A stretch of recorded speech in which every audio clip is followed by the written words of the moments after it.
All right, gentlemen, this is for the WBC lightweight title. You received your instructions in the dressing room. Again, I want to caution. Any punch below this point going to be called low. Any punch below this point are going to be called low.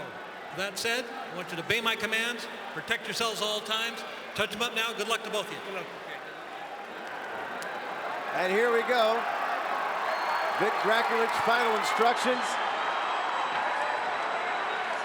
And David Diaz shocked the world tonight, and certainly 99% of the people in this house, by defeating the best pound-for-pound fighter in the world today, Manny Pacquiao. Scheduled for 12, both fighters in white trunks, but I think you know the difference. No problem telling them apart. No.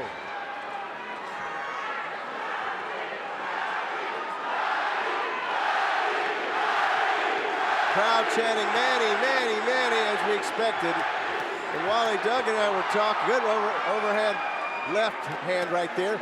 We're talking and analyzing some tape from the last fight, the development of Manny Pacquiao over the years and what he was able to do against one of the great fighters of our generation to win that fight in March, Juan Manuel Marquez. You saw him counter punching, you saw his defense, you saw him boxing, and the further development, he's going to need all that tonight against Diaz. You know, all that being said, though, Alan, I agree 100%, you know, that he did many different things and many different things well. You'll find, if you ask 50 people who saw that fight, 25 will tell you Marquez won. It was a tough fight. It was a split decision. I thought it was a draw. I thought it was a draw just like the first fight. Did we have it a draw, Wally? I don't recall. I think I might have had Marquez a point ahead. But anyway, I mean, the point being that Pacquiao may have seen his best days already. We'll certainly see. Walking into the ring carrying 147 pounds. It's a far cry from when he started as a 108-pounder. You know, he's only 29 years old, but he's got more than 50 pro fights and a lot of hard 12-round contests. Absolutely. A lot of wars. It's a long 29 years, no doubt. 24 rounds with Juan Manuel Marquez. That first 12-rounder with Eric Morales. That's the kind of wear and tear that eventually takes it out of a fight. You're absolutely right. So at some night, those bills come due. Now, whether it's tonight, I don't know. And whether Diaz is the guy that can collect on that bill, I don't know. Right now, it looks like Manny's too fast for him in this round. Well, the crowd, if you'll listen, will react to anything Manny does. Doesn't necessarily mean that the punches he's throwing land effectively. But he is showing superior speed in this round. And Diaz probably knew that coming in anyway. Diaz is a slow starter. Everybody looks faster than him. Everybody gets off first against Diaz in the first 2 rounds of all of his fights. He's the kind of guy who gradually gains momentum as the fight wears on.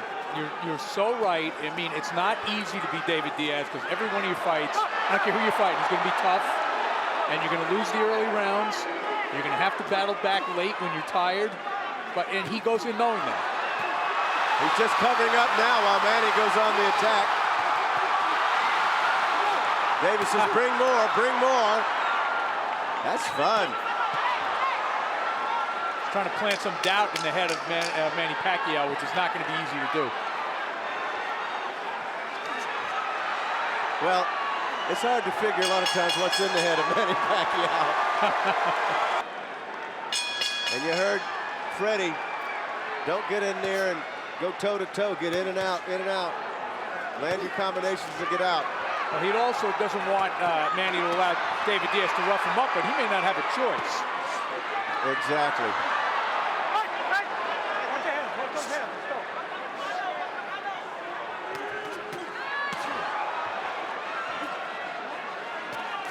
You know, David Diaz is an absolutely artless fighter. I don't think there's any argument about that. But, you know, so was Rocky Marciano. You know, this is the first time I can ever remember that physically I didn't think Manny overpowered the guy he was in against. Right. With the shoulders and the body. He's not fighting a natural featherweight. He's fighting definitely a natural lightweight, somebody who could fight effectively at 140 pounds. But that weight differential may not show itself in the early rounds. That's a good left by Diaz, yes. Definitely back Manny off. Got 2 left-handers in there in case you folks haven't noticed. Manny comes across with a top left hand right over the top, and then some uppercuts. Wow. He's going to work. Manny looking like Ali, isn't he? Hitting gloves, though. He's hitting a lot of gloves.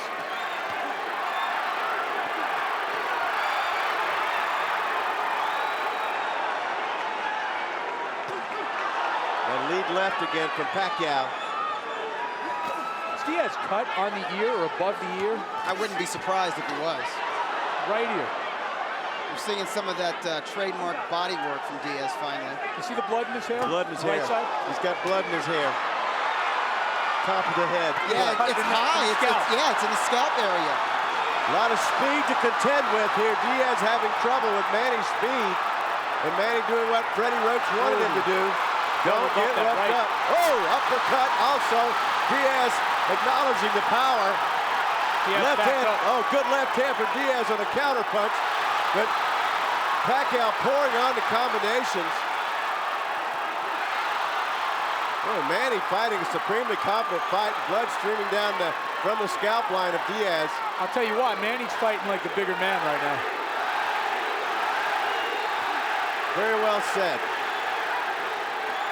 And as you said earlier, Wally, it's kind of a psychological game where both guys want to impose a certain thought on the other. Diaz wants to make Manny think he's not big enough. Manny is showing Diaz right now, yeah, I am big enough. You're absolutely right. And I'm faster than you are. If he starts to work the opposite thing on Diaz, this fight is over in a hurry. Diaz getting caught on the inside. Final 10 seconds of round number 2. Well, the champion probably finds himself in a hole after the first couple of rounds here. And Manny Pacquiao, superior speed and landing the more effective punches, but Diaz was never going to outstyle him anyway. Yeah, but you know, the damage is being done earlier than I expected. He's already cut in 2 places that I can see. He's slicing him up. And we're seeing signs of the improved Manny Pacquiao. We're seeing that right hook. He's leading with it. A lot more in the way of head and upper body movement from Manny Pacquiao. Not as easy to hit as he once was. He keeps a very torrid pace in the ring, and that's why people love him. That left hand hurt, guys. You know what Diaz is doing now? He's standing right in front of Manny. He's not coming forward, but Manny's not allowing him because of the footwork. That's correct. I mean, Diaz's fight is to get on top of this guy, smother him, overwhelm him just with activity, and he can't really do that because he's getting hit with everything. Diaz wants to force the other guy back on his heels, but it's hard to do that when the guy's circling you. Yeah, you know, I think the thing that surprises me so far in the first 7 minutes or so that we've seen here is how comfortable Manny is at the weight. He looks very good. He looks so relaxed in there right He's now. just unbelievable. But you know what? Diaz is unable to impose himself physically on Manny, so what does he have to be stressed out about? I agree. So far, anyway. Well, one punch can change it as usual, but... Well, one thing we know about Diaz, though, guys, he does not give up. And we saw that against Santa Cruz. Yeah, Santa Cruz, the younger, bigger, stronger fighter, wasn't just outworking it and outpointing him. He was beating the crap out of him for 9 rounds. Absolutely. Diaz never stopped coming forward. Is he cut under the eye now? I think he's There's cut under the more blood eye on his and on the bridge. He's That getting... may be coming from the bridge of the nose. Well, the hand speed is what's ripping him Yes. up. That's what's just ripping his skin up because Manny's hand speed is so impressive. And Manny's doing a great job breaking him. Of just breaking him down. His jab is really in effect in this round, and a lot of fighters find it hard to jab against a southpaw. And one of the questions coming in here is, you know, how many notable southpaws did Manny Pacquiao face? Well, really nobody, but he's doing a good job against Diaz. Diaz has got a long way to go in this fight with that face turning redder and redder. Doug, I just want to add something to that. I mean, you know, southpaws see other southpaws as rarely as right-handed fighters see them. You know, it's a rarity to them, too. Yeah, they have trouble with southpaws as well. Diaz, however, will never be mistaken for Pernell Whitaker. He's not one of those southpaw cuties. Another lightning fast round. Diaz trying to come on in the end there.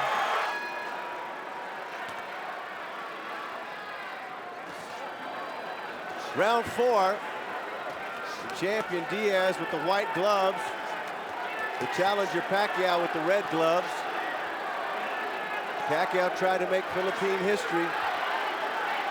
First Filipino to ever win a lightweight world title. Now, before we write David Diaz out of this fight, let's remember a couple of things. We've already mentioned that Diaz has a tendency, and he's bleeding badly now over the right eye, to get stronger as the fight goes on. The other thing is Manny faded somewhat against Marquez late in the fight. Two very good points, but that right hand, that nose is getting... That was a better point. Yeah, that was That was a big straight left from Manny Pacquiao landed to David. Now, David's stepping up the intensity. Now they're going to take a look at the eye now. Vic Draculich, please don't stop another fight. Vic's just doing his job. If they stop this one, there won't be any, won't be any discussion. Well, there won't be any, the building won't be left standing if they stop. No, but if they stop it, it'll be a TKO.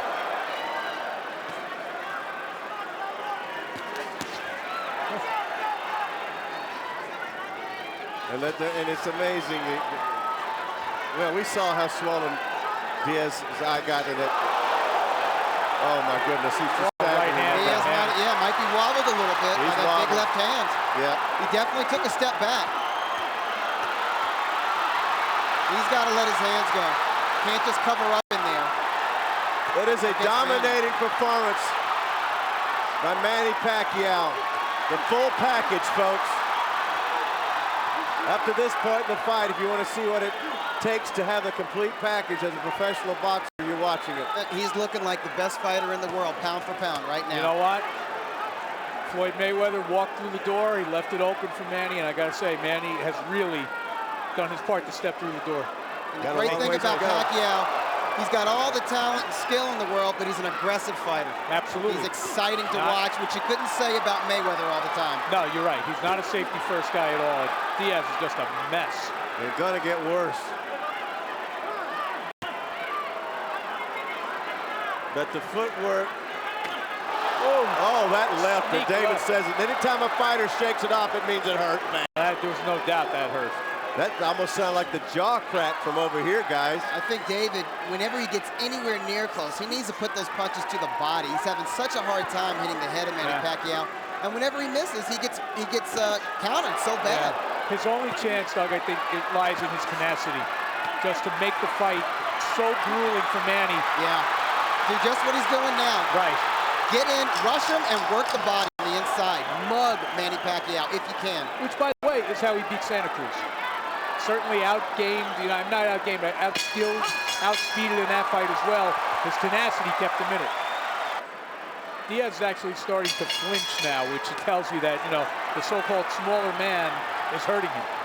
Round 5 as David Diaz's white trunks are slowly turning crimson. And what rips your face up like that, folks, is speed and leather.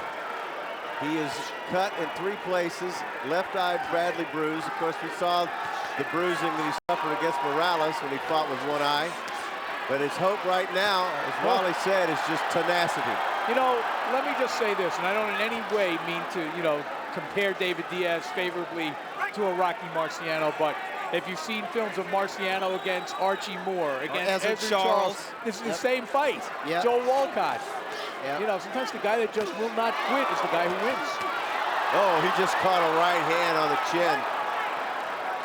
But during the golden age of boxing in the 50s, they would let a guy fight a lot longer. That's true. Particularly if it was The Rock. I mean, his nose was split in half against Charles. Right. They let that fight continue. Yeah. I don't know if that would be the case with David Diaz. Does that mean we've gotten more civilized or more squeamish over the years? Squeamish. We're not civilized. They're not fighting 15-rounders either.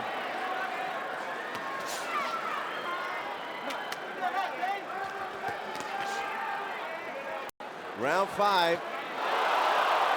That was not as that was. That one was. And that was a premature celebration upstairs. Yeah, but the last 3 punches were hard punches. Wow.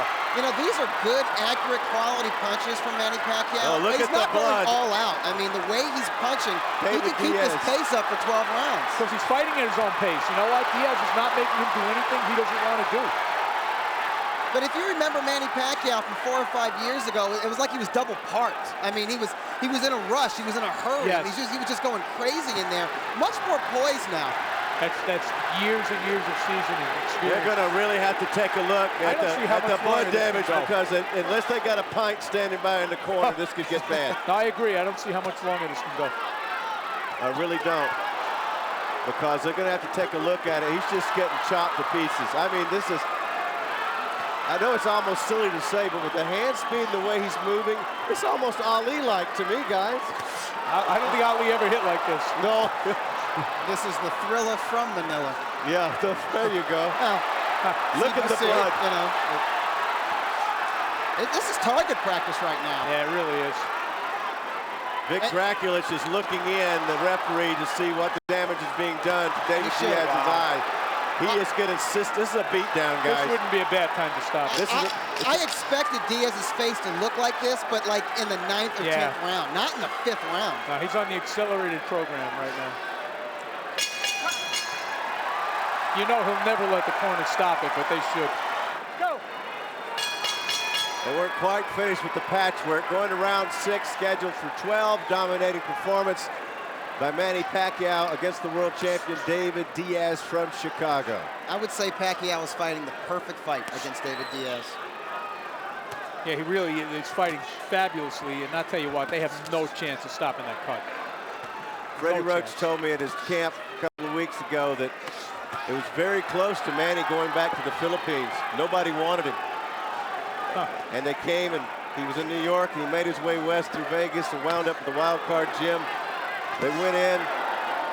Freddie worked with the pads. They said, Freddie, you're the guy. He was going to make one more stop in San Francisco, then go back to Manila. We wouldn't have this story right Nobody now. wanted him. Now he's signed with like 6 different promoters, right? Right.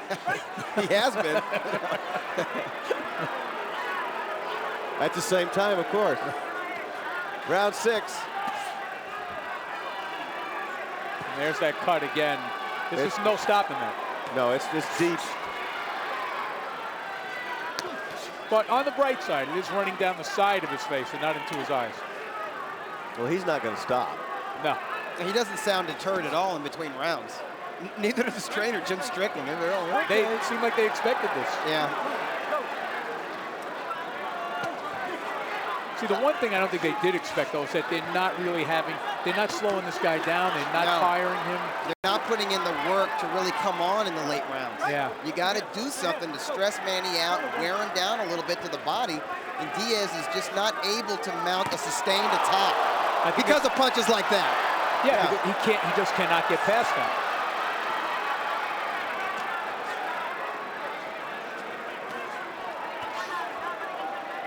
Now, I've always said fighters do things for a reason and they don't do things for a reason. If David Diaz is not doing what he needs to do, there's a reason.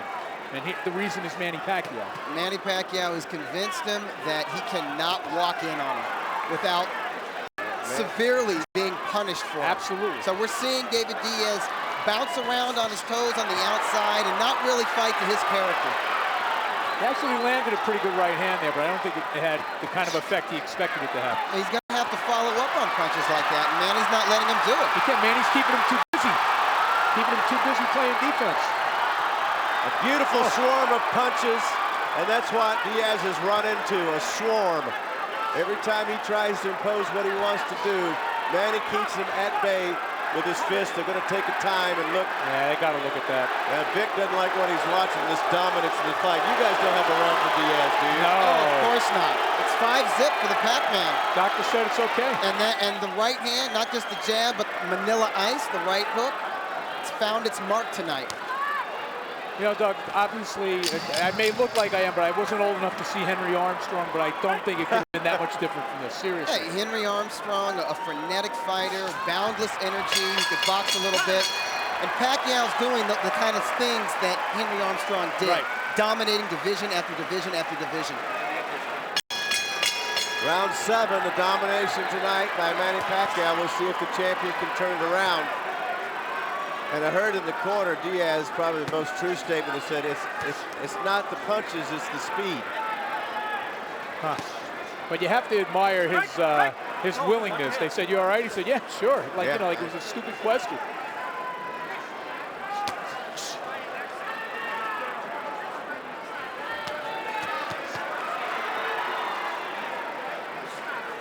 And also begs the question, if this fight was at where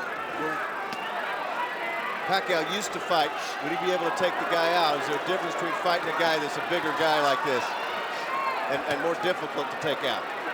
I think it would be a mistake for Manny to try to blow out a guy like David Diaz. If he fought the way he used to fight, which was sort of coming right at his opponent with power punches and not utilizing lateral movement, I think Diaz would have had more of a chance to mount some kind of a counterattack. It would have been an absolutely senseless way for Manny to fight because you're giving Diaz his only chance to be in the fight. Yeah, he could run into a punch. There's a body shot there from Diaz, and Manny answers. And Diaz never stops trying. No, he doesn't. He'll land a single shot, and it's a solid shot. He just can't follow up with anything. That's the one thing you have to admire about Diaz. I mean, it's got to be very discouraging. Every time he lands a good shot, he gets hit 3, 4, 5, 6 times in a row, but he refuses to be discouraged by that.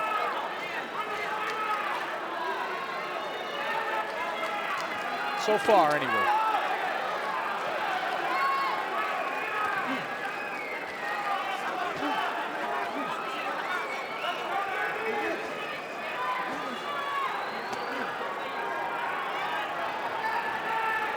Slower pace this round for Manny in the 7th round, and do remember he slowed down a little bit in his last fight in the later rounds. And he was bound to slow down a little bit. I mean, he's really set a hell of a pace in this fight.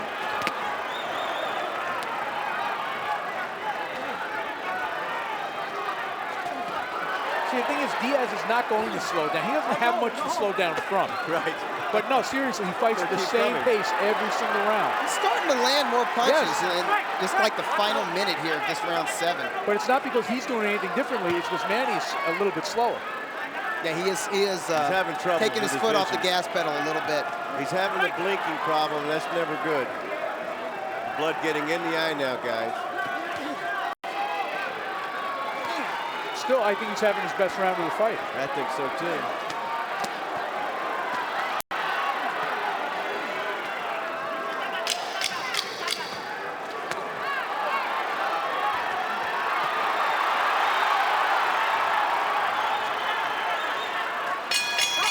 That was Diaz's best round, and he still lost the round. You're absolutely right. Still lost it.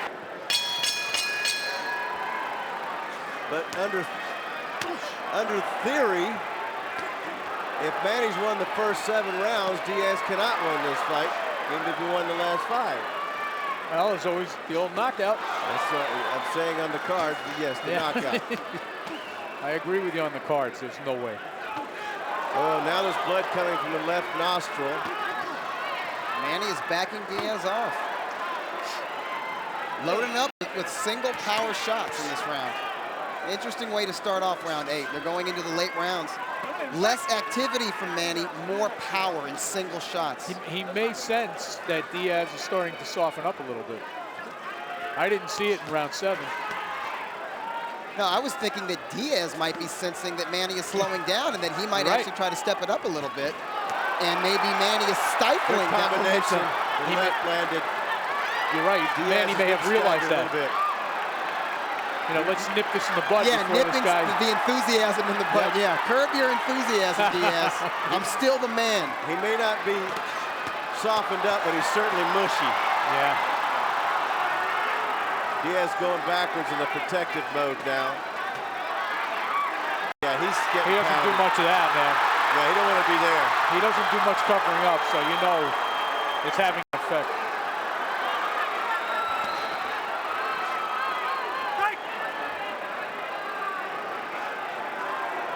Vision's a problem for David. Yeah, the blood is now dripping into the eye. Yeah. Both eyes. Yeah, but you know, when you're refereeing a fight, I think you have to take the history of the fighters into account. Absolutely. That's part of your job. Yeah, you got to know who's in there with you. But Dracula is looking really close at the face of David Diaz. Guys, Diaz is in a survival mode right now. That's all it is. Yeah. He does not want to go down, but he might get stopped.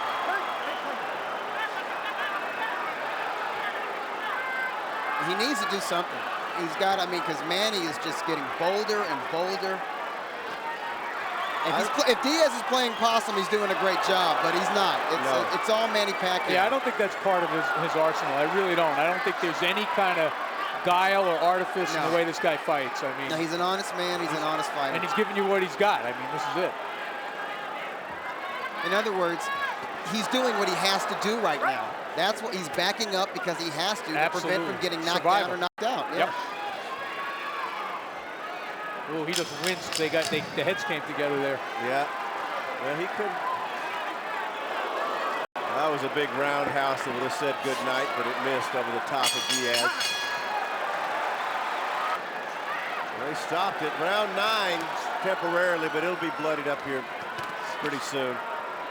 Manny coming out with bad intentions in round 9. He just does not want to give Diaz any breathing room, nor should he.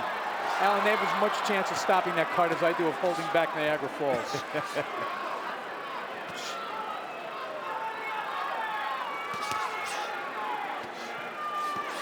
Yeah, Diaz mounting a little desperation offense, and Manny holds up his arms like, okay. Manny won't even give him, his one little moment there. No. And it was a little moment. Weren't they both in white trunks? Yeah, they're crimson now. Diaz's crimson trunks.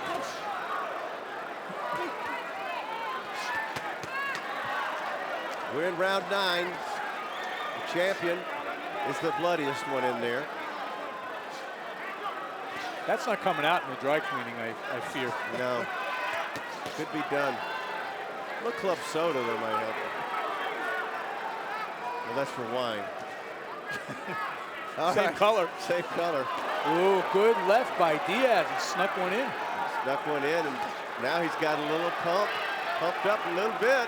Manny didn't celebrate after that one. No. Whoa, good left hand from Pacquiao. That staggered Diaz, who comes forward now.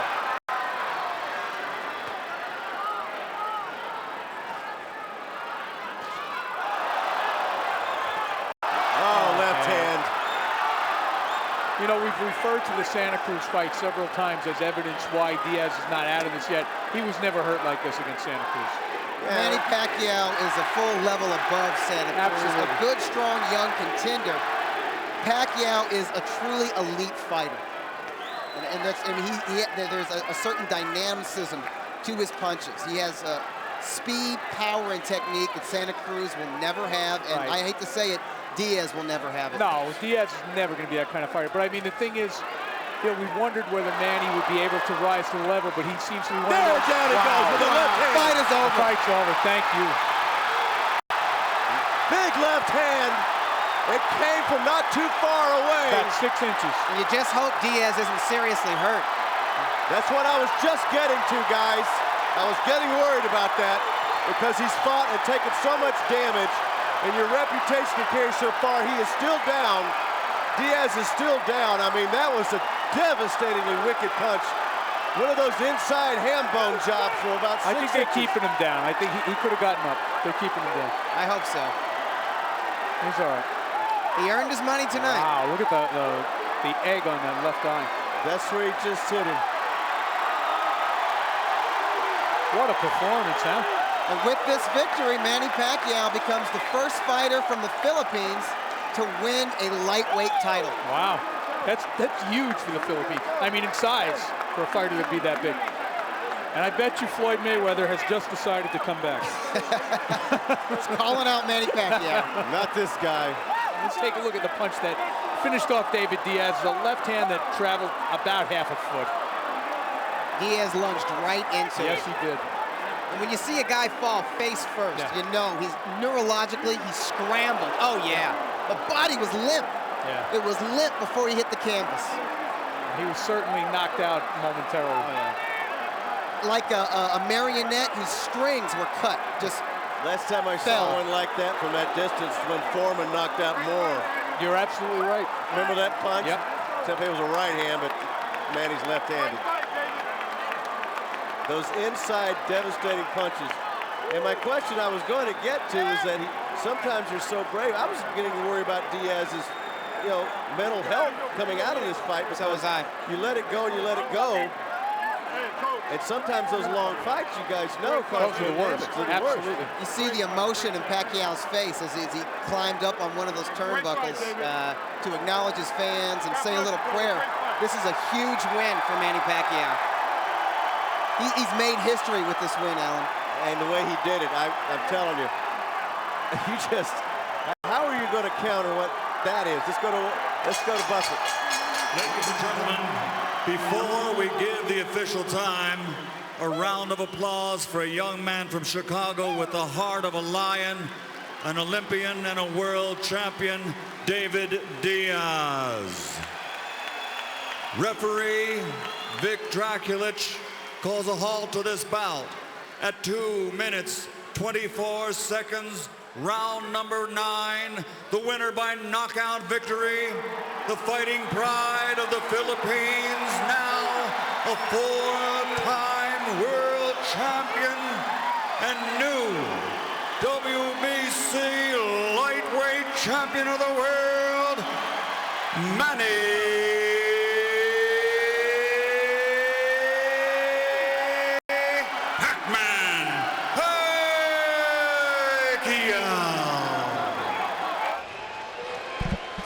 Rules, unified rules of boxing, 10-point must scoring system, no standing 8 count, no 3 knockdown rule. A fighter cannot be saved the bell in any round. Only the referee can stop the fight. And in case of an accidental foul, we go to the scorecards after 4. So the stage is set, we're ready to go. I got my seatbelt on. The goosebumps are up in the back of my neck. My head's standing straight up. I'm ready for a world championship fight, and it doesn't get any better than this. Either one of these fine-tuned machines can win this, and it should be sensational. And was very respectful leading up to this fight, Colonel.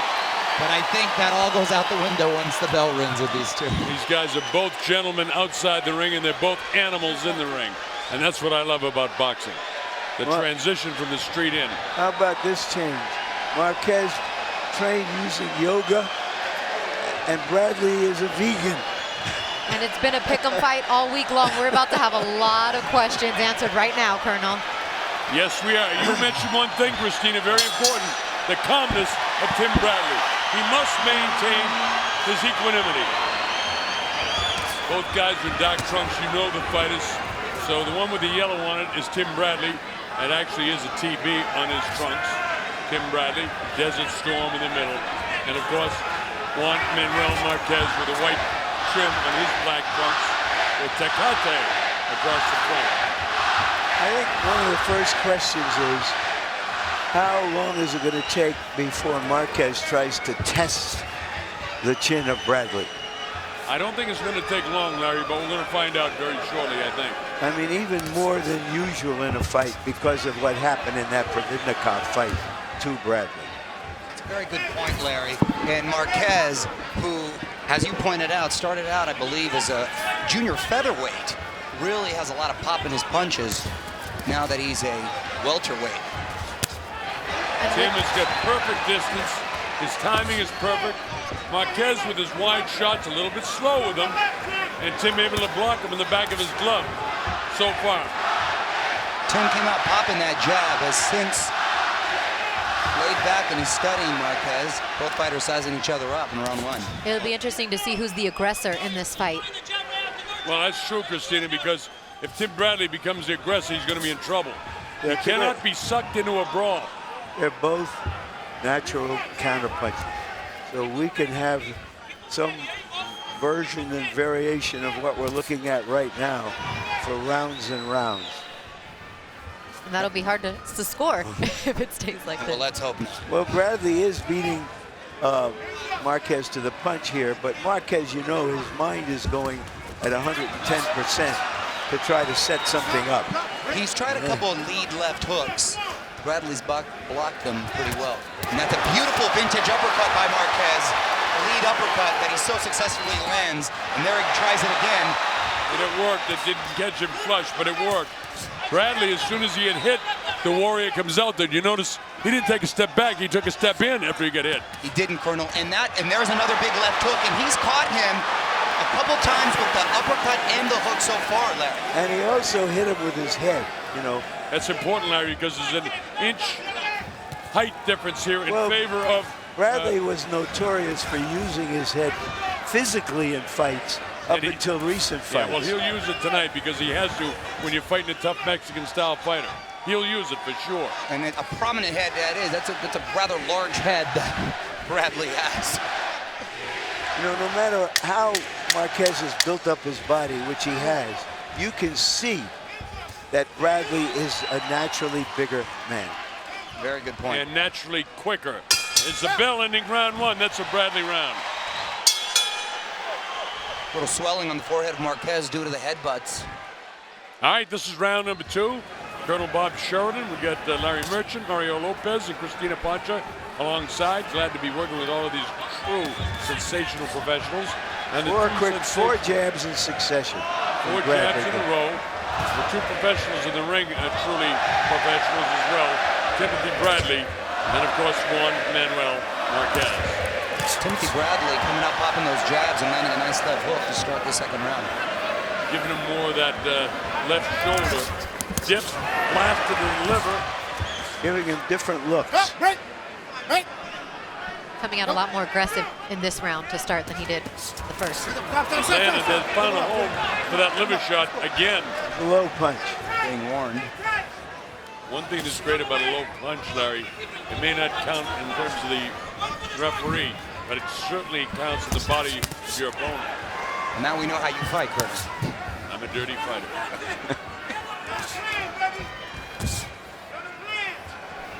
Tim's corner yelling, stay on the plan. Stay on the plan, something he did not do in his last fight, but Joel Diaz is a mastermind and really has come up with a plan. We'll see what it is, but they're yelling that over and over. Ultimately, it's the fighter who has to decide. Absolutely. Bradley seeming a little more comfortable in there. Yeah, you're right, Murray. I noticed that too. He's very, very relaxed. Of course, Juan Manuel Marquez has been to the well so many times. He knows what this is all about. For him, nice foot movement to the 40-year-old guy. Up on his toes, able to bounce away from the quick and elusive, slick punching and slick moving Timothy Bradley. Marquez staying disciplined to remain the counter-puncher. Good left hook for Bradley. Minute to go.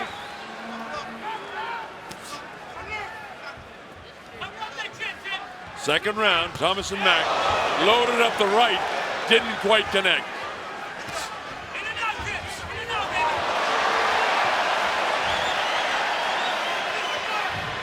Timothy Bradley setting up right in front of him. Don't like that. Now he gets his angle. You don't want to come straight in to Marquez. You talked about him being a counterpuncher, and you're right, Mario. He's one of the best.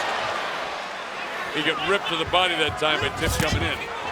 Another difficult round to score.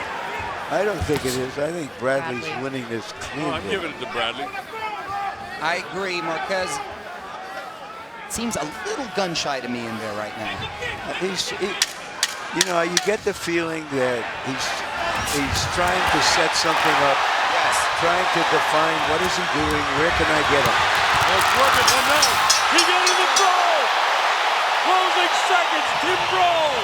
Tim won the round. Here we go, round number 3. Thomas and Mack Center, Las Vegas, Nevada. The WBO welterweight championship of the world on the line. Timothy Bradley with the yellow trim on his black, with the red trim on his black trunks is, of course, multi-champion, multi-divisional champion Juan Manuel Marquez. Pretty even. We all thought Bradley took the second round, and we were too close to call him the first.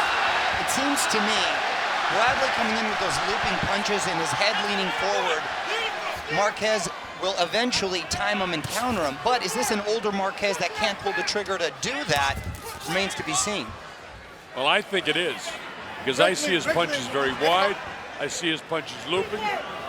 His only hope is to get this guy into a very, very big brawl. This is the championship records.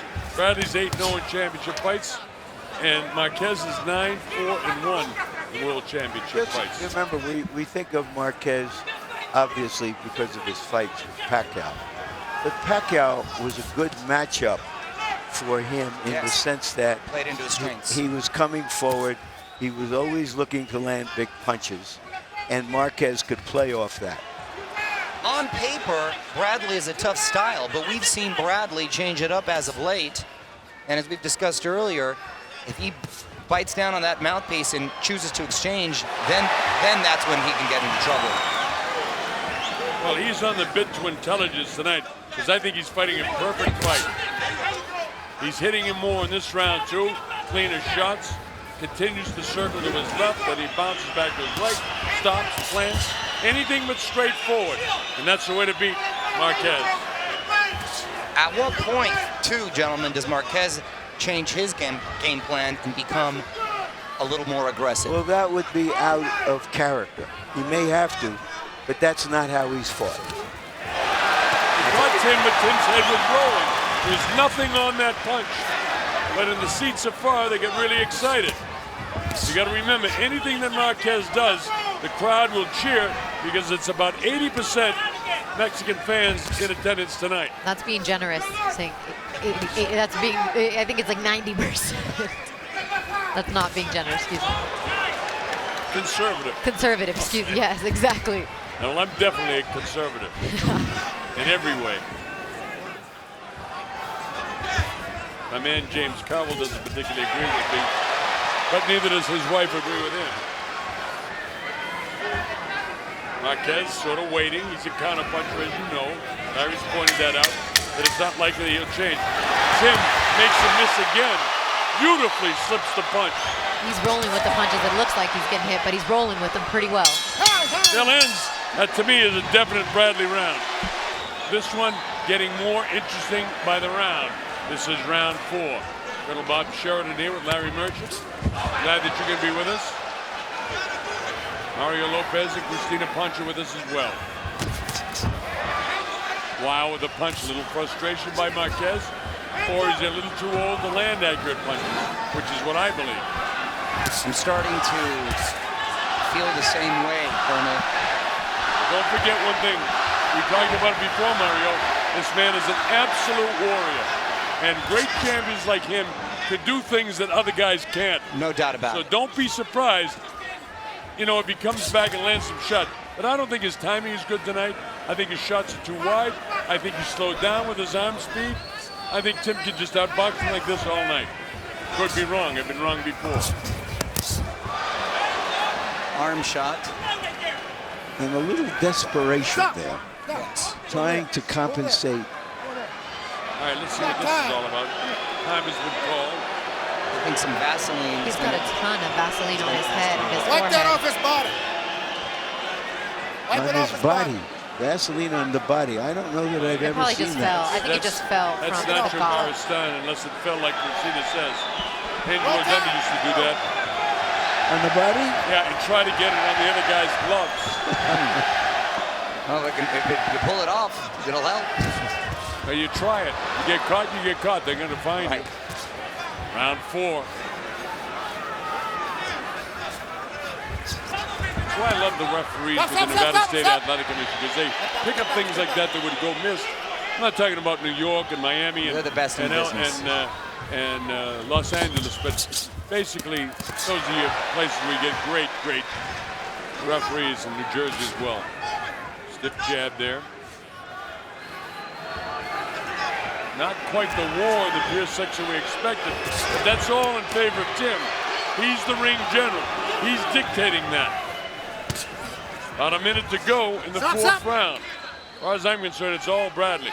Well, this is, to me, why Bradley's a polarizing figure. Because he's doing what he's got to do to win, yet somehow it doesn't win over the public. And clamored to want to see a Bradley fight when he fights like this. Would you rather take the Klitschko's money and fame? Or would you want to listen to him get into brawls and please the public? Well, but you know, that's the issue here, because certainly Marquez is not fighting any more aggressively than Bradley is. He's fighting his style of fight, Absolutely. counter-puncher style of fight, and Bradley is mostly beating to the punch. You know, one of the surprises I have is how gray the little beard is on Marquez. Yes, It's you're all right. like Vaseline, actually. Combination of It gray is. hair and Vaseline. Oh, it's the Vaseline. Mix it up a little bit, but not much happened there in all honesty. Another nice exchange. Tim landed the left hand with the right one up behind the ear. I think it's Bradley in that round myself, folks. Well, Or he knows how much he has. That's well, now he's more like a Wall Streeter. right. If you give me an accountant for the government in Distrito Federal, you're a genius. All right, I won't see any more because the Mexicans will attack me when I get down there next week. Meanwhile, Bradley came out popping that jab again. Looking in fantastic shape as usual. This is round 5. The chair Mexico goes up, reaches downstairs. Tim's got that washboard stomach and a light blow to the body will not hurt him. Stiff jab to the forehead of Marquez. Another right hand landed on the forehead of Marquez. That's why they're loading up the grease. Nacho knows what he's doing over there in that corner. We haven't seen that flush uppercut that Marquez landed so beautifully in the first round. And since then, I haven't given him a round. You know, we're all sort of warrior aficionados. You know, if I'm fighting now at this stage and it's going this way, I'd almost have to engage. I know that isn't what Tim wants to do, and certainly not what his corner wants to do, but these guys are fighters. I think he's going to go after him soon. At least I would. No, I think Bradley wants to win the fight. Oh, no question, Larry. Unlike, he has nothing, you know. He just hit him with one hellacious left hook. So you're right. If he continues to just pop and pick and land left hooks like he just landed, eventually this guy's going to wilt and he'll stop him. Because this is not the Marquez that I've seen over the years. In a way, it's a war of nerves. Who can make the other guy get out of his more natural style first? Well, that's true. You know, that's what goes to what I was saying, Larry. You know, if I'm Tim, maybe it's just that I'm so excited about this fight, I want to see him mix it up. But if I'm Tim, it's very hard, and it takes great discipline to do what he's doing now, but it's tremendously successful. Well, to me, guys with similar styles, usually it's going to favor the younger, quicker, faster guy, and in this case, it's Bradley, and that's been the case so far tonight. Oh, this is his fight all the way, Mario. As long as he continues to fight like this is perfect for him. And don't get sucked into what I suggested that I thought he might do. Look at this. Pop the jab, pop the jab. Other guy's slow, he's missing. This is an aged version of the guy who was once a tremendous, sensational fighter. I'm glad that we get to see him one more time. Just with Marquez's power, too, which is so hard to count him out. We sit here on the edge of our seat as Bradley's controlling these rounds, but at any moment, as we saw Marquez's last fight, it could change. How quickly we saw in a round near this one. Downstairs he goes. Tim throws it in. Now Marquez opens up. They trade chins. Whoa! At the end, he's taunted him. He's taunted him. He's taunted him. If Tim engages, it's a mistake. But he's a fighter, so it could happen. And I personally would love to see it happen.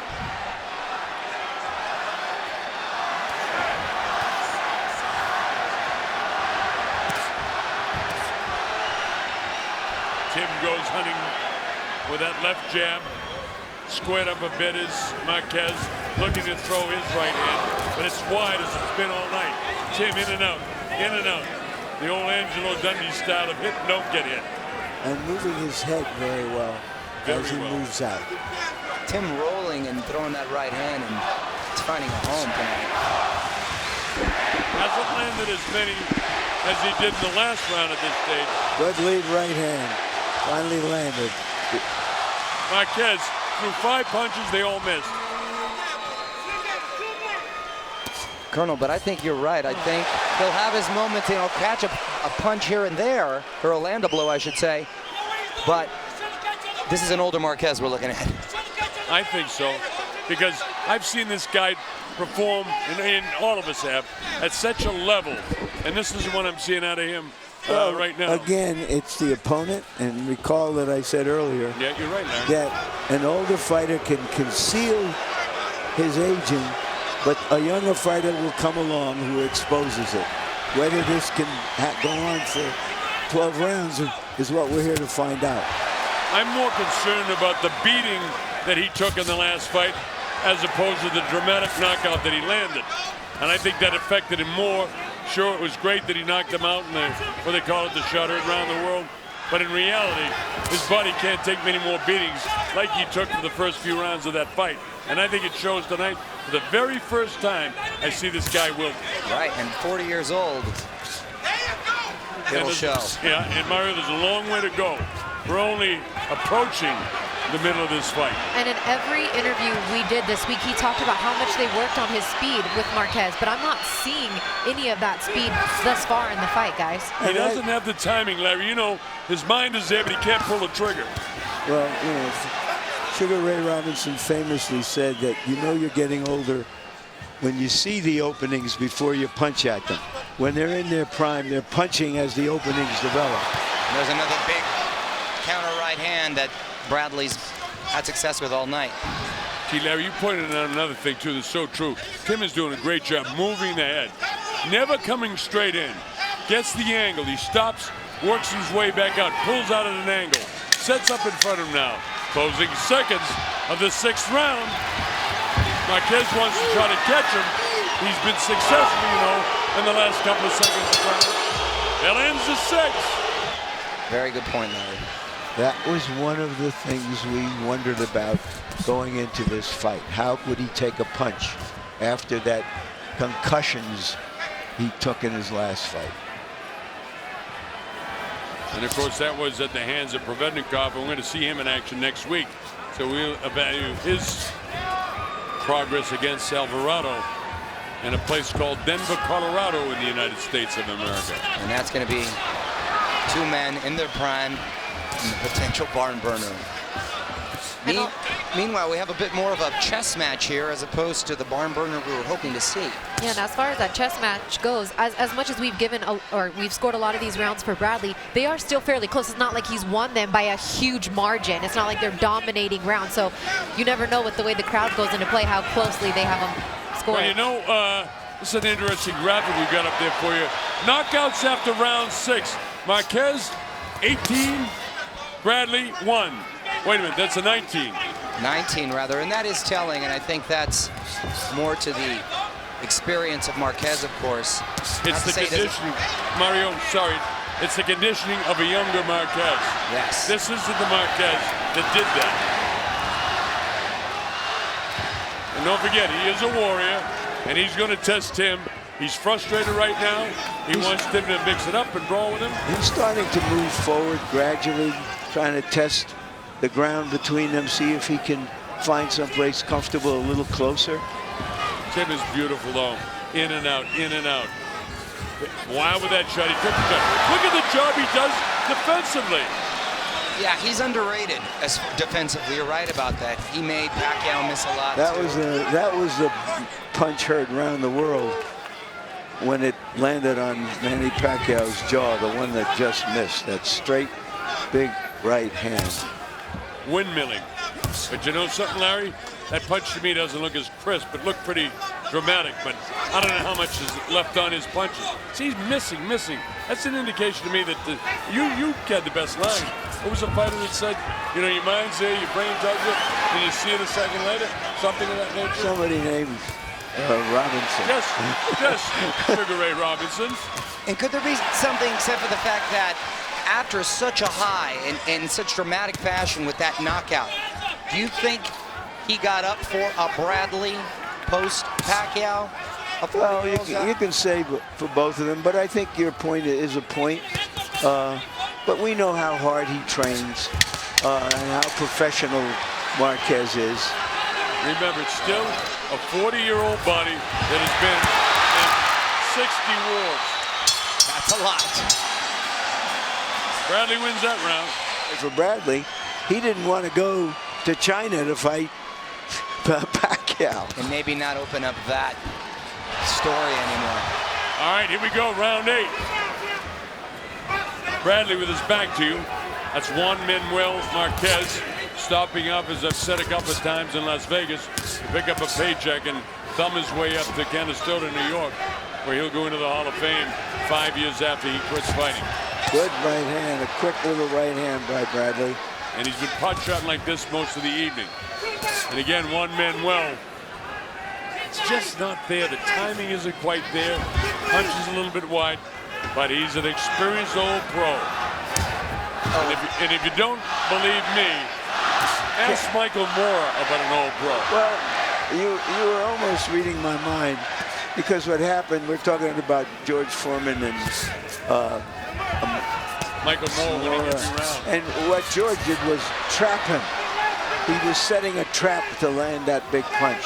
So now you have to start thinking in terms of, is Marquez capable of setting a trap and changing the course of the fight with one punch? Well, I think he is capable of it. I mean, mind-wise, but I don't know if he's able to do it physically.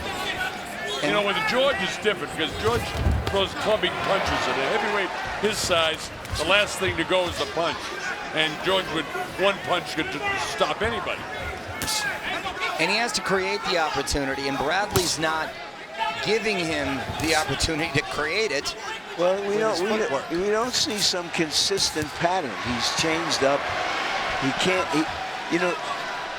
He's admitted, Marquez, that he saw a tell from Pacquiao that unleashed that big punch. He hasn't been able to find the tell yet. This is a tough puzzle to figure out. He get caught with a light left hand on the inside. Tim went right back, stepped outside, regrouped. Now he's almost inviting Marquez to come in because there's a frustration for Marquez here now. This great champion does not want to look bad. And he doesn't look great. You know, I was mentioning earlier, it was hard for me to define him. Is he a boxer? Is he a brawler? But what he is sort of awkward to his benefit. Yeah. He is hard to figure out. He is an unorthodox, athletic, smart. He's all of those things, and and because of that, it's effective. Marquez looks a little bit frustrated, like he's not able to land the shots. He's thinking them out and almost like he's getting frustrated in there. You're right, Dickerson. He's very frustrated. Therefore, he's going after him. Tim decided that he would brawl for a couple of seconds. Glenn Feldman, Robert Hoyle, and Patricia Morse-Jarman are doing the official scoring. My scoring is almost always in line with Robert Hoyle's. Round 9, Thomas and Mack. Juan Manuel Marquez, future Hall of Famer. Tim Bradley, the book hasn't been finished yet, but he's undefeated at 30-0. And he's got this guy figured out tonight. It's a nice left hook by Marquez. Not enough to hurt Bradley. But you see, Marquez now knows the game, and he's moving forward. Marquez is out of his game now. He's not counterpunching Larry because he's lost every round. His corner knows it. He's got to go on the assault. He has to deviate, and whether he can catch Tim or not, I don't know. But that's what the last 4 rounds are all about. He's got to stop waiting for something to happen. He's got to make something happen. Well, he needs to step out of his comfort zone and be the aggressor and let his hands go if he has any intention of wanting to be victorious at this point, in my opinion. Well, he's trying to, I think, Mario. Jab, hook. Actually, his punches look as crisp now as at any time in the fight. I see him with a little more hand speed. Maybe it's an adrenaline flow. I don't know what it is. It can't be experience. Experience isn't going to give you quickness. But he's got something now that he didn't have 3 or 4 rounds ago. Well, he's not feeling them out. He now knows that he has to make these things count. He has to make everything count. By the way, we just passed, since we're in Las Vegas, the over and under on the betting line, which was 9.5. This is Marquez's best round since the first round, I feel. And don't question it is.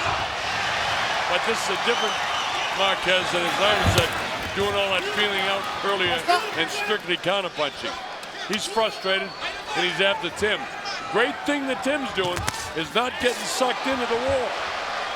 All he has to do is box. Barely missing with that uppercut.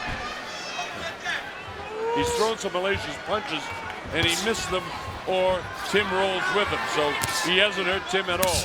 Neither fighter down, neither fighter shaken, nobody bloody. puffiness on the face of Marquez. Tim hasn't been touched virtually, and the fight continues. Marquez being aggressive here in the 9th round. A nice uppercut. There it is again, and a nice hook by Marquez. This is definitely his best round of the fight. And a nice right hand. He hurt him. He hurt Tim. His legs are a little loose in the knees. Tim is in such great shape. He's got to fight, gentlemen. Well, Marquez wins the round. That's what it's all about as we go to 10. All right, these championship rounds.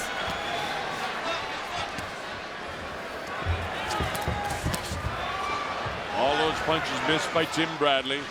Nothing landed or thrown yet by Marquez. Chance of Mexico from the crowd. They saw some life in Marquez in this last round.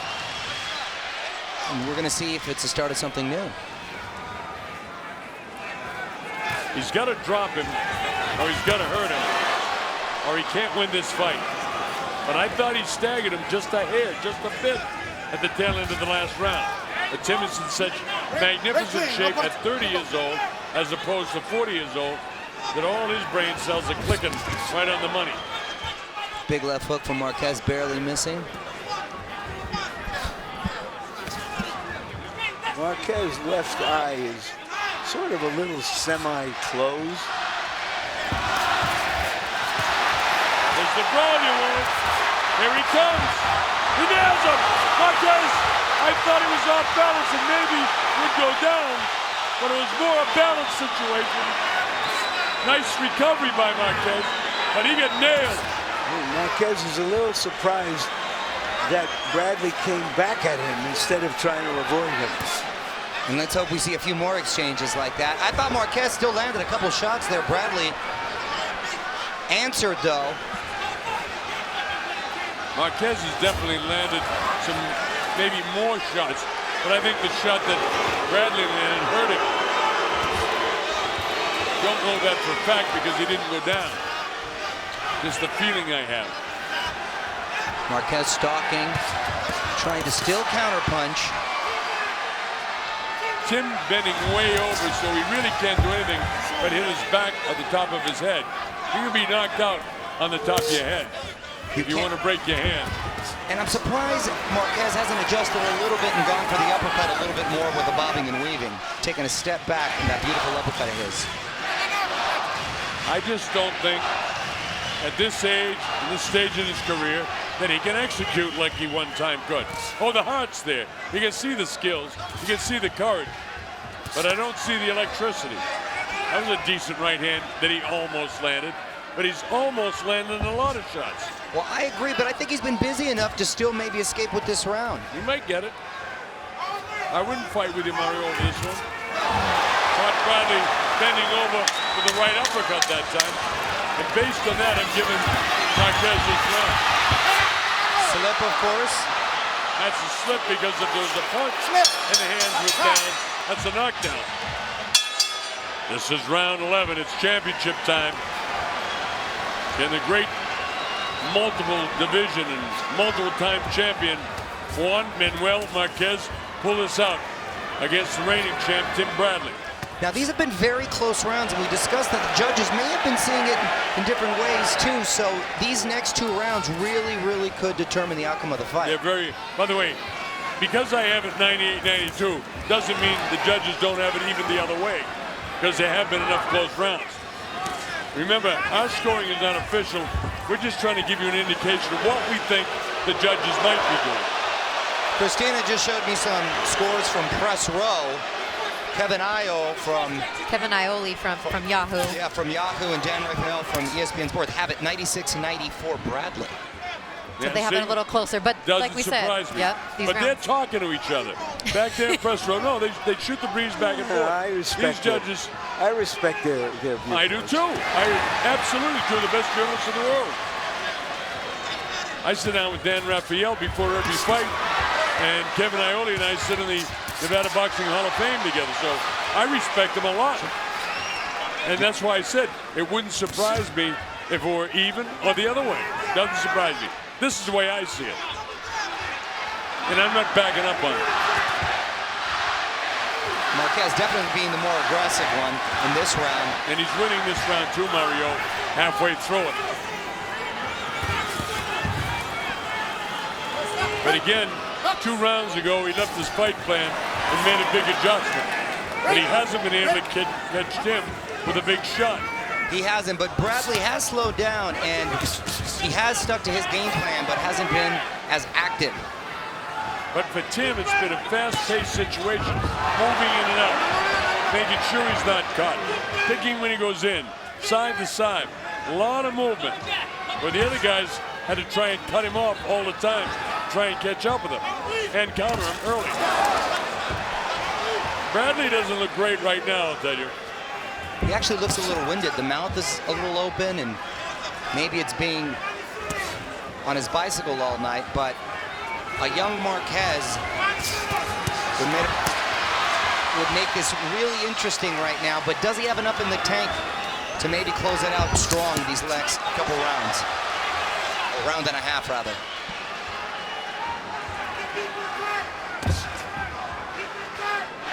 "20 seconds to go. The Mexico chants go up." Obviously, they believe, as does Dan Rafael and Kevin Iole, that their man is ahead. We'll find out. As there's one thing for sure, Marquez won that round. All right, this is it, the 12th round. This is what we came for.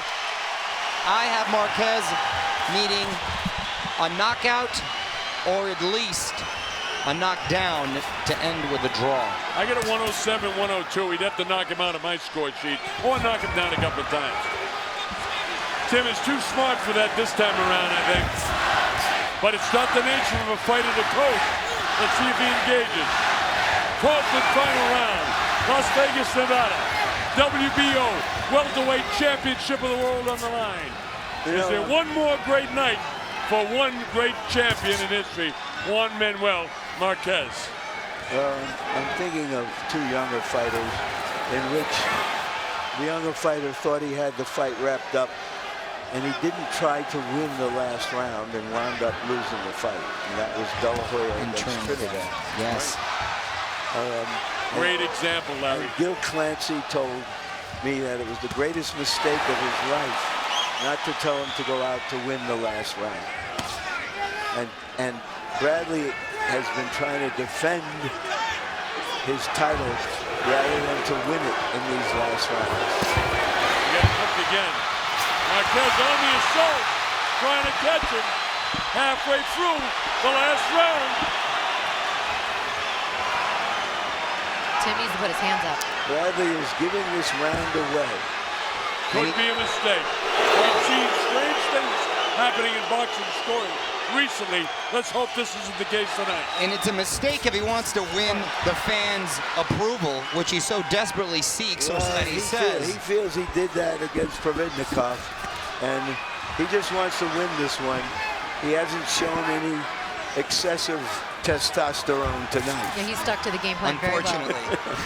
He's done that great, Christina. Absolutely right. 58 seconds ago, put your ears back, son. Let it fly. Go after him. Don't let him take it away from you, in case the judges have it a whole lot closer than we do. And Marquez is winning this round, but it's not too late, Timothy. Go after him. Because I'll tell you this, Marquez doesn't have the same power in this round that Providnikov had in the final round of their fight. I'll guarantee you that, folks. No, that's for a fact. And Providnikov was letting his hands go, and he was a busy fighter, and he was overwhelming Bradley. That hasn't been the case tonight. See, Mario, he's got all the right intentions, but he's still missing. See that? Yeah, he hasn't landed one of those big haymakers, even partially. 15 seconds to go. He's had his moments, and I still think he's done enough to win this round. All right, here they go. They class him, and he almost dropped him. How about that? Don't put your hands down. He almost dropped him. Will that punch win him the round? I'd give it to him. And the fight. Oh, no, he hurt him. He was hurt. He was hurt. Well, we're going to see the replay. Here's the exchange here. You'll see. You want me to go up? Oh, he hurt him. Marty? He almost dropped him. Marty?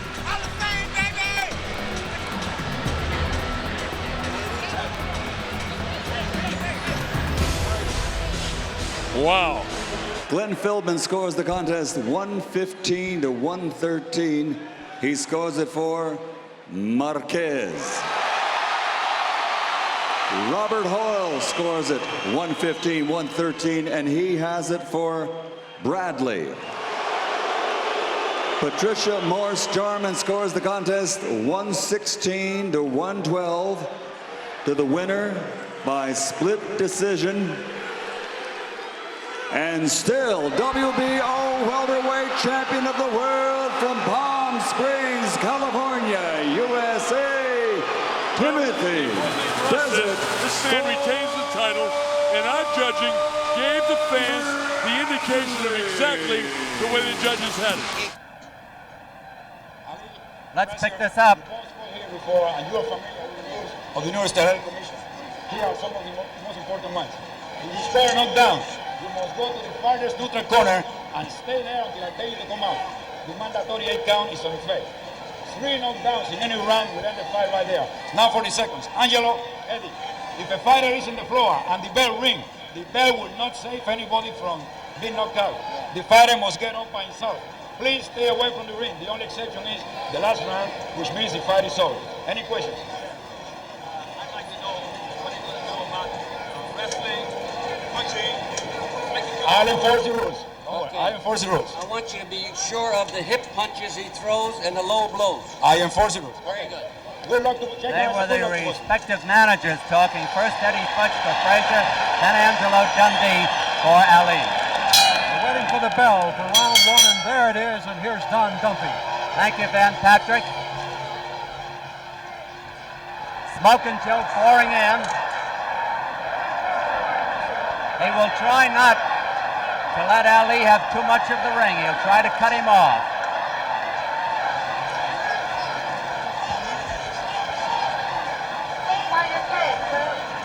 Both boys a little bit tense.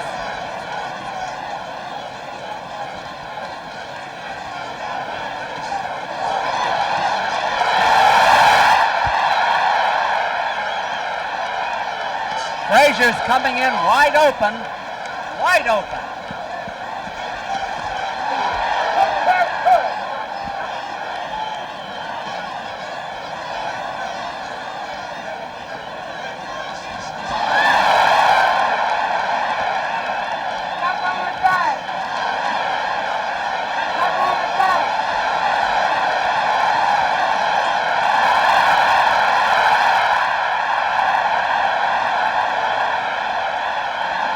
Ali shuffle brought the crowd laughing.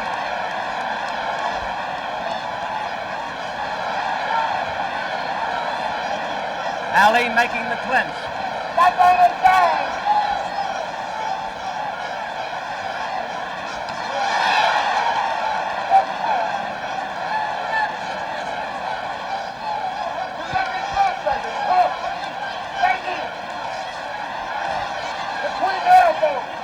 It's been a good round so far for Ali.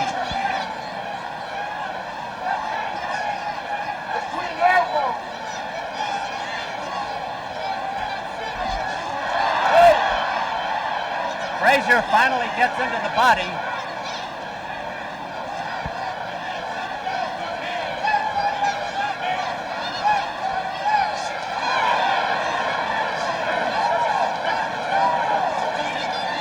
Tony Perez gets them apart.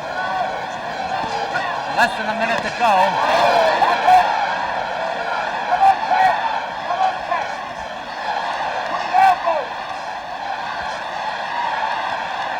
Frazier taking a lot of headshots.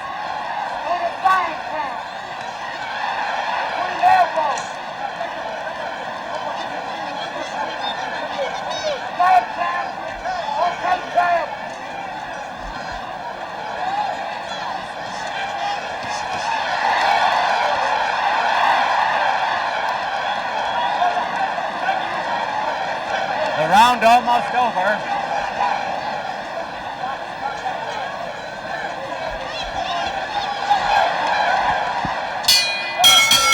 There's the bell. That's the end of round 1. And Ali gave it the famous chuckle at the end of the round and goes back to his corner. He's coming up to round 2. Loaded with confidence, too, isn't he? Oh, yes.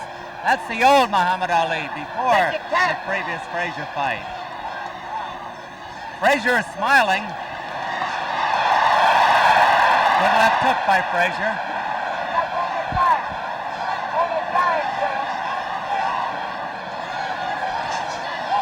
I doubt if there'll be any clowning in the corner by Muhammad Ali tonight as there was the last time.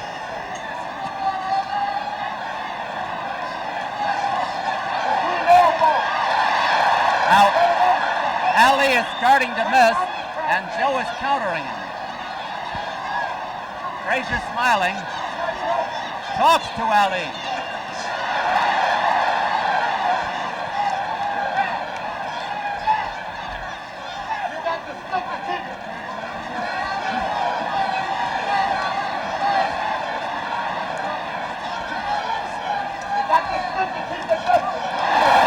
Tremendous left hook.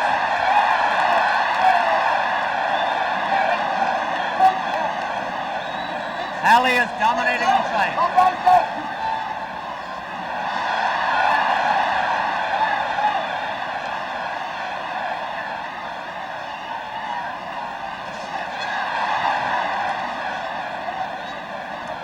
The question is if Frazier can hold up under this punishment and Ali slows down.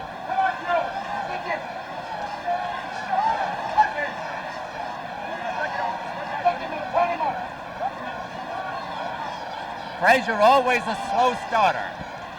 I never remember him winning the first round of an important bout, but he won plenty of others. Oh, he got in there. Ali came right back.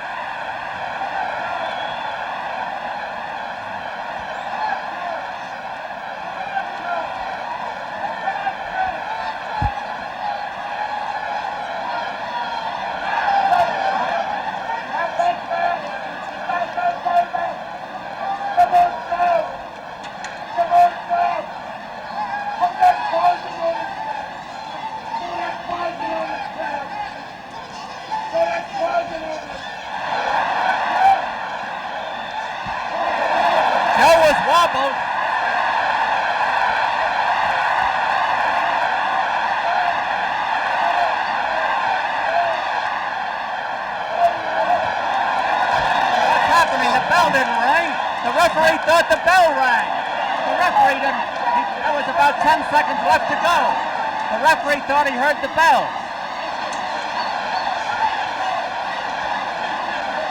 The bell had not rung. There's the bell. I started to look around. I couldn't figure what happened, and Ali had Frazier in trouble. There's the bell. Frazier forcing the action. Ali setting himself to try for a knockout.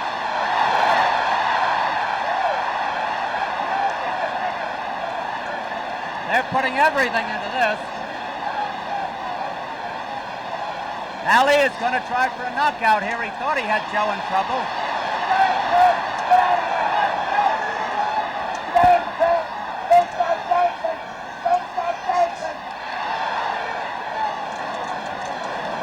Frazier taking a lot of headshots all through the fight.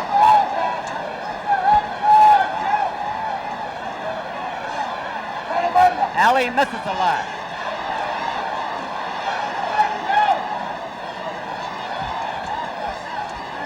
No question about it. These are great fighters. This is the old Muhammad Ali now. 2 minutes left in the round. Frazier can't seem to untrack himself.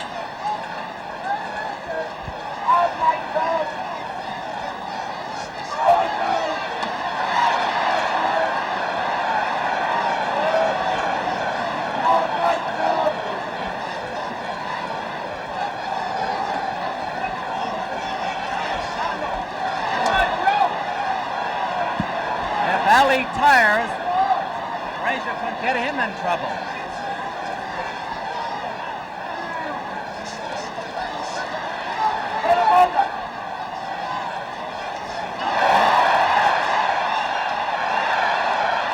Frazier coming on now. Almost a replica of the first fight.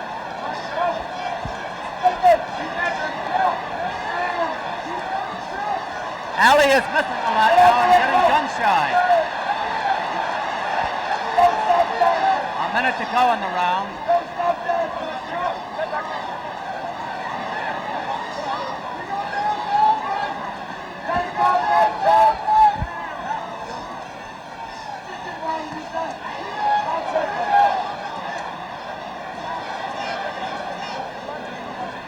Ali making the clinch.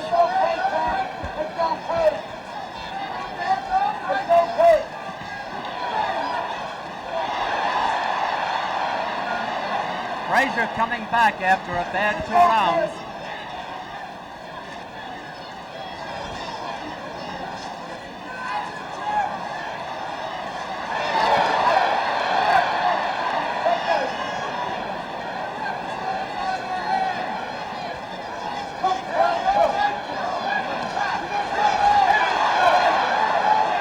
Frazier has landed some hard body shots. That's what he wants to do.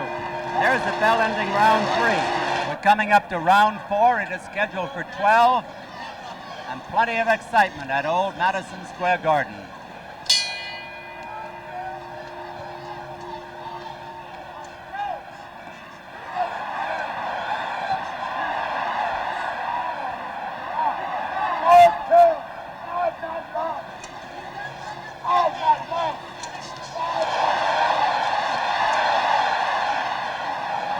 I must point out that most of the clinches are made by Muhammad Ali. It is he who breaks off the action.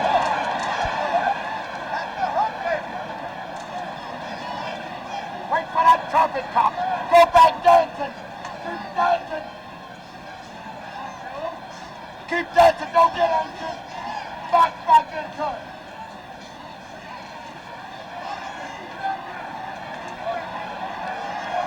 Ali doing the holding. No start, no talking. It is scheduled for 12 rounds. This is round 4, a minute gone in round 4. 12-round bout. So if Ali's got the spring in his legs, he might keep dancing all night.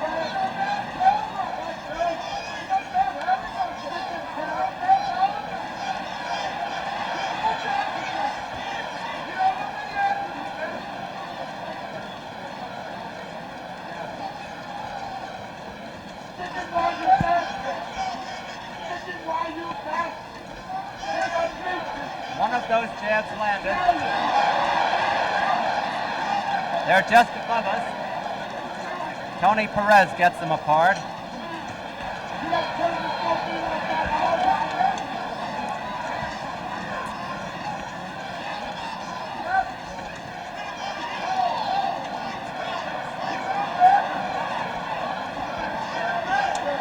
Ali seems in much better shape than he was 3 years ago. Much better. He's got the old bounce in his legs.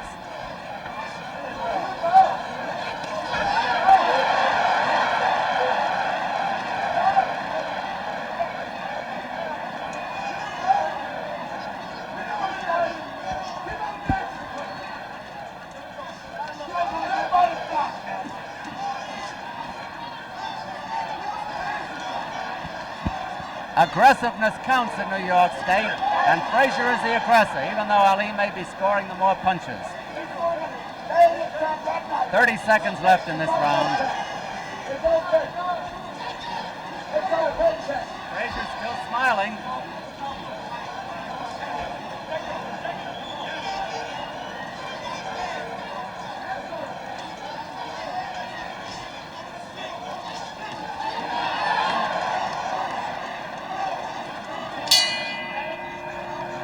Ending round 4.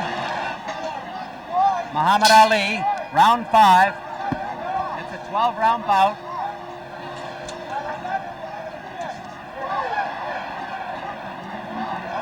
Once again, Ali takes the lead early in the round.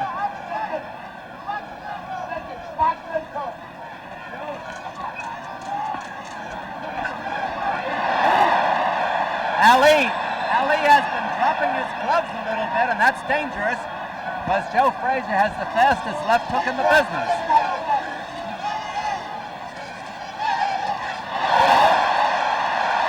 Ali may have been hurt. Ali may have been hurt.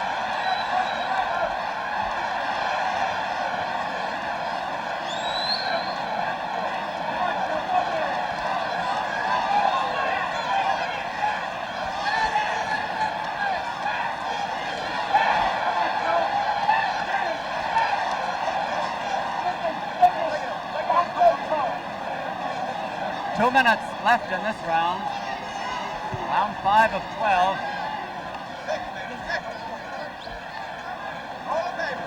Hold to the traffic cop car. Hold to the traffic cop car. Float like a butterfly. Frazier couldn't get set there even though he had Ali on the ropes.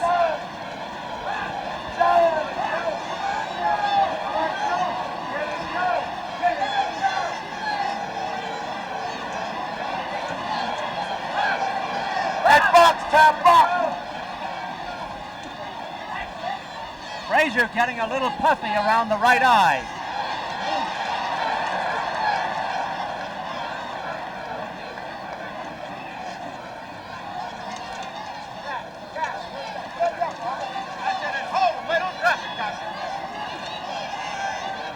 A minute to go in this round. Stick him while you do it. Solid shot by Ali. Wild by Frazier.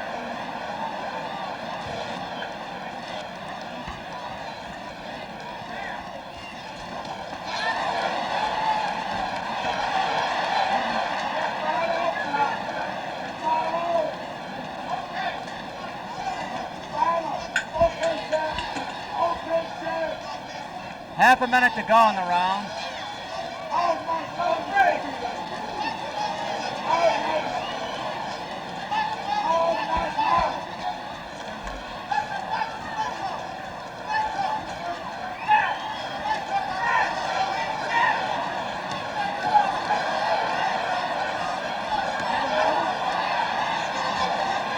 Frazier saw the opening, but he couldn't follow through. Coming up to the halfway mark of this 12-round bout between these two great ex-champions. Some of those punches were blocked, partially.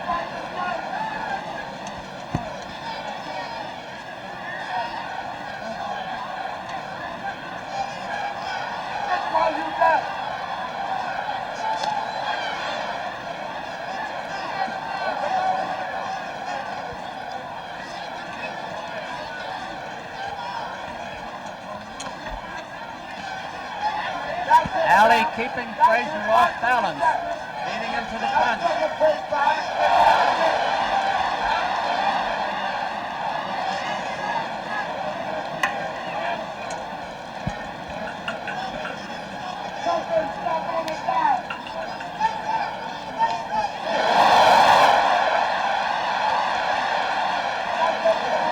They're trading. 2 minutes left in this round.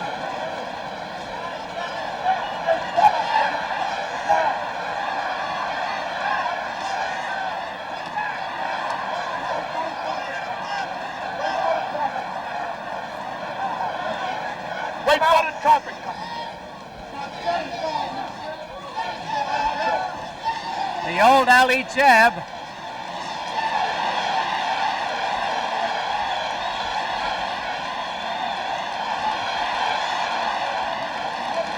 Ali's outscoring Frazier about 4-1. Frazier hitting a little bit the harder. Dance.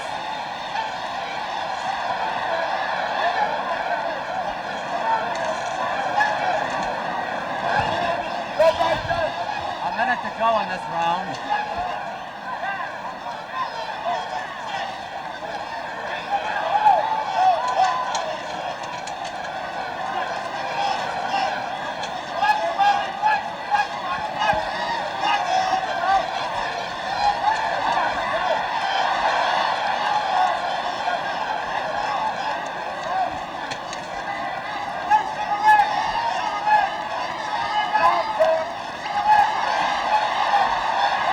They didn't land.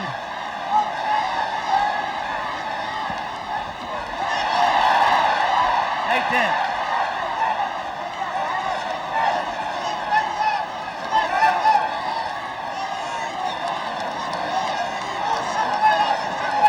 Ali is outsmarting Frazier.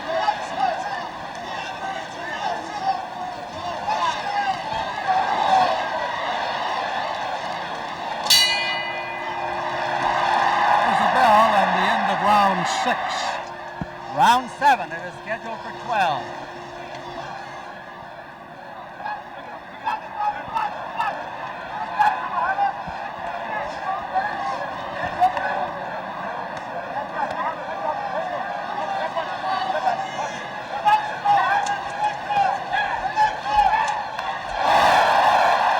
Biggest punch of the fight by Frazier.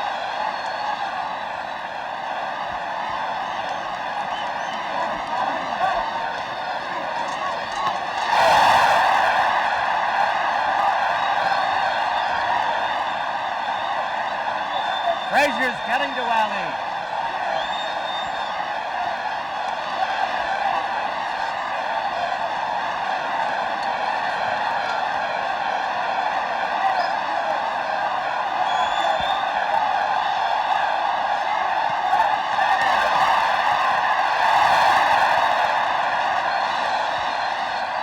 This is as good as the last fight.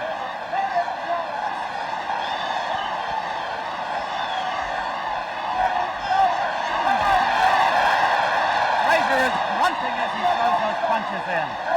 Tony Perez gets them apart.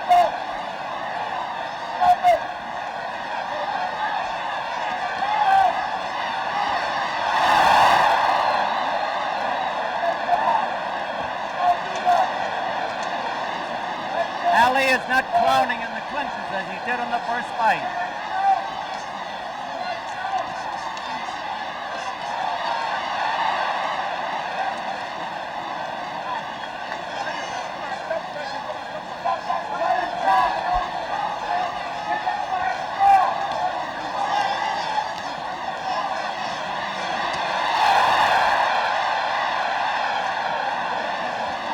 This has been a good round for Frazier on punching.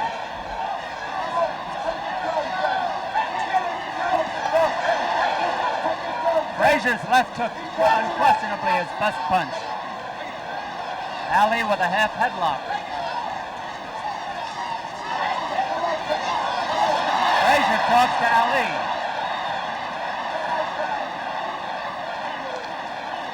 Half a minute to go in the round.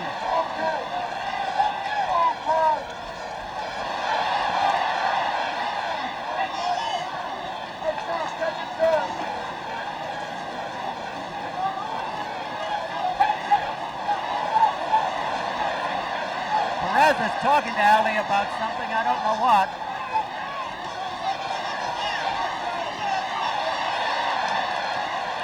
A good double hook by Frazier. There's the bell. Coming up to round 8. Joe Frazier turned the fight around a little bit in the last round. It's a 12-round bout. Ali opening fast again.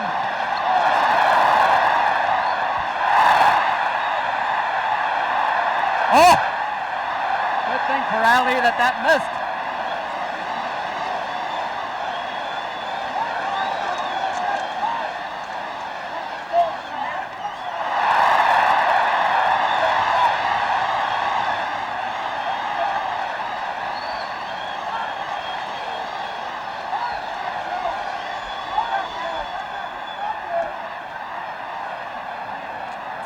There isn't any question, as Van said, that Ali is respecting Frazier a lot more now.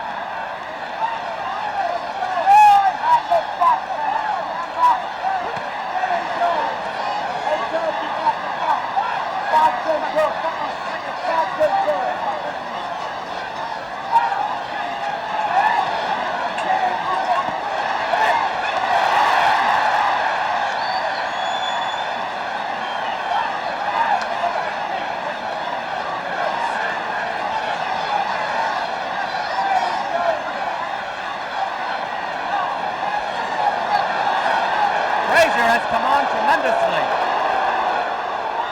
Ali is doing the holding.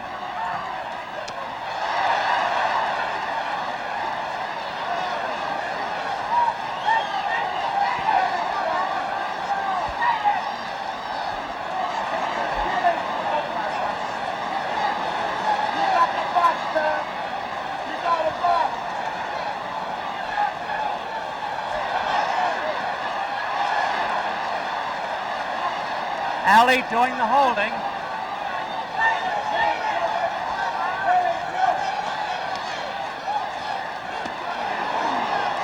Big body shot.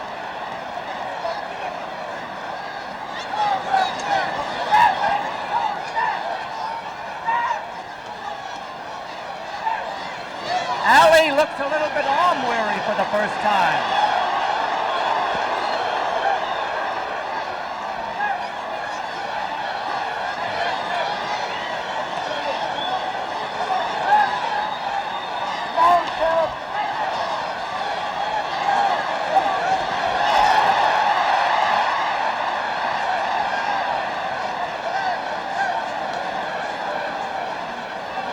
The round almost over.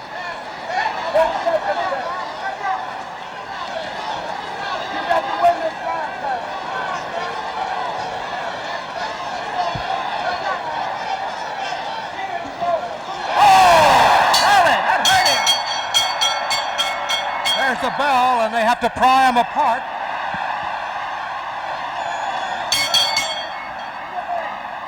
A double start in that round.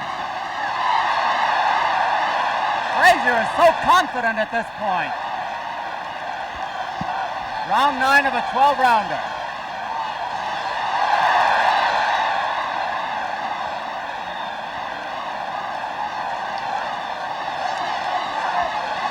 Ali's arms are tired.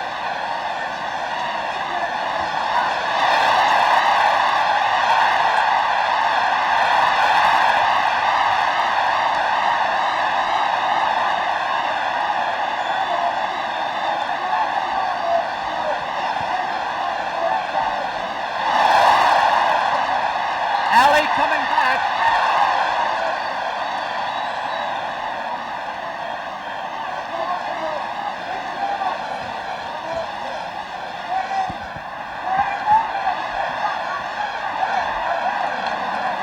Now Frazier is getting careless, and Ali is putt-shotting him.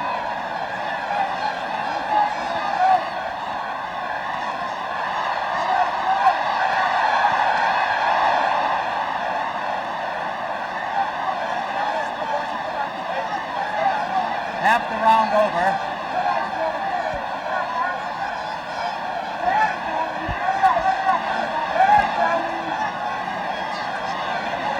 Ali's face is getting puffy.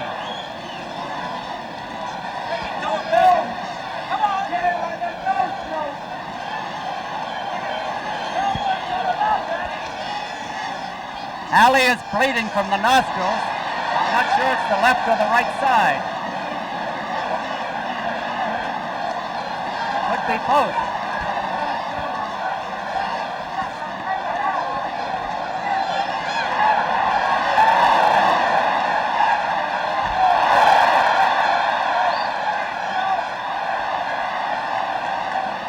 Less than a minute to go in the round.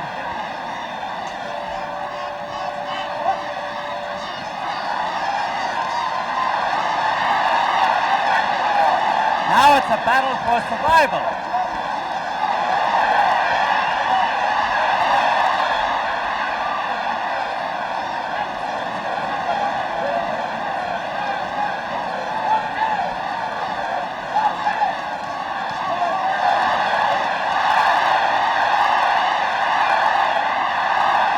Big punches by Ali there.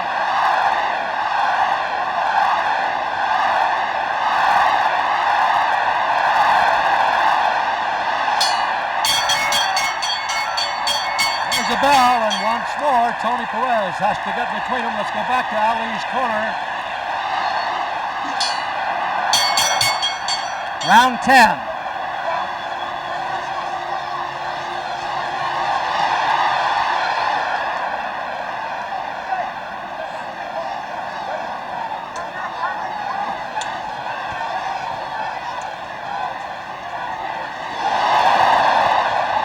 Frazier is not grinning now, and he may have hurt Ali again.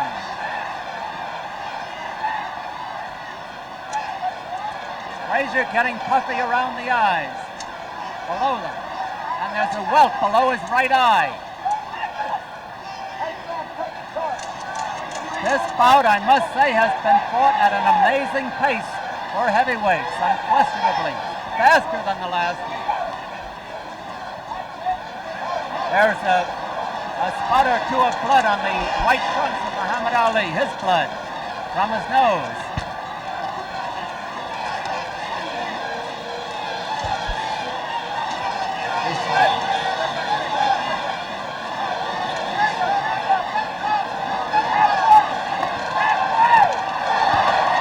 That was a grazing left.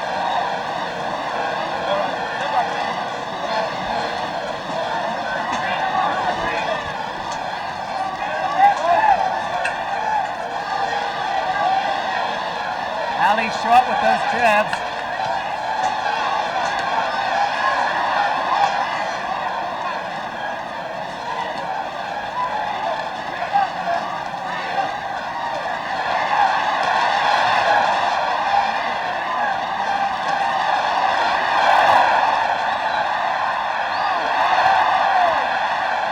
Frazier's teeing off.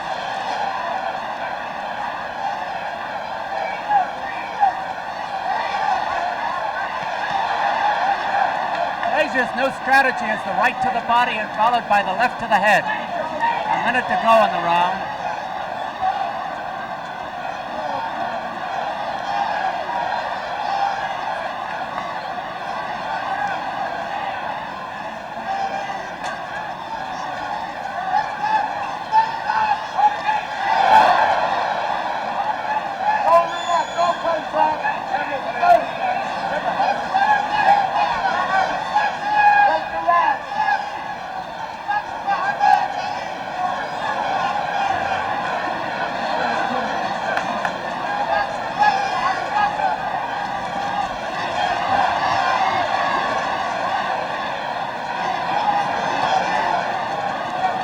Almost over.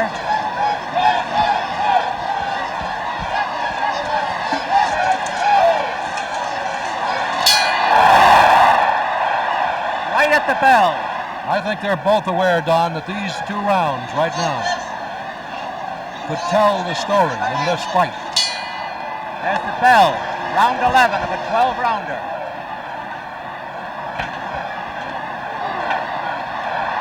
The first time in any round that Frazier got in the first good punch.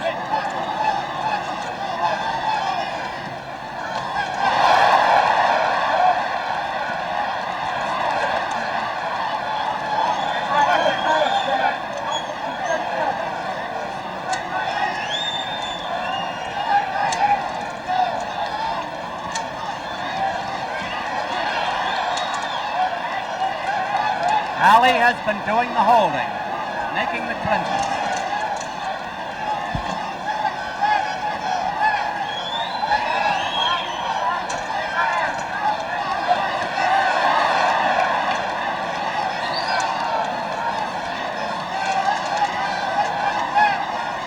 Under New York scoring, the bout could end in a draw.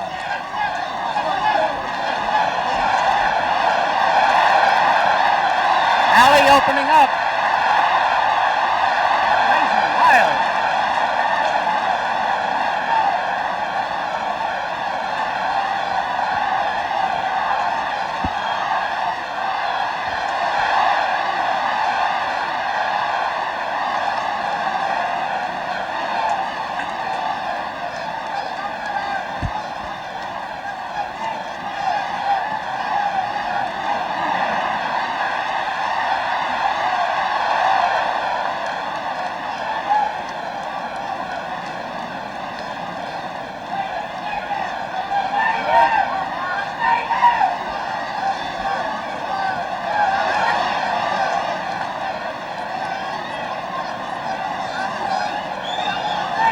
A minute to go in round 11. So far, a good round for Ali.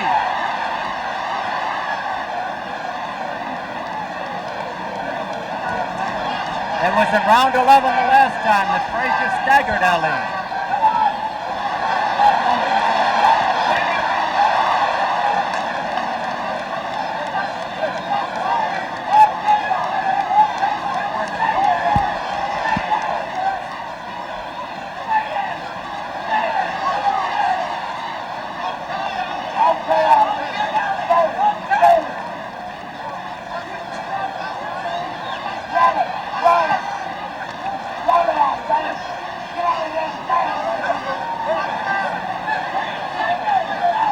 almost over. Round 11 of a 12-rounder.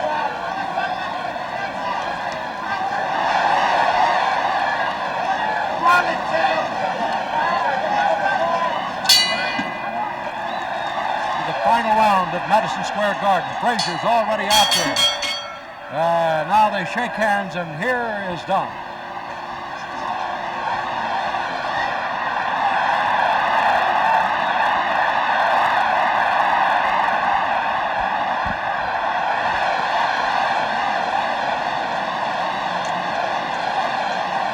There's no tomorrow, only tonight. This is the last round.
Half the round is over.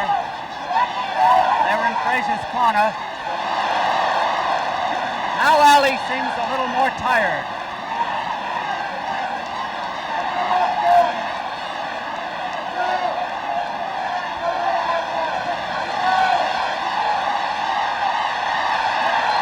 A minute to go in the fight. 1 minute. There's the countdown.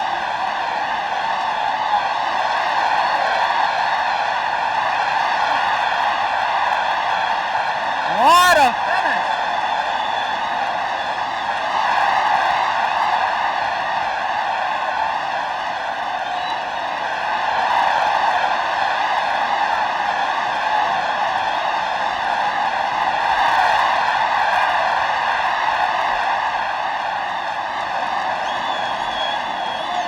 The garden is bedlam.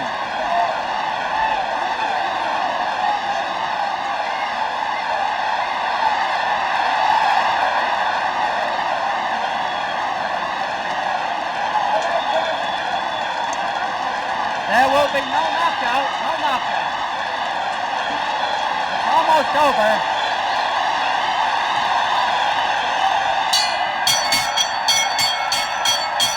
There it is. It's all over. And judges Tonis Castellani, Jack Gordon, and referee Tony Perez will have their work cut out for them. Ladies and gentlemen, here is the decision. May I have your attention, please? Here is your decision. Here's the decision. The winner by unanimous decision is Muhammad Ali. There it is, the winner by unanimous decision, Muhammad Ali. Chunk's okay here.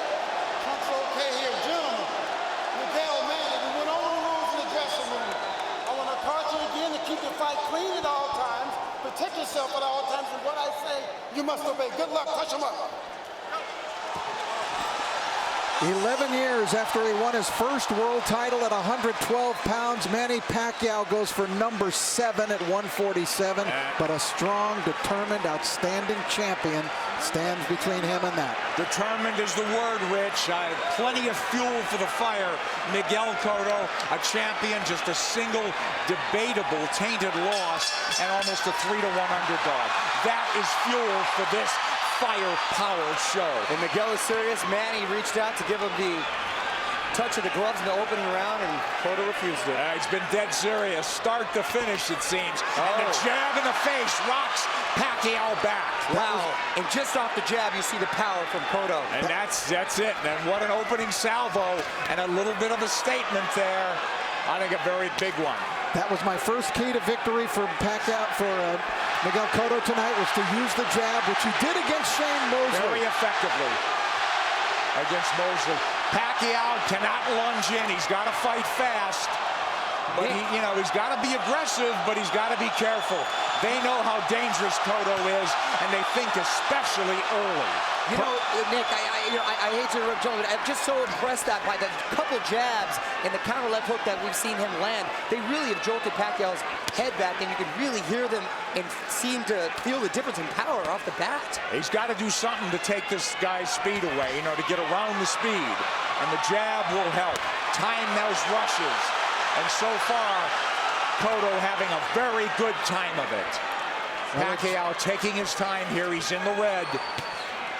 A jab will negate speed, and if you remember the pre-Margarito, Miguel Cotto handled speed very well in the likes of Zab Judah and the likes of Shane Mosley. Let's not make Cotto out to be this one-dimensional slugger. He could jab, he could counterpunch, he could box, he finds ways to win. No, he's a very, very good boxer. He's got versatility. A really good point, Rich, that not only did he fight those guys that were southpaws, Zab Judah, a southpaw. Carlos Quintana, slick, fast southpaw. Chop Chop Corley, slick, fast southpaw. So he knows how to handle it. Well, Chop Chop wobbled him, but he overcomes adversity, doesn't he? And here we see body shots a couple of seconds ago from Cotto. So those first left hooks raining in. It's almost a hybrid punch from Cotto, but it really will be a key, as Rich said, to this fight. He's got to use that true welterweight advantage, Miguel Cotto does. He's look bigger, and he is the bigger guy naturally. Now, Pacquiao has managed successfully so far to keep the fight in the center of the ring, which is where he wants it. And he does not want to be against the ropes. But he's not fighting fast, Rich. Well, because he hasn't figured out what to do yet. He has not figured out how to attack Cotto yet. And it's very early. Listen, we're taking nothing away from the guy who's pound for pound king of the world. Well, not just that, gentlemen. I think he tasted that leather really early, and he's a little reluctant to let those combinations fly right off the bat. Winding down round one, and a very good one for the champion in white, Miguel Cotto. Oh, and this is going to be a good fight. With that jab, guys, so here we go. Round two. Half the crowd's on its feet, it seems. Cotto's in the white, coming forward. Counter punch from Pacquiao.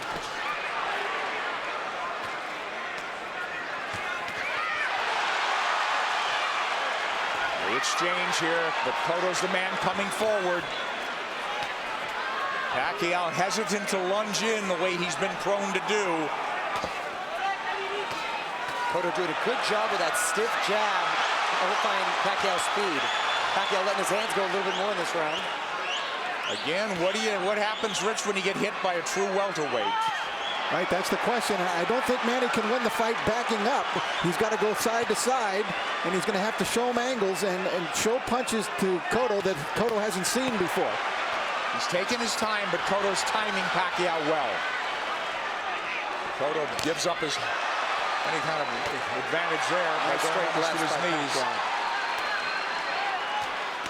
Pacquiao moving away from that left hook now. Moving to his left, but now mostly out in, not a lot of angles from him. Much more deliberate fight from Pacquiao. Nice left hand. Cotto absorbs the combination. Beautiful combinations by Pacquiao, moving, giving him angles, finding a range. But Cotto keeping in control. He's figuring things out a little bit now. And working the body, Cotto. Well, Cotto in control. He's not reverting right away, getting into a slugfest. There's that left hook, sweeps in on Pacquiao. That's a power punch, too. You better believe it. So landing a left hook that's shortening up on it is working well for the orthodox Cotto. Cotto a right to the ribs. Bayless warns him to keep it up. This is where he doesn't want to be against the ropes. And that's what Frady was working with Manny, this whole camp, to stay off of those ropes. Absolutely. Beautiful combination by Pacquiao. Yeah, but there comes Cotto back, and Pacquiao has picked his shots. He's a precise puncher. And now we're seeing some of that speed, though, of Pacquiao beginning to make a little bit of a difference for him. You're right, Rich. I think he had to adjust to the strength of Cotto, and he had to realize that he could hang in there. And now he's able to set a little more into his plan. Let's see if they'll hang in there. This is a red-hot round, guys. Cotto's had his moments. He goes southpaw. Covers up. Just that switch. He doesn't do it a lot. He's a natural left-hander. Body head. But the body really landed. For Cotto. Back comes Pacquiao. Stinging combination. Do you love it? Love it. Big combination. Big hook by Cotto. Cotto's the guy moving forward. Round 3. Here we go. Manny Pacquiao in the red, mostly in the white, and red is Miguel Cotto, the champion. He's moving forward once again. It's measured aggression. One of Cotto's problems, he gets hit a lot. Sparring and the real thing. He's been wobbled. He's overcome adversity. He's been cut. He finds ways to win. Well, you know, the guys that have really given him problems, Nick, have been big, strong guys like Margarito, Claudia, that come forward cutting punches. For some reason, he does well against quick guys with quick hands, and he seems to nullify the speed with that crisp jab of his. Yeah, if he could time him, and he's done a good job, but here comes lightning combination from Pacquiao, and Pacquiao moving forward for the first time in the 3rd round. Beautiful counter shot by Pacquiao. Yeah, and here comes Angles, and that's a bad break for the champion. But it is a knockdown. It is a knockdown.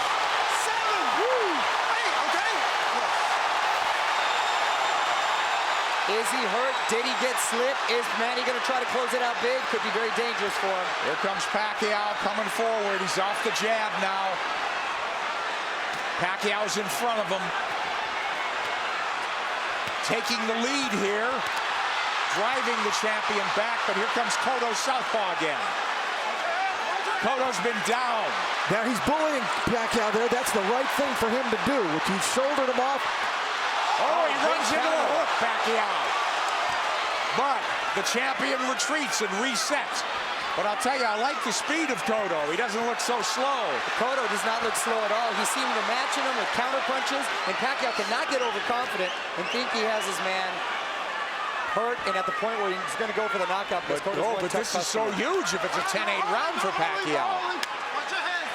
Pacquiao's had the champion on the floor. A flash knockdown in round 3. Body shots absorbed nicely. Pacquiao says, give me more. But Pacquiao grazes the ropes. They don't want him there, as Mario said. 3 shots for the champion. Cotto with a hook. Pacquiao comes up with air.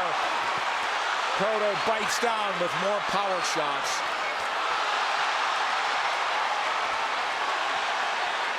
A lot of those Pacquiao punches missing. We should remember, too, that Miguel Cotto is a guy who has been shaken in fights. He has been knocked down, like by Ricardo Torres. He knows how to get up and win. Yes, a lot of heart. Hearns never questioned. That was a big combination. You know what I'm giving? You know what? I'm starting to lean towards a 10-9 round here. Cotto's winning this round big, I think. I mean, other than the knockdown. You give Pacquiao the round, but is it a 10-8 round? Cotto's cut, I believe, under his right eye, if I'm mistaken. If this fight goes the distance, it'll be interesting to see how they scored that one. I scored a 10-8. 10-8 probably, but arguably a 10-9. Here comes Miguel Cotto out. Walking into Pacquiao. Pacquiao has not been lunging in. He's really picked his spots to flurry. And I think that's a big show of respect for Cotto's strength. Absolutely. Pacquiao able to try to fight backing up. He could do it, and he may have to do it if this one goes the distance, because Cotto is coming with measured aggression.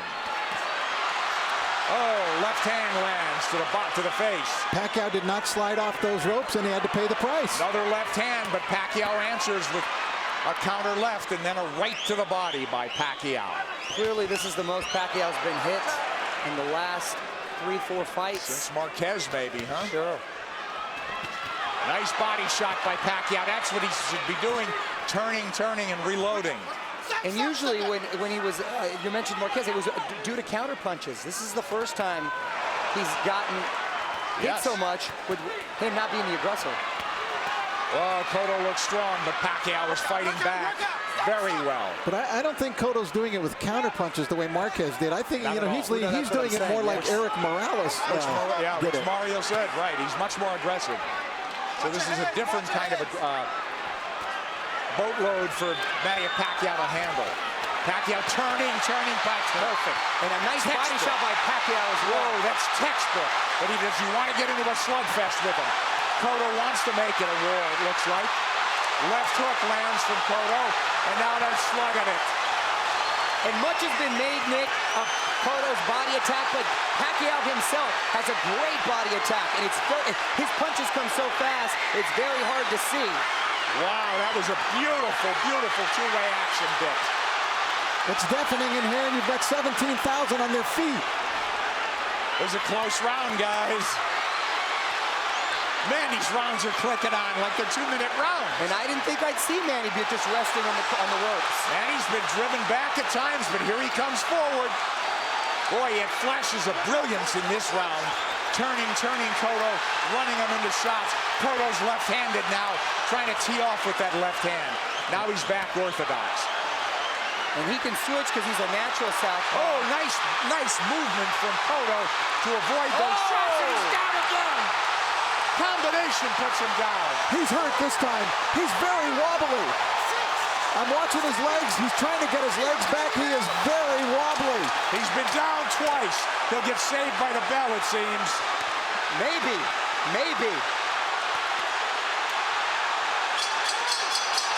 Whoa, a 10-8 round again.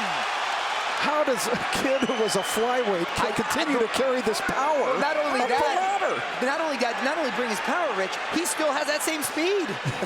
Here comes Cotto forward, but Pacquiao is on the move now. He knows he can slug with him. He's gotten, obviously, the champion's attention and immense respect. He's put him on the floor twice, and we're only in the 5th. Here comes Cotto marching forward. They told him, you're fighting his fight. And I don't understand what that is. I mean, it should be a war of aggression, but the war of attrition is taking its toll on the champion. Well, Cotto needs to get a rhythm back here, and he can start with the jab. He had success early in the first round. And there it comes. That's what he needs to just establish his rhythm again. Because Pacquiao's too fast for him otherwise. Nice left jab from Cotto, but back comes Pacquiao combinations.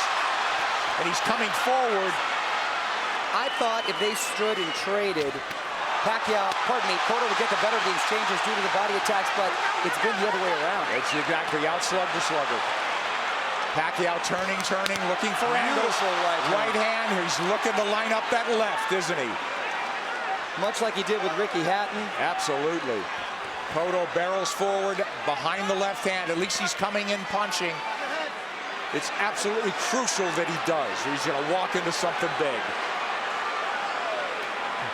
Cotto southpaw again. Well, now he's squared up. Middle of the ring where Pacquiao wants to be. Let's see if he'll turn. Pacquiao has not pressed his advantage in this round. They've slowed down just a bit, but here comes Cotto. He had him hurt. You're exactly right, Rich. And he's abandoned going to the body, which really slowed him down, I thought, in the round when he got the knockdown. Close round and not quite the fierce tempo we saw in the prior round. Cotto's been on the floor twice. The champion, the underdog, fighting for his belt and maybe his career. He should be roughing up Pacquiao right in this area. Pacquiao's taking the round off. This is where he wants to keep the fight. Well, Cotto was dazed in that other round, that last round, so he's got to pace himself. Cotto's trying to bully him here a little, and I think it's the proper strategy for him to use. But don't you think Pacquiao could fight all night? And I don't know about down the stretch with Cotto and stamina now. He's been rocked and hurt. You know, but did all that drama in his camp, in the typhoons, the travel, the only really 3 weeks of training, is that going to catch up in the later rounds? That remains to be seen. We'll see. If it goes later, Mario. It's true, Nick. End of 5. Close round. Round 6 coming up here at the MGM Grand. Manny Pacquiao, Miguel Cotto. Cotto's been dropped twice. Pacquiao, we have him, arguably had 48-45, guys? That's what I have it at, 48-45. I gave that last round to Miguel Cotto. I did as well. Mario? I have it 49-44. I still gave it to Manny because he seemed to answer everything Cotto was giving him. But I don't know why I still have the feeling that Cotto has the power still to end this with one shot. He certainly does. He's got a slugger's chance, but I worry about this. I'm concerned about his stamina. Being down, being wobbled, being hurt, but he has gotten up and won before that way. I'll tell you one thing. After seeing Miguel Cotto fight Ricardo Torres, I will never write him off in a fight. Absolutely. Because he said that's a very He had his world rocked, didn't he?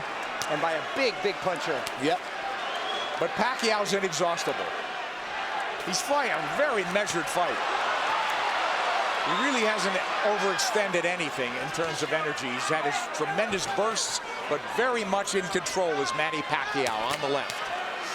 And that's a Pacquiao of old. Upstairs, downstairs, darting in, darting out. That's when he's the most effective.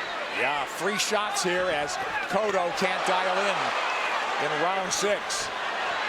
This is such high-quality stuff. This is boxing at its highest level. You're exactly right. And to see 2 champions, world-class, trade like this and really put on a show, it's the best for the sport. That's why this product is unbelievable. Pacquiao has the champion on the ropes momentarily. Yeah, I thought he dinged him there a little bit. And you know, it's funny. It's just odd that Cotto's been southpaw more times in this fight than most already. But he is fighting a southpaw and hasn't been effective changing over, trying to land that left from the southpaw position just to close distance. Pacquiao having a better round than Cotto here, don't you think? Oh, yeah, he's been active this round. I thought he kind of took that last round off. A lot of steam has been taken from Cotto. I agree, Mario. A lot of steam. Beautiful body shot. Those are those sneaky body shots. There's another one. I'm telling you. Is Cotto wearing down as we approach the halfway mark of a scheduled 12-rounder? He's been dropped twice. And there's no question he's behind in this fight, as Manny Pacquiao tries to take a title at a 7th weight class. Cotto cut, bleeding. And backing up. And when he uses the jab, very effective. Cotto adjusting here a little bit. Maybe it's starting to employ a different strategy. And he's been very good recently, Rich, at making adjustments and doing what he has to do to win. Oh, he got hit flush. Flush with the left hand. And Pacquiao's holding on to him. And possibly, and big shot by Cotto. Big return fire from Cotto, but a big round from Manny Pacquiao. And a smile from Manny Pacquiao as he goes to the corner. Guys are telling Cotto, get off the ropes. That's what Pacquiao's game should be. For me, Cotto should take Pacquiao to the ropes, but they don't want him on the ropes. They want him to box. It is. Try to land that hook. I sense that sense of desperation now. They got to land a big punch. Cotto. Pacquiao's just got to keep boxing the way he is. He's landing enough power shots. This fight, and because of 24/7, really generated a lot of interest from outside of the boxing world. Hence, the office pool at my work. And I've got the 7th round. Here comes Pacquiao on big. Cotto trying to time that rush, but Pacquiao far busier and more effective even in this 7th. And you can hear those shots. Back came Cotto with a left hook. He's southpaw again. Now he's orthodox. Nick, he's impressing me with the shots he's been able to take. Because Cotto's landed some pretty solid shots, and Pacquiao's taken well, which was a big concern. Yes. First round, we said it was different. It appeared that welterweight power was forging to the forefront for Cotto. He looked like a big, powerful guy that was getting Manny's attention and respect. It just seemed like he was trying to figure out the way to attack, and he figured it out. He did. You're All exactly angles. right, Rich. Look, all fresh angles, new punching opportunities for Manny Pacquiao. And Cotto is southpaw again, and he gets hit on the way in. He's leaning into punches now, and now he's walking back and getting driven back. Yeah, Manny looks like he's warming up, though, again. Absolutely. He's chasing him down. Yeah, he's the aggressor now. Cotto's, the fight is completely switched here. Cotto is the guy backing up and trying to box. It's the height of irony. And Cotto is breathing with his mouth wide open. Cotto's throwing single shots infrequently. When's the last time we saw a right hand from Miguel Cotto? Cotto now on the jab, trying to turn Pacquiao. Pacquiao trying to time him. Cotto trying to pull a Tommy Hearns when Hearns fought Leonard. Yeah. When their roles reversed in that fight dramatically in the 7th round. Here comes Cotto with a combination. Combination that worked earlier in the fight. Manny blocked it this time. And he's trying to line up that left again, it seems. Beautiful counters.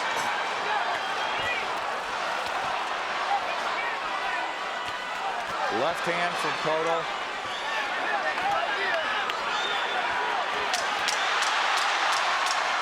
This is I thought it was a close round in some regard, but who'd you have do enough to sweep by in that one? Well, I thought Pacquiao won the round. Yeah, just enough, I thought. Cotto's trying everything. He's been southpaw numerous times to no avail. Now they want him to box and circle the ring. He's fallen hopelessly behind, guys. Well, he's well behind, but I don't have a feeling that he's out of the fight. Right. I was just about to say that he's behind, but not out of it, and he's telling his corner he's fine. And he's good, but his face is telling a different story. But do you think not out of it because he has a puncher's chance, or that he could box his way back in? I think he's running out of rounds to do that. I think he's running out of rounds, but history shows that he's been able to make adjustments before, and he still has that puncher's chance. Yeah. That's what I mean. He's got to knock him out. I still think Cotto could win the fight on points, but I think he would need to score a knockdown along the way to do that. Well, absolutely that. Boy, Pacquiao very much, again, in control. Very measured aggression. They'll fight in bursts, though. He eats a left hand there, but it's a single shot. Cotto's got to come back with the right. But Miguel's finding a rhythm with his legs now. Yeah, that's one of the adjustments we're talking about that he's made. He started just in this 7th round, being more on his toes, staying on the outside, picking his shots. I don't know if he's being effective, but he's surviving. He got his arm up in time to block that shot by Pacquiao. You know, Pacquiao doesn't have some great inside game, but he's just so quick that the fresh angle's there for him. But look at Pacquiao walking to the champion. The smaller man walking him down. Moving him to the ropes. Big left hand, which he's tried to line up all night.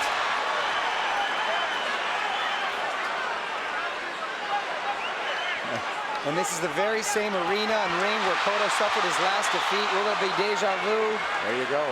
Cotto with no head movement. He may be moving his feet, but he's still a target. Left hook to the body by him.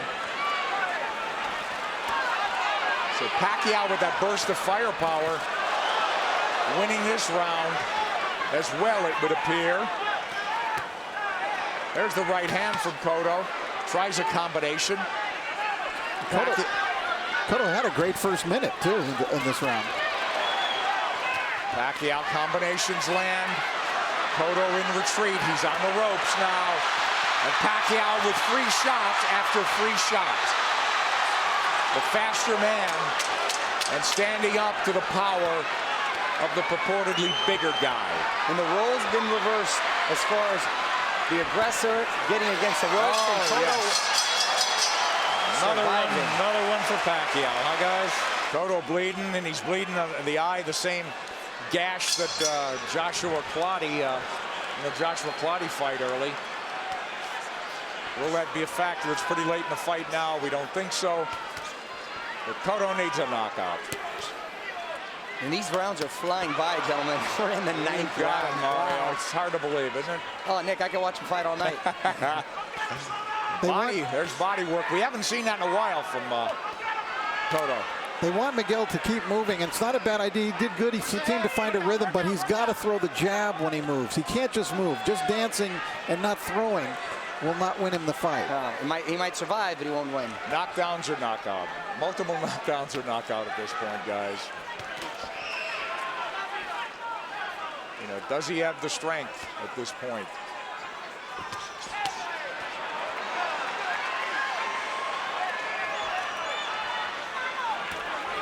Cotto's problem is he starts strong almost in every round. He fights a good minute and a half, but it's always Pacquiao that comes on. Pacquiao, from what I hear in sparring too, the problem is he's quick to make adjustments, and then he just overwhelms you with his counter, so it's hard for you to counter that. Yeah, that's a good point. I think Cotto got stunned. Here he comes. I saw him back off, and I saw a little look on his face. Yes. His nose is really bleeding now. Cotto's face showing Pacquiao is zeroing in now. All about aggression. This could turn into a war of attrition right now. A couple of big power shots just missed. A lot of time left in this 9th round.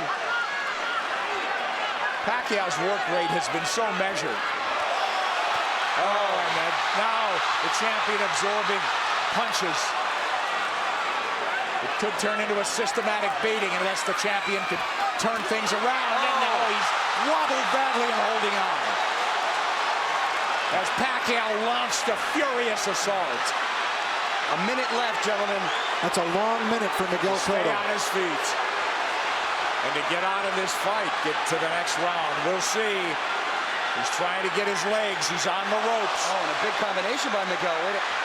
Oh, yeah, but this is a beatdown now, Mario. It is. It's systematic. Pacquiao looking for the evening-ending combination. Half minute to go in the 9th. Coming at him from all angles with punching when he wants. Pacquiao asking him to come forward with the tap of the gloves. Another flurry. Drives the champion Boy, back. look at the face. It looks terrible on Cotto. He's getting all puffy, bruised all over. They might stop it in the corner. He's got to fight back. This is close to a 10-8 round without a knockdown. Absolutely. And that's exactly what I was talking about earlier, guys, is the overwhelming punches that you just don't either have time or no reason to want to answer them. Well, Cotto's corner made it emphatically clear. They're giving him one more round, but Cotto's a guy who's had to do it on his own and make adjustments and overcome adversity. It's a very deep, precarious hole he's in now. Down twice, wobbled badly, beaten up systematically. Maybe 3 rounds to go if he gets back into the fight and wins this. And I got to tell you, the first 30 seconds of this fight, I really thought we'd be seeing a different fight at this point. Wow, wasn't that a punctuation point, Mario? I think more just all the credit with Pacquiao making a beautiful adjustment, psychologically maybe, as well as in game plan. He didn't rattle at all, did he? You know, I really thought coming into this fight that the tumultuous nature of the camp of Manny Pacquiao this time, the 3 different training sites, the discord within his camp with people not getting along, that it might have an effect, and it just hasn't shown itself at all. It hasn't worked. It take its toll. He's a machine. He's a machine. Rocky 3 will not come to fruition, it seems, tonight. Yeah, he loves the fight, doesn't he? All right, Cotto trying to box now. He needs to land that power punch. He's knocked people down with jabs. He's knocked people out with the hook, with the right hand. He needs it all now. He looks like he's trying to gather himself for one big assault. Yeah. Pacquiao moving forward. Hasn't looked crisp this round, but I think Miguel would like to start something with that big left hook of his. He's got to ignite something offensively.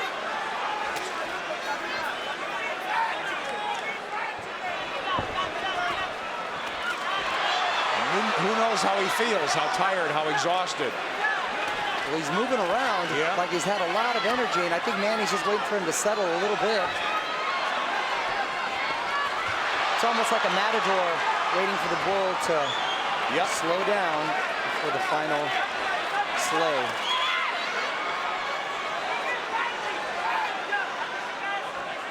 He's tired of running. I think Pacquiao could fight all night, can't he? Half minute to go in the 10th. And we'll go to the corners and see. At least the champion has found himself a little bit. And will they let him go to the 11th? It appears so.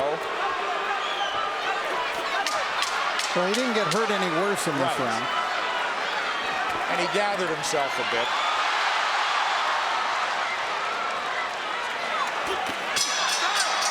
But he didn't even win it would seem. Freddie Roach hasn't had to tell Manny Pacquiao much. Boo Boy Fernandez, translator, friend, confidant.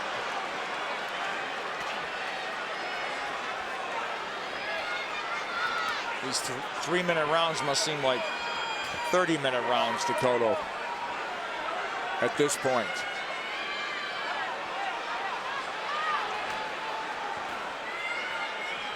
Complete role reversal, and it happened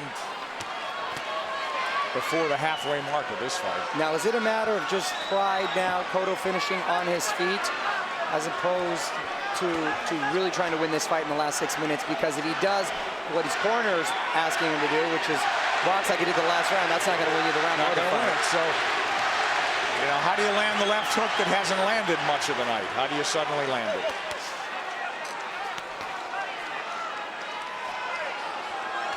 He's got to start by throwing it. He's feigned by Manny Pacquiao. Yeah, I think the in terms of the punch count and the rate is way down for both guys in this fight. And credit Pacquiao, he's controlled this pace the entire fight. There he goes when he wants. Throwing when he wants. He got caught coming in there, but he's full of fight now, halfway through the 10th. But Cotto was just trying to pick a spot. Well, look, Pacquiao fighting when he wants, coasting when he wants. It's all him.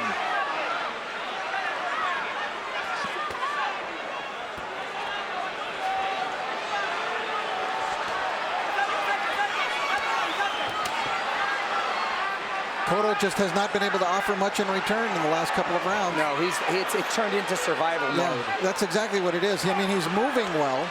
His legs are still strong. And the crowd just waiting for an end, you know, for an end, for the flurry of the punch that ends it. And I don't think Miguel believes he can pull it off anymore. He had that look on his face in the corner where he wants to maybe just have a moral victory by ending it on his feet at this point. No, nothing's working, guys. Nothing. Manny. And that's just a stare down.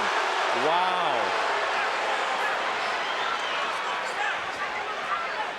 The bigger man has surfaced tonight. He's in red.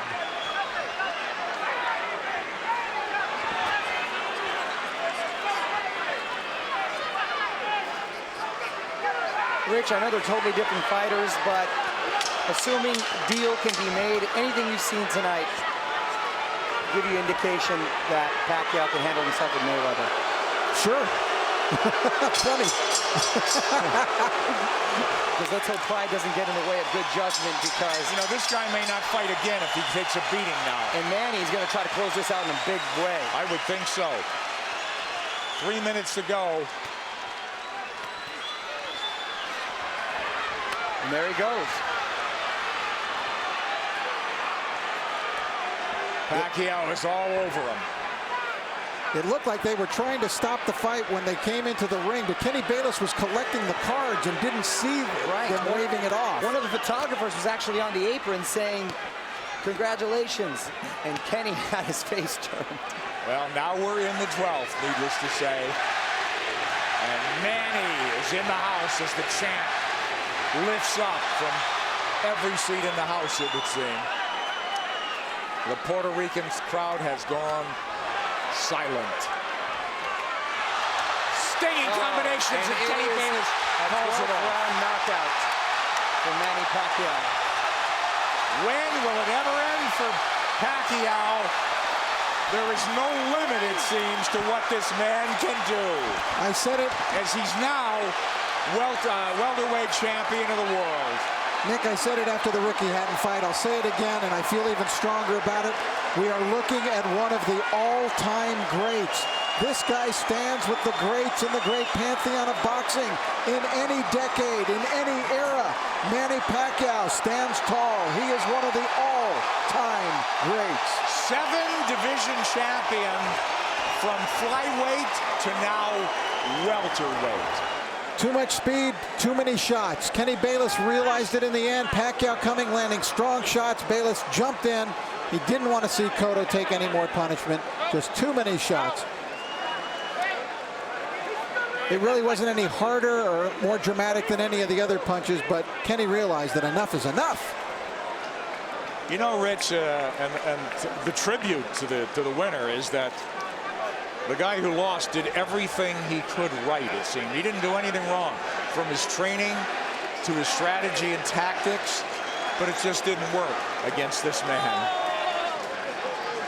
as it usually doesn't. Manny Pacquiao is on top of the boxing world. He came in a near 3-1 favorite. We questioned that, but he dominated in that fashion. Referee Kenny Bayless steps in to call a halt to this contest. The official time, 55 seconds of round 12, the final round, the winner by TKO victory, and new WBO welterweight champion of the world, the fighting pride of the Philippines, Manny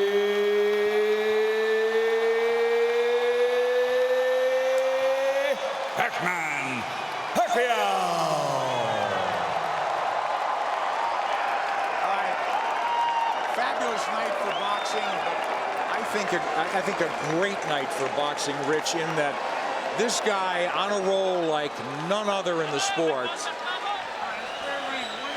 So with the crowd coming to a feverish pitch as both fighters were announced, especially Juan Manuel Marquez. Pat Russell, the Army veteran, calls him into the center of the ring with the final instructions. 10-point must scoring system, no standing 8 count, There it no is. This 3 is high knockdown right rule. here, hip line to hip line. 12 rounds, the WBO final eliminator. Touch him up. Good luck. Buena suerte. All right, so is set to go. The Colonel Bob Sheridan here, Timothy Bradley's with us, and Larry Merchant. We're glad wherever you're watching around the world that you can be with us here at the Forum in Inglewood, California. Mike Alvarado, 34-2, 23 knockouts. Here we go. Both of them have black trunks on. Alvarado, the guy with the tattoos, and he has the American flag down one side of his pants and the Mexican flag down the right side of his pants if you don't know these fighters. I don't know how you could not know them, but just in case. Marquez, a smaller man, 2 inches shorter, a little bit lighter, and he's giving away 5 inches in reach to Mike Alvarado. Let's see if Alvarado can take advantage of that reach. Well, I think it looks from his body language, Tim, that that's his first priority. Let's see if my size makes any difference before I decide that I've got to put the pressure on him. Right, it's a fill-out round. The first round is going to be a fill-out round. See what the guy has, and that's what these guys are doing. Take a look at each other.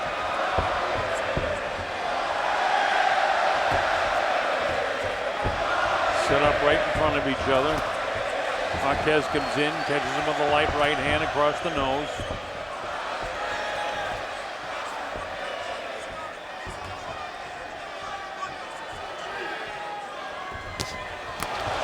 That's loose with the right hand, does Juan Manuel Marquez. Now don't be fooled by the crowd here, because anything that Marquez does, the crowd will roar, anything. And here we can tell you sometimes when the punches are short and the crowd goes bazonk, because they're not really landing punches, as probably was the case with that last shot. But the crowd is very enthusiastically behind one Manuel Marquez. Alvarado really hasn't opened up here in the early going. Looks a little tight. Yeah, he does. Yeah, he's not relaxed at all. And he also doesn't have much of a sweat worked up on him.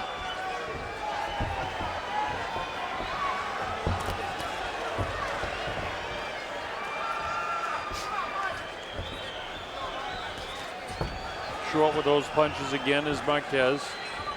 And it's so interesting, to us fight degenerates, watching the evolution of Marquez. He used to be strictly a boxer, then more of a counter puncher, harder counter puncher. And here you see if he has to, he'll just take the lead. Absolutely. As he's doing in this round. Nice right hand, snapped the head that time of Alvarado. Alvarado comes back with a right hand of his own. Body shot downstairs. Marquez will take this pace all night long. All night long. Usual 35 to 40 punches a round. Which is more right now than Alvarado's doing as a bell ends, and that's a Marquez round. All right, here we go, round number 2 at the Forum in Los Angeles. Juan Manuel Marquez to the right of your screen, and left of your screen is Mike Alvarado. Alvarado, clearly the bigger man in there, both in height and in reach. But the heavier punches were landed in the first round by Marquez. Probably 3 or 4 punches landed with some pretty good pop on them. Alvarado misses again with his left hook. I'm wondering what is Alvarado's game plan right now, because I really don't know what he's trying to do right now. Well, the first round, we talked about a feeling out round, and now he's trying to pick up the pace a little bit more. Now, okay. Yeah. He's opening up a little bit more now. But at the time you asked that question, right. I was thinking the same thing, Timothy. What's he going to do here? Mike is moving, sliding around to his left, then he stops, sets up right in front of the guy. Marquez feints inside, doesn't get Alvarado to move, so he throws the left hook. Right hand. It's clear to me that Marquez has got quicker hands.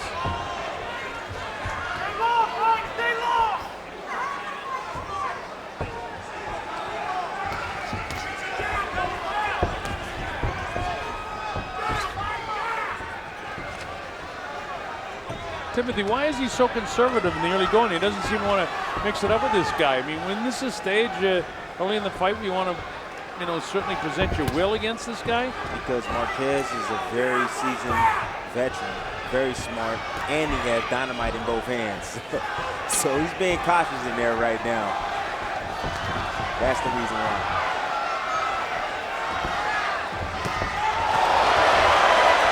Marquez lands a shot, quickness of the hands again.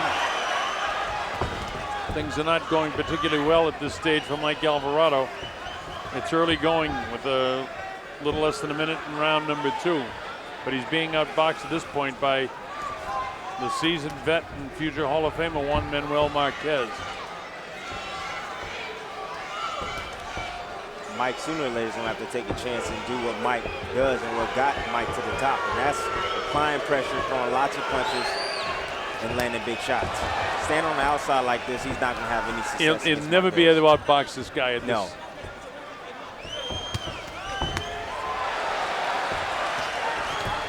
He's allowing Marquez to do whatever he wants. And the way he's holding his gloves up so high, Tim, it's almost like he's still fighting the Provodnikov. Right. And it's still planted in his mind, and he doesn't want to get hit like that. Right. But the less hitting he does, the more hitting he's going to get. I completely agree with you on that, man. All right, we go to round number 3. Nacho Beristain, we understand, in the corner of Juan Manuel Marquez. Be sharp with his responses. Well, he certainly has been. A little bit of puffiness around the eyes of Alvarado already. And we're only in the 3rd round. Alvarado continues to wait. That time he moves in without throwing a punch, and he gets countered by the master counterpuncher, Marquez. Mike went headhunting that time, but he missed his shot hard with the left hand.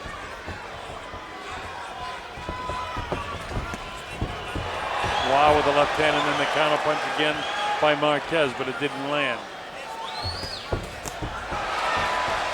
Those taking on the gloves. Right hand, left hand to the body by Marquez. Solid shots too. Boy, Alvarado is not doing anything. I mean, he's stepping inside, but he's getting the distance, but he's not throwing any punches. Well, he loaded up that shot, but it went sailing over the head of Marquez. He has to work the body. Yeah, it looks like he wants to try something, but he's not quite sure how to get it done. He'd like to get inside, but how do I do it without paying too high a price? Right.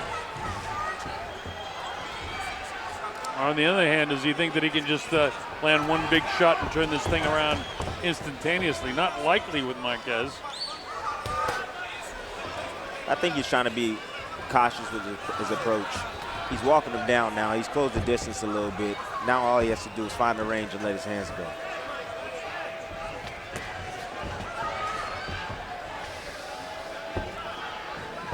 Again, to me, Tim, it's obvious the quickness in the hands of Marquez. You know, why, you know, the book on him is such a great counterpuncher, although he's certainly been offensive-minded in this fight through the first two rounds and 2 minutes of this round. Oh, yeah. Because Alvarado's not doing anything but sitting in front of him. It was a nice combination. One solid right hand landed by Marquez in the middle of that. Mike, wait. Huffy by the right eye already. Whatever Mike's idea is, it's not working to this point. Waiting. Big left hook that time, but didn't quite catch Marquez. Headbutt, watch your hair. Headbutt, no cut. Closing seconds now of the third round. Well, instead of making Marquez look too old, he's taking 10 years off of his life the way he's fighting. All right, here we go, round 4. Alvarado to the left of your screen. Now he opens up with something with the left hook. Caught the head of Marquez. Marquez now to the left of your screen. And now Alvarado seems to want to pick it up a little bit here. Mile high on the back of the trunks of Alvarado. He's from Denver, Colorado, a Mile High city. Jab, left hook. Mike goes fishing with the right hand, missed his left going in, so the right hand wasn't there. Feinted right, missed with the left hook. Again, one punch at a time, and if you're throwing one punch at a time, you better make them count, and he hasn't made them count. One punch at a time is not going to do it. Combination of punches by Marquez. All 3 of them landed. Got him with a little stuff on the inside. That's where Alvarado has to be, right That's there. where he needs to go. Right in his chest, right there. Well, look who's getting off first again, Marquez.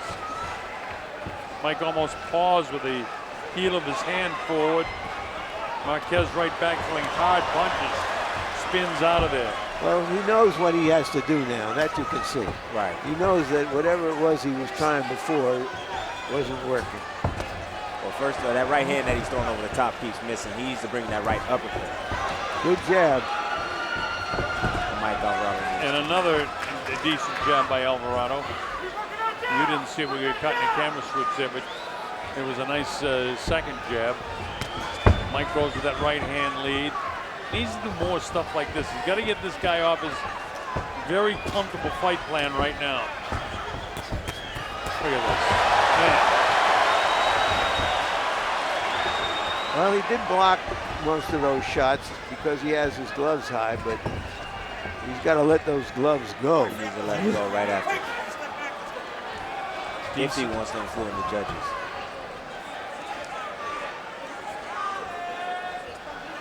I mean, if this is going to be a distance fight, how many rounds can you give away to Marquez the way he boxes?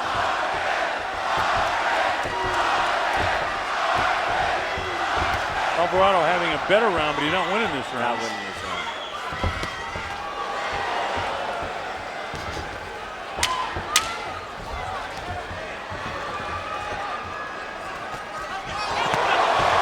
Hand speed of Juan Manuel Marquez. He lands the shots, loaded up through right hand. The bell ends the fourth round, another Marquez round. You know, these rounds go by awful fast. Yes, they do. Before you know it, you get desperate. So you got to do something to turn the tide a bit. Now, you know, when I was calling the Mayweather fight a few weeks ago when he was down by 5 on my score sheet after 5, I said, I find out how good the fighter is. And he certainly showed everybody how good he was. Can Alvarado do that sort of thing against Marquez? Well, if you take one big punch to slow Marquez down right now. Well, we've seen Marquez on the canvas a number of times. Does Alvarado have the stuff to put him there? Now he's trying the southpaw. And that's always a bad idea for a right-handed fighter to turn southpaw. They lose accuracy, they get hit more. Marquez keep putting money in the bank, landing that supreme left hook to the body on Mike. Jab, jab, left hook. Look at that. There it is again. Left hook upstairs, then back downstairs. Alvarado gets hit with an uppercut, another uppercut, straight right hand. Alvarado's going to be very frustrated right now as he tries to back Marquez into the corner. Goes for a fairly low body shot, I thought that was a good body shot by Marquez, and you got to do more of it. Look at the hand speed of Marquez, man. Well, it's all relative to your opponent's hand speed. Well, it's certainly shining tonight against Mike Alvarado. It was the uppercut from Alvarado when he was in the chest where he wanted to be.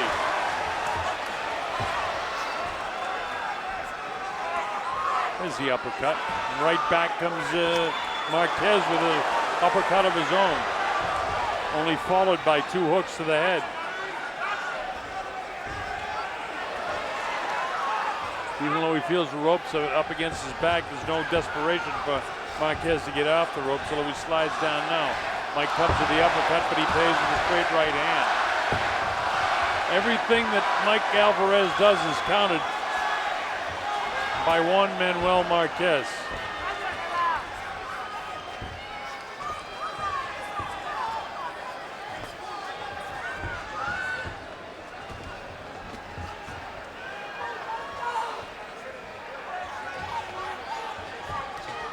Alvarado doesn't seem to be able to get off first. And I agree with you guys. He needs to just put the ears back and let it fly right now. We're in the 5th round. He's losing this round as well. And there's only 15 seconds left in this round. So he's 5 down. Closing seconds now of the 5th. Look at this, man. Right hand almost caught him. Now there's like a second win after he gets beat up there in the last 15 seconds of the round. All right, here we go, round number 6. You know, Alvarado's strength has been his strength.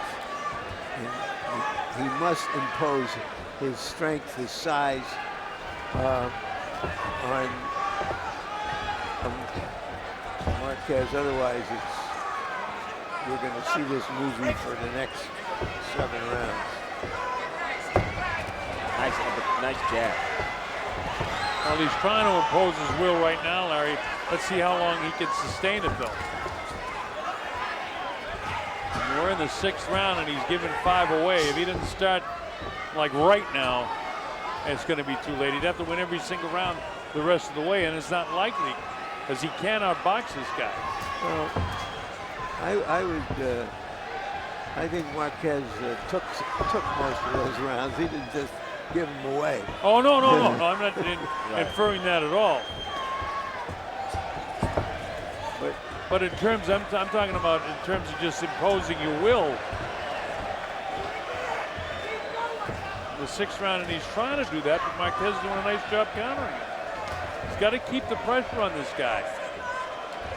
And not a single jab. He has to throw a double jab. He's throwing single jabs.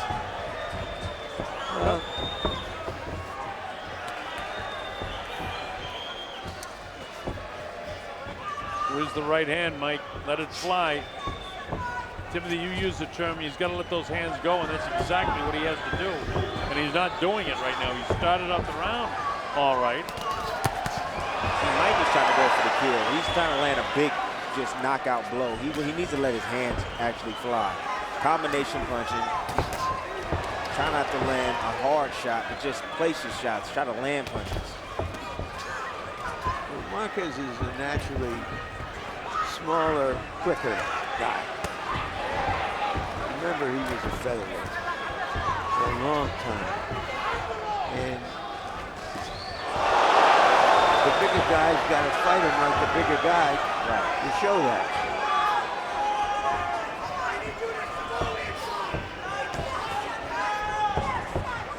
Juan Manuel Marquez is fighting a perfect fight to my way of thinking. Round 6 with only 27 seconds to go. Again, another better round for Alvarado, but I don't think he's won the round. Not with combinations like this and hits like that. In no time have we seen Marquez get hit like he's hitting Alvarado right now. In this round or any other round. There's a solid shot, but it just, here they go. We're out of time in the 6th round. The old man went right with him. Here we go to round number 7.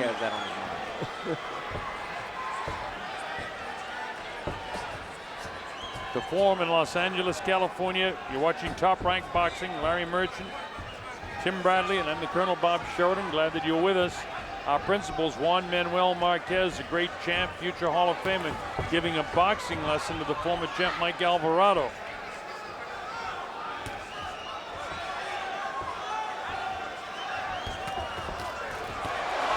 Look at this, man. Difference hand speed throughout. The inability of Alvarado to impose his will. Right hand lead, but just a chopping one. Didn't do any damage to Juan Manuel. Well, you know, Alvarado's never been what I would call a dynamic puncher. You know, he would just come forward, beat guys up. And Marquez isn't letting him do that right now.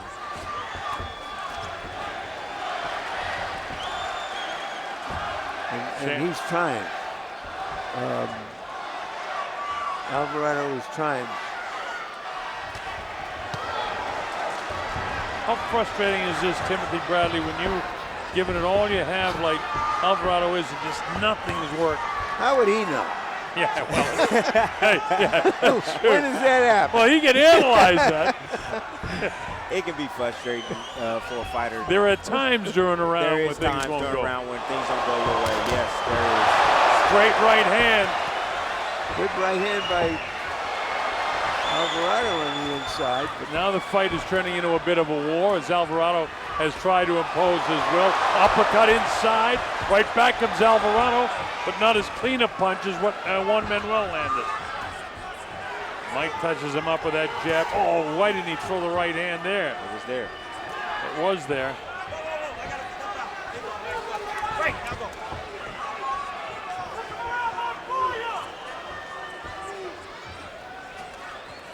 Marquez sets up in front of him, gets off first as he always has been doing.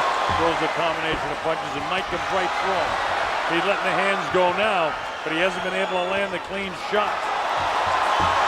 Decent right hand by Alvarado. Right back comes Marquez.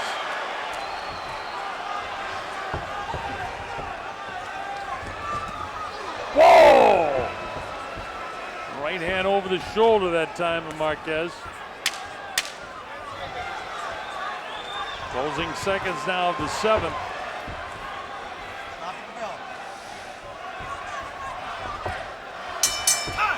Better action round, but I can't give that to Alvarado. Juan Manuel Marquez, Mike Alvarado. Alvarado with his back to you. Juan Manuel facing you. Now to the right of your screen. Pacquiao, if my memory is correct, big right. knocked Marquez down 5 times in their 4 fights. So he is vulnerable, but Pacquiao does it with quickness, angles, so that Marquez couldn't see the punches coming, and he could see everything coming from Alvarado. Alvarado's right eye beginning to close up a little bit too, which could become a problem in the next round or so. He hasn't won a round. He's got to land some big shots. As I say that, he's the one that gets clip of the right hand. I noticed that Freddie Roach, Pacquiao's trainer, is at ringside studying him really closely. How much does he have left? What are we going to face with him the next time? Right now, Marquez is looking sensational right now. Yep. And he still will be tough for Pacquiao as we speak. Yep.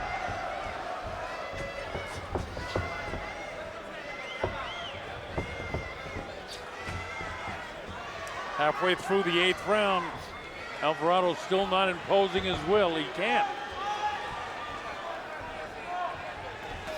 Marquez just continues to outbox him, getting off first, which we expected.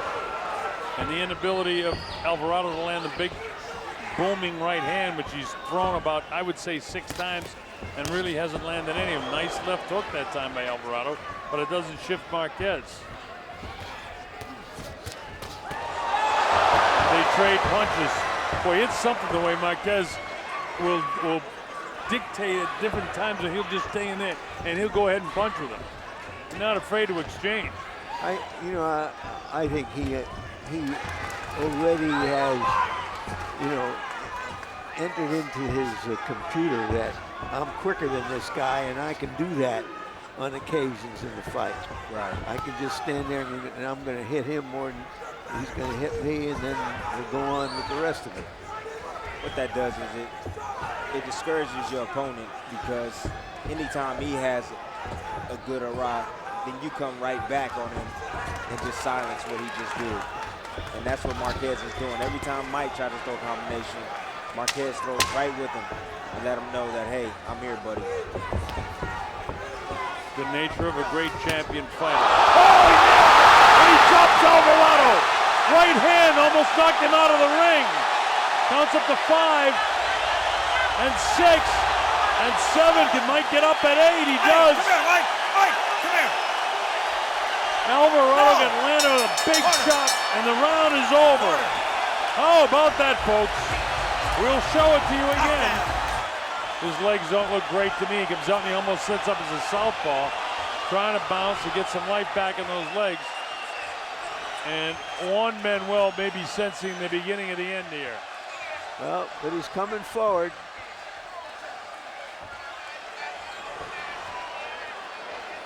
Alvarado very flat-footed right now. Now we know why he was holding his gloves up. That's the early part of the fight. Look at him switch into southpaw, which means he can hit more with the right hand.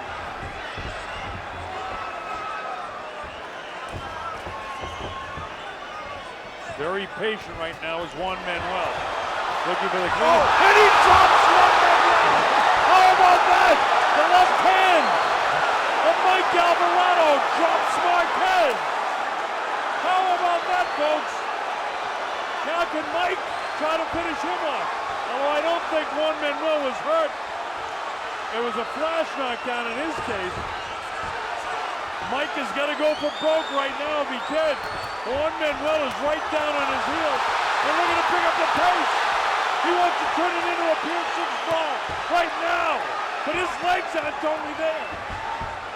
Alvarado has got to put pressure on him now, if ever he did, in this fight. That might have been Alvarado's greatest moment as a prize fighter, coming back from that knockdown in the early round to do that. Let's see if he can follow up on it. Absolutely. Well, Marquez is fighting well. The uppercut, he got hit by a right hand. But Marquez's legs are not totally there right now. Not totally. Alvarado must take advantage of this opportunity. Mexican fighter fighting on instinct right now, as is Alvarado, who's got a bad mouse underneath his left eye. Well, Marquez came to be an aggressive, in-your-face fighter tonight, rather than just the counter-puncher. Maybe as the aftermath of his fight with Tim Bradley, and even how badly he was beaten by Pacquiao until the knockout. And now maybe he's in a fight. He's in a fight at this moment anyway. Oh, yes, he is. Alvarez back and forth like a lion in the cage. Can he catch him with that right hand or perhaps a left hook? Running out of time here now in the 9th round. Oh, look at this. Back comes Marquez. And they go at it. Toe-to-toe with 3 seconds to go. Here comes the bell in a terrific round for Alvarado. Well, the fact that Alvarado was able to knock down Marquez has got to give him the hope that he can win this fight now. Both guys are very flat-footed right now. The way Marquez was moving his legs as he walked in there suggests that he's feeling a little heaviness there. I would say very much so, Larry. But does Alvarado have enough to catch him with another right hand? Both guys a bit tentative in the early going. Straight left got through by Alvarado. Alvarado wants to land another right hand if he can. Then Marquez with that left arm down and had the opportunity but couldn't get off. Threw it that time and it whistled across his nose. We're in round 10 at the Forum. It was a one-sided fight through 8 rounds, and all of a sudden Alvarado, via the knockdown, crawls back into the fight to make this very interesting in the last 3 rounds here. This is why I like to call this prize fighting, not boxing. Prize fighting's a little different. Well, this is prize fighting. And the prize here, a fight with Manny Pacquiao in Macau in November, was a pretty big one. Multi-million-dollar payday for the winner of this fight. I'll remind you that Marquez is way out in front in this fight. And he's smart enough to know how to get to the wire without necessarily exposing himself again. Absolutely. Right now he's back to boxing Alvarado. Alvarado waiting and waiting, hoping to land another big right hand. Stiff left hand. No damage done. Alvarado continues to wait as he bobs to the left now. Back from the right. Again, one Manuel gets off first. Stops and coming straight in is Alvarado, hoping he can catch him with that right hand there. But that one wasn't as deep in the cheek as the first one was that dropped it. And here they go back at it again. I'll tell you one thing, Marquez will not take a step back. This guy wants to engage, he's willing to engage with him. And like you said, Larry, he didn't have to do that. You know, back in the day when Guerrera, Morales, Prince Nassim were dominating the featherweight scene, it was hard for Marquez to break through because he wasn't perceived as this kind of fighter. He wasn't that kind of fighter, but he's gotten better with age. Was that a 1-minute round? I had so much anticipation for that round. That thing flew by. Told Marquez is going to watch out for the hooks. You're getting hit with hooks. The right hand, as far as I can see, is what caught him. Nacho Beristan has been around a long time. He knows what he's talking about in the corner of Marquez. He's been with Marquez all through his journey as a prize fighter. This is the 11th round at the Forum. And again, Marquez gets off first, bounces the head back of Mike Alvarado. Both of these guys are going to know, as Larry says, that they're in a prize fight tomorrow morning when they look in the mirror. especially Alvarado.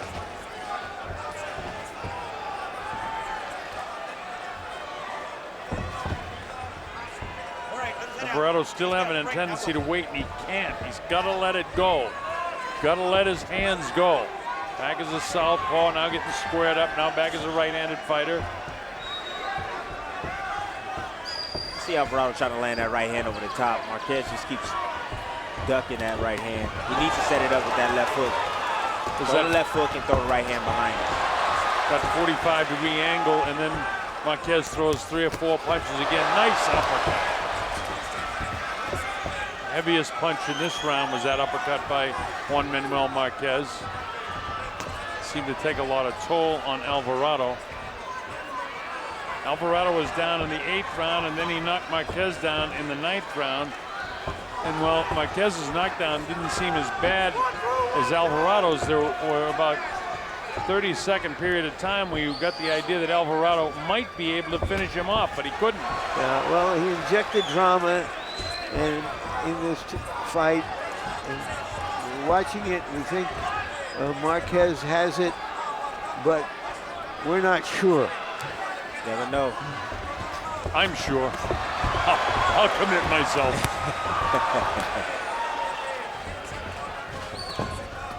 Well, we're not as sure as we were before that knockdown. Before the knockdown. Yeah.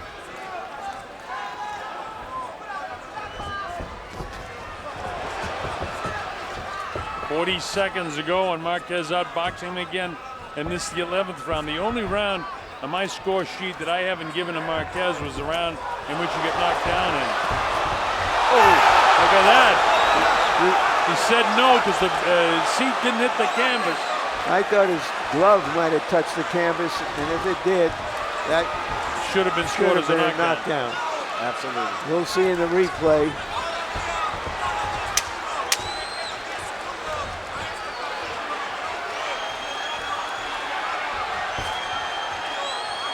Closing seconds of the 11th round. Still a Marquez round.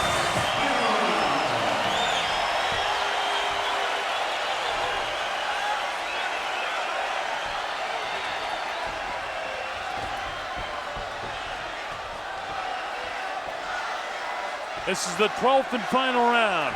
Well, Marquez is in the position that he has earned, that he can just make sure that he's not going to get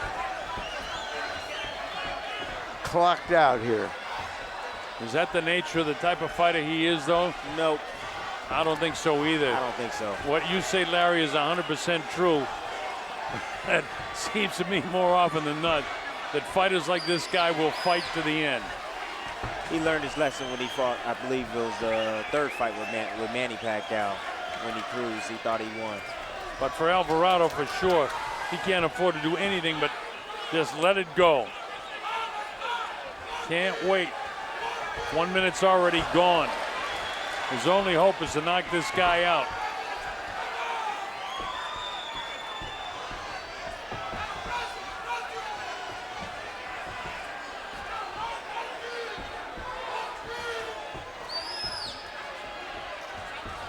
Just waiting here, I get this anticipation that something dramatic is going to happen.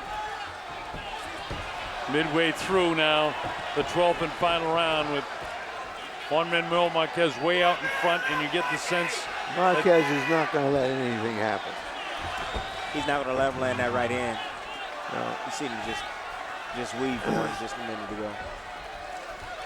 Staying away, moving excellently, backing off, ties him up on the ropes. Alvarado trying to give it final blast with that right hand, but can't catch him. Just grazed the jaw with the right hand that time. Looks like the picture of a beaten warrior, Alvarado, with that eye that's slit open, puffed up. He is a beaten warrior right now. 40 seconds to go in the fight as he continues to be hurt by shots off the hands of Juan Manuel Marquez.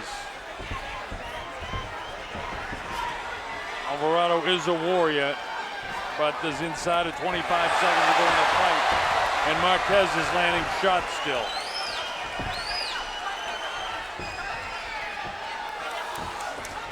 "15 seconds now. Alvarado's just about out of time.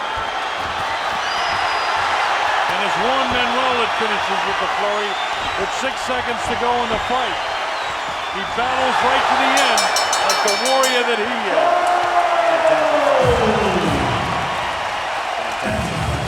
Here at the fabulous Forum of Los Angeles, we go to the scorecards. The winner will be the mandatory #1 challenger to the world title and the new WBO international champion of the welterweight division.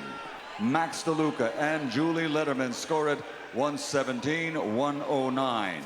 Robert Byrd has it 119-108. All three scorecards to the winner by unanimous decision. As we turn the page to another chapter in the story of a boxing legend from Mexico, Juan Manuel Dinamita Marquez. So Julie Letterman and Max DeLuca had it the exact same way as Tim and I had it. Right. 117-109. Robert Byrd gave that, eventually gave that 11th round to Marquez as well, and he scored a 119-108. It's academic because there's no question the clear-cut winner by unanimous decision was Juan Manuel Marquez.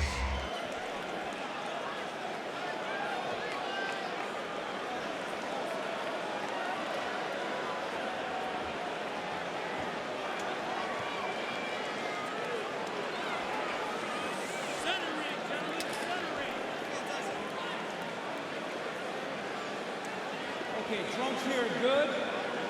These trunks are high. I'm going to let you work on this belt line. Gentlemen, we went over the rules in the dressing room. I want to remind you, protect yourself at all times. Obey my commands. God bless you both. Catch up. Ooh-wee, here we go, Mr. Ray Flores. Christina Poncher, this is why I love prize fighting so much. Two of the world's best for the heavyweight championship of the world on the line. Will Tyson Fury replicate the performance that he had against Deontay Wilder in February 2020, or will Deontay Wilder become a two-time heavyweight champion of the world? Russell Mora, the third man in the ring tonight. Here we go. Round 20 starts right now. Immediately, Wilder using his jab. Deontay Wilder shooting that jab with the left hand to the body. He's a lot more active, and he's trying to step right towards Tyson Fury. Taking it to the body of Tyson Fury. The 1-2 down to the gut. Wilder's been a lot more active in this fight compared to that of the second. Now starting to headhunt a bit. Using some feints, something that was a point of emphasis with Malik Scott in training camp. They've had 19 months together to prepare for this moment, albeit the first time Malik Scott has cornered Deontay Wilder as the head trainer. In fact, any fighter. Tyson Fury, though, he hasn't thrown anything, but he's waiting to unleash. Tyson Fury, the Gypsy King, undefeated, 30-0. Doesn't believe there's a man born that could beat him. Fury exudes confidence. He's very relaxed in there against the destructive power punching bronze bomber in Deontay Wilder. Jabs right to the body of Wilder to Fury. You can already tell that the pure boxing skill that Malik Scott is trying to impose upon Deontay Wilder is being showcased, at least in the early going. Commitment to the jab is something that was important coming out of the Wilder camp as Fury holds here. Well, Fury's going to try to put that 280-pound frame or 277 frame upon Wilder to try to tire him out, because Wilder needs leverage to be able to unload big power shots. So Fury's looking to close the distance. Fury, big right hand. Getting a lead left hand in against Deontay Wilder there in that exchange. Grazing shot for Wilder on the top of the head of Fury. But Fury is very relaxed in there, Christina. looking very calm, using some feints there with the feet. Feints don't only have to come from up top from the shoulders. A lot of those feints come with that quick little jab step with that lead foot. Nice right to the body by Wilder, the Fury. Wilder continuing to establish that jab downstairs and now looks to go upstairs as he almost hooks the head there of Fury early. Fury brings the action back to the center of the ring now, using that jab to get back. Let go, let go. Russell Mora quickly breaking the two apart. Under 30 seconds now in round one. A lot of it from the jab. A lot of that jab to the body we've seen here early from Deontay Wilder. Now Fury's looking to be the aggressor. 10 seconds left here in round one.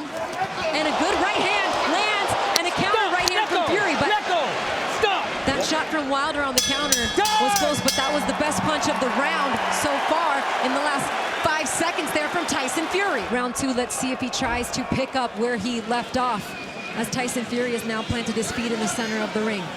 Fury's very comfortable, and now he's trying to walk down Deontay Wilder. And with Fury, he has those little slight feints, Christina, that could very well give the Bronze Bomber issues. Oh, we're talking about issues. Fury lands a big shot right there that sends Wilder back for a moment. Punches in front. Back up. Russell Mora briefly telling Wilder to keep his punches out front as he tries to tee up with the jab and unleash the right hand. Down with the left to the body. Your hands are free. Your hands are free. Russell Mora Let go. Yep, no problems there. Good job. Good job. Good job. Fury right away gets back to the center of the ring. Fury is so relaxed, picking his spots, not really under much duress so far.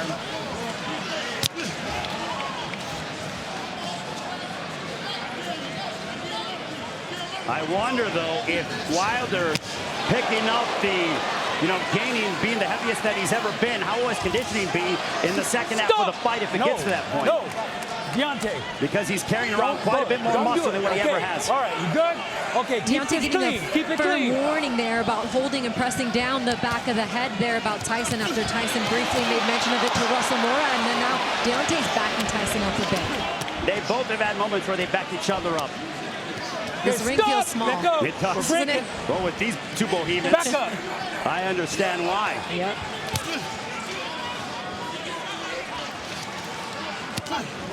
They're operating at two different speeds right now as that left gets inside for Tyson Fury. Hands are free.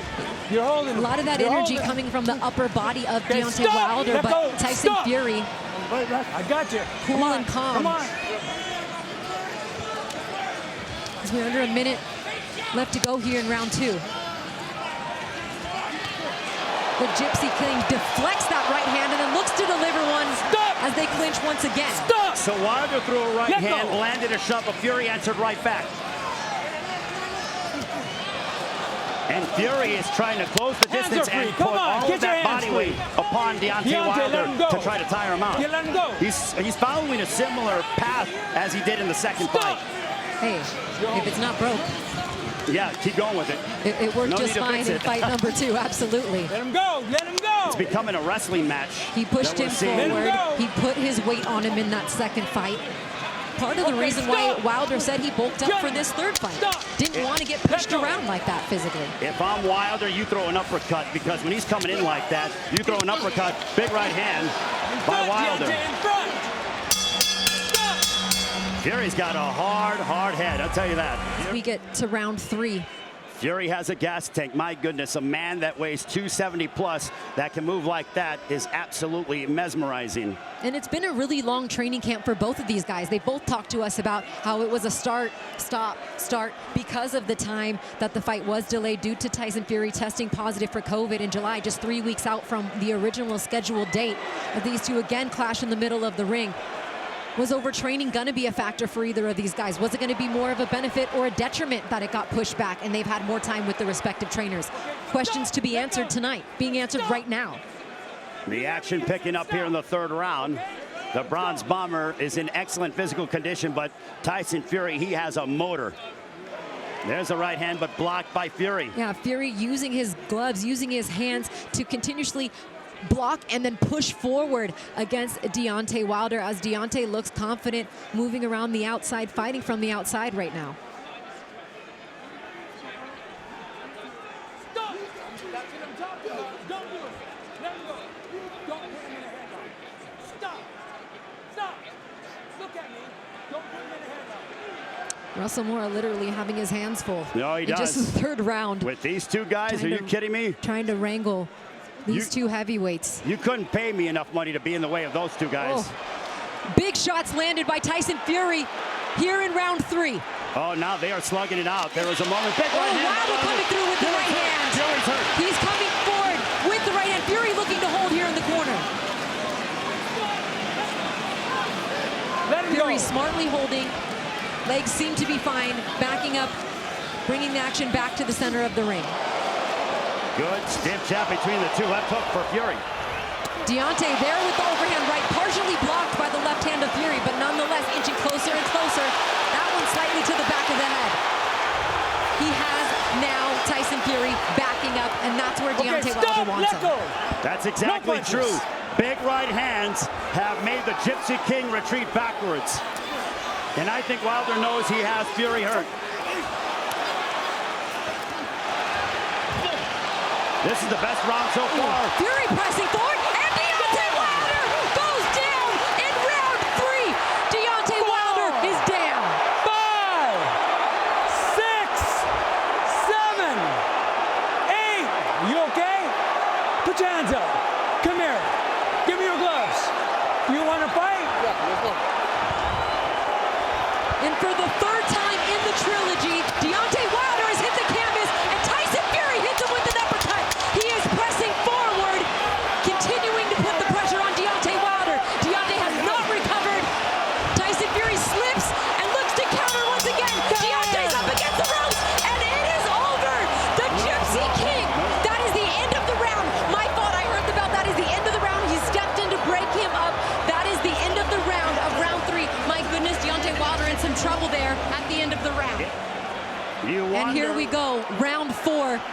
Fury going right back at him, and Wilder ready. Does he have his legs steady? What are you seeing right now? Quickly, Ray. I see Bronze Bomber is trying to gather himself, and I see a cold, calculated, cerebral-like Tyson Fury who feels like this is a carbon copy of what we're seeing in the second fight. Okay, hands free, hands free. Gypsy King looking to capitalize on where he left off in round 3. Deontay Wilder right now trying to land any punch to keep himself in the fight. Russell Moore taking a good look at when to jump in and try to break these guys apart. He's letting them work out right now, and there he goes jumping in. Step back. If I'm Deontay Wilder, I tie up and I try to go ahead and try to gather myself to at least extend this fight. But there's another left hand from the Gypsy King. Let him go.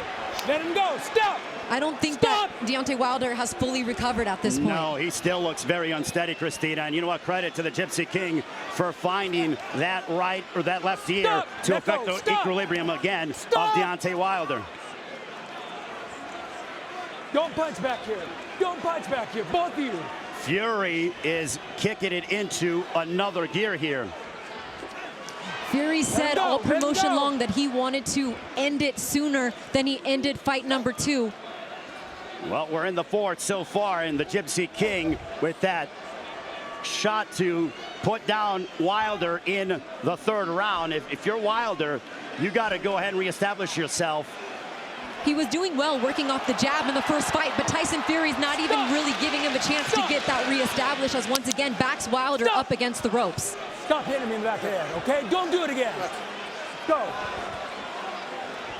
Fury knows how to use that weight of his, that big frame. But Wilder still, you cannot count him out. He is the most destructive power puncher. Oh, and he just landed a right hand that wobbled Tyson Fury. And Tyson Fury is down in round 4. Oh boy, this is a bad spot for Tyson Fury. 7, 8. You okay? Put your hands up. Come here. Give me your gloves. The Bronze Bomber evens the score in the knockdown category. Can Tyson Fury recover?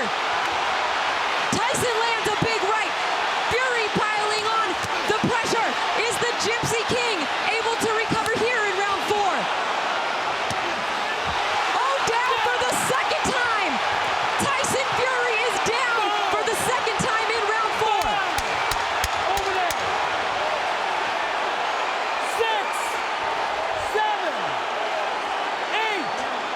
Put your hands up. Put your hands up. Give me your gloves. You okay? And here comes the bell.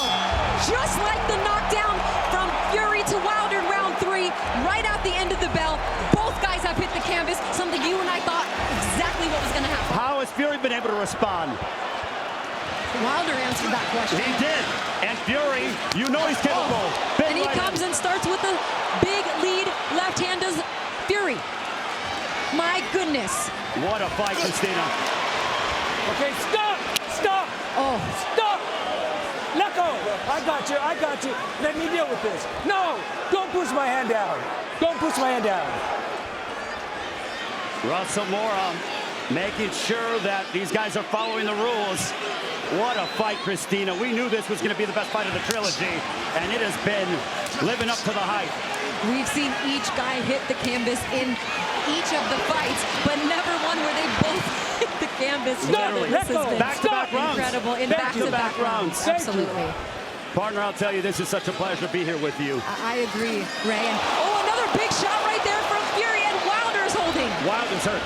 Oh my goodness. He hit the left ear again. They are throwing with bad intentions each and every time. We didn't expect anything less. Hands are free. Your hands are free. Russell Mora letting him work, saying hands are free. Okay, stop. Now that's a shot behind the head again by Fury. And that's when Russell Mora has stepped in to stop the action. They've both been warned from that same thing here, Ray. And a strong left jab from Fury. Chance of Wilder echoing here at T-Mobile Arena. Oh! Wilder just looking for a home with that right hand. He found it early, left, backs Fury into the corner. Fury smartly holding now. There you go. Fury got tattooed with a big shot. He did, and Malik Scott stood up and told him to continue to press forward.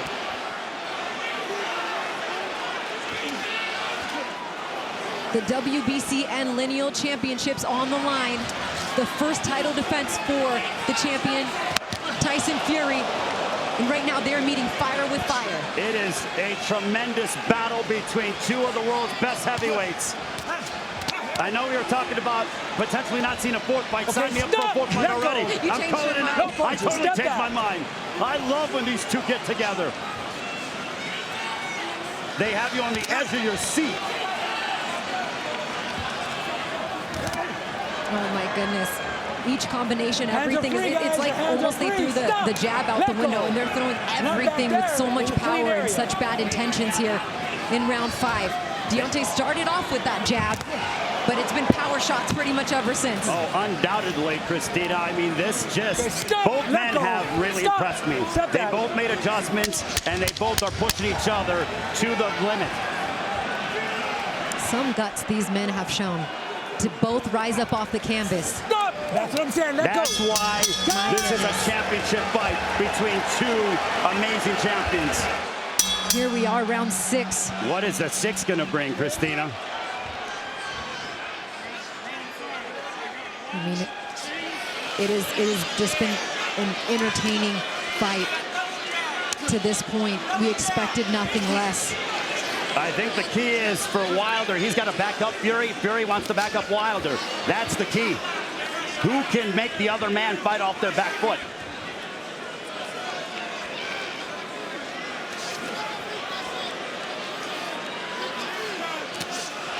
And again, Fury is trying to target that left ear, Christina, and land that right hand.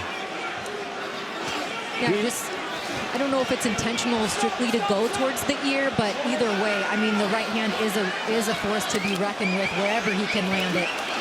And if it's on the ear, then so be it. As Deontay Wilder looks to land a big shot, but Fury smothering him a bit, putting his weight on Wilder. He's trying to tire off the upper body of the Bronze Bomber. A smart move on Fury's behalf. Smart technical play.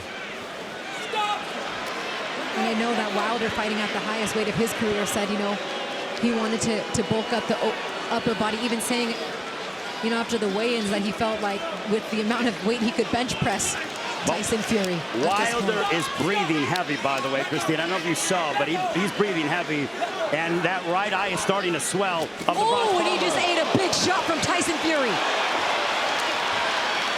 That right eye is swelling of Deontay Wilder. Stop! Let go! Three knockdowns, and we aren't even halfway home. And we've seen a bit of blood now in the mouth of Deontay Wilder. Stop! Let go! Let go!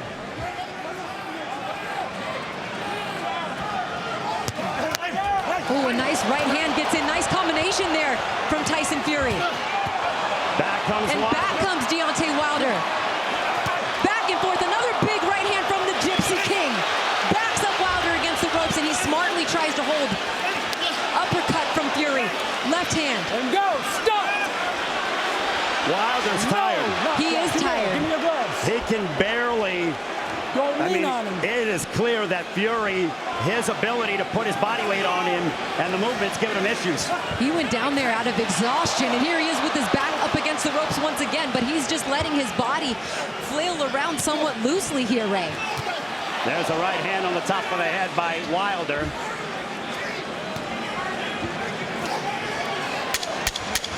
Ten seconds to go here in round 6.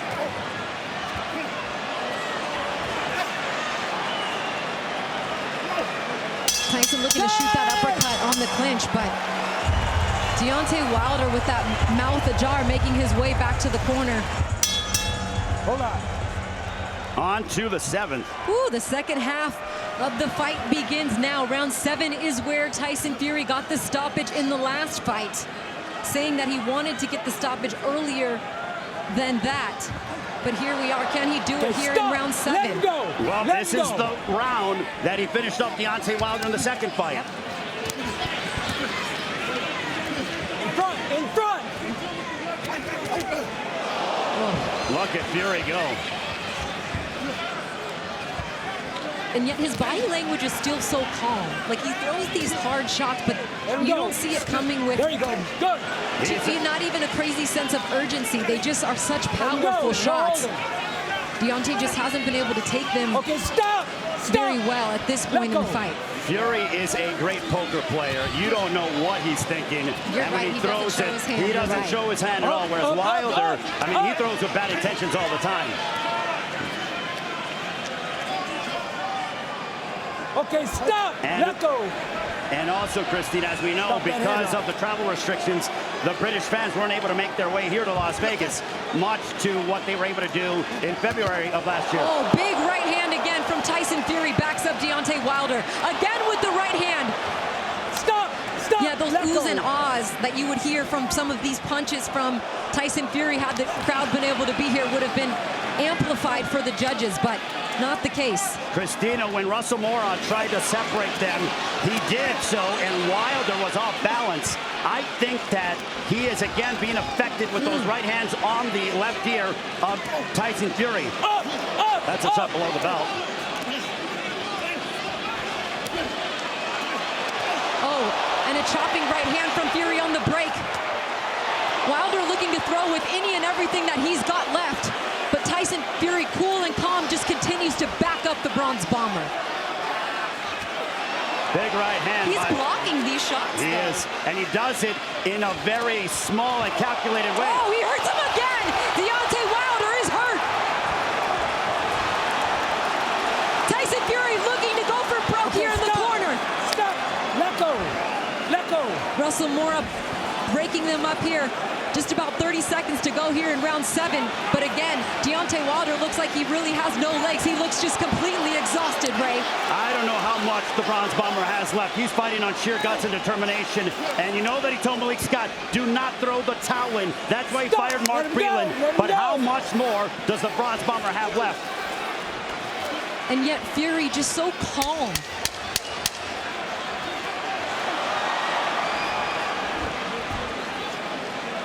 Let go of that rope.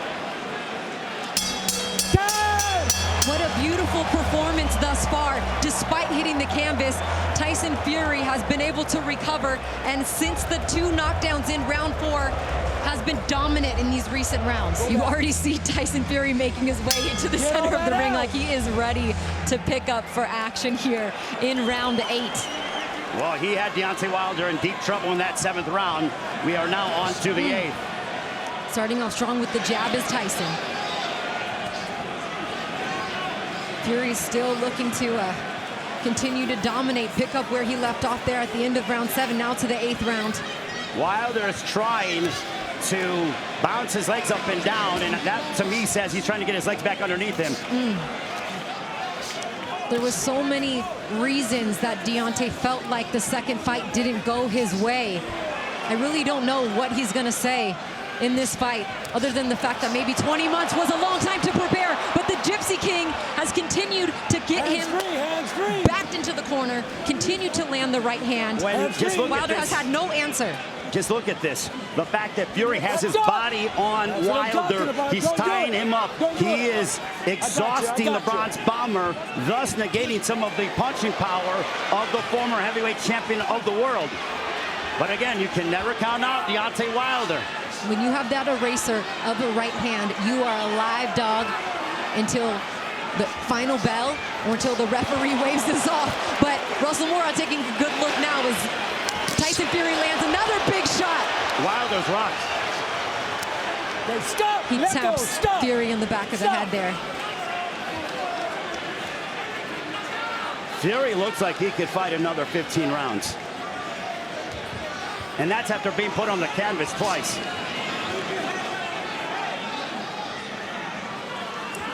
Still got to be cautious.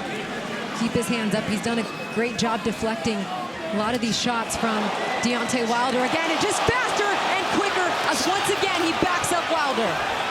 Wilder continues to get hit with that right hand over and over again. 94-51, punches landed in favor of Tyson Fury.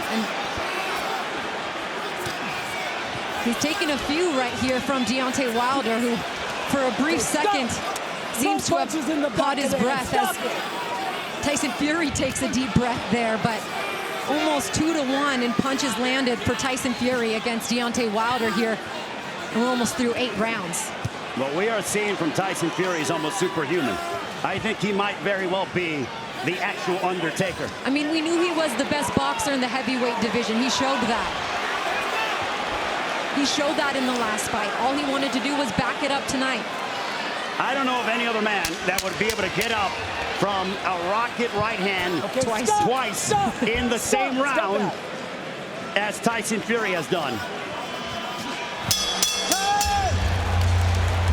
Coming into this fight, there was questions about Tyson Fury. And how will he handle? The doctor's now taking a look at Deontay Wilder at this point as Russell Moore calls for time. There was questions about Tyson Fury. He had COVID. How will he respond? He had a child that was dealing with some issues, a newborn child. The fact that he had 2 training camps. He barely got to the United States, a 6-week training camp. Will he be burnt out? How's he going to handle COVID? The answer, the Gypsy King has responded to those questions. Hey, so far so good here for the Gypsy King, despite being knocked down twice in the 9th round. He has recovered so well and has just dominated since that point of the fight. And he's got a sneaky left hook as well. For Deontay Wilder, though, what heart, what determination. He went down in the 3rd round. You thought it was over. It was curtains. Not to be the case. But again, Tyson Fury starting to take control and has been taking control. In front, punches in front. Doesn't seem to be breathing hard whatsoever. He's just delivering the punches as they come, finding his way to work inside. Wilder looking to land the right hand. Tyson Fury literally putting his chin out on the platter for Deontay Wilder, like, you're not phasing me. You would think that that is professional suicide, but Tyson Fury did it, and he got away with it.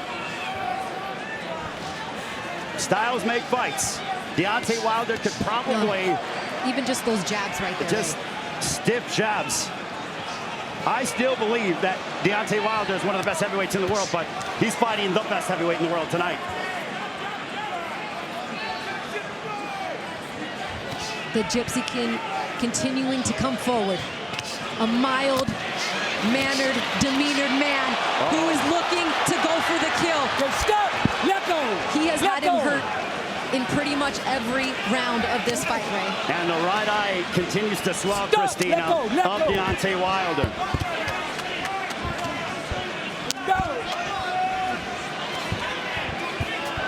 I think this is a smart move by Wilder. You want to get to 10, 11, 12 and think, all right, all I need is another home run shot. I did it twice before. And if you're Tyson Fury, just keep doing this.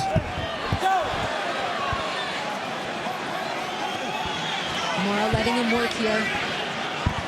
I think it's a compelling fight, though, still. Nonetheless, even though Fury has started to really take control, I think it is an extremely riveting affair. Oh, again, nice lead left hand from the Gypsy King. Deontay just a little slow with these shots, too, Ray. Well, I wonder if that right hand is bothering him, and now just Tyson Fury is a man possessed, barreling into him, muscling him around. He's a special fighter that we are witnessing in Tyson Fury, and a special effort by Deontay Wilder. Wilder trying to hold here, trying to survive here at the end of round 9. Lands a good uppercut, does Wilder. He has Fury holding on to him now, but that is the end of the round. Christina, didn't I call for the uppercut a few rounds ago for Deontay Wilder? It was a beautiful uppercut from Deontay Wilder, but came with just 5 seconds left in the round. But Ray, you're right. My partner here has been calling for that shot as Fury leans in, especially because Russell's letting him kind of work in close there. He is. If I'm Wilder, though, you want to step back a little bit and then get that ability to gain the leverage and allow Fury's momentum, if you're able to land it, to work against him, because gravity and the power pressure will work against it. But still, right now, Tyson Fury is just a man possessed, and look at him batter Deontay Wilder. It's to the point right now where it almost looks like Wilder's just doing what he can to survive, to keep himself in the fight, to try to give himself a chance. And I don't think he's in any danger, per se, of being stopped based on an accumulation of punishment. I just think Wilder is so exhausted, and he's been hit with a lot of big shots, and he's been delivered a lot of punishment. But both guys have delivered punishment to the other.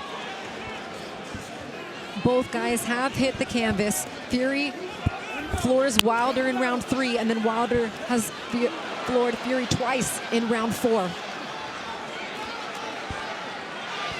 Wilder's corner's complaining about rapid punches from Fury, and you know what? I agree with that sentiment. I mean, but look, when you turn your head, I mean, sometimes it's a judgment call. I think something like that. Yeah, exactly. But I'm saying you go ahead, but in their mind, it's like tit for tat, yeah, right? I agree. So I don't think it's been so one-sided. No, just like tit for tat. So it's like, all right, you're gonna go and do that. I'll respond. Boom! Boom goes the big right hand from Fury and drops Deontay Wilder for the second time in the fight here in round 10. That right hand. And Wilder has just over a minute to survive and head to the 11th. He looks unsteady, Christina. He's looked that way much of the fight, Ray. Here comes Fury. Can the Gypsy King Tyson Fury finish him? 4 knockdowns total, 2 each between the two. Deontay Wilder showing some resolve to get back up. He always said, I'm going to go out on my shield no matter what. There's no quit in him. He has been floored now twice in this fight, but yet there's the right uppercut you were looking for. He throws it again twice. It's been his best punch of the fight. Look, he actually lands it, but answer comes from Tyson Fury with the right uppercut of his own. Wilder was back on the ropes. Oh, and he lands a nice shot on Tyson Fury. Fury taking some hard shots here at the end of round 10. My goodness. What a fight. What a fight. Wow. These guys were made for each other. But, I mean, we're talking about a 6'9", 100 and, I mean, this is just incredible what we are witnessing right now. Tyson Fury, 277 pounds, just dipping under shots and throwing that looping right hand. I mean, the championship rounds are now. Yeah. What are we going to see? Round 11, round 12 if we get there. It has been a phenomenal fight to this point. I'm very curious to see if Tyson Fury continues to execute this game plan, because you would think he's ahead big on the scorecards. Okay, stop, let go. Even with the 2 knockdowns, albeit. You know Fury wants to finish off Deontay Wilder. Big right hand. Oh my goodness, and on cue, he lands again with the right hand. Shoots the uppercut. Deontay Wilder trying to hold here. Wilder's exhausted. But man, does he have the heart of a champion. Fury just pouring it on, snapping the head back of Wilder now. A clean flush shot. Oh my goodness, uppercut from Fury. Wilder just holding on for his life at this point. Honestly, Ray, how much more can he take? He's down, and it is over. The Gypsy King, Tyson Fury, stops Deontay Wilder in round 11. And still undefeated. WBC lineal heavyweight champion of the world. There is only one. Tyson Fury. The carnage continued here. I mean, really the second half of the fight, Wilder fought up against the ropes, but that right hand just rocked the jaw right there, Wilder. Then there's another one. Wilder, really no answer. Russell Moore at that point honestly had no choice. And Tyson Fury, bang, that straight was it. forward. He had no choice. Almost face first. I will say this, though. Look at when Fury lands. He throws, but he uses some of his forearm with it. He throws the right. That was clean. Well, that was clean, That was clean, but there was, right. I mean, backwards. I meant a little bit going backwards, but bang. Oh, my God. That's a highlight reel. Woo! What a highlight knockout. reel. We're going to see that on the loop for quite some time. We have the time of 1 minute 10 seconds in round number 11. He is the winner by way of knockout, and he is still the undefeated WBC and lineal heavyweight champion of the world, the Gypsy King, Tyson Fury. And it is official now, still undefeated. The Gypsy King, the WBC and lineal heavyweight champion of the world. Thomas Hearns and Roberto Duran, effectively two champions at 154 pounds. Let's take a look at the tail of the tape for tonight's bout. Thomas Hearns came in right at the limit of 154 pounds as we see the referee Carlos Padilla giving the instructions, and Roberto Duran at 153 1/4. Of course, the reach advantage goes to Thomas Hearns with 78 inches to 67 inches for Roberto Duran. The age factor, well, could be one. Thomas Hearns, certainly in his prime at 25, however, has had only 2 fights in the last 2 years because of hand injuries. Roberto Duran will be 33 years old tomorrow. The fact that he's had to come down from weights up to close to 190 pounds to get to 154, the older he gets, the tougher that task must prove, and the effect of it over 12 rounds may be seen tonight. Round number 1.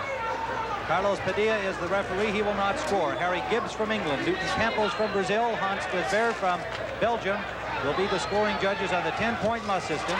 9 or fewer points to the loser of a round.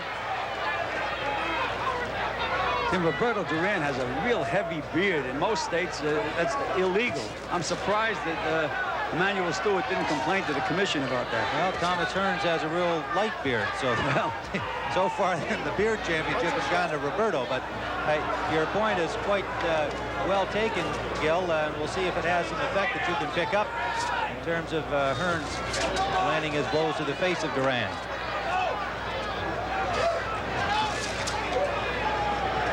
A little tentative here in the early going, and Duran having a little problem with the canvas in this early going, has already slipped a little bit twice.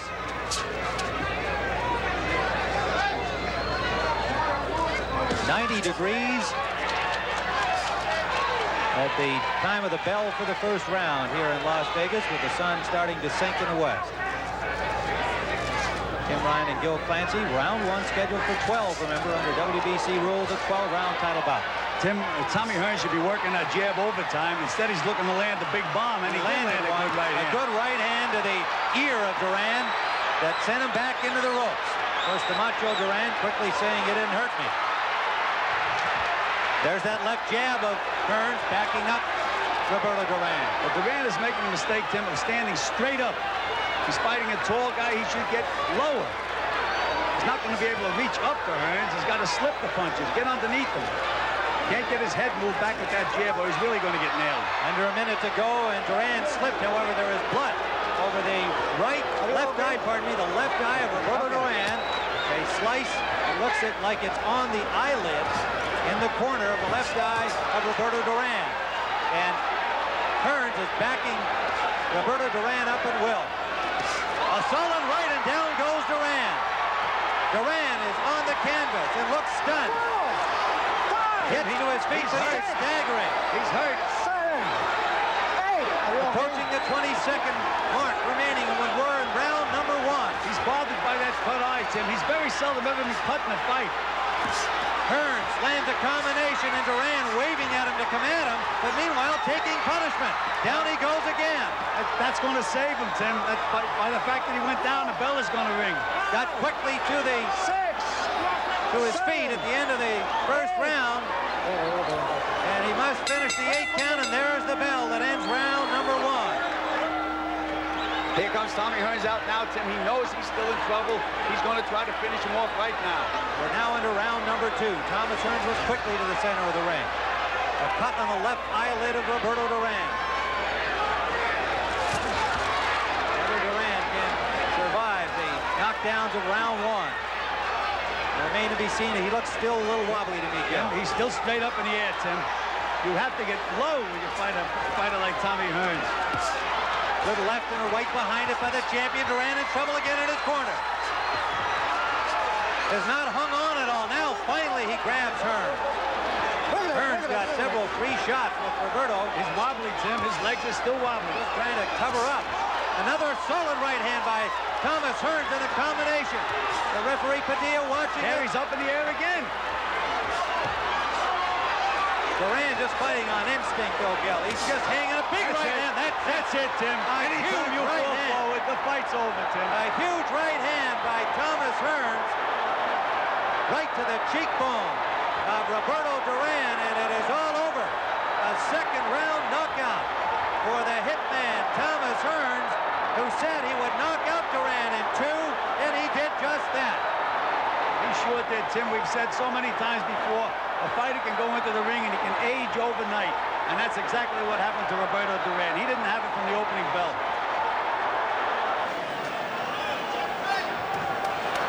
Jeff and Manny, you had your instructions in the dressing room for the WBO welterweight title. You both know what I expect. A good, clean fight, obey my commands, and protect yourself at all times. Touch gloves. Good luck to both of you. The referee is Mark Nelson from Minnesota in the USA. Mark has refereed over 80 world title bouts, so he's up to the task tonight. As it works out, it's this afternoon here in Australia. Unified rules of boxing, 10-point must-scoring system. There is no standing 8 count. There's no 3 knockdown rule. Fighter cannot be saved by the bell in any round, and only the referee can stop the fight. In case of an accidental foul, we go to the scorecards after the 4th round. The Colonel Bob Sheridan here with Danny Green, the champion. And we get ready. Here we go. Manny Pacquiao in red and blue. The Hornet in black and orange. Wow, Danny, what a build-up. What a build-up it's been. It's exciting, mate. This is awesome. Well, Dean Lonergan has lived up to everything he said he would when he brought him in here. His Horn opens up, landing a right hand. Manny hasn't landed anything yet. Horn is anxious, you can tell, but he's a cool customer. Mate, he's very calm. He's throwing some nice shots. He's fairly relaxed on such a massive occasion for this young bloke. He's much bigger physically than Manny Pacquiao as well. That was the first thing I noticed, how big he was compared to Pacquiao. Well, one thing about Manny is he's smaller than most of the guys, but he packs a punch. He's got tremendous. If we get a wide shot during the course of the coverage here, you'll see how massive his legs are and where he generates his power. And Jeff can't afford to sit still, which he's not doing. Good shots by Jeff Horn there. He's having some good moments there. Manny just laughs at him. Oh, good shot. Good solid right hand. Now. He hasn't thrown anything. He's kind of given away this first round. Pacquiao, of course, is southpaw, and the straight right hand down the middle for Horn. He feints, he misses. Tell you what, he's not smiling now. Manny's switched on. Good stuff in there by Jeff. And you know, the other thing I like about Jeff is he's kind of roughhoused him, pushed him off that time, showing his strength, Danny. He has to, mate. Hard body shots by Horn. Manny pulling a bit of a rope-a-dope, you think? Mate, Manny is in a fight. Jeff Horn is giving it to Manny Pacquiao the first part of this round. Out comes Manny Pacquiao's mouth guard. He hasn't realized it yet. At least the referee, Mark Nelson, hasn't seen it. Mate, Horn is he's all over over him. Now can he sustain it? Jeff, over here. Stay there. It was Jeff's mouthpiece, not Manny's. But he landed a clean shot on Manny Pacquiao. Have the second one ready. Glenn Rushton takes his time, giving his fighter a chance to cool down after how busy he's been in the first round. Thus far, it's Jeff Horn in round number 1, but it's a long way to go. Manny goes fishing downstairs with the left hand. It's short. He's doing a great job so far. This is exactly what he's going to do. He can't let the pace off. He's got to get him Manny's face. He's this big, strong young kid.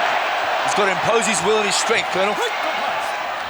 He's taking no guff from Manny. You know, he's not showing him the respect that, you know, maybe a guy who was intimidated, because this guy, both of these guys are sweethearts outside the ring, but the Horn is a Hornet in the ring. He's as tough as they come. Manny reaches with the left hand.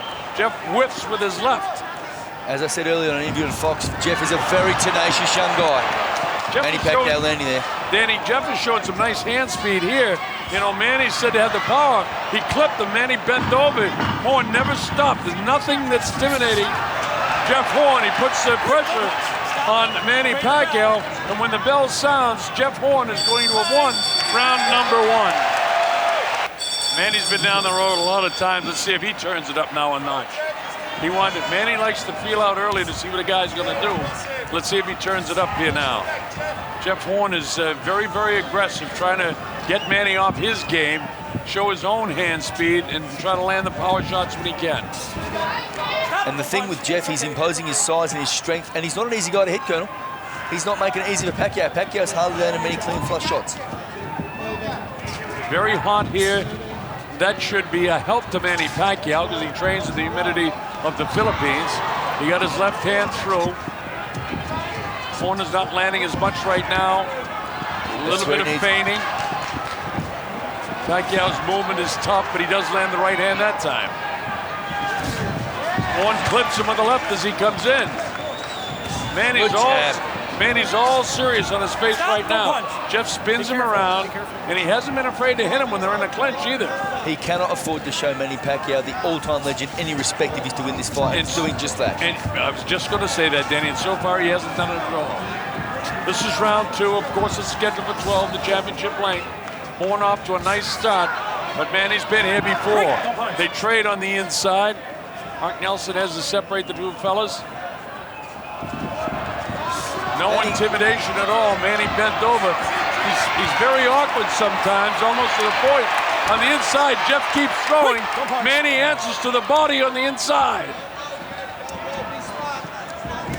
Manny goes fishing downstairs with the right hand. If Jeff keeps this up, he's gonna really affect Manny Pacquiao's zap and his punches. He's landing good, clean shots, although Pacquiao landed a good left hand to deliver with the counter shot. Yeah, and those left hand shots that we talked about, liver shots earlier in the day, can take a toll as it goes on.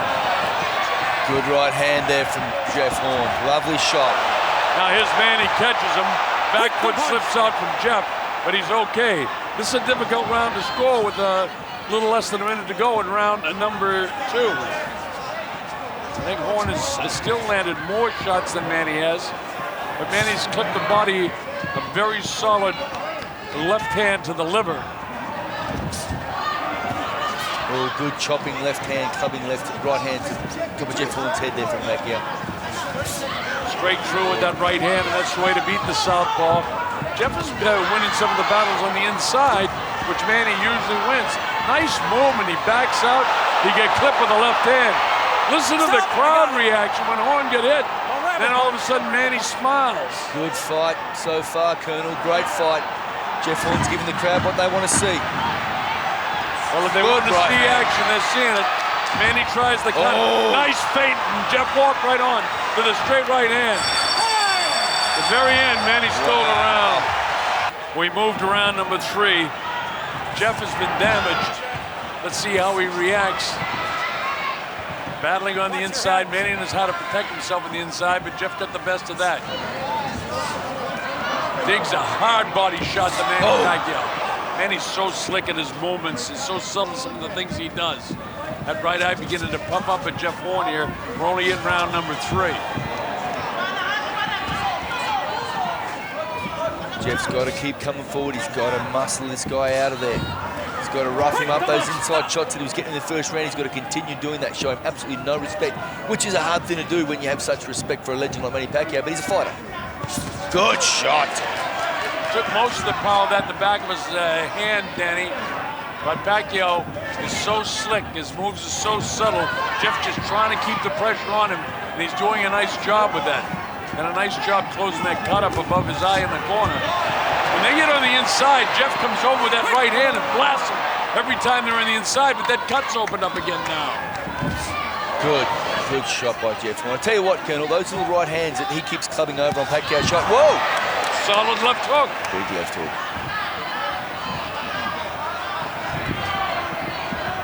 Look at the quickness of Manny on his feet, the way he bounces around.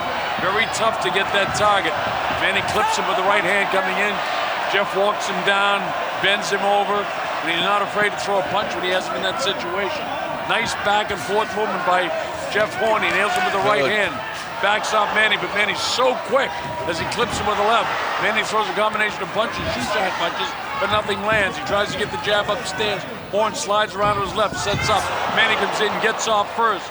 Jeff Horn lets out with the right hand, but misses. Pacquiao tries the counter, and he misses. Wow! Horn's getting the better of the exchanges for me so far this round. I think so. Just under a minute left, Colonel. And Jeff Horn is absolutely giving the fight of his life. Yes, he is, and that's what he needs to do.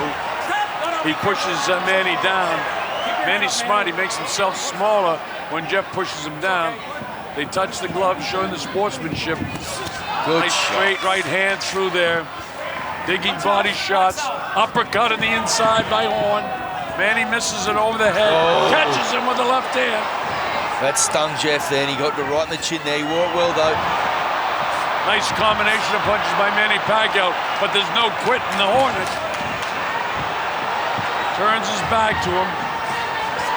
Manny clips him with the left hand again. Yeah, Manny's just having a good spurt there in this round-up. He's clipped Horn about 40 seconds ago, and he's capitalizing on that shot. But Horn has won 2 minutes and about 15 seconds of this round. I'm going to give Horn the round. I don't know. I think I agree. It's a very close round. Miguel Diaz, one of the best cut men in the world. So here we go to round number 4. The Colonel Bob Sherdon with Danny Green. 50,000 plus at Suncorp Stadium in Brisbane, Australia. Good right hand from Jeff Horn. He just clocked him with a lovely left hook. Manny Pacquiao's smaller, but I tell you now, he doesn't like it. No, he doesn't like it at all. Nice side-to-side movement, making it difficult for Manny to land his shot. This is real good. Glenn Rush has done a terrific job in training Jeff for Manny Pacquiao, because Manny's a very hard guy. That time he got the left hand through. Horn is bobbing up and down, weaving back and forth. Nice slick move. He pushed Manny's head down and tried to catch him again. Good work by Jeff. He goes down, that's going to be a push down. Mark Nelson right on top of him, no question it was a proper call. But Jeff grabs him around the head and then blasts him away from the referee's side with the right hand. I mean, it's a fight. You got to do what you got to do to get away with it. Exactly right, Danny. Nobody knows that better than you. Former world champ. Manny's got his tricks in there too, man. He's doing things that he probably maybe shouldn't do, but he's getting away with it. It's a fight. There's nothing too rough about it. But Jeff's doing exactly what he needs to do to a legend, and Manny Pacquiao show him no respect and rough him up. Jeff bounces left, bounces right, shoots out the right hand, lands on the chin of Manny, but hasn't taken a big toll yet. It's the right hand power. That's a good one. That bent the legs. Manny came back and caught him. Now Manny's juiced up. He felt the power of that right hand for the first time. Jeff landed one fresh. Caught him with the left hand that time. Both landed cracking shots. Jeff's conditioning is allowing him to shrug them off, otherwise they would hurt him. If he wasn't in such great shape, Colonel, he'd be hurt. But he's in the best shape of his life, Danny, and some said that you think he may have overtrained, not according to Glenn Rushton, not according to Jeff. You know, he paced himself. The blood continues to trickle from that right eye. What I'm really surprised is showing the hand speed of Jeff Horn. Very, very quick in this fight against Manny Pacquiao. Uppercut he lands. Manny kind of falls forward. I don't know if it hurt him or not, because he has so much strength and power in the legs as Manny Pacquiao. if Jeff keeps applying this pressure and keeps landing these clean shots, they're going to take their toll, Colonel. Sooner or later, that's the idea for Horn fans. Body shot loaded up the right hand and a whistle past the whiskers. That cut could be a problem. We're going to be past the 4th round after this one. Then if the fight has to be stopped because of the cut, it's a TKO. Well, if it's Horn that's cut and it's a TKO, he loses. We're just about past the 4th round. He comes in, wings away with the left hand. Looking to land the right. He turned around southpaw for a second, walks into an uppercut. Gotta give it to Horn. And Dean said, that's fine. I'm gonna stay right here and promote in Australia, which is great from Australia. Okay, here we go, the 5th round. Danny Green, I'm the Colonel Bob Sheridan. Our principals, as you know, Manny Pacquiao in the multicolored trunks. In the black with the orange is the Hornet. Jeff Horn from right here in Brisbane, Australia. By golly, the town has turned out for this one. 50,000 plus. What a promotion. Biggest crowd to see a fight in Australia. Oh, good left rip. Solid right hand. Manny claps. Jeff doesn't buy. He doesn't buy it. He continues to bang the body. Good shots in there, cracking shots. He's hitting the body hard in there. There's no fooling around from Jeff Horn. Manny's trying to psych him a little bit. Whoa, the right hand.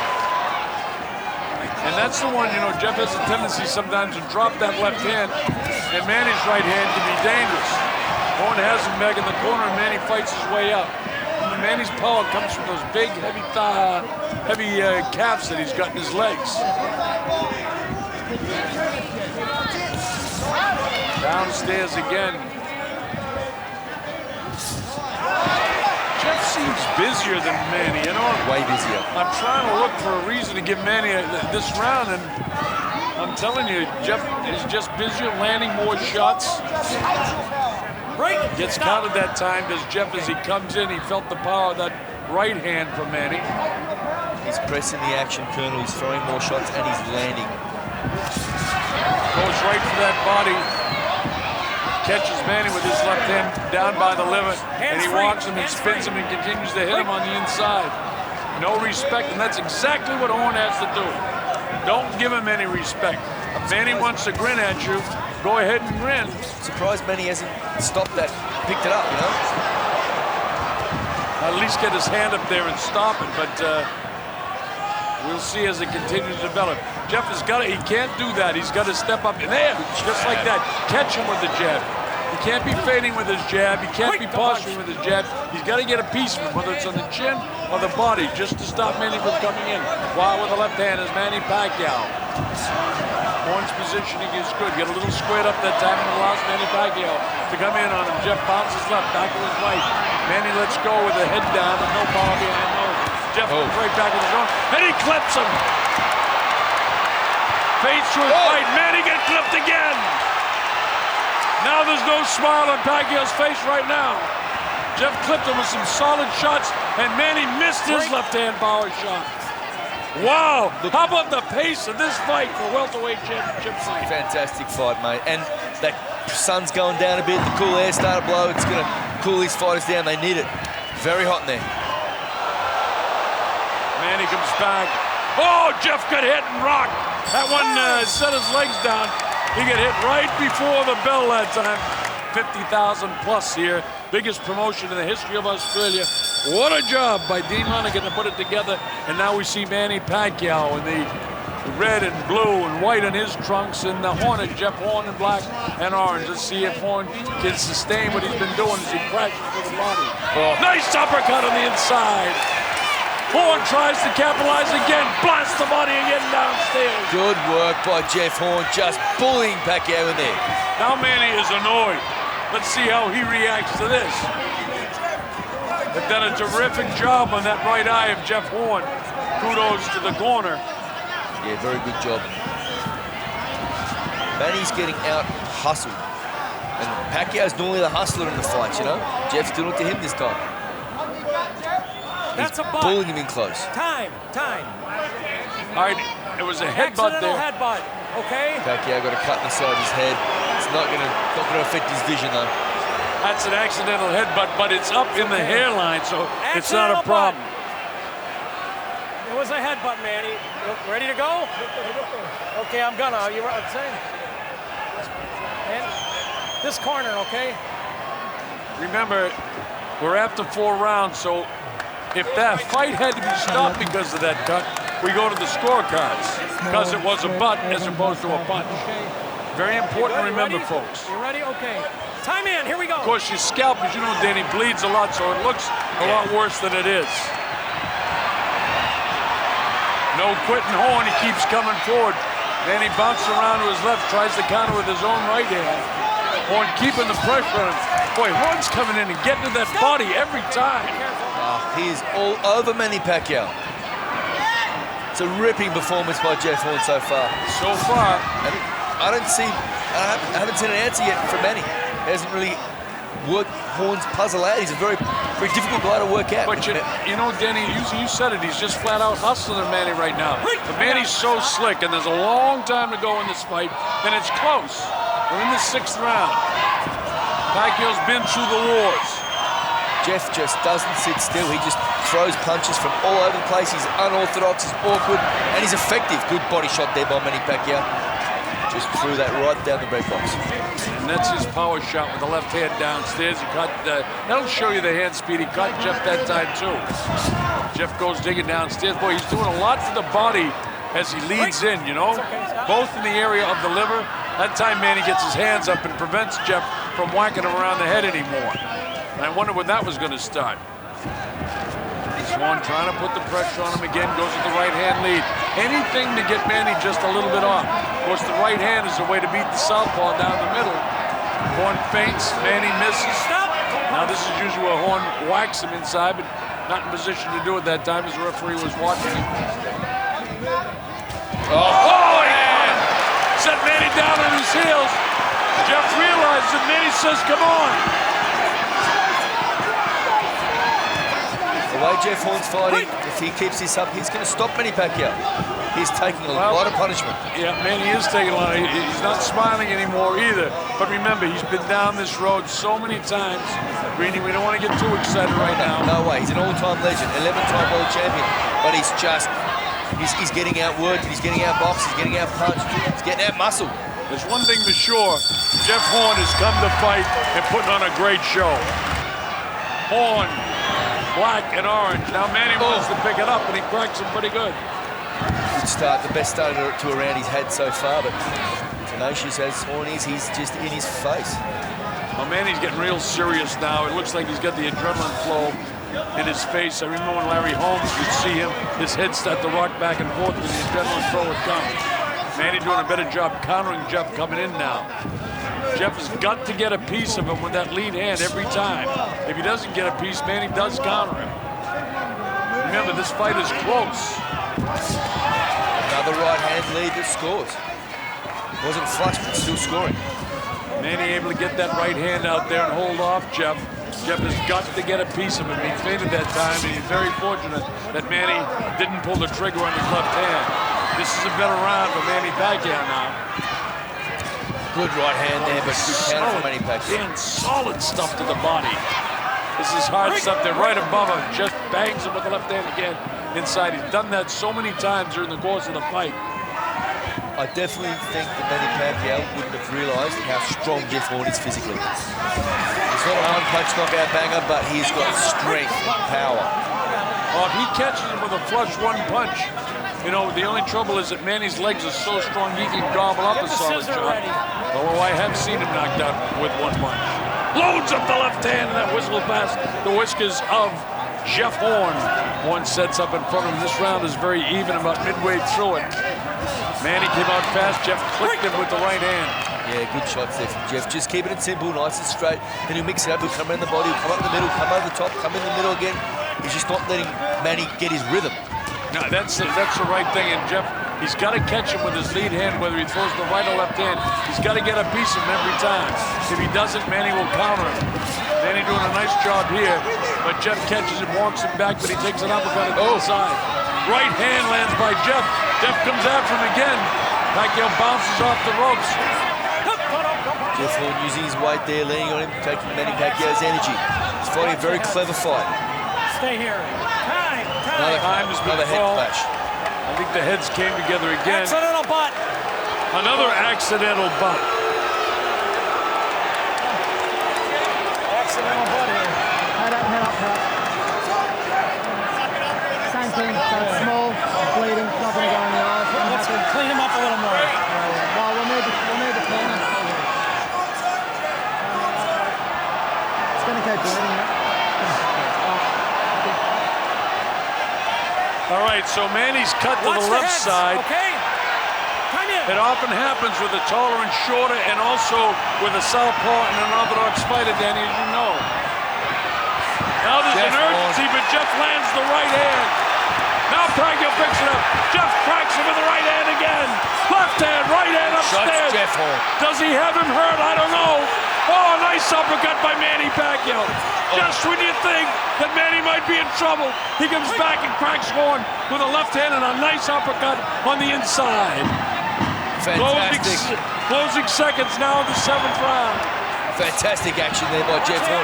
Manny Pacquiao coming home strong. I've got to give that round to Jeff Horn. We go to the 8th round. The Colonel Bob Chardonnay with Danny Green. Time has been called again.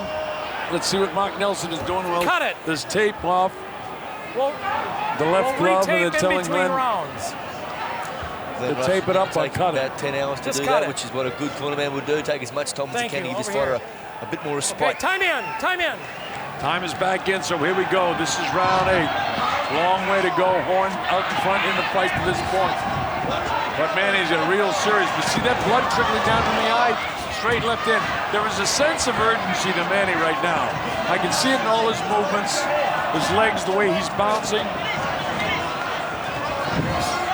Watch for the left hand power. This is where Horn can't let this guy crawl back into the fight. Horn doing the smart thing every time he gets in close. Instead of letting Manny come with that uppercut on the inside, which he frequently does, he grabs him and hangs on him, walks him back to take the power away. Jeff get clipped with a straight right hand by Manny. Left hand came in, but Jeff blocked most of it. Manny right in front of him. Jeff needs to touch him when he does that. That jab is no good. He touched him with that right hand, though. Pacquiao's a bit more evasive this round. He's not going to let Jeff get him on the ropes and just have his way with him, man.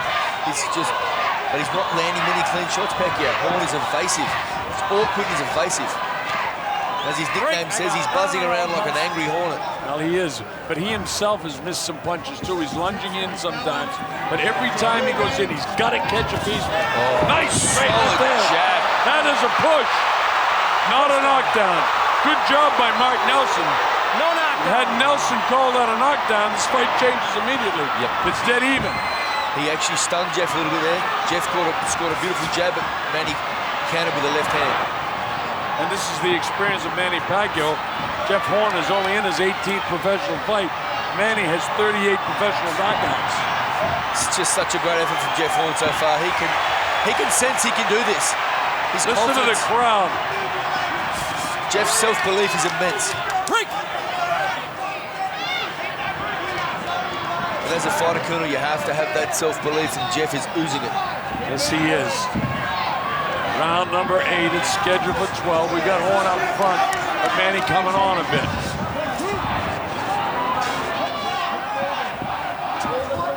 Jeff hasn't landed a real stinging punch, and he gets clipped himself pretty hard that time. Here's Pacquiao coming in. He just cracked Jeff with a good left hand then. Yeah, he did. Jeff is a little bit out on his feet just here right now. There's no quitting this guy. Now Manny is battling back on the inside. Now Horn, it comes back to him, walk the guy back. Jeff's legs aren't 100% right now. He felt some power of that of Manny Pacquiao. A little bit spongy. Oh, he caught him with the left hand, though. There's the bell. That's a Pacquiao round. All right, here we go. This is round number 9. Oh, lovely right hand to the big box. And you were absolutely right, Danny. He started right out to come right at him. Bang, Manny with that right hand. He's got to touch him with that lead hand every time. Because every time he doesn't touch him, Manny comes and counters him. There it is. Just all you got to do is just nick him. And it takes away the power. Pacquiao just has not had an answer for Jeff's evasiveness. And his power inside, he's very strong. He's manhandling Manny Pacquiao in there, which is incredible to watch. Yeah, well, you know, he's a much bigger guy. What do you think he weighs? He's probably, what, 50, close to 60 right now after rehydrating? Just barely made the 47 yesterday. Put on a bit of weight, mate. He's at least put on, I'd say, you know, 12 pound. Stiff shot. Manny realizes he caught him. Wonders how to tie him up and doing a nice job. Here's Pacquiao on the assault now. Horn backing off. You can't allow Manny to do this. This is the first time Manny's getting off first in the fight. That last punch must have hurt Horn a little bit. Oh. He plants himself. Manny putting the pressure on him. Putting a lot of pressure on him now. He's got to hang on to him. This is vintage Manny Pacquiao. Horn has got to catch him with that lead hand coming in. Good work in there by Jeff Horn. He got halfway through the round. He's feeling the pinch, though. He's very fatigued. You can see it in his face. Oh, he's staggered him. Here comes Manny. He's on the assault. He staggered Jeff Horn. Caught him with the left hand. Wow, with the left hand is Manny Pacquiao. Horn nails him with the right hand. But he's still on his feet. Horn's fighting in pure cart. Big right hand by Manny Pacquiao. Horn backs off. His Pacquiao puts the pressure on him. A lot of pressure on him. Good work by Manny Pacquiao. Jeff Horn's got to hang on. He's got to hang on. He's fatigued. He's got to hang on. He's in big trouble right now, Danny. Oh, come on. Manny knows he's got him in trouble. Manny Pacquiao proving his class, his strength, his experience. Jeff Horn's got to use his youthful vitality if he can just hang on and get a rest in between rounds. Jeff is out on his feet right now, and Manny's putting the pressure on. Long time in boxing circles. 40 seconds to go in this round. Jeff, that's exactly what he needs to do. Grab him. He's still out on his feet, but he does have tremendous recuperative power. He can't allow Manny to tag him one more time. Oh, he just caught Jeff coming in there. He's out his feet. Jeff Horn, what a tough kid. What a warrior. But so is Manny Pacquiao. He's beating up Jeff badly in this round. This actually could be a 10-8 round. Judges won't score it that way without a knockdown. Jeff Horn shot the ready to go. Closing seconds. Horn stung again. That's the bell. That's a big round for Manny Pacquiao. Now we find out what kind of recuperative power Jeff has. He's still got to get off first. He's young. He's hungry. He's still, his legs aren't 100% back yet, though, and Manny knows it. Manny tries to time that uppercut, almost catches Jeff. It's been a remarkable fight, but Pacquiao turned it all around in the 9th round. He did everything but drop Jeff. Jeff got nailed coming in. He's getting beat to the punch now, and that wasn't happening earlier. Jeff is still not 100% back from the punishment he took in the 9th round. He took a lot of punishment in the 9th round. Straight right hand gets through. Now he seems to be recuperating a little bit. Manny tags him with the left hand inside. Don't forget, that would have taken a toll on Manny Pacquiao, chasing him around the ring because he smelt it. He could sense fear. He could sense, not fear, he could sense he was hurt. And it takes a lot of energy from a fighter when you're going on the onslaught. Jeff cracks him inside, but no power behind that. Manny says, come on in, I can counterpunch you. Right, I got it. Manny told me before, I want him to attack me. I want him coming in so I can counter him. Jeff seems back right now. I think he's recovered well, mate. That training camp, obviously that vitality of being younger guys is now coming into play. He's got his feet back, he's looking active. He's got to stop Pacquiao from getting off first, though. Manny started that in the last round. You see Manny come back upstairs. That's the first time he did that. He's trying to intimidate Jeff Horn right now. Horn gets a piece of him coming in. That's all he has to do.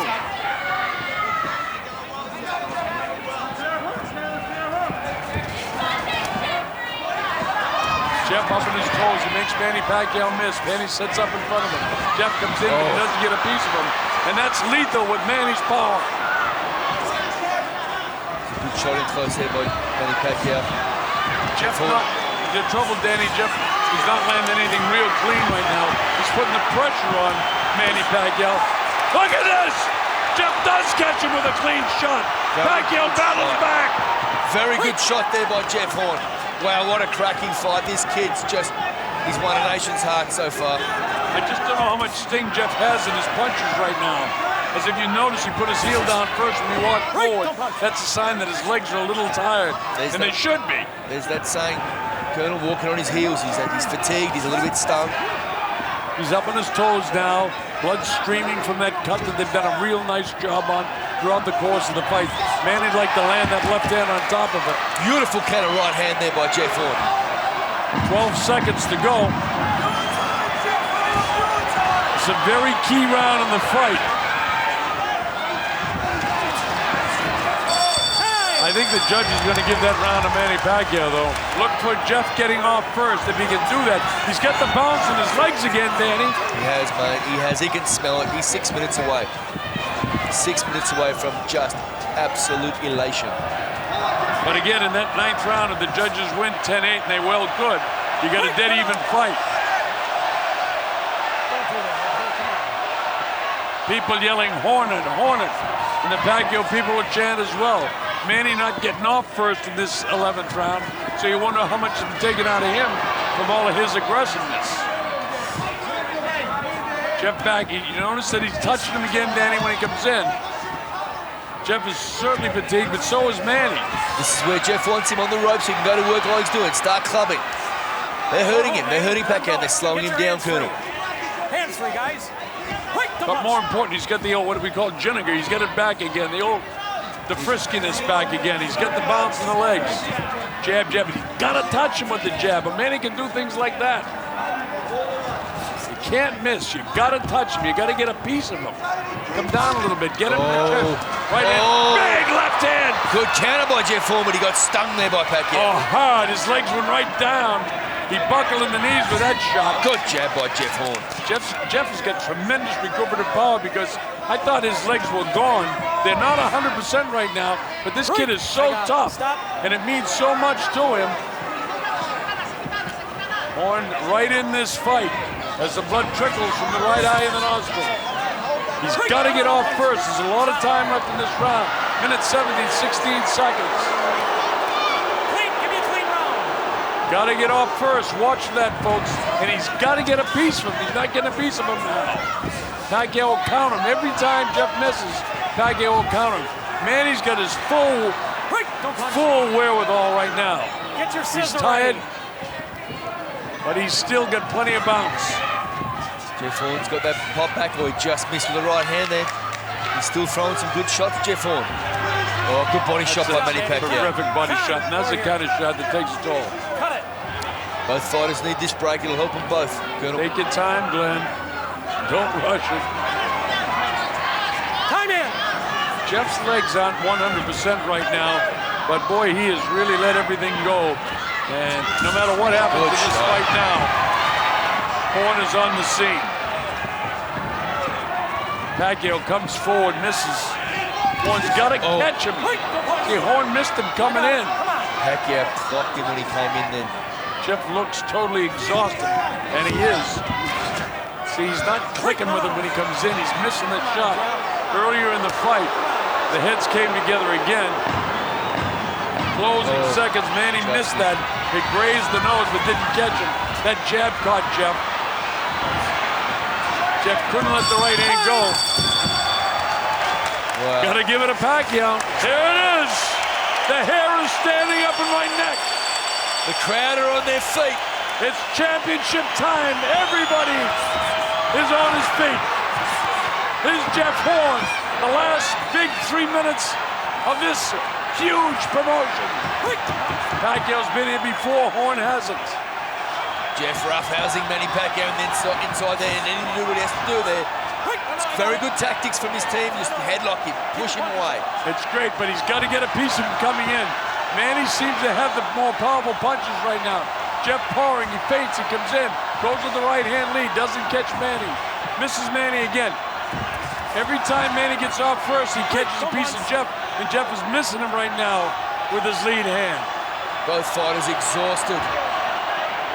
They're both going out in their shield no matter how this thing ends. There won't be any big right hand by Jeff Horn, but it doesn't shift Pacquiao. It does stiff jab. Right hand again. Manny Pacquiao stunned. He may be. Time has been called again. The tape coming off that.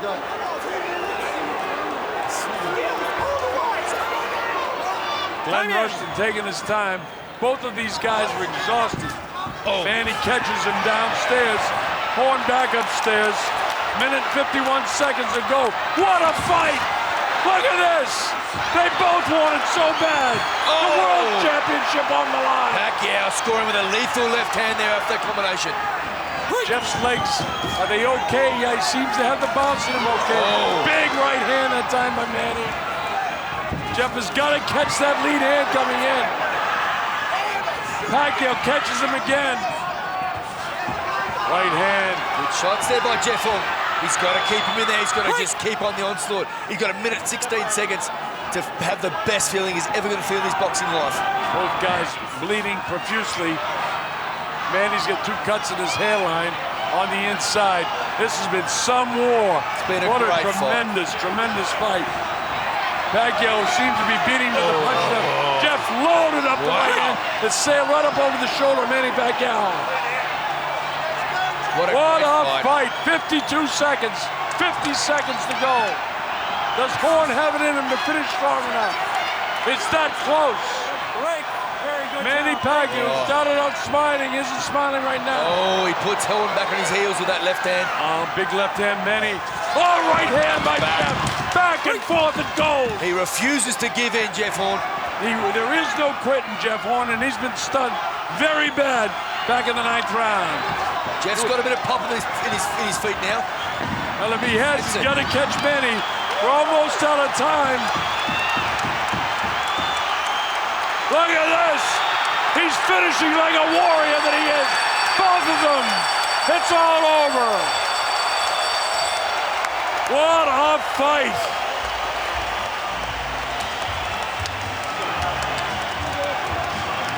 Before we go to the scorecards, a round of applause for a great display of guts and courage in this ring here in Brisbane, Australia tonight for Jeff Horn and Manny Pacquiao. Here are the score totals. Well, let's go roll down scores at 117 to 111. Chris Flores scores at 115 to 113. Same score from Roman Caron, 115 to 113. All 3 scores go to the winner by unanimous decision. And new welterweight champion of the world, the Fighting Pride of Brisbane, Queensland, Australia. How do you like it? Jeff Horn, the brand new WBO welterweight champion of the world. Jeff Horn has done it. Has it worked out, Danny, in those close rounds? They gave him the other way to Horn.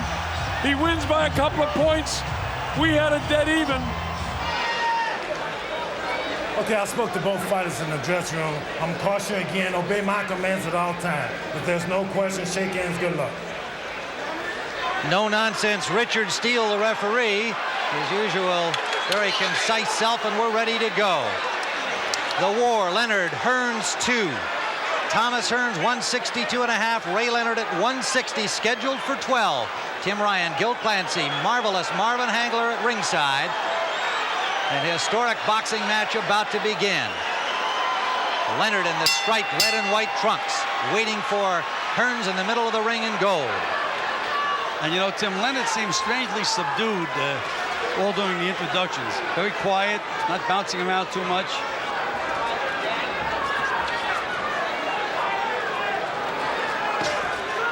First punch of the fight, a flicking jab blocked by Leonard.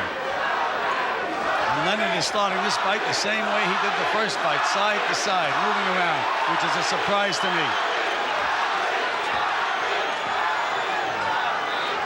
Early chanting of Tommy from the Hearns fans, and I would say so far an even split in fan affection from what we can hear.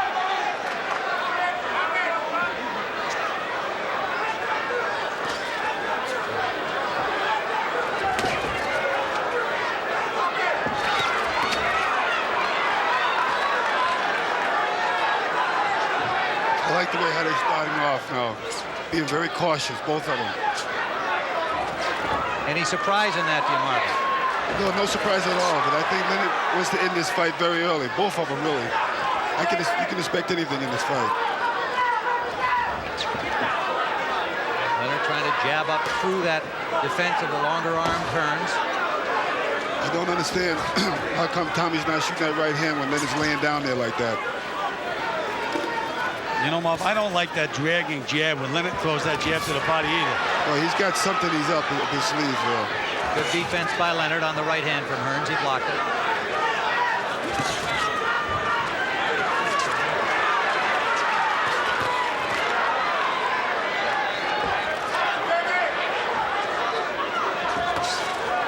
These are not the same two athletes, obviously, of 8 years ago, but they're as determined, as competitive, and yet a lot of great action they've provided in the intervening years.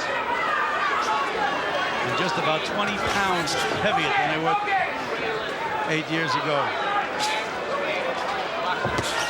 Wild swinging left, and the taller Hearns ducking under it. Right hand scored by Leonard. And Hearns says, yeah, you got me, no problem. It could develop into a problem. Hearns can be hit with right hands. Hearns seems a little tight. You know, Emmanuel Stewart said that's going to be the key. If Tommy can take Leonard's punch and come back. The looping overhand right by Leonard you just saw, something he's been working on in training.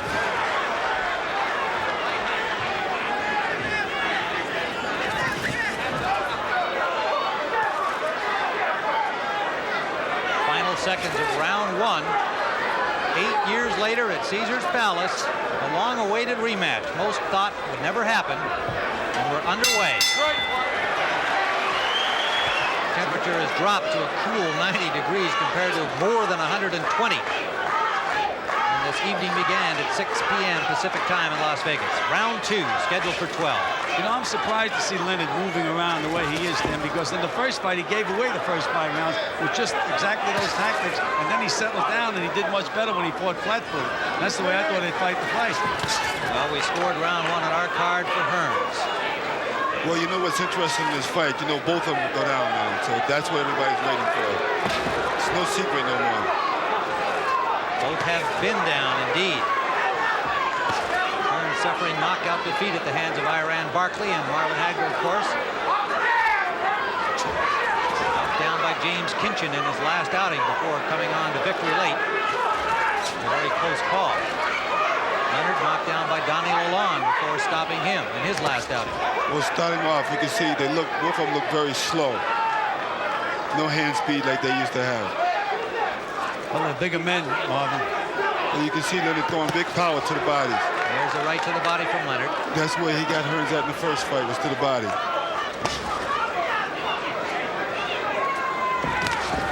Right hand try by Hearns, high over the shoulder of Leonard.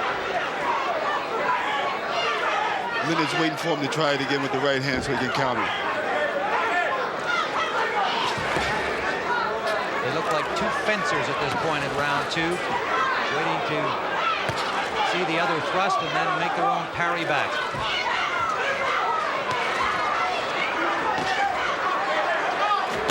Right hand just short from Hearns.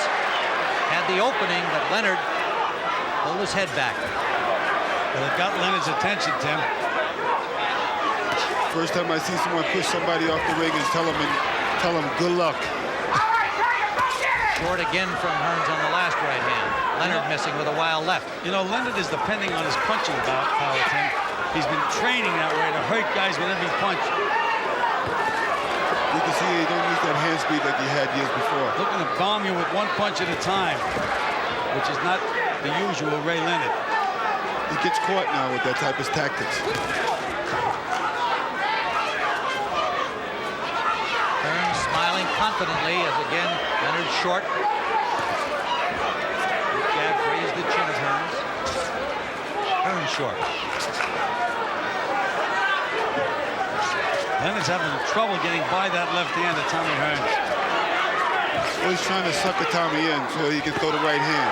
Good left scored by Leonard. His best punch of the fight thus far. Final seconds, round two. You can see Leonard trying to use all kinds of sight. Leonard switching to southpaw, and he got tagged by Tommy Hearns. And here Emmanuel Stewart saying to Tommy Hearns, just keep working that jab. Jose Pepe Correa, a very live character in the corner of Sugar Ray Leonard, quite a contrast from 1981 and the experienced Angelo Dundee. Correa worked briefly with IBF welterweight champion Simon Brown, left him and is now with Leonard.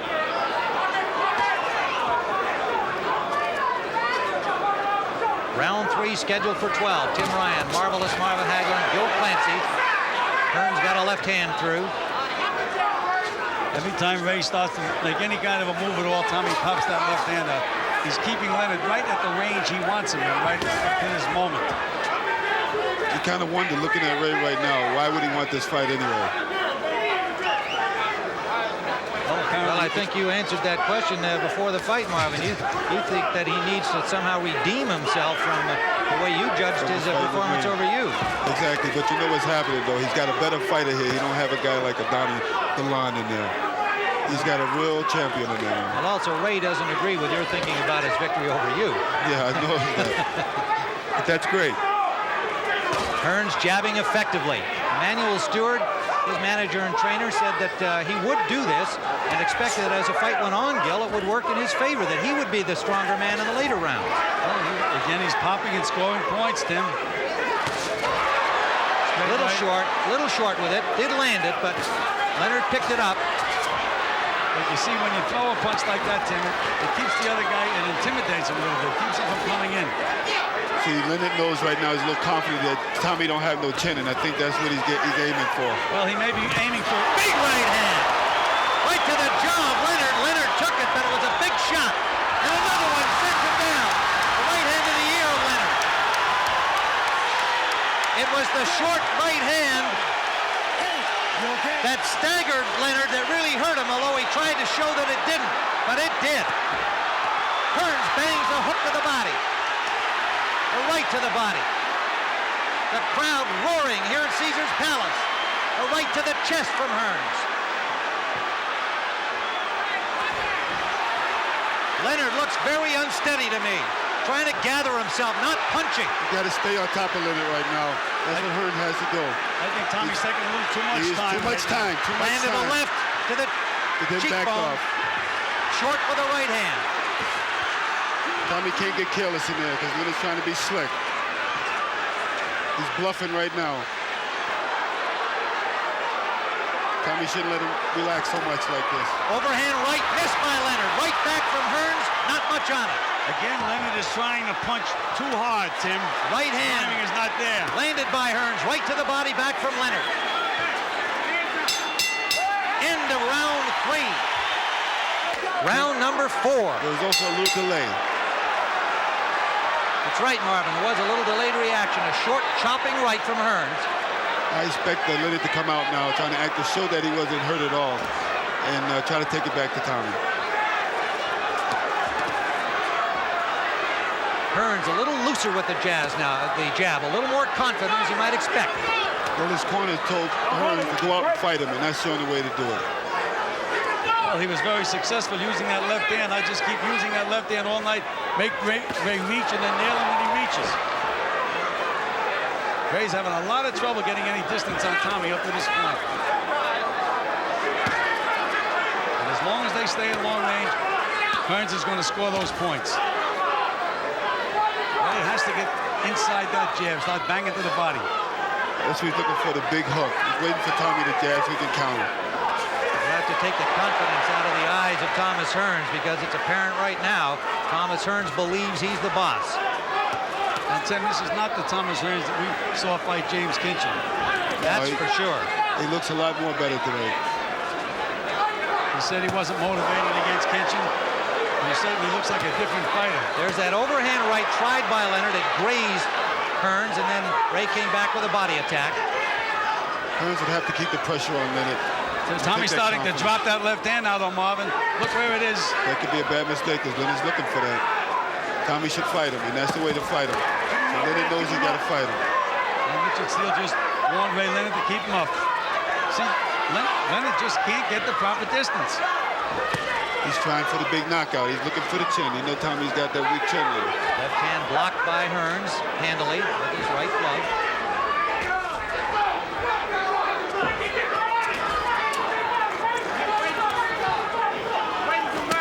Short right landed by Hearns. Now bangs to the arms of Tommy Hearns. Leonard landed some good body shots. And a good straight right hand. Tried to wing that overhand right again. Hearns fires back, scores a right of his own. Misses badly with a right. That was the go-home punch, though, Tim. And he was able to get away with it. Now Hearns tying Leonard up for the first time in the bout. Combination by Hearns.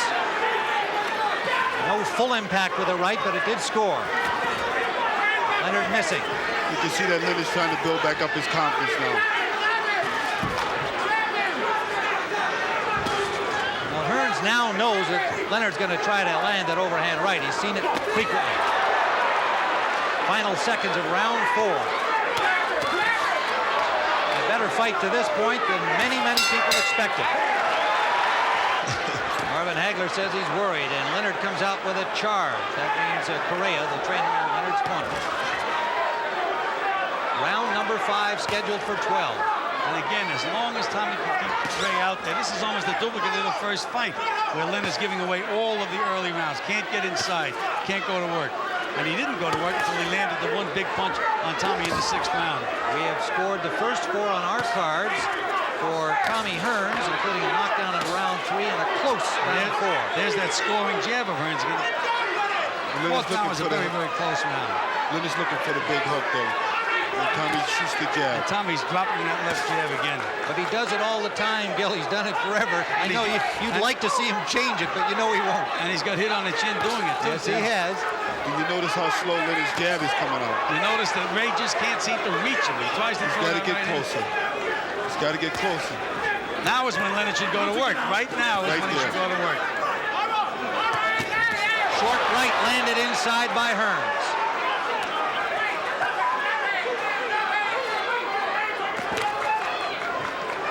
Again, this is Hearns' territory, where they are right now.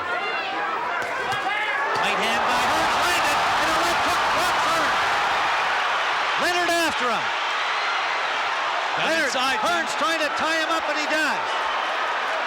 Combination by Leonard, rocked Tommy Hearns, he's still wobbly. We're in the 5th. Well, you know right now. Another right hand on the chin. Tommy's fighting back. Overhand right.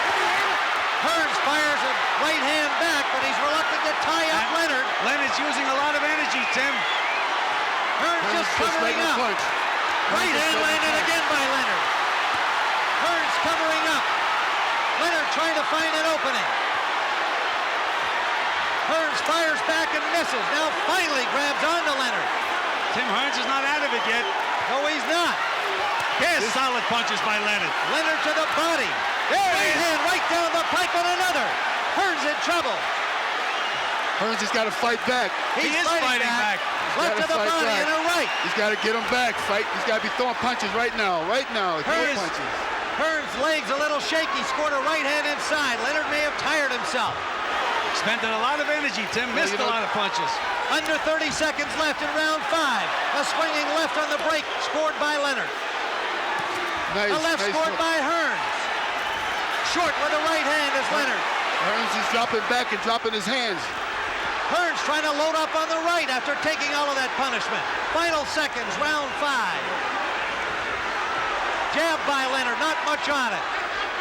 Hearns appears arm weary and still unsteady. Into round 5. And he also said that Leonard is out of gas. Spent a lot of energy last round. And Emmanuel Stewart in the pre-fight said if Leonard can't get him out of there with his big punches, he's going to be in trouble. 2 good jabs by Hearns early here in the 6th. The questionable legs of Hearns will be tested now. Well, Leonard's breathing real hard in this round. Leonard looks tired right now, Tim. He's going to have to get a second win. And that's when Hearns should put the pressure on him right now. Gamble with it. You got to gamble. You're right, Marvin. And that's what they're screaming at Tommy from the corner. Get off. By him waiting is giving Leonard time to figure out a new plan. Marvelous Marvin Hagler, Gil Clancy. There's a good left by Hearns. You can hear the impact. Right hand blocked by Leonard.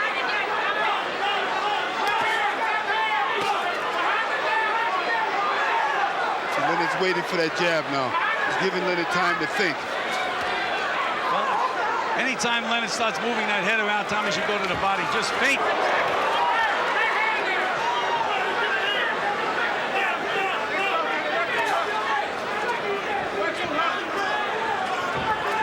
Leonard has become the puncher. He's not throwing enough punches to win the rounds. He's throwing punches to get Tommy out of there. But I think if he doesn't get him out of there, I think he's going to wind up blowing a decision because he just is not busy enough, looking for the one big punch. There's that head moving. That's when Tommy should go right to the body. Anytime Ray moves that head in front of you. Good jab by Hearns. Good one back from Leonard. Both finding the range here in round 6, but not throwing them in bunches. 33-year-old Sugar Ray Leonard, 30-year-old Thomas Hearns into the 6th round scheduled for 12. A knockdown by Hearns in the 3rd. A big round in the 5th for Leonard, who staggered it. Tommy Hearns. Leonard's looking for that one big punch again, Tim. Mouth is wide open. Giving Leonard time to figure out a plan, and so Leonard's going to come up with a good combination. Leonard just missed with a right hand. Now Hearns is stalking Leonard, but he's not moving his hands.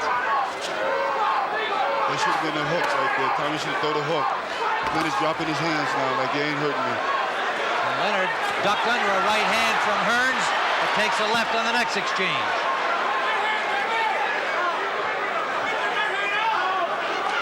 Watch the fake. Leonard. I know if I was in Tommy Hearns' corner, I have a faith in that jab and hooking to the body. What's he doing? Why is he standing there without punching? That's when Leonard gets off. How big a puncher is Sugar Ray Leonard now, Marvin, based on your fight with him? Yo, he couldn't punch me. He caught me with the best shots. Didn't really hurt me or stung me at all. That's the end of round number 6. Well, I felt that way last round, Tim. Tommy was stalking him, but he wasn't moving his hands. He said, we came to fight this guy, let's fight him. Round 7, a short right landed by Hearns. First exchange. What I noticed is when Leonard starts flurrying and starts throwing punches, Hearns will stand there and cover up. Hearns picking up the pace, bangs to the body.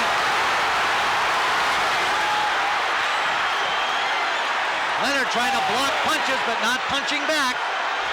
Hearns driving him along the ropes, a combination. May have him in some trouble. Hard to tell right now. But he's missing a lot of punches, yes, Tim. He is. And in this heat, after one guy gets finished punching, then the other guy will come back. And he's taking a lot. It takes a lot out of you when you miss those kind of punches. He's got to jump on him again. Crowd came to its feet, but he did not score heavily. We're in the 7th, scheduled for 12. A dramatic bout. Tommy has Ray out where he wants him. Sharp left from Ray to the body, a little bit low. That's where he wants to hit Tommy in the body. Good Tommy's right got the left hook right here.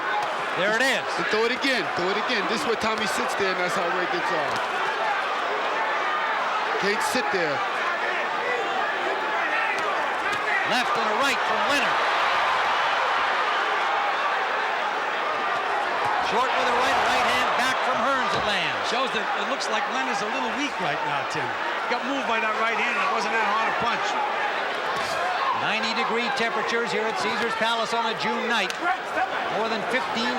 They've been up and down out of their seats for the action. I think the key to this punch for Hearns is that left hook. You should use the left hook a lot more. To the body, Marvin. The body into the head, then shoot the right hand. Right, that'll set up the other punches. Body and head, then the right, straight right hand. Don't play with him. Don't play with him. Tommy's not getting off enough right now. Can't play with him. He's hanging in there, dropping that hand down. Tommy is not using those hands enough. Using them in the beginning of the round, not using them now. Look how Leonard's able to get the full range, finally to throw that right hand. He's got his head up. That's what I said what Tommy does. He folds in, tucks under, he stops punching. But Hearns missed 2 punches there that should have been target practice for him. Now he goes to the body and connects. Vicious body punches by Sugar Ray. Hearns jabbing back. But the body blows of Leonard now push Hearns away. Under 30 seconds to go, round 7.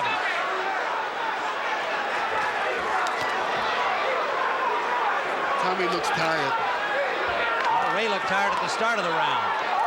But this is who's got the most endurance is going to win this fight. I don't think it's no necessary to punching power. Well, he did a lot of feigning, neither guy able to land. Wound up with Ray standing stop punching now. Into round number 7, difficult round to score. Remember early on that Hearns knocked Leonard all along the ropes with Ray not punching back, and then Leonard came back well. And we're into round number 8. Hearns in goal, Leonard in the stripes.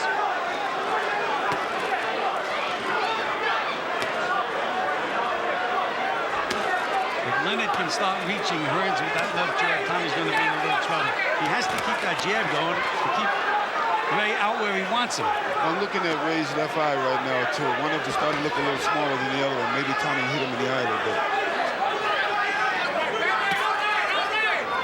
There's that piston jab, not quite the same sting or speed it used to have, but it can still hurt you. And more importantly, it scores points right now, Tim.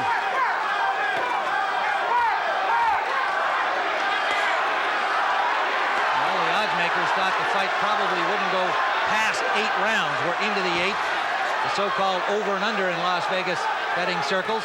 We're in the 8th round. Tommy can't hang on the ropes at all. He's got to stay in the center of the ring. That's the key. He's not using his hands enough right now. He's not even using that left hook, and Tommy loves the left hook. He's got a beautiful left hook. Hearns boxing, you heard Stewart say at the end of the round, go out and fight him.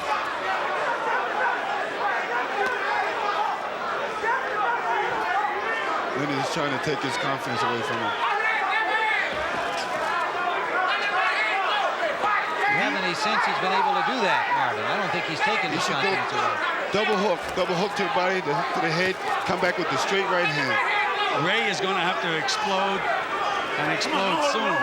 We're saying that Tommy's not punching much. Ray isn't exactly a ball of fire in there.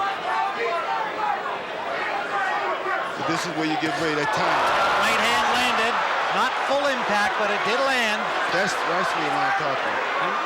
More of those from Tommy. When Tommy is fighting offensively, he seems to have it all his own way. I don't know why he waits so long, but I think that's what Manny Stewart's talking about.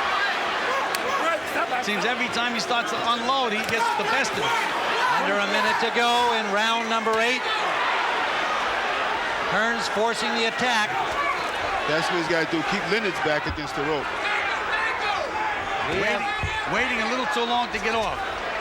We have Tommy Hearns ahead, having given him 4 rounds cleanly. See, we wait for Tommy to pick up. Tommy's got to come right back. Ray looks like he's about ready to do something, but he just can't get past that left hand of Tommy's. Look how weak he looks right now, Ray. Hearns pushed him. What appeared to be a staggering punch was really from a push. It was a push, but Ray's legs didn't hold him very well, Tim. Final seconds of round 8. And they're asking Tommy, pleading with him to get off. Let him go. Let the punches go. What's he doing? Who is that? You know how dirty Ray is. I don't believe that. Both of these guys were wide open and neither guy punched. Exactly. You know what? You know Ray is Until after dirty. the bell. Right into round 9.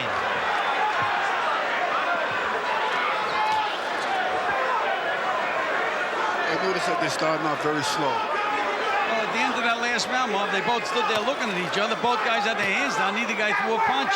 You see Leonard hitting him right in the chest now. But you see that jab is bothering Ray all the time. You know, Tommy's the one that hurt his eye in the first beginning. In the first fight. Right. You wonder whether or not he's still thinking the same thing. There was that left hook of Tommy Hearns. A little low, but that's what he has to do. Ray is throwing rangefinders out there now. Not too much on him. Leonard's waiting to see what's going to happen, how tired he can make Tommy. Well, he's looking to land that one big punch, and he's been looking from the opening bell. Low blow from Leonard and gets a warning from Richard Steele. We know about the low blows. You had a few of those, did you, Marvin? Or did you throw a few, or both? Oh, well, you know what happened. Right now, Sugar Ray Leonard looks like a puzzle fighter. He's standing straight up, which his corner told him not to do, and he's always out of the range when he's throwing those bombs he's trying to throw. He's trying to show Tommy that he's got bigger, I think, that he can punch. Right hand counter landed by Hearns. And Leonard landed the right hand too, Tim. Yeah, that was coming in. He scored first. Thought Hearns had a little more impact. Hearns just landed a good left hook to the body. That's just what he should do more of. He come back to the head with the hook. Short with that right. Tommy set it up beautifully that time, Tim. I think that punch there just hurt Tommy right to the ribs. I see him flinching. See him? Right here, he's flinching. He's spitting blood.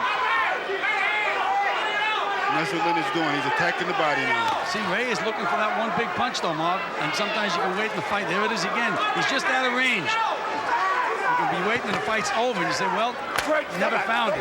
He's got to be busy. The punch will come by itself. He has to stop putting it together. What's Tommy stop punching for? Why does he stop punching? And he's letting Ray back him up. And he knows Tommy gets in trouble when he backs up. There you go. That's what I'm looking for.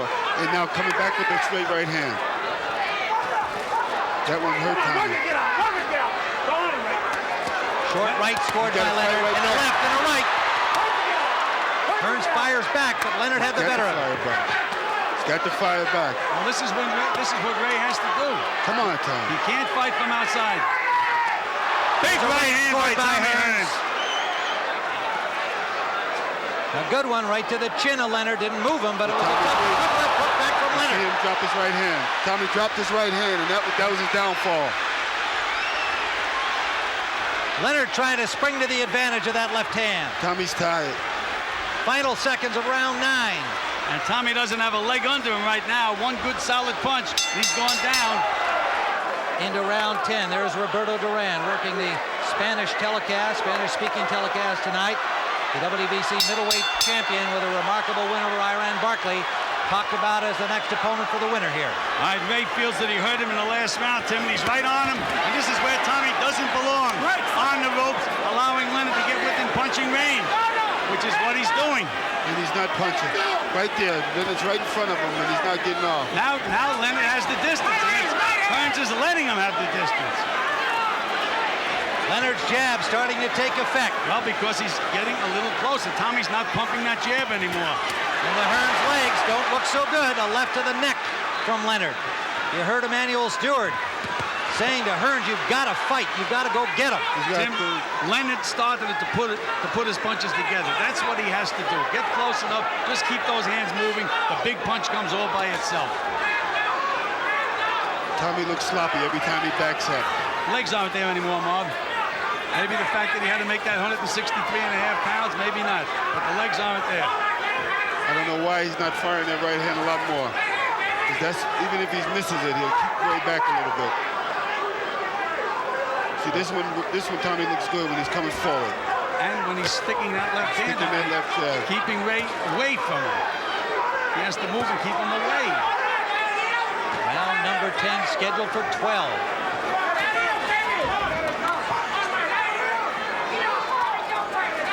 Tommy just shook Ray a little bit from the top of the head with that and let him go. He's letting him go. He's letting him have his way in there. What you waiting? I don't know what he's waiting for. If he's not doing anything else, he should be pumping that jab. Exactly. Ray's going to try to come over the top with the right hand now. Not doing anything else. Double the jab. Pump the jab. Hearns has got to wake up now. He's got to get that second win and start waking up and letting Ray know that he's not tired. Ray missed with a right, a short chopper backhanded by Hearns. Under a minute. Little blood coming from either the mouth or nose of on the cheek of Hearns. Counter right missed. A little cut under the left eye of Thomas Hearns. That's insignificant, Tim. Insignificant. No damage there. No serious problem. Nice. Good, solid left from Thomas Hearns. He finally get that little energy that snapped that. And that's what he's got to do. He's got to show that he's got the snap. When he has Ray punching from outside the way he is now, he's in command. It's only when he slows down and allows Ray to get inside. Well, you know, Ray knows how to go to distance. And I think that's what's going to be the advantage in this fight right now. Early part of the round, you'd have to score for Leonard, but Hearns coming back here now in the later seconds. Down to 15 in round 10. There you go. Short right inside by Hearns. Counter back to the body. Hearns misses with a right. Hearns has got to go forward. Lands a left. Final seconds of the 10th as Leonard scores. The rest of it to Hearns, and Leonard comes charging across. Richard Steele cut him off as Hearns was not out of his corner. Let's see if Tommy allows Ray to get within punching range. It's almost like allowing him. He doesn't have to allow. He can pump that jab. Look at the low blow. We should start taking a point from Ray when Ray is like that. There's that overhead right. Trying to land the haymaker and missed it again. But as long as he can get away with it, Tim, to throw it 4 times and miss and land the 5th, it's okay. Tommy's not countering back. Tommy's got to stay in the middle of the ring. Short uppercut and a good left back from Leonard. Tommy seems to be waking up right now, right then. Tim Ryan and Marvin Hagler, Gil Clancy in round 11 of the scheduled 12-round championship bout. Hearns, Leonard 2. There's a right by Hearns. Big right hand by Tommy Hearns. Another one. And a left. Down goes Leonard with a combination from Hearns. Leonard looks hurt, gets up, but he is hurting. Tim, I think that his eyes are clear. He may be hurt a little bit, but his eyes are clear. Hearns after him, a left to the body. Leonard firing back. Down twice in this fight.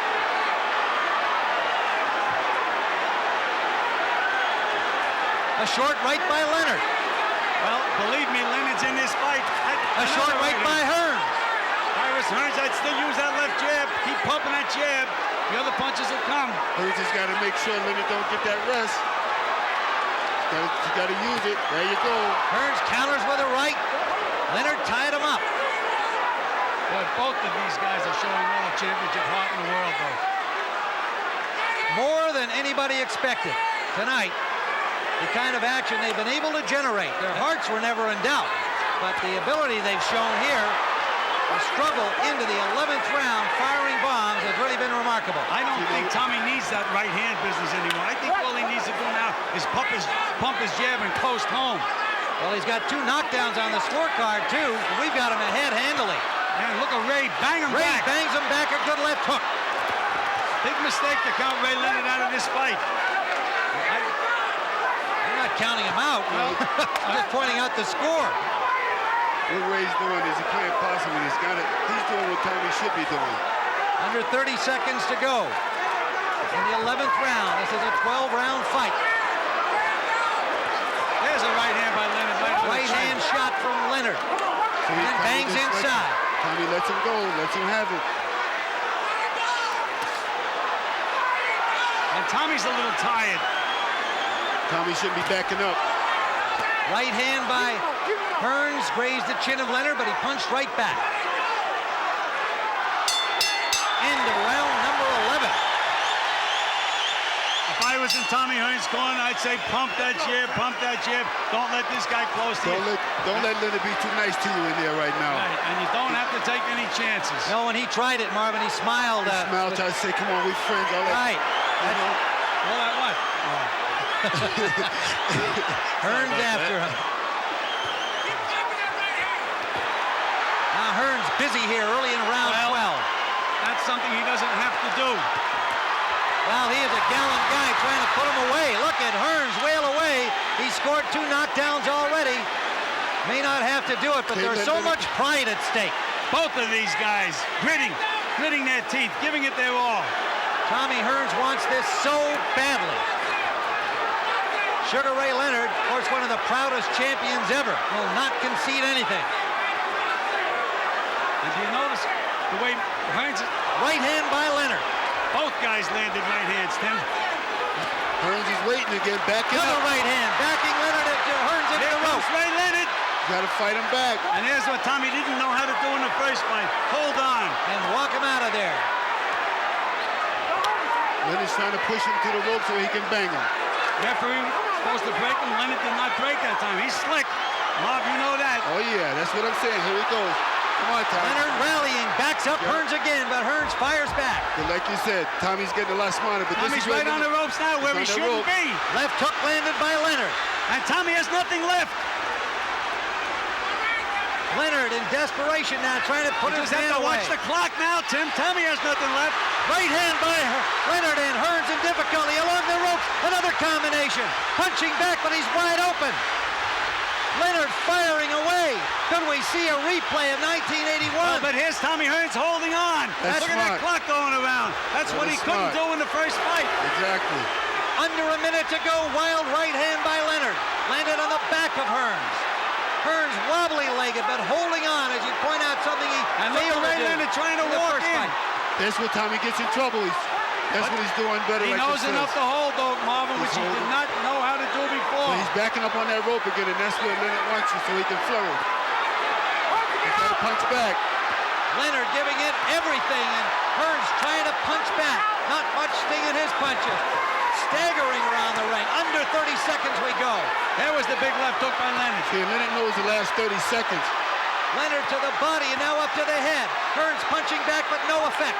Well, Leonard's a little tired now. Yes, he is. The referee tried to break him. There should be a point taken away Leonard right there. punching on the break, a right hand lead scored. There can no longer be a knockout in the fight. There cannot be a knockout, Tim.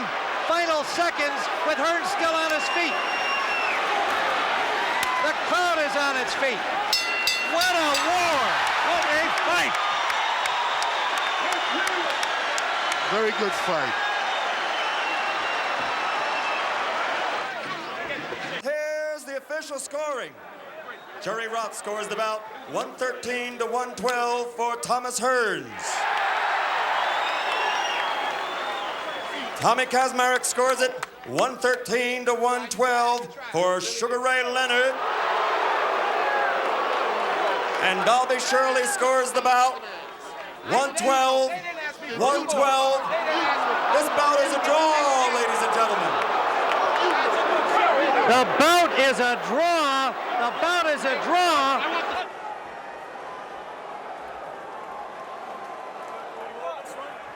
Okay, gentlemen. Chunks are just a tad high, but on the upper half is okay. Now, gentlemen, we went over the rules in the dressing room. Again, I want to caution you to keep this fight clean at all times, protect yourself at all times, and when I say you must obey, good luck and touch them up. All right. There is beauty in boxing's simplicity.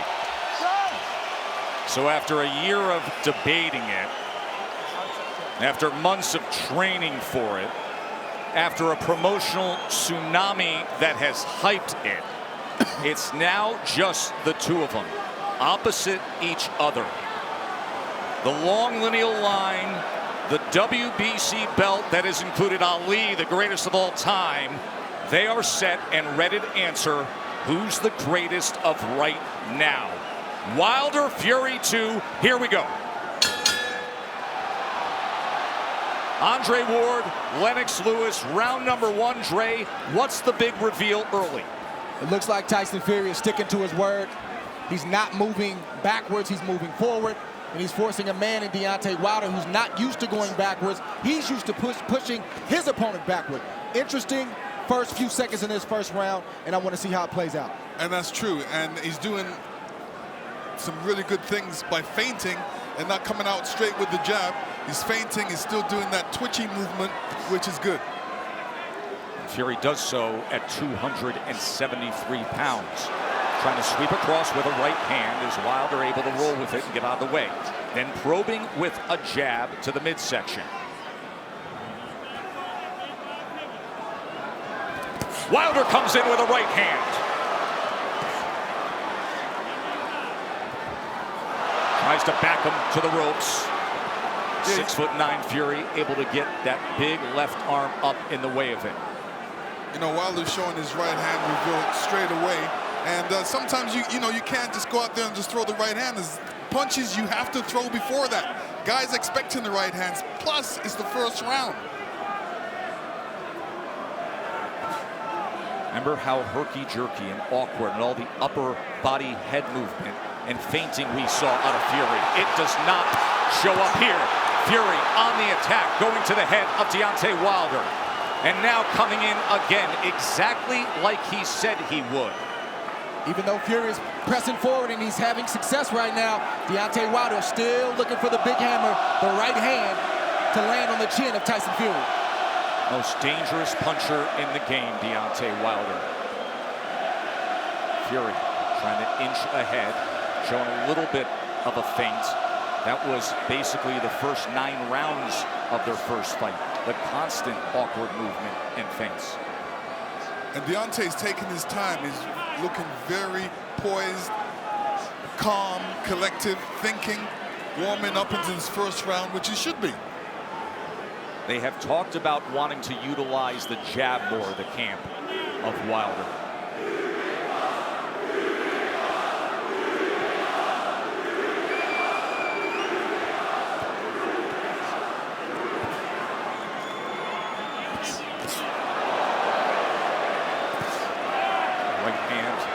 Wilder to the body. Here comes Fury, stepping into it.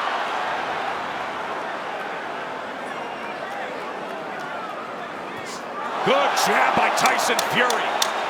Best connect of round number 1 comes in the last 10 seconds as he tries to chop down with a right hand, and Wilder backs up. And the good thing Tyson Fury's doing right now, he stepped into the jab. Every time he chooses that jab, he's stepping into it. That was a good first round from Tyson Fury, pressing forward, but doing it intelligently and smartly. And it was also a good round from Deontay Wilder to not allow himself to be unnerved and taken out of his game. He's staying calm under his legs, and he's still got that right hand cocked. He's got it cocked, and the movement is looking like he wants to take that step back before he throws that right hand. He wants to throw that right hand over Tyson Fury's jab.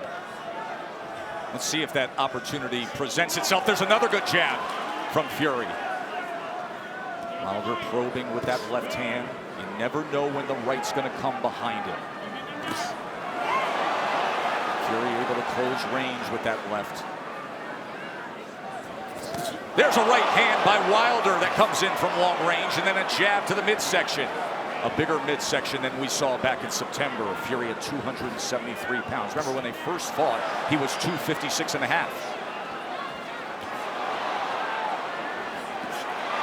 Able to get out of the way of that right hand, and now Kenny Bayless will break them.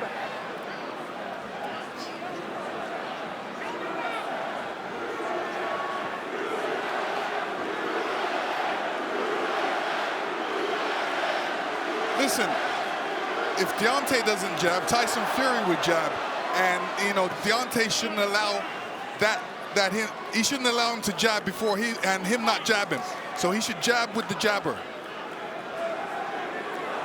These moments are moments of inches.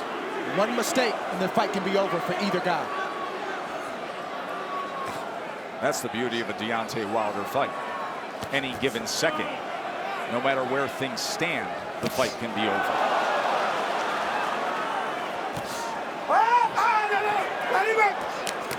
Let him up. Hurry, go.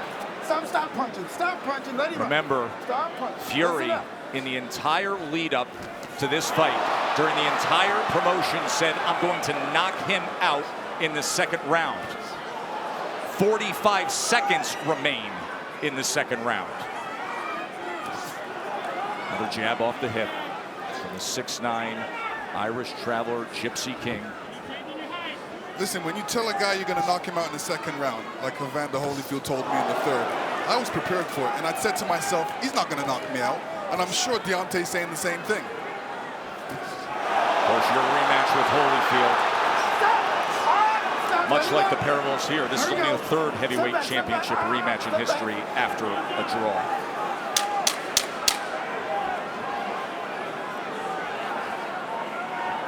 Stalking for a right hand was Wilder there. And trying to come in, but he goes over the top, and Fury able to get to them, and they take it through the belt into the neutral corner. So the warnings from Kenny Bayless, both to listen at the end of the round and to watch the heads. CompuBox stats are brought to you by Betfred. You see both men in the first 2 rounds with 10 jabs landed. In that second round, Wilder was 11 of 27. Fury was 8 of 27 on total punches.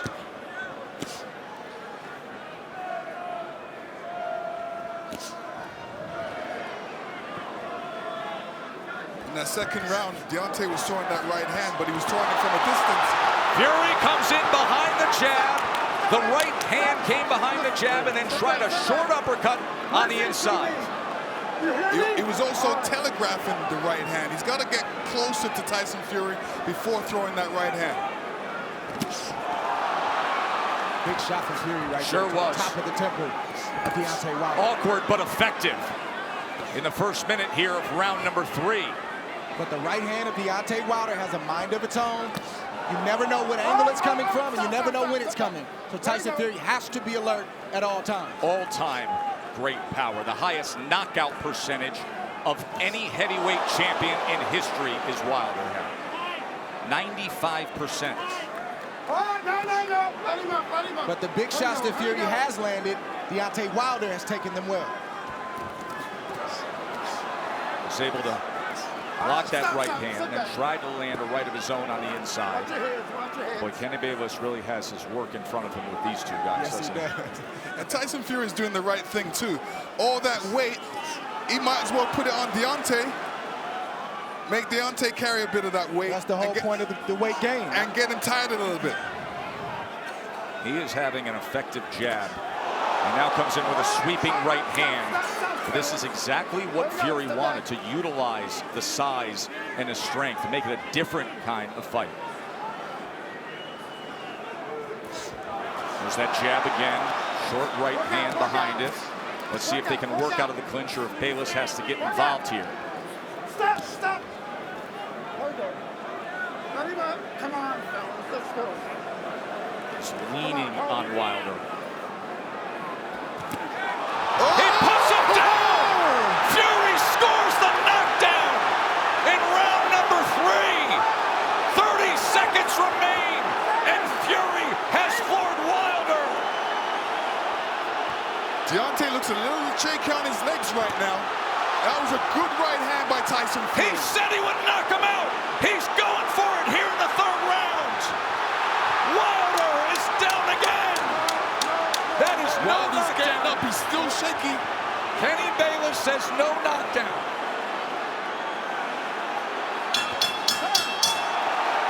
Wow! What an explosive round for the Gypsy King. Fury just landed 14 punches in that 3rd round. The most landed against Wilder in their 2 fights right now. Round number 4. Does he get back after him?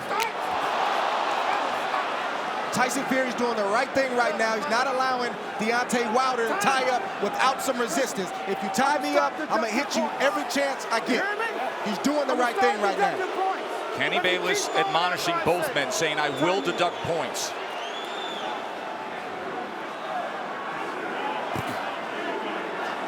So Wilder hurt in round number 3, a round in which Tyson Fury was able to land 9 power punches, including the right hand that scored the knockdown. This is exactly the fight he said he would fight. Coming in big, coming in strong, pressing forward, and looking to knock him down off balance. That is a slip. That was a slip. Even that slip right there, no punch landed, but I guarantee you it takes a lot for a big man like that to get off the canvas. It shows you where he is. There's a body shot that came in that time. That was a left hand to the right flank of Wilder. How does Wilder look to you right now? Is he steady enough for you? No, another body shot by Tyson Fury. This is a mauling effort from Fury so far. His legs look weak. He looks unsteady, but he's still dangerous. We can't forget that point. Yeah, part of the reason is Deontay's legs are far apart. They needed to be closer together to keep his balance, so he's having a balance problem right now. He's having an equilibrium problem right now. There is no doubt about that. And he's got a bigger man who every time they get to the inside is leaning on him. 273 pounds, 6'9", and executing the exact game plan he wanted to. Tyson Fury has to be careful when he's coming in, because Deontay's got that right hand cocked. But you rarely see Deontay Wilder throw a counter with the right hand cocked. He's normally stepping forward with the big step and the jab right in front of the right hand. From long range, it's like a guy holding a rifle. Yes. But when you're smothering him, when you're running to the rifle, it's useless. And again, just leaning down with all that weight. It's taxing, it's draining. Everything Fury said he was going to do, he's doing thus far. Stop. Stop. Stop. There we go. Stop. Both guys have to watch their composure. You know, Deontay has to watch his composure, make sure he doesn't get all radical and all bent out of shape. He's got to keep his boxing position, his legs under him, and his hands up. Work out, work out, work out.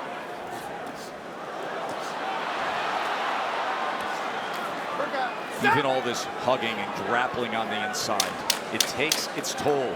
Advantage bigger man always.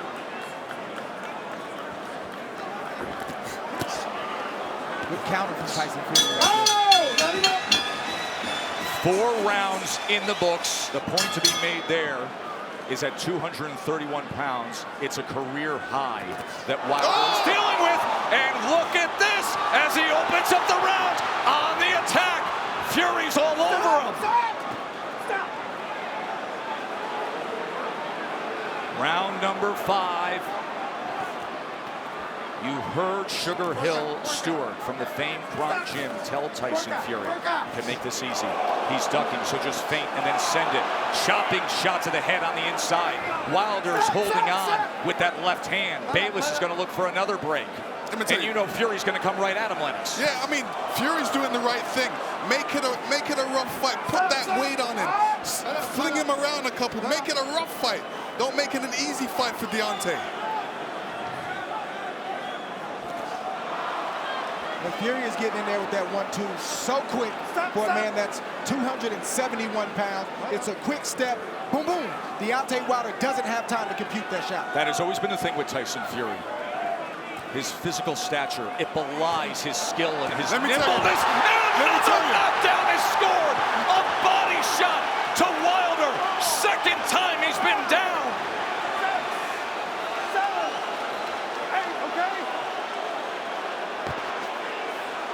Deontay does not look stable on his feet right now. Right hand hurts him. And grappling again.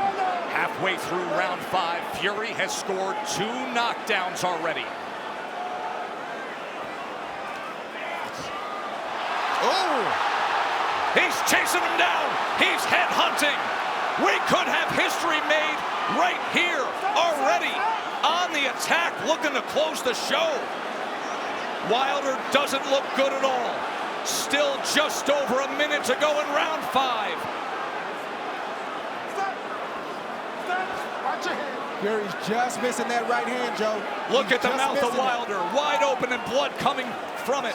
Tried to get the right uppercut on the inside. Another right hand over the top. And this is looking too easy for Tyson Fury right now. Good body shot from Fury. Look at him wrap up that left arm around the neck and then laying on him again. The power punches this round. Dominating form. A big right hand reigns in again.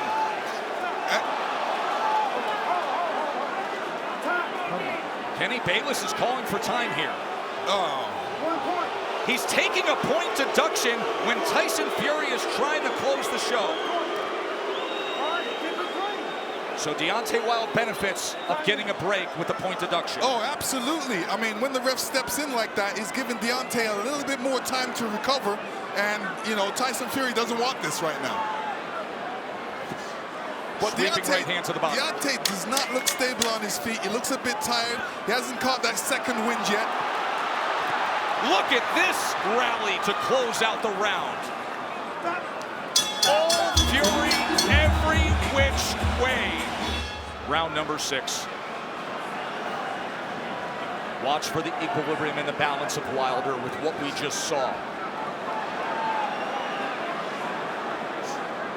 Right hand reins in. Wilder's hurt again, looking to wrap up.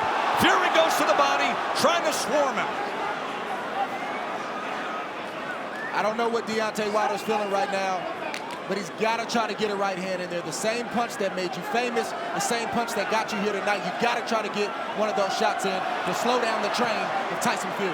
Leaning straight back is a bad idea. He almost got clipped again, and once again, just ragdolling Deontay Wilder, bringing him around into that red corner. There's a body shot. Right hand to the body from Fury. Deontay Wilder has to be careful when he's up against the ropes. And when he's up against the ropes, not putting his head down, because a good corner man always tells his man, well, throw a combination, but end with uppercuts. Fury has had success to the body and then coming over the top with the right hand. Stop.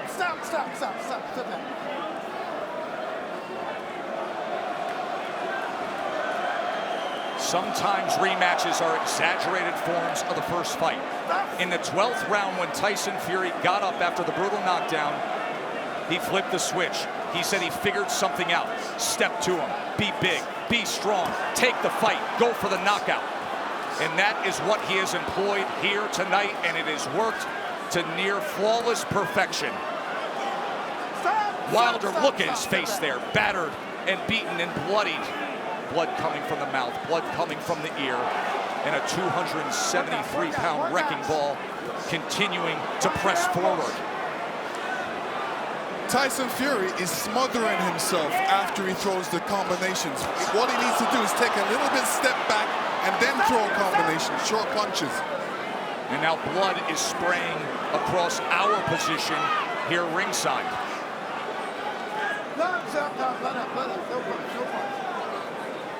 And every time they clinch with Deontay's left side going up against Fury, you can see the blood splatter all over Fury's head. He is wearing a lot of Wilder's blood right now. Blood continues to rain down from the ear. Fury continues to press in against Wilder. And Fury looks like if he lands a good punch, Deontay will go down. He definitely doesn't look What was he stable on just his feet. doing with his tongue right there on the inside? He said in the lead up, I want to taste blood. I believe that's what he was just doing there at the end of 6, tasting Wilder's blood. That was outrageous.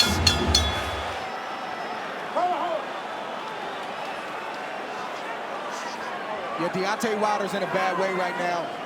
The left side of his jaw is swelling. It looks like his eardrum may be busted. He has blood coming out of his mouth. And his corner's not treating any of the injuries. They're just telling him to press forward. And when you have a reputation like Deontay Wilder and your team believes it, and they don't challenge you to get better in certain areas, it shows up like tonight. They're even in denial. They need to check on his well-being. Are you okay? Can you continue? And then start to coach him from there. True that. And the funny thing about it is he's got his left hand down, inviting the right hand by Tyson Fury, which is being quite accurate in this fight. Big mistake by Deontay right now. Keep that hand up. Keep that left hand up. None of his corner mates are telling him to keep his hands up, which is important. And another head-snapping jab from Tyson Fury. We always talk about how Deontay Wilder has the ultimate eraser. But you have to be able to execute on it. You have to have a delivery system. And right now, his appears to be short-circuiting, and there appears to be a hopelessness as this continues down the path of Fury domination. Tyson Fury did a great feint before throwing that combination, and this is what he's going to be doing throughout this fight. Feinting and then throwing that big right. Wilder just coasting back into that neutral corner, and now Fury's looking to split the guard as Wilder's in bad shape. This fight is over. A TKO victory. There is only one. There is only one. Crown the king, the lone undefeated heavyweight champion of the world. Tyson Fury, the champion. Deontay Wilder was taking a lot of punishment. It was just a matter of time before Tyson Fury landed that shot right there. Stood Deontay Wilder up. He's taking a lot of punishment. That was a good stoppage by the corner. They did the right thing. They showed mercy. Deontay Wilder was getting ready to be knocked out. And here you see it. You don't just go back in the corner and hold up your hands and stay there because you're an open target. And Tyson Fury seen that, and he just came, rushed ahead with his killer instinct, just with a barrage of punches, ended it. But to Wilder's credit, he didn't quit, and he wasn't looking for a way out.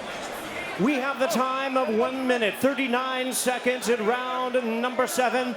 A referee in charge, Kenny Bayless, recognizes the request to the corner and stops the contest. He is the winner by way of technical knockout.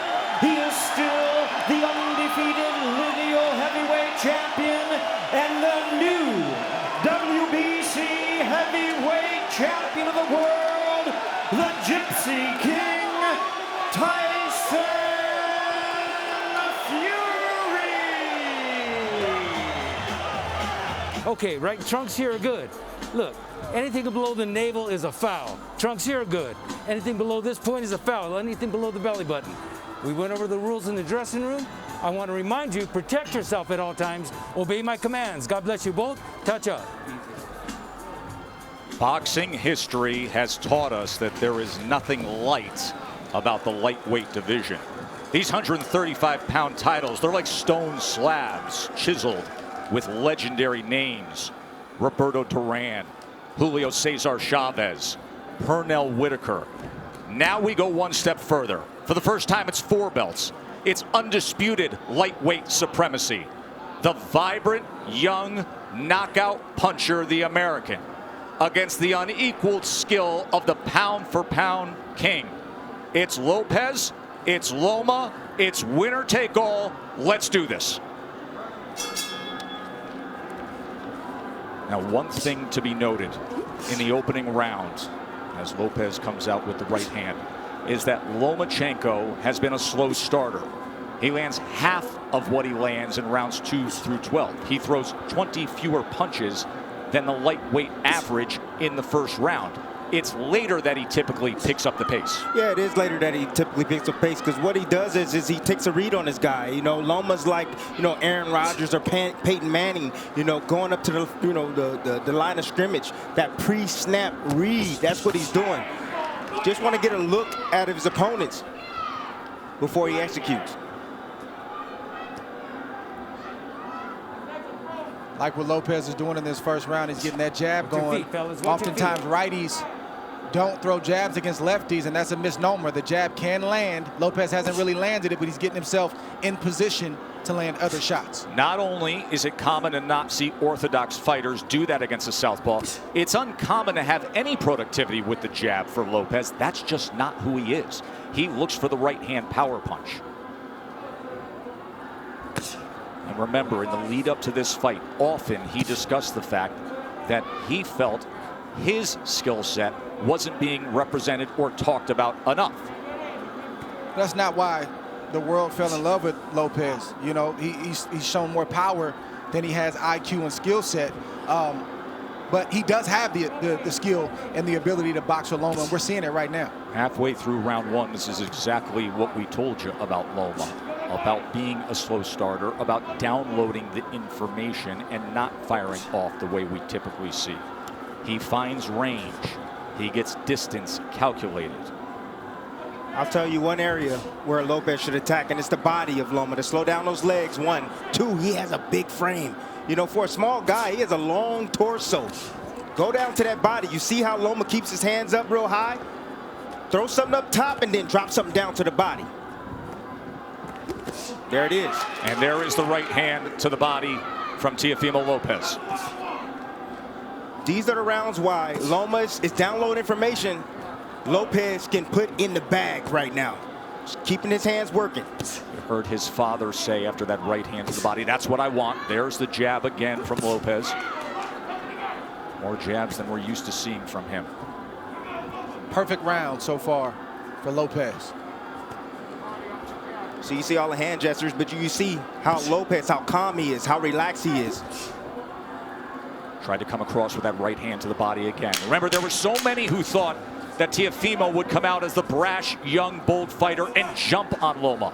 Instead, measured, calculated, utilizing the jab, and went to the body with the right hand. Well done by Teofimo Lopez. Remember, he has called out Loma for as long as we can all remember, dubbing this ascension the takeover. That's the most essential thing that Lopez is doing right now, is just sticking the jab out. He's not landing it, but he's occupying Loma.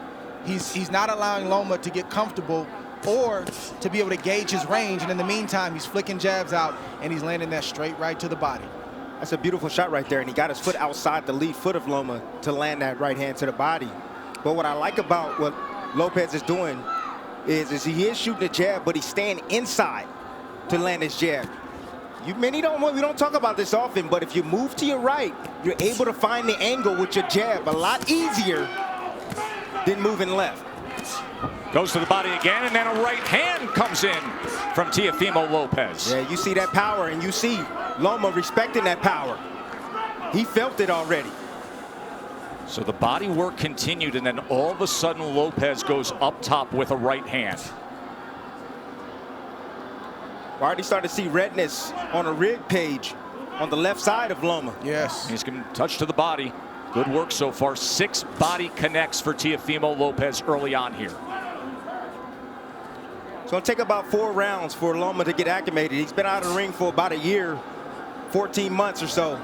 Longest career layoff. His last fight was in London. We were there ringside when he had a unanimous decision against Luke Campbell, a tall fighter, another guy who's more than naturally bigger man, and there were moments of success that night in London from Luke Campbell. Yes, it was, and that's what I saw.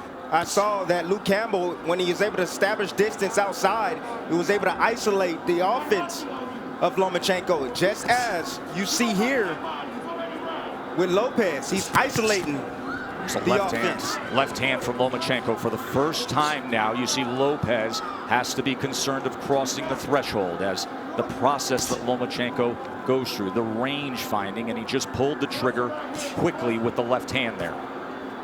And they got Lopez's attention. So Lopez had the right hand early in round 2, and now Lomachenko with a timed left hand moments ago.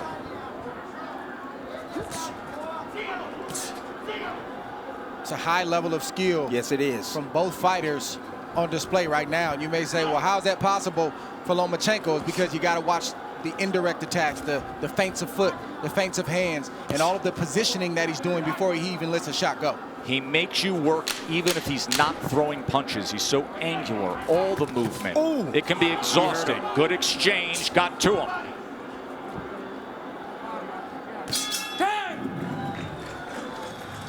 So the last half of that second round, bank it for Vasily Lomachenko. Round number 3 for the undisputed title. Lopez got real comfortable. You know, Loma didn't do much. But then when he did strike like a cobra, and he was pinpoint accurate.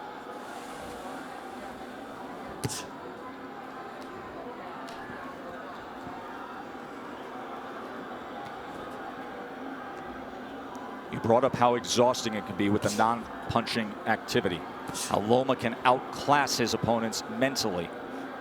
And for Lopez, this is not just a challenge of what you're up against physically, but staying focused every single second against a master craftsman. That can be so taxing, Dre. It's like Brady or Aaron Rodgers going to the line of scrimmage and audibling 2 or 3 times, and as a defense, you get set, and then they audible again, and then you get set, and they audible again. It's very, very exhausting, and Lopez knows this coming in. He's watched Lomachenko, so I believe he's prepared for that tonight. And then on the other side, Tim, if you're Teofimo, you know that Loma loves to fight with rhythm. He loves to conduct the orchestra of his fights.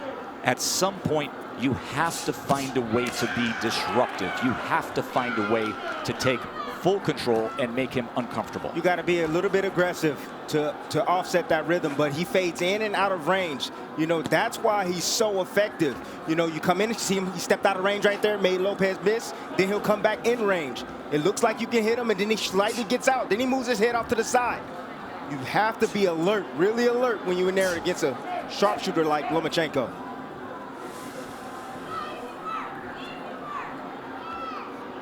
There he is, dipping, changing levels.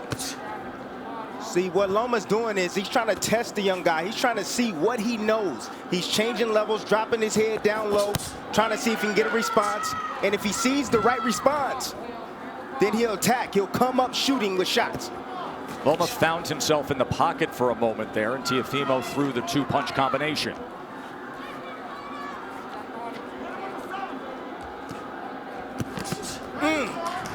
That body shot lifted up Lomachenko, tried to get away from it. Left hand from Teofimo. Every time that threshold is crossed, he is going to fire. There he is with Lomachenko against the ropes for a moment, and a combination. Lomachenko returns fire. See, Lopez got to be a little bit more disciplined. If he's going to do the shoulder roll, he got to be a little bit more disciplined with that. It's not time for that, Timmy. It's not time for that. It's the 3rd round. It's not time for the shoulder roll. The shoulder roll comes when you're comfortable and you've taken charge of this fight. And right now, Lopez is not completely in control of this fight. Well, he's in control of this round right now. Took the first, Lomachenko's effort in the second, and then a good-looking round here in round number 3 for the hopeful undefeated American. Round 4. In that 3rd round, Teofimo Lopez has landed 11 of 42 punches thrown. Lomachenko had 2 of 11.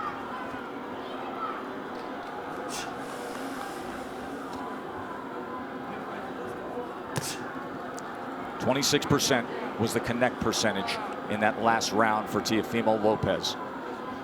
Let's bring in Bernardo. Teofimo Sr. said, I told you we could get him. I think he hurt him in that last round, and he landed a really good 7. I said, what's the 7? That overhand looping right. He said, mentally, we've got him where we want him. He's not doing anything.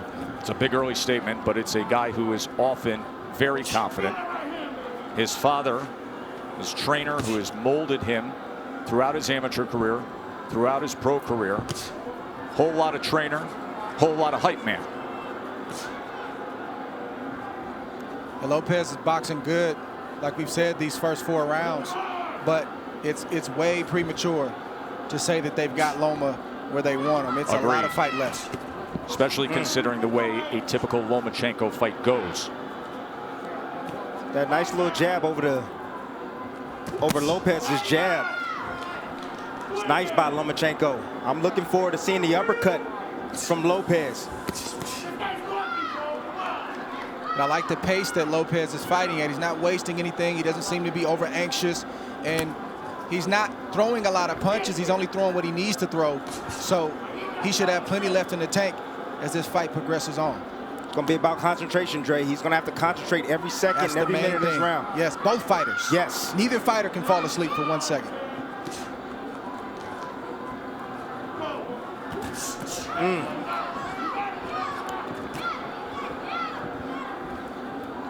If I'm Lopez, I'm getting a little bit more work down to the body of Loma. You know, in these moments, you got to take calculated risk. Loma's body's there. You got to step in and get ripped down to that body. Just miss with that right hand to the body, but he has been willing to throw to the body. Short exchange, short right hand. Did you see that uppercut right there? That's what I'm looking forward to seeing from Lopez, that right uppercut. I think one thing that's giving Loma some trouble right now is he didn't realize that Lopez was as quick and as fast as he is. He is twitchy. That is a big part of his success. It's not just pure power, God-given power. He has speed that creates timing, which results in power. Loma talked about the IQ of Lopez. He talked about the power of Lopez. He talked about the timing of Lopez, but he didn't mention the speed. He's realizing that Lopez has speed right now.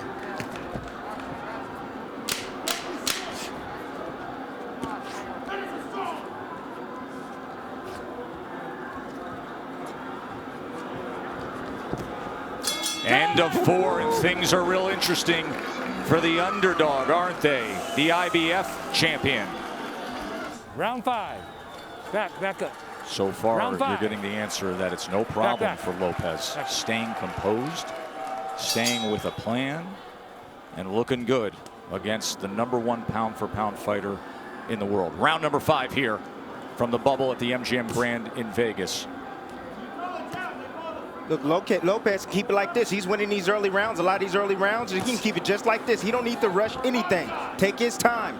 And eventually, Loma's going to have a sense. He's going to have a sense of urgency to win these rounds. And so he's going to step to him and open himself up for a big shot from Lopez. Bernardo, what are they saying in the corner of Loma?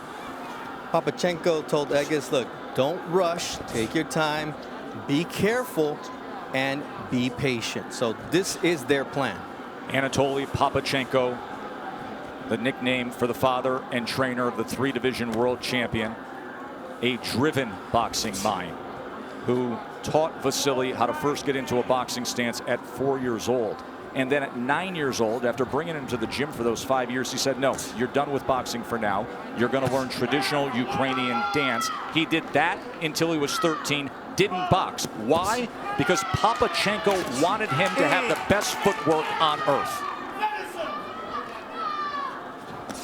Another body shot from Teofimo, going to that belt line with the right hand. That's been the story so far in this fight. Lomachenko doing a lot of movement, a lot of defense, but keeping that body exposed. I think the key word from Papachenko was patience. You don't hear that word thrown out there a lot as it pertains to professional prize fighting, but when you're facing a guy in Lopez who's strong, powerful, twitchy, like we said, you got to take some steam out of those punches in order to put yourself in a position where it's safer to let your offense go. But right now, it's not safe enough for Loma to let his hands go, and that's why he's not throwing a lot. Well, he got to throw some punches if he's going to take some steam off a fighter. throw some punches. Throw something down to the body. Has he landed a body shot yet? Tim, we know how Loma fights. He doesn't throw a lot of punches early on. He's trying to wear the mind down of Lopez with the movements and all the different things. That doesn't look like it's working right now, but it's still a lot of fight left. More body work from Teofimo Lopez to that point, and to support that argument, because even the way CompuBox is tallying this is still well below what we see out of Lomachenko. At this point right now, with a half minute to go in round number 5, Lopez has thrown 174 punches. Lomachenko has thrown 40. Well, go ahead and wait, Loma. Go ahead and wait, because you're going to have to, sooner or later, you're going to have to step to this young man, because right now, he's easily winning this fight. And it's not the way he typically goes about it. It's skillful. It's measured. Has he moved on the angle yet? He hasn't even moved on the angle yet. And that is what he is known for, being an angular, offensive, aggressive counterpuncher. End of 5. They ready for round 6. Watch your head. Joe Tessitore, Tim Bradley, Andre Ward with you here ringside. Interesting to note when it comes to the defense of Lomachenko, that has been simply sublime for most of his career.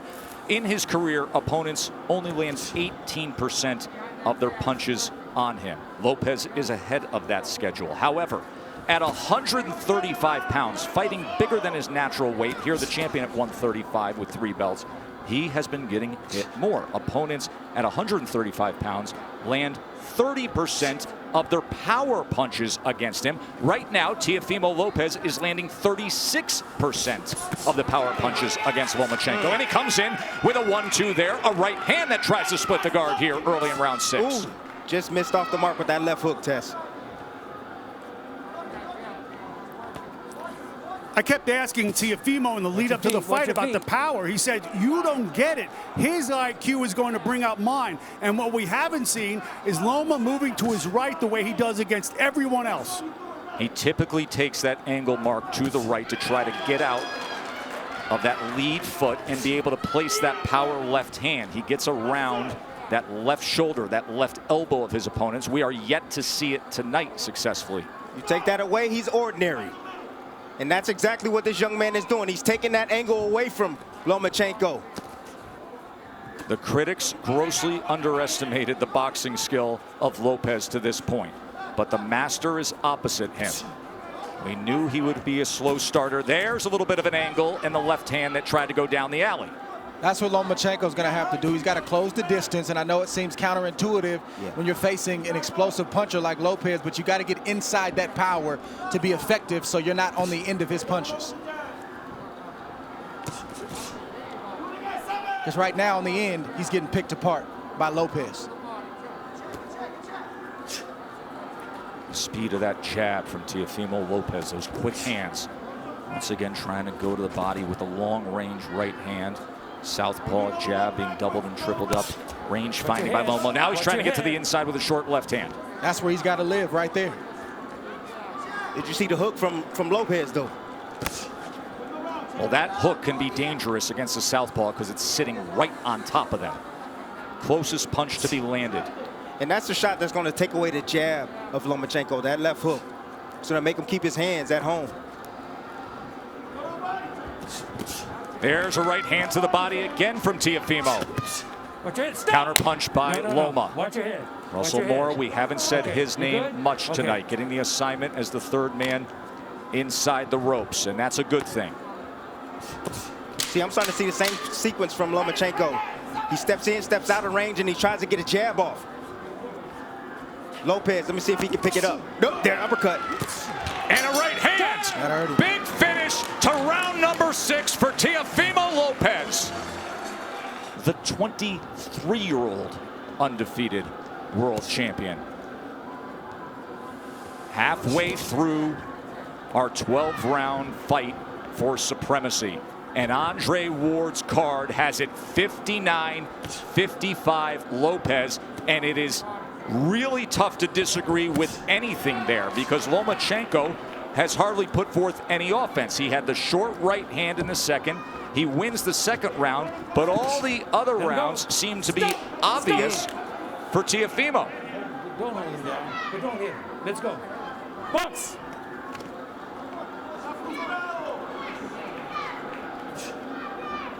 Teofimo Sr. told me, look, this guy can take a shot, but what I'm seeing here is that we're going to run him down, but he has to be patient. Just wait for the moment, but we're going to run him into a shot.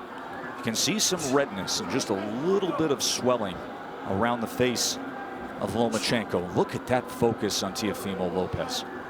Hyper attentive to everything going on here as he fires off that back power hand again. Loma able to get out of range. Lopez can fight at this pace all night long. You want to tire out the young man? I don't think so. Right hand got around the guard there. There's a right hand to the body from Teofimo. See, now Lopez now is throwing his punches where he thinks Lomachenko's going to be. He's moving around to the left. Okay, I'll throw the left hook. You move around to the right. Boom, I'll hit you with a right cross. But don't you think that's a big part of what it takes against the moving target that we typically see of Lomachenko, to anticipate where he will be? He's angular. He likes to move. You have to predict where you need to be. And now you see more of the movement that he's known for. But will it turn into offense? We have yet to see much offense. It's been all Teofimo. I'm going to let you know right now, Tess. No, we're not going to see it. This man right now is on fire. He is focused, dialed in. He has the heartbeat already, the rhythm of Lomachenko. He's already figured it out. Lomachenko now trying to close the gap as he comes forward against the young, brash, undefeated American.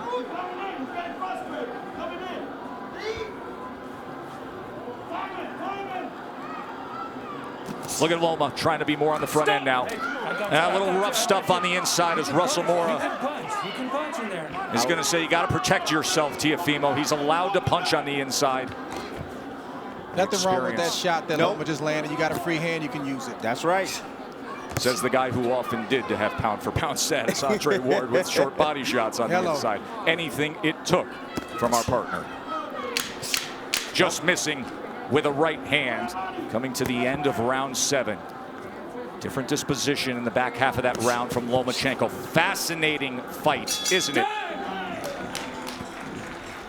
And you heard it say it's a blowout. There is supreme confidence in the corner of Lopez. There always is. They're just doing it in a different way. More offense we saw out of Lomachenko in that last round.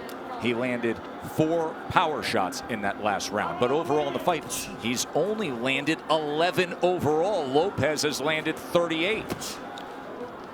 Loma's going to have to close that distance. He's closing it right now. He's going to have to close that distance and be in range like that, but still be as tight with his defense as possible. Time. Come here. You got to watch your head. You're coming in with your head. It's a clash of heads there. So now Loma's coming in with his head. You're okay with your head? Yeah. Watch the headbutt here. All right, guys, let's go. Watch your heads.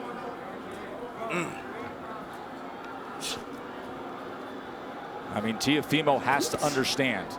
It may have been clean for the first half of the fight, but with it all on the line, this will turn into a fight. He's not just going to give the belts away. Now you see Loma pressing on the gas a little bit. He's fighting with more urgency because he knows he's behind and he knows he only has so many rounds to try to make up the ground. Right hand by Lopez. And if you're Lopez, you got to stand your ground and not let Loma take any more ground. Nice step around right there from Lopez. I said anytime Loma try to get on angles, step around with him, and you see it again. He steps with him. Split the guard with a right hand. Oh, and there's a left hand from Lomachenko. And now he comes into the pocket and they're exchanging. Lomachenko's best offensive surge of the night. It comes at the halfway point of round 8. Let go. Let go. Things have changed, and now he's stepping to Teofimo. He's got to close the distance. Teofimo willing to trade. He throws a right hand of his own. Lopez has to continue to fight him off. The fight has begun. Lomachenko looking to dig out of the hole. Lopez trying to throw fire back with fire. Here it is right now. Loma started. He found the heartbeat now. He found the heartbeat. Got the rhythm going. Now he's letting in his offense. Being very accurate at the moment. You see a little bit of redness around the eyes of Teofimo. There's the jab from the pound-for-pound best in the world.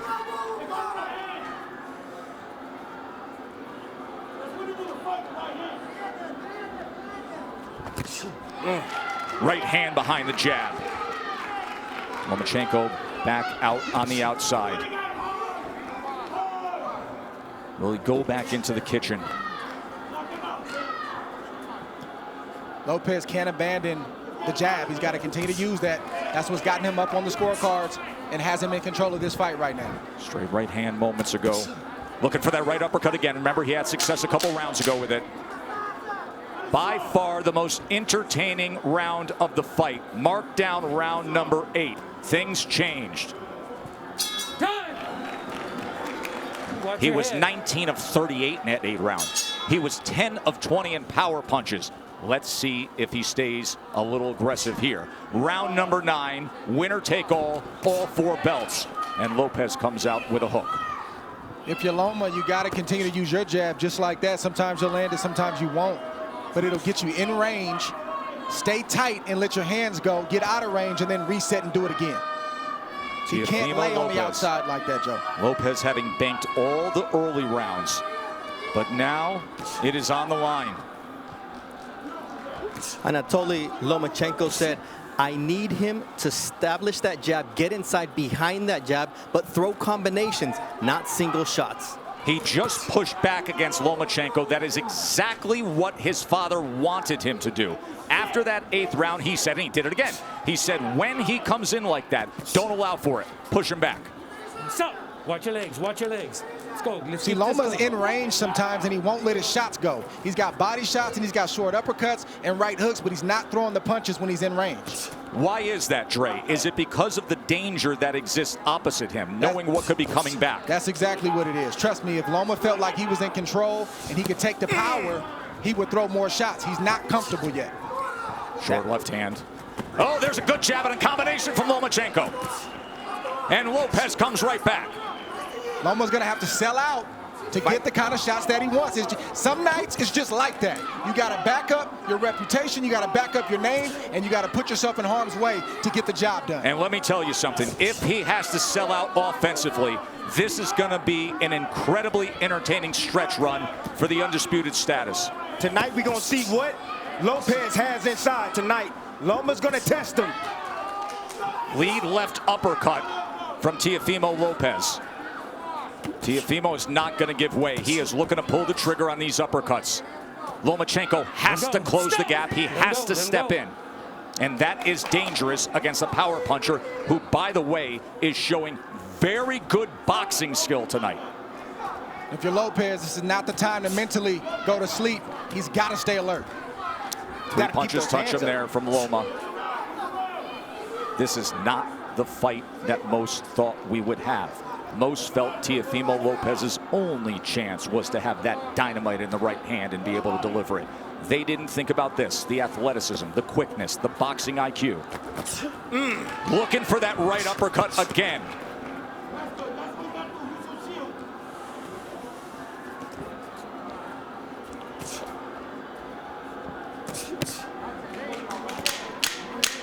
Fun to see Lomachenko with a little more nice body shot right there. Offensive desire.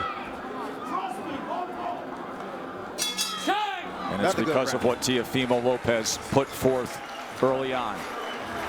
Just keep with the combinations over and over again. Since he started doing that in the 7th round, he has found success, and you can make a strong argument that he has banked the last 3 rounds. Remember, early on we were all in agreement he only had the 2nd round in the first half of the fight.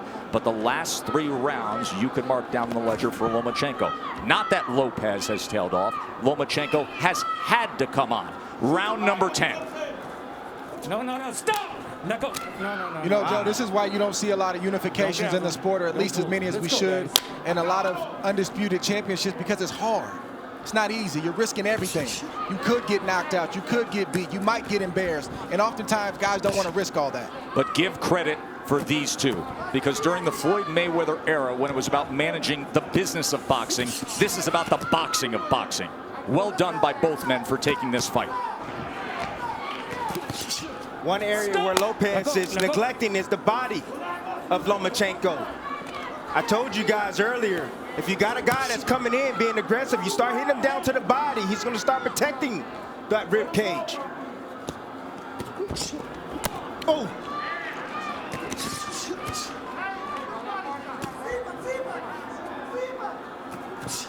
Trying to work his way in with the jab and a good offensive surge from Teofimo. Teo getting hit with some big shots right now from Loma. Loma's starting to play some shots, and they start to get heavy. I'm seeing the wear and tear right now.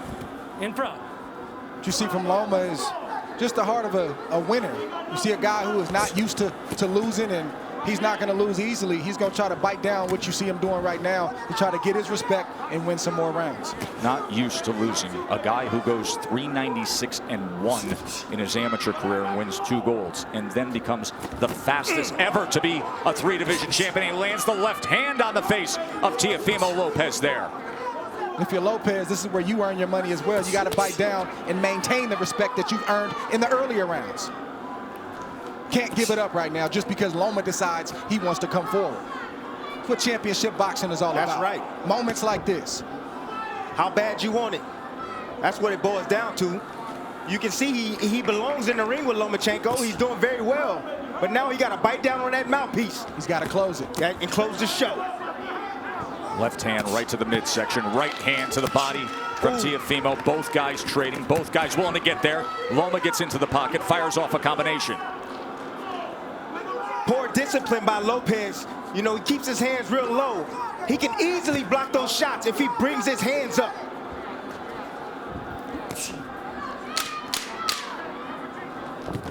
Oh, nice. Oh. No, that's a body shot. Russell Mora is going to say low blow. Tell me when you're ready. He's jumping up in the air. You're okay? You all right? Okay, give me your gloves. You be the judge. Let's see. Okay? Okay, stay right here. Belt line. Stay right here. Near Okay, the that belt was line. accidental. A little bit low. Don't let it happen again. All right? But when you got Loma pulling away like that. Russell Mora, the referee, has refereed 570 professional bouts. He was the referee for one Lomachenko fight, his pro debut. 6 minutes to decide it. So, Dre, your scorecard reads exactly the way that I just described it. It's now 5 rounds apiece, according to Andre Ward. Of course, what matters is what is said with Tim Cheatham, Julie Letterman, and Steve Weisfeld, the 3 judges here. Everything is riding on these next 2 rounds for both fighters. Yes. Watch your head. Both of you. And as you can see, the experience of Lomachenko is now starting to pay good dividends. He's been here before. Lopez don't know. Look at these exchanges here in round number 11. You think they want it? Let go. Let go. Will they step to each other again? Loma gets right to him. Lopez, of course, can fire off that right hand that can change anything at any moment. Loma can't forget the body. When Lopez is on the ropes like that, the midsection is wide open. Lopez is exhausted right now. Loma stepping on that gas, and you can see he's landing those straight punches. He said, I want to take him to the deep water where he hasn't been.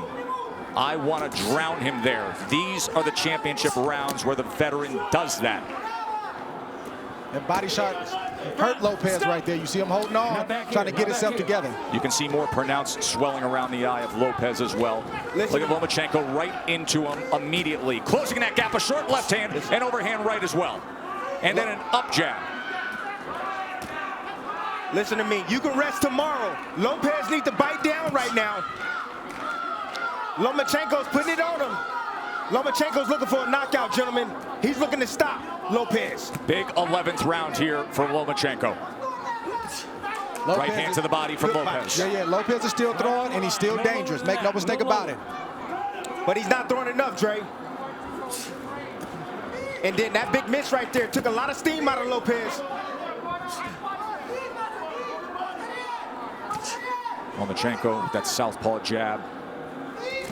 Oh, there's a body shot. Left hand to the body from Lomachenko. And now the break from Russell Mora. Well, we said in the first couple rounds that this is what Loma had to do to have success, is close the distance, take more risk. He's getting hit, but he's willing to get hit so he can get his offense off. Well, Lopez is a little bit tired. That's fair. Lopez is tired. So a lot of steam off his punches now. So Loma doesn't feel that threatened. Remember, we talked about how exhausting it is to just be in there thinking about every moment, the hyper focus and attentiveness to every second against Lomachenko. Now you see what it looks like. But the body shots still have effect, don't they?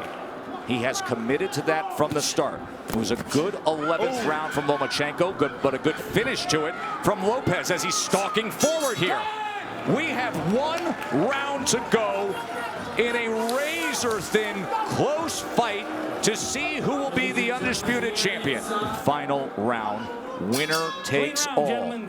First half was Teofimo Lopez. Second half has been Vasily Lomachenko. This will decide it. 3 minutes for history. Dream about moments like this as a young kid coming up, a fight basically being even going into the last round, and you envision yourself finding a way to pull it out. I want to see who finds a way to pull it out in this 12th round. And Tim, can you imagine this fight would typically be in front of 20,000 next door in the big arena, or Madison Square Garden, or Staples, the roar to start a 12th round. But it's just them, and it's just 100 people here in a COVID-protected bubble, the Chamber of Truth, and this is the way they're going to do it. Bernardo, what do they think and what are they saying in the corner of Lopez? Teofimo Lopez's father said, look, you're winning this fight. Just go out there and box. But it looks like the son is not trusting that, and he's going out to win this fight, just as Andre and Tim would. There's reason to believe that. We just saw Andre's card. Good right hand work from Lopez. He is biting down. He wants it. Oh! Lomachenko steps to him and fires off. One single moment in this 12th round could sway things. This 12th round could be the decider. We could be sitting on a draw.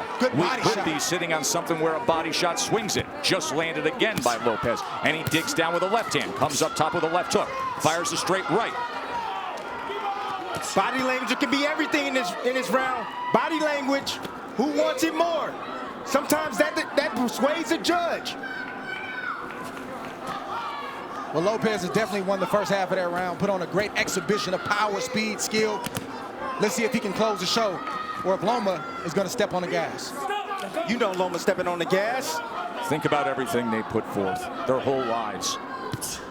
And now 60 seconds to see if you can become an undisputed, the first 4-belt lightweight champion. It boils down to these moments right here. Stop. Right hand tried to time it. Oh, left hand comes in. Oh, and Lopez with success here. He hurt him. Teofimo Lopez, best punch of the back half of the fight right there. Oh, he's got him hurt. Look at this. Teofimo Lopez on the go against Lomachenko.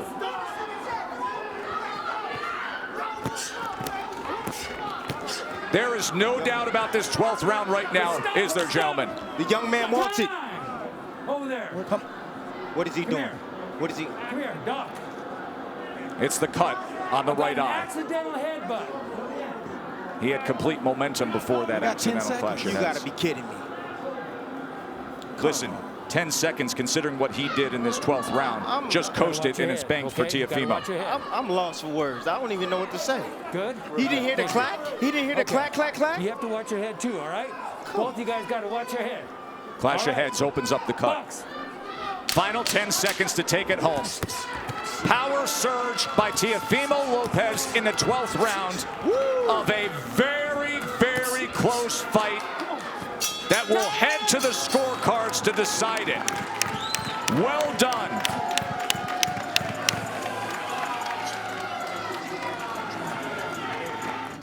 Ladies and gentlemen, here inside MGM Grand, after 12 rounds, we go to the judges' scorecards for the official decision.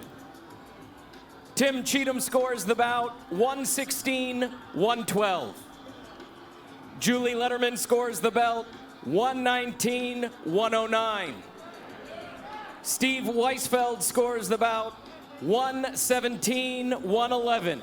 For your winner by unanimous decision, and now the undisputed lightweight champion of the world, the Takeover, Teofimo Lopez! A star is born tonight. Teofimo Lopez just beat Vasily Lomachenko. Backflip. As he always does, he is the undisputed champion of the world, an American fighter, a 23-year-old is king of the sport. We're good here. You fighters receive your instructions in the dressing room. Obey my commands at all times, and above all, protect yourself at all times. Touch them up and come out. Watch those trunks. Well, here you go. You saw sizing him up right there. This Andy Ruiz, 255.5 pounds. Willis will be giving up 40 pounds. Get your mouthpiece. 14 wins for Ruiz, no losses, 8 knockouts. Willis comes out and jumps right on top of him. Settle down and watch yourself. He tried to do a sneak attack there. But Ruiz survived it. Willis just sprinting across the ring. See the size of Andy let him out, Ruiz. He got a lot of weight on him, but I tell you what, he's faster. He's a lot faster than what he looks. He's got good speed for his size. Stop punching, step back. Yeah, that's the difference. What he can put behind that massive body.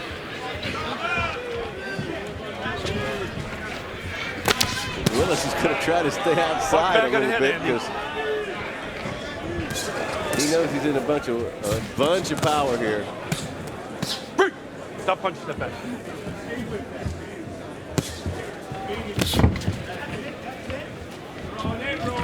Ruiz stalking, wearing the blue trunks. Deontay Willis in the black trunks. Willis out of Tacoma, Washington.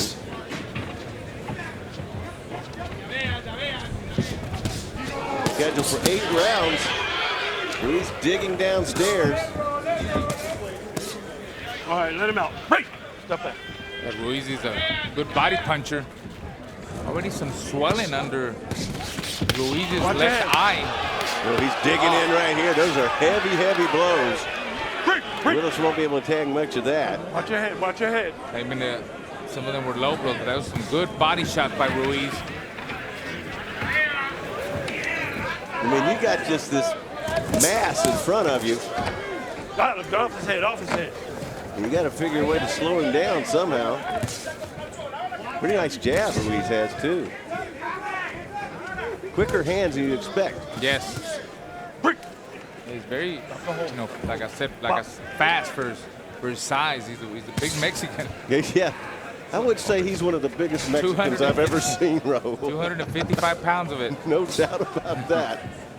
Punch out. Let him go.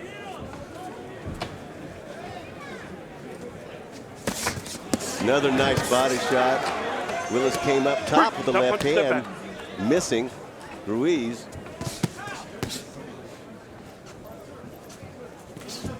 Let your hands go. Let him go. 25 seconds left, round number 1, scheduled for 8. Box out. Starting off with the heavyweights tonight. Glad you're with us here at Carson, California, Home Depot Center. Alan Massengel with the champ, Raul Marquez. Perfect California day, not a cloud in the sky.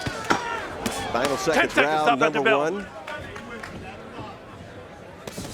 Nice action, this heavyweight fight in the first round. Going right to the end. Big shots there at the end. After the bell, 2 shots. And inside the tennis stadium, so it's just theater in the round, more or less. Not a bad seat in the house, right on top of the action. The round 2 heavyweight division, on the right side of your screen, that's Andy Ruiz Jr. from Mexicali, seeking to become the first ever Mexican heavyweight champion. And he's only had 14. This is his 15th professional fight against Deontay Willis, the 2006 national amateur champion. Yeah, I tell you what, he may be a load, but Andy's pretty quick. Good power, 2 good solid shots. Came out with a nice jab. There he is, send him up with the jab. Yep. Andy Ruiz. Stop punching. Keep it clean.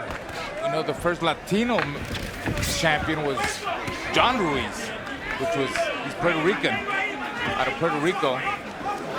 Heavyweight champion of the world, John Ruiz, and Andy Ruiz has the same last name, except he's Mexican. There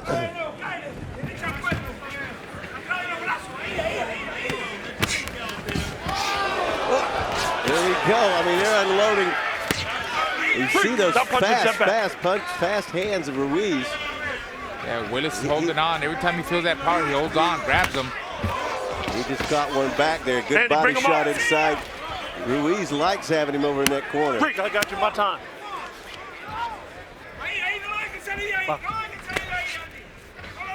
It's a big man.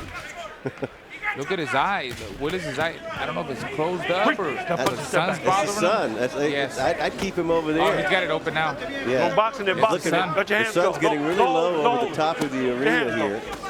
And so you got him over there. Not a bad idea. Watch your head, watch your head. Inside a minute left, round number 2, scheduled for 8 heavyweight division.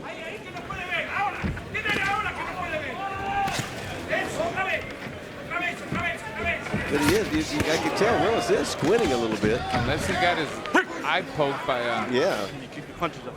Almost like yeah, it's his right eye. Yeah, it's his right eye. Oh, big shot. You can hear it echoing off the brick around here. Stop punching, step back. We're going to see when he comes back to the corner, how's that going to affect him? You know, he's fighting with one eye so far right now, Alan. Absolutely.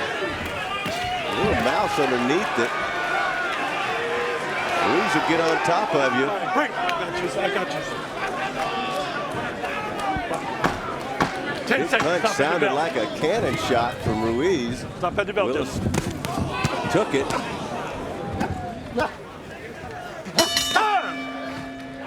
That was a nice fast-paced round right there.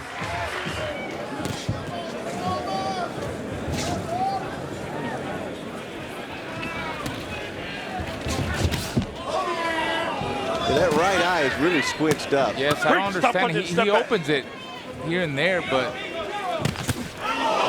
there's a nice left hand. Ruiz shakes it off. I got you. That landed. Ruiz just shook it off.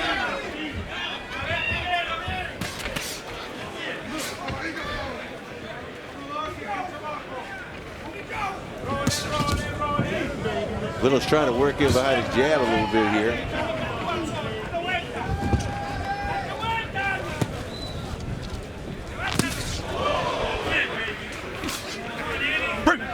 The crowd reacts just to about every punch that Ruiz throws. obviously the crowd favorite here with the Mexican. Absolutely. Andy Ruiz. Box out, you got your hand, let him go. I just can't figure Willis's right eye, the way he's squinting the whole time. Maybe that's part of his MO. I don't know. It's almost like he's winking at you with his right eye. He's banging away on the hip bone right there. They're all knotted up in the corner. Willis can turn out of there. He's taking some body shots right in there.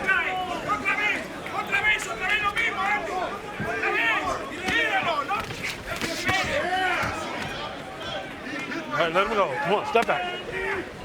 He holds on every time Ruiz hits him with some good body shots. Willis just grabs him. Working there, working there. Ruiz needs to push him off of that. Let your hands go. He's stronger. Well, he needs to do what Miguel Diaz was telling you. Exactly. Work that jab and work your way in. And just keep a steady pace and don't let him hold on. Punches and bunches. He's not going to get a lot of style points, but what he can do well is that jab and then that big hammer. And that right hand. What gets the business into that thing, and you're done.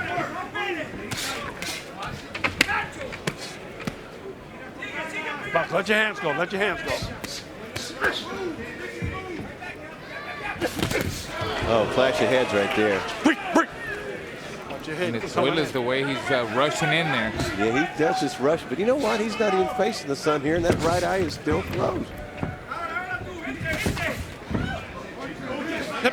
Very odd. 10 seconds stop at the left, bell. round 3. 10 seconds, stop at the bell, gentlemen. Scheduled for 8. Oh, nice left hand got in there from Ruiz. He's got little quick hands on the inside. Round number 4 scheduled for 8. Glad you're with us here in Carson, California.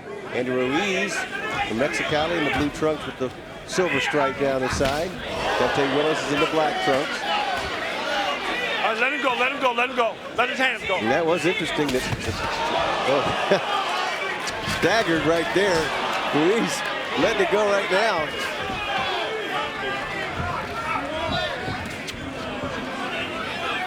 Saying it was interesting. The doctors were watching what we were watching, wondering if Willis's eye was okay, but they checked it out. Seems to be. Hitting the low.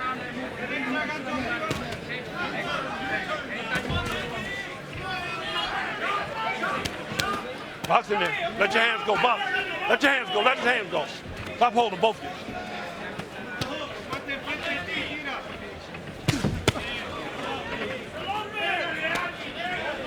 Break. Box. They just see Willis just kind of coils up and tries to rush it a little Hit bit. behind your head. No, hit behind your head. Break. Come on, step back. You're going to have headbutts, head clashes. No way around it. But that's what Ruiz needs to do right there. He's going to rush you. Just keep him off of you. Break. Let him go. Let him go. Let him out. What Miguel was telling him anyway. Head comes in low. Pick it up. How about an uppercut? Exactly. Both hands. Both hands. Both hands. He needs to use his strength and push him off of him. You see Willis every time Ruiz catches him with a halfway decent shot, Alan, he's there, he hugs him. Yeah. And it can get kind of frustrating, you know. Willis got blood coming out of his right nostril. Nose is hurt. Still squinting. I really don't understand the squinting. I don't either. It seems like when he goes back to the corner, he opens up his eye. Yeah. Unless he fights better with one eye. Working it, working it. I don't know. Work. Watch out. Watch your forearm, Andy.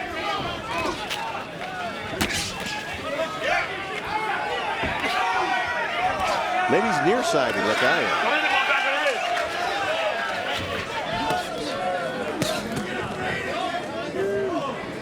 am. Round 4.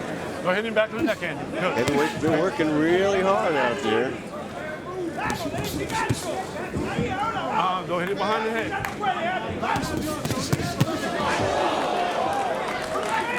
Andy Ruiz, just 23 years old.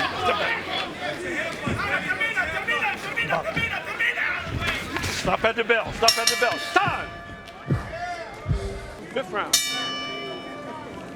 Keep it clean. Kind of get the feeling both something big's going to land here sooner or later, because they both throwing really hard punches. Willis trying to work in behind his jab a little bit. Not a very effective jab. Oh, he just caught one right there. Walked right into it. 3, 4, 5. Claiming he slipped, but he got punched. 7, 8. Come to me. Okay. Stop playing. Look at him. Nice. Doing a boogaloo up there, you know, and a little dance.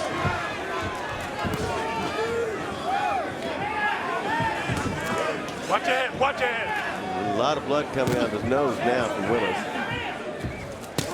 Oh, a left hook. Keep it clean. Break. Stop punching. Step back. Ruiz coming in with really bad intentions behind those punches now. Really hard shot.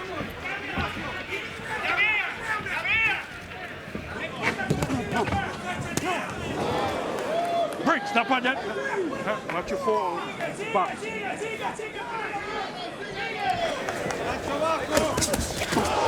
He comes right in, Raul, and gets caught with those right hands. Watch your head. Watch your head. Fast combinations by Andy Ruiz. Very fast. Look right there. He's too much on top. He's gonna make some room, Ruiz. Take us one step back. Get better leverage. Make some room there. You know, he's crowding himself. And Willis is not helping either because he's on him and he hugs him. 5th round. I feel like he's too much on top of him, you know, when he has him in the ropes there. Yeah, you know, just take a little step back, create more space, more room. Step back. But it's also tough when an opponent has 255 pounds laying on you like this. It just saps your energy. Stop leaning with your hands.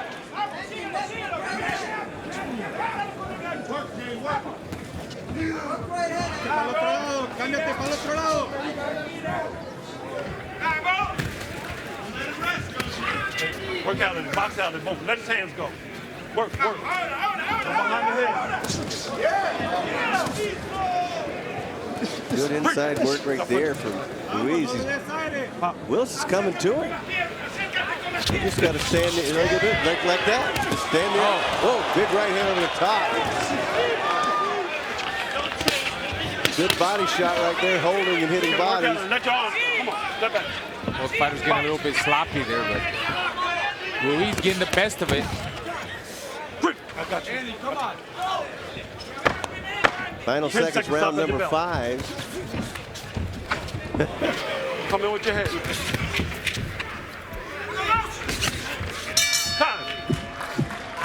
Let's go to round number 6 here at heavyweight fight, scheduled for 8. Andy Ruiz in the red corner, blue trunks, silver trim.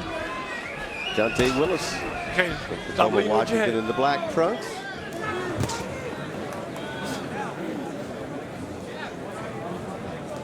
Andy's certainly a favorite with this crowd here in Southern California. He's from Baja California, Mexicali. That's pretty good work with a jab right there. Ooh, body shot. Warning to keep it up, though.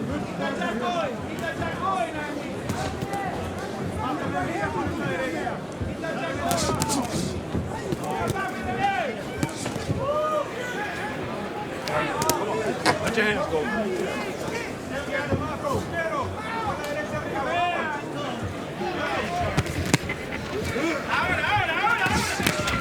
2 minutes left in round number. All right, let him out, let him out, 6. let him out. Lost my train of thought there for a second. Oh, a nice left hand there from Willis. Yeah, Ruiz got a little bit of killers there. I think he's still frustrated. He's frustrated the way Willis is rushing in, but that's his style. There he goes again. You know, he's got to do something about that. The way he's rushing in, you know, all he's got to do is palm with the jab and fire down the middle or pick him up. Can't get frustrated. You can't show frustration. Let him weakness. The more you show you're frustrated, the more your opponent's going to do it and get in your head, and that's exactly what Willis is doing. Working there, working there. Let your hand go, let your hand go, Dante. I think Ruiz is, you know, winning on points. Yes.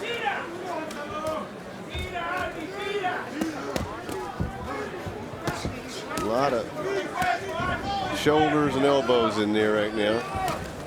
Watch your hand, watch your hand.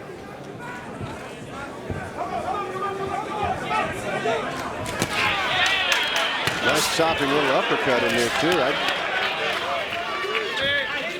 I just have to surmise that Willis is basically a one-eyed fighter. I'll tell you what, I agree with that. And Andy Ruiz, he's got some speed, and he, you know, he's a big guy. He's got a big mass, but I don't know if his punches are that hard, you know, because he has hit him with some good shots, and I've seen him fight in the past. I don't know if he's really got that much power to carry as a heavyweight. Hit him on the back of the head.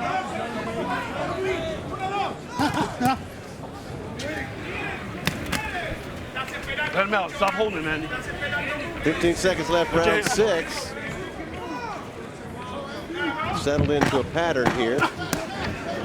10 seconds. Stop at the bell. Stop at the bell. Heavy shots right there at the end for Ruiz. Got your mouthpiece. Going to round 7. Got your mouthpiece. 7th round. There'll be some huffing and puffing from here point in, I guarantee you. Yeah, it was early on. I think it looked like Willis was purposely squinting, and now he's finally, it's swollen now. You can tell that. Stop punching, step back. They put the Answell on it, that right eye. But it hasn't seemed to really, he just caught a right hand right there. It hasn't really seemed to bother him that much. Not at all. Box out.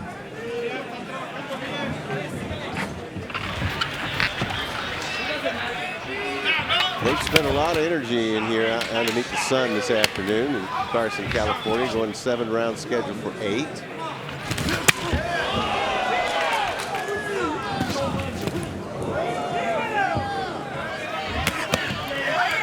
Good body shots from Ruiz. Blood continues to trickle from the nose of Willis. All right, let him out, let him out, let him out. You heard Miguel Diaz, keep going, keep digging. You see how frustrated Ruiz is? He gets mad because Willis lays on him. Yeah. He's got to push him off of that. Just push him off. Push him off and keep working, keep working. Lead left from Ruiz. Nice, got him over in the corner a little bit. There you see tied up. Stop holding, stop holding. Breathe.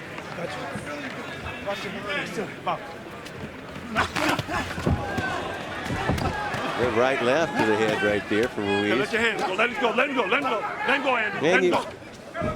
Keep your hands up. Pointed a little bit about his punching power, of course. He's somebody that big. I mean, just landing anything's going to be a power shot. Cracks another right hand in there. See, but that's where Ruiz needs to take that step back. You know, you see, he makes the mistake by rushing into and getting on top of him, Alan. Step back and go at the end of your punches. Exactly. One little step back and then start working again. Get your range. Work. Let him go, Andy. Let him go. Let him go. 40 seconds left, round number 7. I mean, he's frustrated, but he's making the fight that way. He's making it ugly. It would be so simple if he took a little step back or even moved to the side.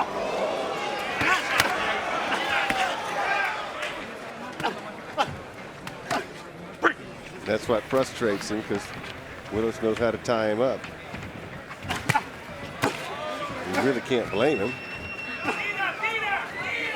Work, come on. Final seconds, round 7. When they first came out here, I thought we were going to have an early knockout in this thing. Yeah, it looked like it. It looked like it. You got to create some space. You can't crowd yourself. Watch your head. And we go to the 8th and final round. Yep. No telling how the judges have it. Keep it clean. I got Ruiz winning all the rounds, and of course he scored that knockdown in round number 5. With the crowd cheering him on. Stop punching and step back. He wants to get a knockout. Here's where all your rounds in the gym come in handy. They're really throwing now. Willis figured he had to go out and knock this guy out. So he's going to leave himself more vulnerable to stuff. His blood from both nostrils now. And somebody close the show here before the clock winds out. Good right hand. That was a good one. He's got him in trouble now. Willis is really stacking another right hand. Up against the ropes and almost out of the ropes. Referee stops it. The big right hand's finally found the mark. He got just enough spacing right there. Like Raul was talking about, he was able to close out and get the knockout. Ladies and gentlemen, this bout comes to an end with an official time of 54 seconds of the 8th and final round. Your winner, by way of knockout, Puro Chicali, Baja California, Mexico, Andy Ruiz Jr.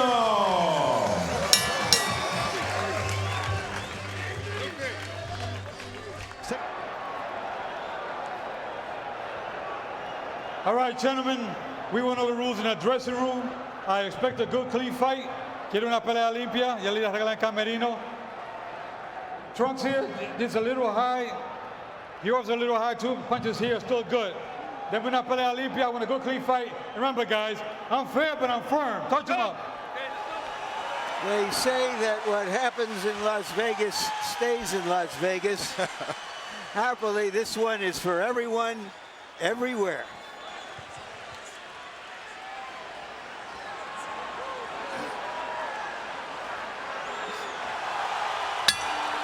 Round 1 begins. Eric Morales says that he watched tapes of Manny Pacquiao's fight with Juan Manuel Marquez last year 8 different times. Let's see if that's properly prepared him for the speed and left-hand power of Pacquiao, which have been devastating and shocking to many opponents in the first round. For his part, Pacquiao's trainer Freddie Roach says he's been too left-hand dominant, To beat Morales, he'll have to use his lead hand, his right hand, more and better. Pacquiao gets in the first little punch of the fight, a quick jab. Yeah, with Morales, if he watched the fights with Marquez, he knows that his best out is to take Pacquiao in that deep water, because he came out and blew Marquez away right away, but Marquez was able to bring himself back into the fight in the late rounds, and that's where Eric is looking to do more than likely. Clearly, Pacquiao has respect for Morales, whom he has not assaulted as freely and openly as he did Marquez and Barrera in the opening seconds of the fight. And Morales starts out with a right hand to the body that just missed. Pacquiao got that left hand in down the chute, but nowhere near the same shocking power that he demonstrated against Marquez.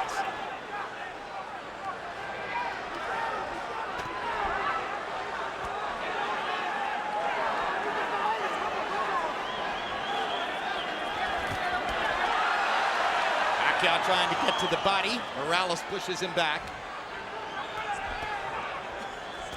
Both fighters focusing on the body early, but now Pacquiao lands his left-hand flank.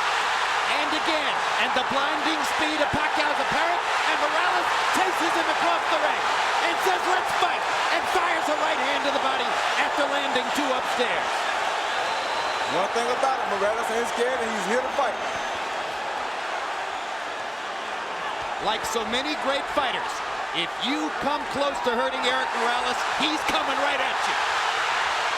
He wants to come back right away.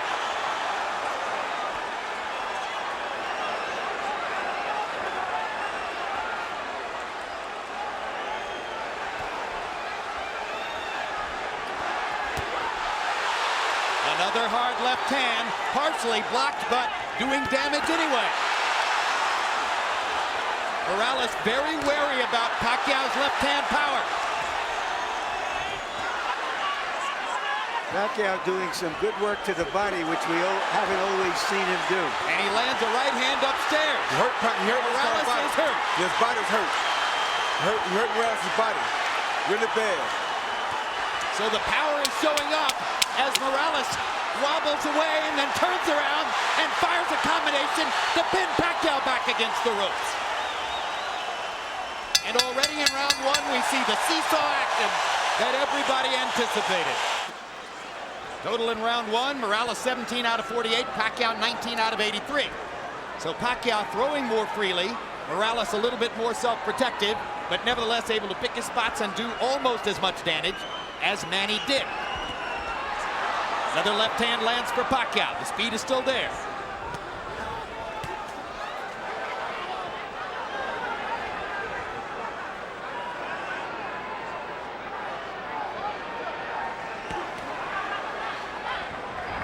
Morales looks like he's virtually conceded that he's in with the quicker fighter, and he wants to counterpunch, except when he can get him on the ropes.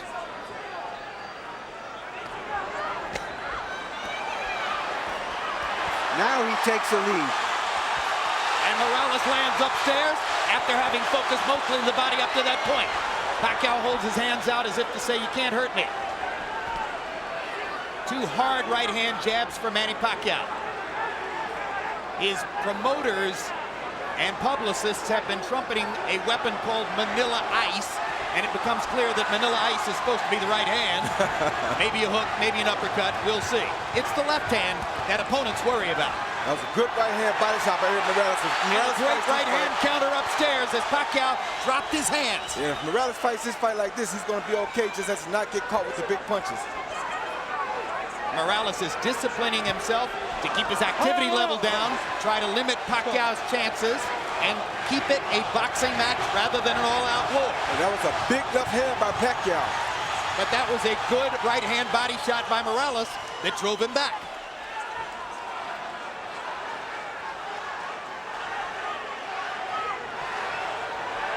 The only thing I don't like about Morales here is he's fighting a big guy's pace, and that's a tough pace to fight against Pacquiao, but if he can survive, then he'll be okay, because he won't tire as quick as Pacquiao will. especially if he keeps landing that right to the body like he's doing. And Morales starting to put the straight right hand into play more often. It becomes apparent early on that part of Morales' strategy is to funnel the straight right hand to the body and look for opportunities to counter upstairs. And to not get himself in harm's way of Pacquiao's straight left hand. Take him in the deep water like that. Like Just took a left hand there, and it drove Morales back into the ropes.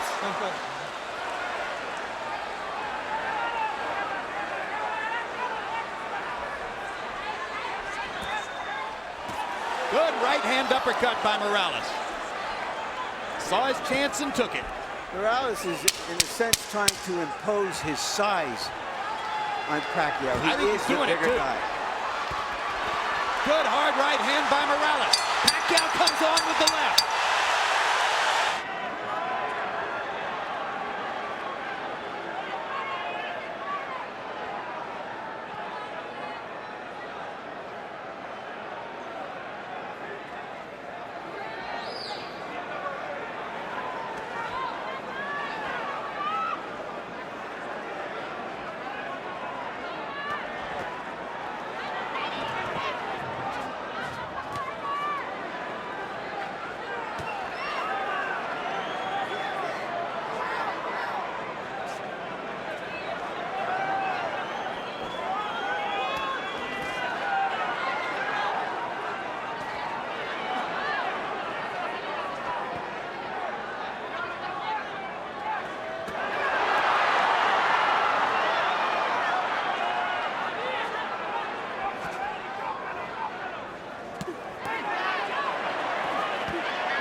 Could you take Eric Morales lightly? That's not possible. Well, what I think he's saying is that you're not supposed to go out here and try to run over him like he's a chump, or you're going to wear yourself out and he's still going to have energy left. In round 3, Morales 23 out of 60. Brilliant tactical round. Pacquiao 19 out of 84. Morales 11 out of 33 jabs. Harold, how do you have it so far? Okay, Jim. 2 rounds to 1. 29, 28. Eric Morales. I gave him rounds 2 and 3, Jim. I got to tell you something. If Eric Morales keeps his cool and keeps him on the end of that jab, he seems to be doing very, very well. Beautiful ring generalship. But the minute Manny Pacquiao tears into him, Morales loses everything. He goes totally nuts, and he just starts throwing wildly, and Pacquiao gets the best of him. In any case, 2-1, Morales. I have it 2-1 for Pacquiao. The third round was a very close round I gave to Pacquiao. But, you know, you can't change Morales. He's had a lot of success with the style that he fights in. And this is what he does. He's not going to fight a perfectly disciplined boxer's fight. Hard left hand by Pacquiao. Morales with a hard right hand coming back.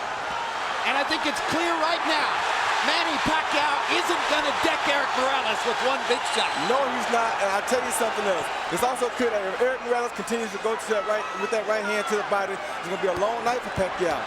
Now Pacquiao gets more accurate as he pops Morales with short punches from close range. But he's showing signs of fatigue already, Jim, because he's throwing a lot of punches in this fight already. He's not fighting at the pace he wants to fight. Eric is making him fight a different pace, and he's beating that body. That's very smart, like I talked about in the first fight. A professional knows how to go up and down, and that's what Eric's doing right now. And already some of the sting is out of Pacquiao's punches. You're seeing arm punches. You're seeing him push the left hand from time to time. Eric Morales is taking some of the sap out of Manny Pacquiao. But Pacquiao is still dangerous. He better not get overconfident here, but all the zap is just about gone. His confidence is being bottled because Eric is doing things to him to humiliate him in front of his crowd.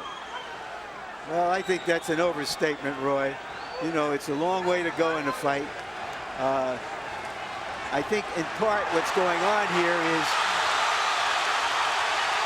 you ain't never boxed before. You got to know boxing to know this and see what's happening here. You ever boxed before, you know what I'm talking about.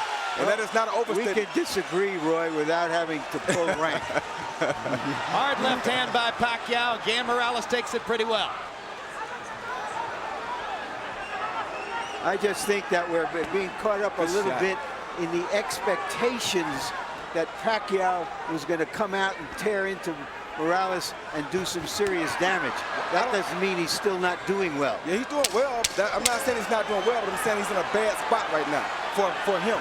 We'll see how it all plays out, and that's a great discussion you guys are having. The only thing I'll say about it is I think Morales won the third round. Jabs through round 4, according to CompuBox. Morales 31 out of 103. Pacquiao's thrown more, 123, but he's only landed 5. Interesting because when we measured their arms from the armpit to the end of the fist, Pacquiao had the longer arms. But it's Morales who's making his jab a factor. Well, either one of these guys can land a shot that can put the other guy out, like Larry's saying. But Morales is in the best position right now because this is the fight he wants. This is how Marquez came back and did so well against Pacquiao after being almost shut out.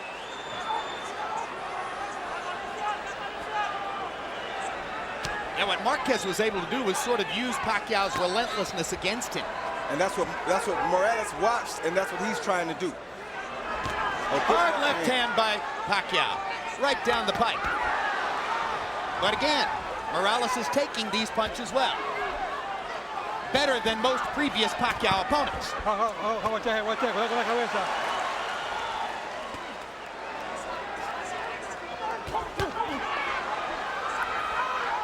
Action fight into the 5th. As long as Pacquiao can keep the fight in the middle of the ring, his quick hands have the advantage. Definitely.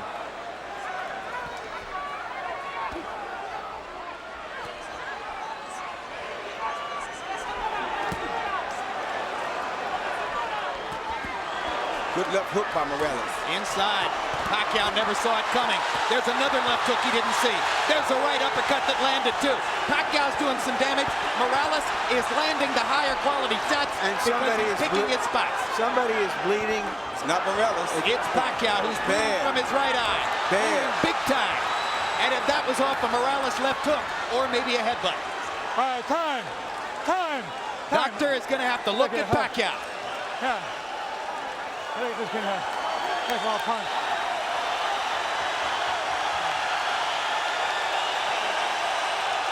It's hit by a punch. Indeed, Nevada State Athletic Commission Executive Director Mark Ratner holds up the sign that says this cut was caused by a punch. Eric Morales' left hook, well placed inside.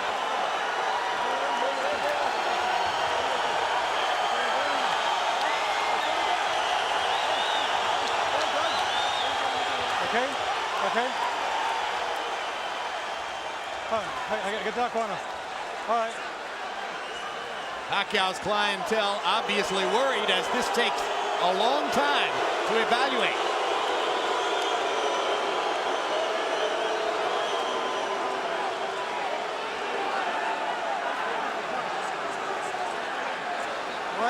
I don't understand why this is taking so much time. I don't understand why the doctor came in the ring. I thought the guy was supposed to go to the corner and the doctor was supposed to operate over the ring rope. Exactly, instead of stepping all the way into the ring and walking around. That was very unusual. Dr. Margaret Goodman, who is the chief medical officer here, is not on this fight. Pacquiao seems a little bit wary and off stride right now. He's not throwing. And Morales once again getting an opportunity to control, but now Pacquiao comes back and lands a combination.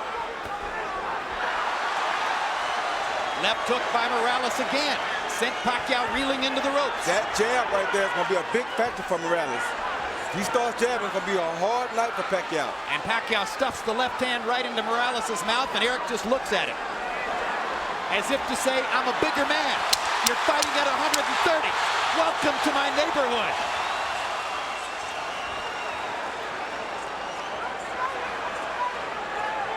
The bud encircles Manny Pacquiao's right eye as we follow Pacquiao to his corner.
All right, let's put the drama in context. First of all, Harold, how do you have it through 6? Okay, Jim, there's a couple of things I want to go over. 58, 56, 4 rounds to 2, Eric Morales. Number 1, in round 5, you had a long delay while the doctor looked at that card. A good judge will make a note of what happened early in the round so that he doesn't forget. And early in the round, there's no question that Pacquiao was winning. Okay, that's number 1. Number 2, under the rules of the Association of Boxing Commissions, only the referee can stop the fight. Only the referee can make the decision whether it's a butt or a punch. If Joe Cortez didn't see that butt, it's a punch. If this fight gets stopped, Morales wins by TKO. Well, we don't have instant replay, but we should in a case like this. No, we have it as televisors. We don't have it in our sport. I have the fight even at 3 rounds apiece. Pacquiao's coming out a lot stronger this round than he have in the previous 2 rounds, I mean. So he may have found something. Pacquiao may have determined that he's able to fight with his eye in that shape, and that rekindles some of his will. Gives him the energy that he's shown in the early part of the round here. He's definitely won the first half of this round. Now Morales starts to counter and momentarily wobbles Pacquiao with an inside right hand. My gosh, they're trading some strong punches too. All right, come on, let's go. They are trading some very good punches. Right hand over the top by Morales. Right hands to the body. Right Pacquiao lands a sizzling left. Pacquiao with a 4-punch combination. Definitely has the quicker hands. Let's go. Come on, get up. Bring up. Come on, bring up.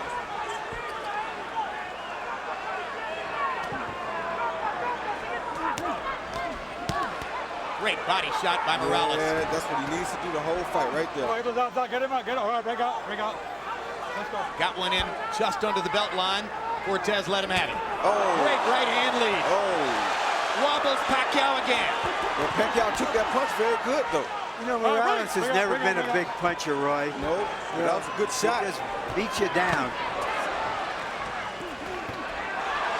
He's a willful guy, that's for sure, as he hammers that right hand down the chute and goes back to the body with a vicious shot that all but doubled Pacquiao over. Yeah, that had to hurt real bad.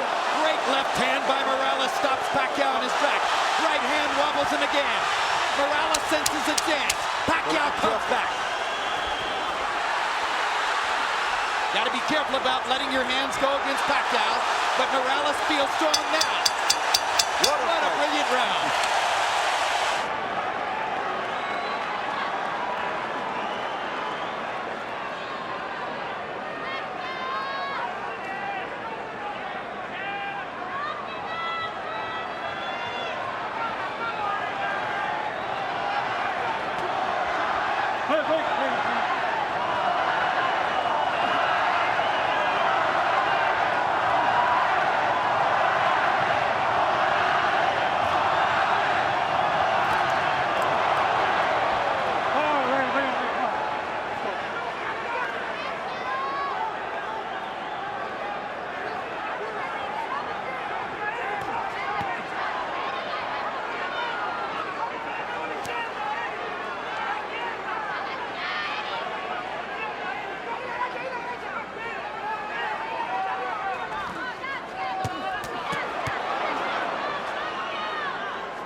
but his promoter allowed to be written into the contract that he would use a different type of glove called winner's gloves, which is not considered a puncher's gloves, the glove favored by Morales.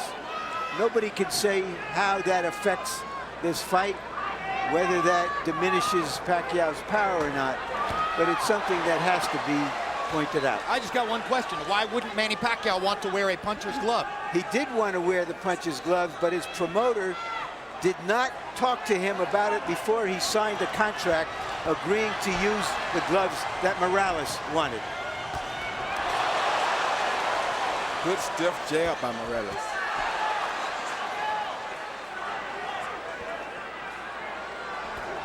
CompuBox numbers since the headbutt in round 5. Morales 83 out of 208 for 40%. Pacquiao 53 out of 245 for 22%. Only makes sense that Pacquiao, as he becomes a little more desperate, might not land as at high a rate. I just want to recover that territory. It was Pacquiao who wanted the puncher's gloves, which he's always used. Morales didn't. And Pacquiao's promoter was snookered into agreeing to use Morales's gloves in the contract for this fight. Well, of course, the fascinating reversal therein then is that Pacquiao, the Filipino, wanted to wear Mexican gloves, and Morales wound up tricking him into wearing Asian gloves. When you're taking this many punches and as clean shots as they have been taking and landing tonight, it really doesn't matter. I don't care what kind of gloves they got on. This would be a bloodbath regardless, and it would be just like it's happening right now. Hard right hand by Pacquiao, drove Morales back. Eric Morales is hurt right now. Manny Pacquiao finally got in that big punch he's been looking for. But does he have the energy to finish it? Because he did land a good shot. He got another one in there, another left hand, and now Morales goes forward. Eric Morales can't stand to be hurt. He has to go back at his guy. That's two true warriors in here.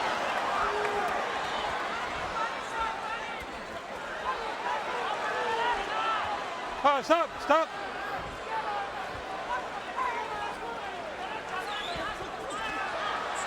And Pacquiao just doesn't stop. Pacquiao lands another straight left hand. Morales instantly tries to come back again. This has turned into a good round for Manny Pacquiao, partially because Morales is affording him opportunities. Let him keep coming first, and he's not going to stop coming. Now Morales wants his moment. Drives Pacquiao back with a jab and a right hand. Manny takes advantage of the chance to flurry and pops Eric with a right and a left at the end of the round, and Morales wobbles to his corner.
believe in Harold Letterman's scorecard, then you believe Manny Pacquiao needs a knockout to win.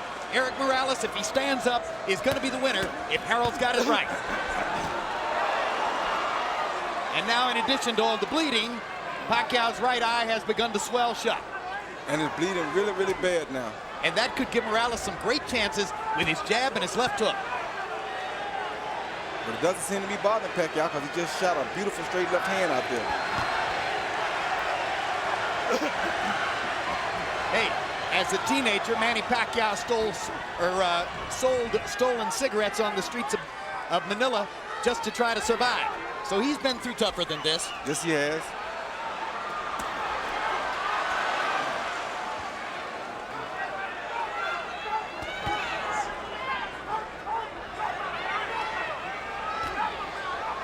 Morales seems to sense that his job is to stand up. He's still fighting, but he's staying more out of harm's way. Whoa. Hard right hand by Morales. Steps into the fray again. Pacquiao pushing Morales off to try to get punching room. Morales is using that jab over and over, sensing that Pacquiao may have trouble seeing with the right eye. Good straight right hand by Morales and a left hand inside by Manny. You know what that means.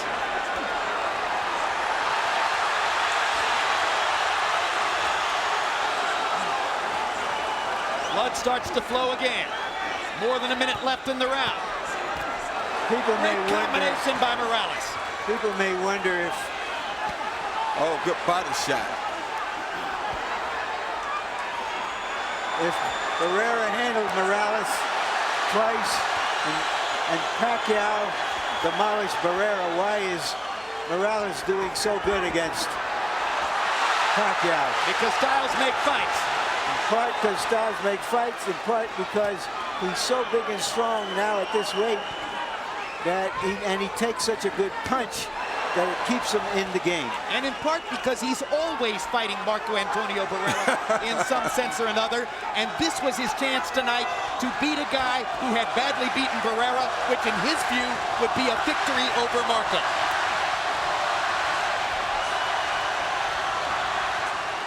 All right, bring on. Bring on.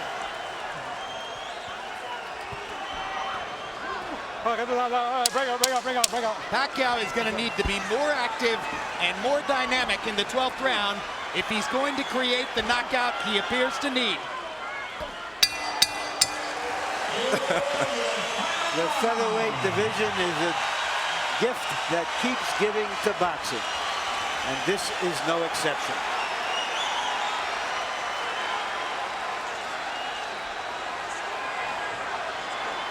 Harold Letterman had Morales winning the 11th, further sealing the deal on the notion that if Pacquiao's going to win, he'll need a knockout to do it. Not out of the question now. I have it 6 rounds to 5 for Morales.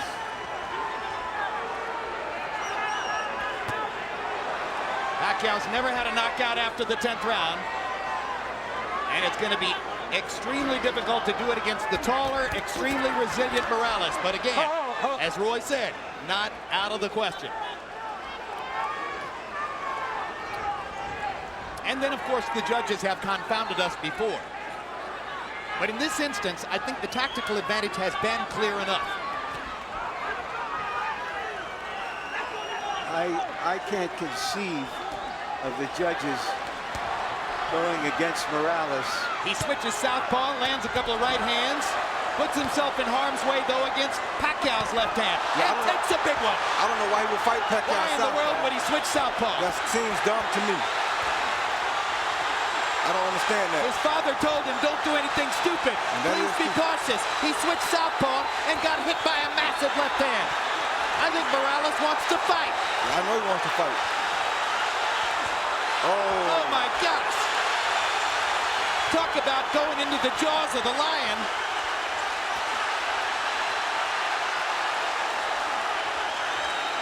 This is a picture that doesn't need any captions.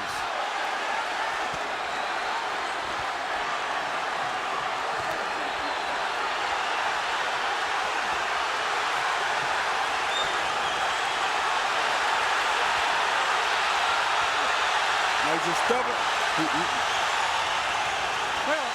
Morales is just being stubborn here, won't turn back because he turned, and he's not going to let Pacquiao get the best of him like this, and this is crazy because he's giving the fight away like this, I think. Guys, there's nothing like boxing, and there are no athletes like fighters.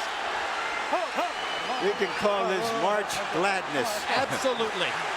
There's nowhere else in sport you'll find greater passion, greater intensity, greater courage, greater commitment, greater sheer guts than what these two guys are showing you.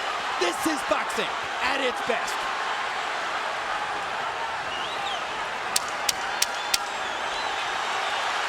See, he's just stubborn. He just means he's not going to be out there from the southpaw position. I don't know why he would do this. That was crazy of him to even do that. What a fight! Nobody is going to ask for their money back. He throws a jab, he countered the jab with a beautiful overhand left. You can't ask to get hit with a better punch than that. So why would you turn southpaw at a time like that? That was seconds after he turned and beats him to the punch with a right hook. I mean, you can't outbox a southpaw by turning southpaw this late in the fight. You're tired, you're going to make mistakes, and he's best at this. That was crazy. It was as if he was saying, all right, Manny, you need a knockout. I'll give you a chance at it. Yeah. Let's see if you can do it. Hit my chin. Amazing. Let's take a look at the three judges who are charged with the responsibility of sorting this one out. All veterans, all terrific. Chuck Champa, one of the best. You see his scorecard for Barrera in the second Barrera-Morales fight. He scored for the winner. It was controversial. A round of applause for both of these gladiators. We go to the scorecards. Paul Smith, Dave Moretti, and Chuck Champa all have the same score. 115 to 113 to the winner by unanimous decision. De la Zona Norte, Tijuana, Mexico.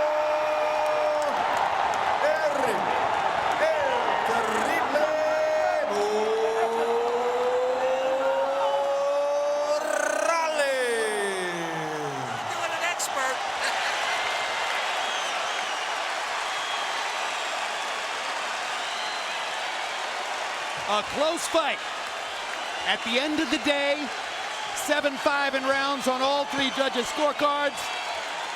But in my particular view, the right winner as Eric Morales, with a brilliant fight plan executed most of the way, seasoned by his normal irrational aggression in some places, outboxes Manny Pacquiao in a violent fight. Well, I would say about an evenly divided audience here. Richard Steele with the final instructions. All right, Angelo Dundee told me that he's going to bother Marvelous Marvin, make him pull his trunks down. Let's see if he does it. He said he has his trunks up around his neck. Now let's see if Angelo bothers him. All right, listen. I gave both of you your instructions in your dressing room. I want to caution you again. Obey my commands at all times. Shake hands and good luck. Good. He speaks with a forked tongue. Didn't have the guts to do it. Your old friend Angelo. Well, I'm just as glad that there was nothing of that kind. This has been a very professional presentation from the very beginning since it was signed. The fighters have acted in very professional style. Let's see what happens now. Ray Leonard said that the first round is going to be the most important round of the fight. He says he has to win the first round and gain Marvelous Marvin's respect. Let's see if he can do it. And here we go. Need I say, Leonard in white and Hagler in blue. And Hagler is not boxing as a southpaw. I just don't like that at all. Why he does that, I'll never know.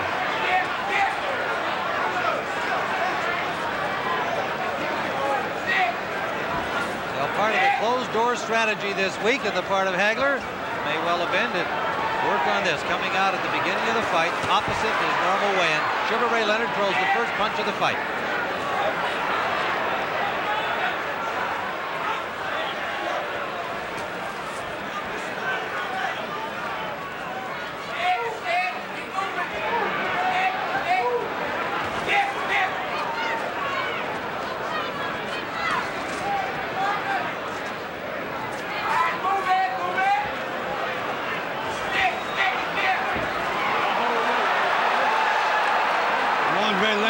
With an open glove. By the way, speaking of the gloves, They are the tabbed variety with the thumbs attached to the body of the glove. First punch by Hagler. Clean miss. Nice combination by Leonard. And Hagler's talking to him and smiling at him. Hagler said he expected to get hit. He just wasn't too concerned about it. I'll take anything he can throw.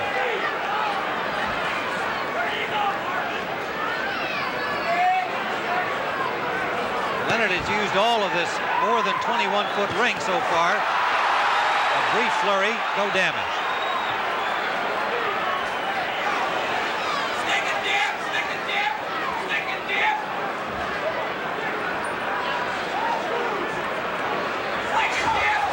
Hagler content to cut off the ring, and Leonard Good with a right hand. Good right, solid right hand by Leonard.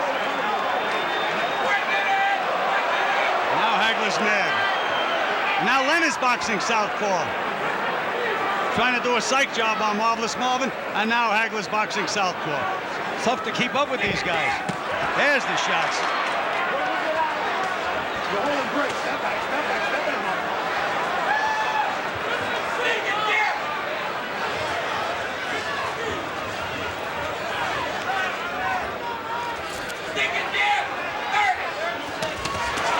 Combination by Leonard.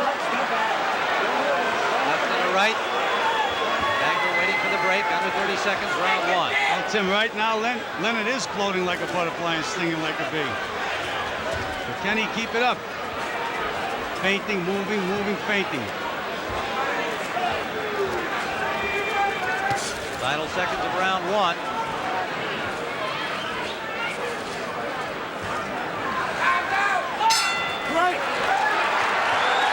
Round number two, scheduled for 12 under the WBC rules and at Leonard's insistence. 12 instead of 15. I just don't understand this. Marvelous Marvin is acting very, very cocky, but you can't let the other guy put rounds in the bank. He's much better as a southpaw, and yet he's fighting orthodox. I don't know why. Just landed a left hook lead. Trying to cut that ring off. Tim, if he fights orthodox style, he's not going to win this fight. He's going to have to switch around.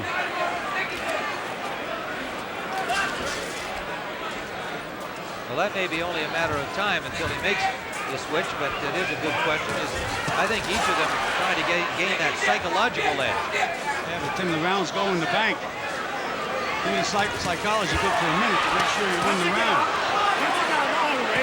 Leonard holding and shows a smile to the crowd as Hagler bang on his body.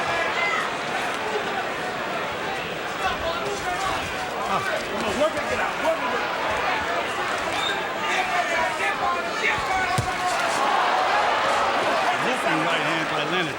Surprising punch from him.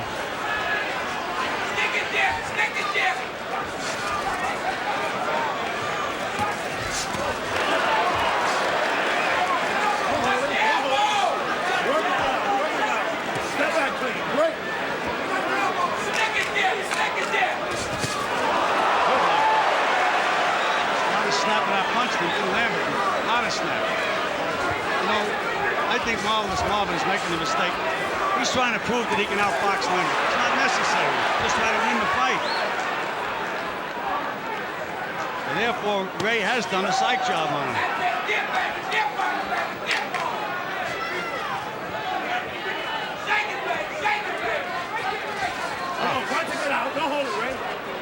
The 1987 version of Sugar Ray Leonard, quite a different look, but some of the same old stuff. A lot of grabbing, though, Tim.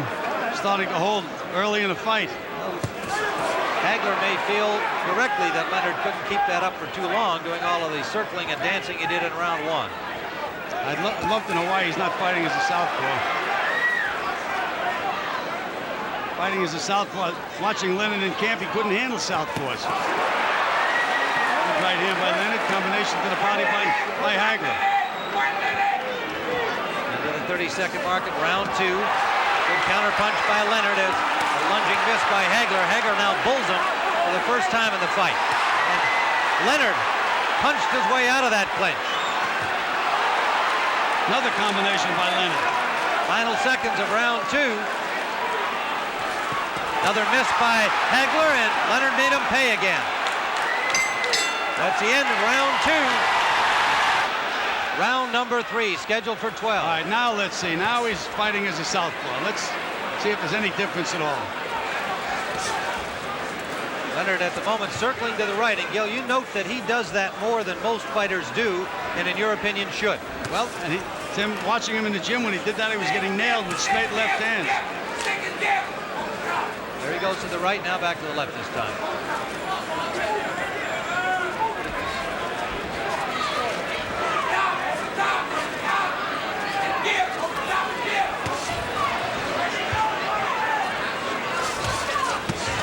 Left landed by Hagler, his first heavy punch of the fight.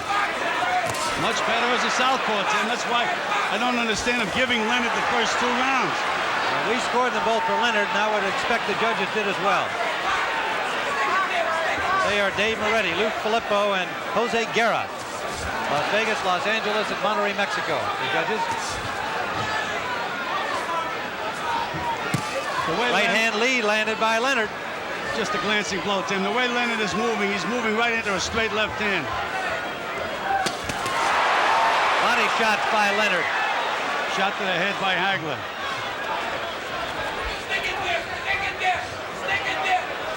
Again, the movement by Leonard as in round 1. Hagler was a little slow getting off that time, Tim. A little slow.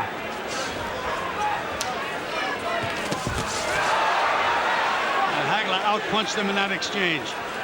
Scoring to the body. Working it out. Working it out.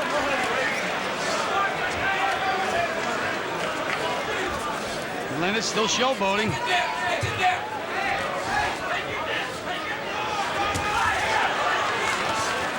on, punching it out. Punching it out. Right hand out of the clinch from Sugar Ray Leonard. Right hand lead scored.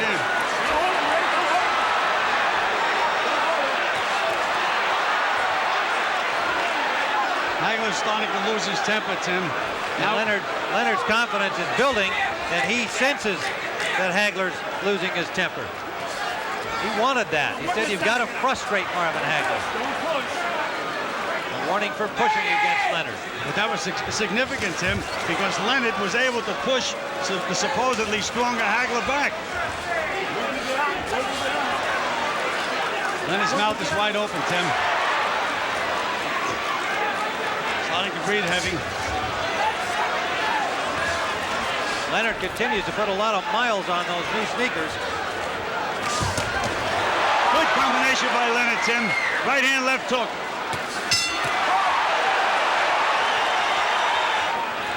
Round number 4, both fighters on their feet early, but the stools were not out of the ring.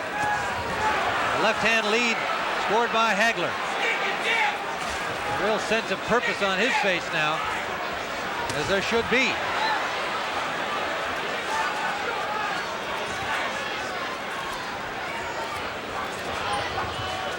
Well, you know, Tim, we say that the ring is square, it's not round. But so far, Hagler has not been able to put Ray on the ropes or trap him in a corner where he wants him. Missing, missing, missing.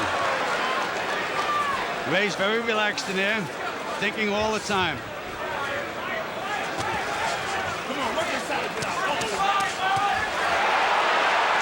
Richard Steele scored a couple of points for Leonard. Ray was holding, he said, working there. No holding work, and Ray sure did work. Nice combination.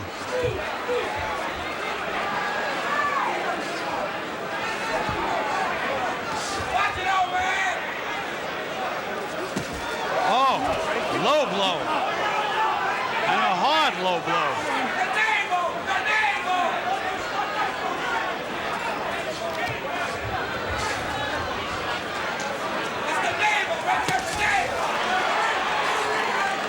Now Hagler's boxing off the time, back to southpaw. He's a little confused by Leonard, Tim. I mean, really, he can't find Leonard at all.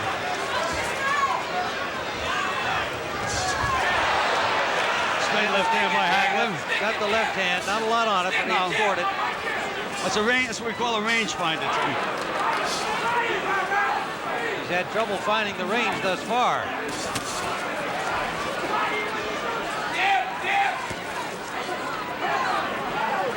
Looks like Leonard, to me, is going to nail Hagler instead of the other way around. Good move by Leonard out of that corner. Hagler thought he had him there, and now Leonard scores a combination.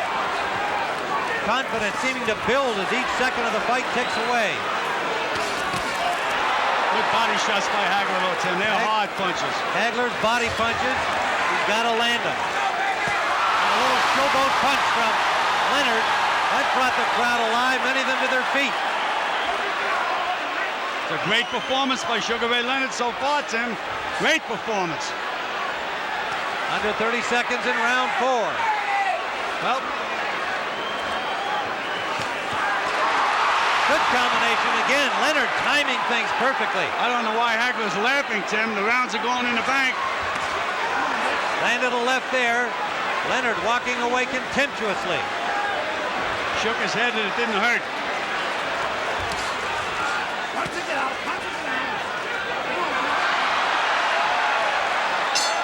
At the end of round number 4, and from words from Hagler, he's not happy at all with the showboating of Leonard, but he's going to have to find a way to do something about it. Round number 5. See Leonard push him away? I would say that this is almost a critical round for Hagler. He's got to make something happen. Good right hand by Leonard. Hagler trying to pull him into the corner, but Leonard will not go.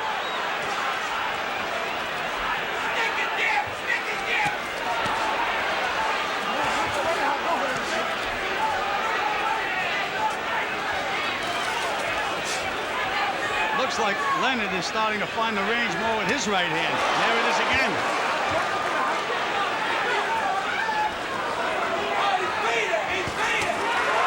Right hand uppercut lead, and it landed. He's now, Leonard is fighting.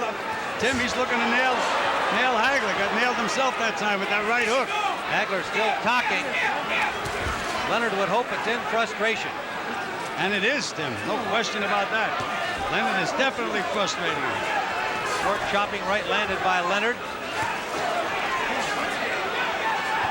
He has Leonard on the ropes. Can't hit him when he's on the ropes or in the corners.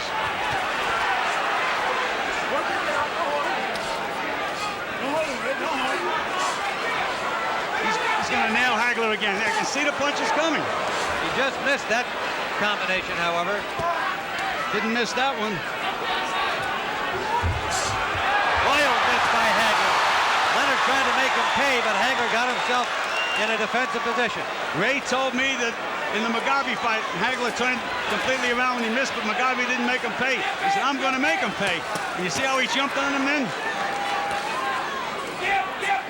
Now Hagler's back to orthodox. He just doesn't know what to do.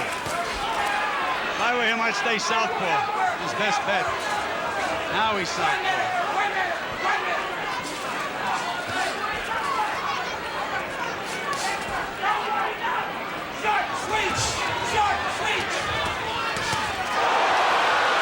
Up by Leonard. Hagler's starting to get the range a little bit now, though, Tim. Finally got him in the corner, landed a left. So Marquez just was starting to get the range.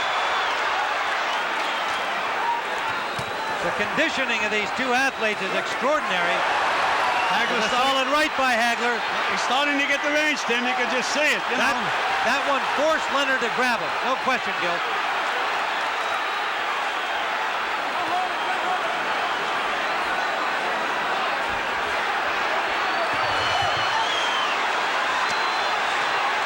Leonard stopped on the ropes for the first time in the fight. And hit a couple of good body punches. Now he's punching back with Hagler. Tim, he doesn't belong in there. Into the round.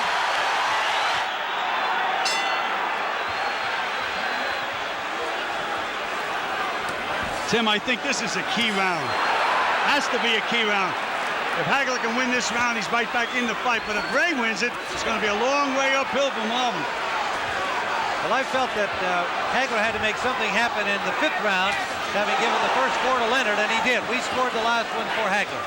And so did Angelo Dundee. You can hear that in the corner. Good combinations there by Hagler, counterpunching well. Better timing. Ray is starting to breathe a little heavy. We can see that near the end of the 5th round. And Hagler's banging to the body, Tim. 3 solid body punches. Well, Gil, this has been more than anybody could have expected thus far. Tim, Ray Leonard has already proved what a great fighter he is.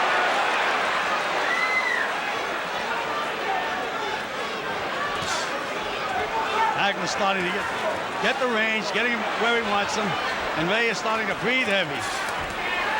Ray now is going to have to nail him with a good punch. Got to slow him up a little bit. Tried to do it that time. Nothing on it. Nothing on Ray's punches, Tim. Nothing at all. Beautiful move. Great movement there. That was some of the old Sugar Ray. And a right-hand lead landed. There's nothing on the punches, Tim.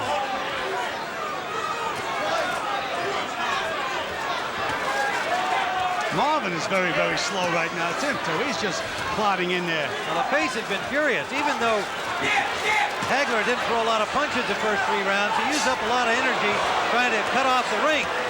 Is he missing? Whoa! And Ray is doing nothing to make him miss. He's just missing. Short punches inside by Ray. Hagler looking a little arm weary as Ray is right there to be hit. Leonard punches back.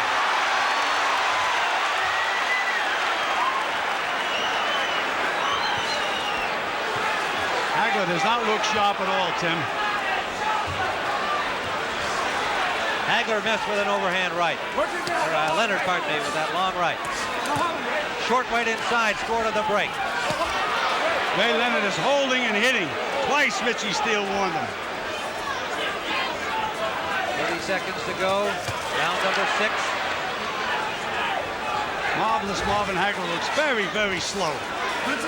Short chopping right hand by Hagler. Leonard was counting on the slowness of Hagler. He said he's lost a lot of speed. Final seconds of the 6th round. Even when Leonard misses, Hagler's having trouble countering. But he landed a couple of good solid punches in that exchange. You heard Goody Petronelli saying, throw more punches and flurries, Marvin. See what he does this round. We're in the 7th round scheduled for 12. Remember, it was Leonard who wanted a 12-round bout, not Hagler.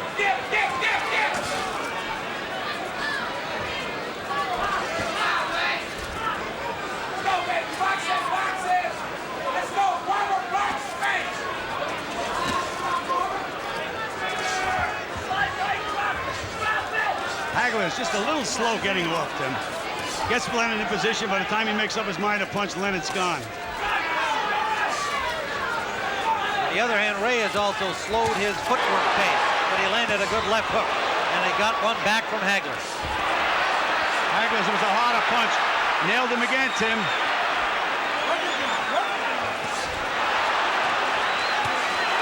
Solid punches by Hagler. Hagler finding the range, and Ray more flat-footed here, now backed up into the Hagler corner. Look at how slow Hagler is, Tim.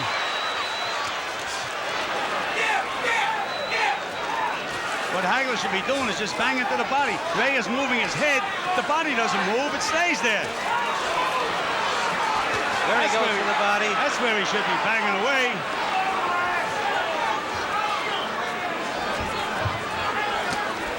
Ray looks like he has no strength, then. Well, he was just pushed back by a forearm from Hagler.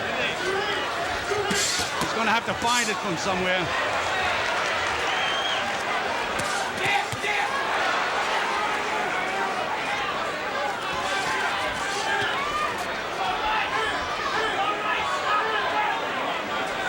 Tim, you know, a well-conditioned athlete, and I know Ray trained for this fight. A little tired now. He should get a second win, and he's going to have to get a second win. Hagler getting Leonard in a flat-footed position again, but good movement by Leonard when the punches arrive. And he flurries back. Those were blocked by Hagler. Just flashing. Hagler's landing the solid punches at this time, Tim. And Ray is very tired. You know, Tim, when you're a little tired, you're a little better puncher, too. You know, you got to be flat-footed. Hagler's been able to pick off the last several combinations with his gloves.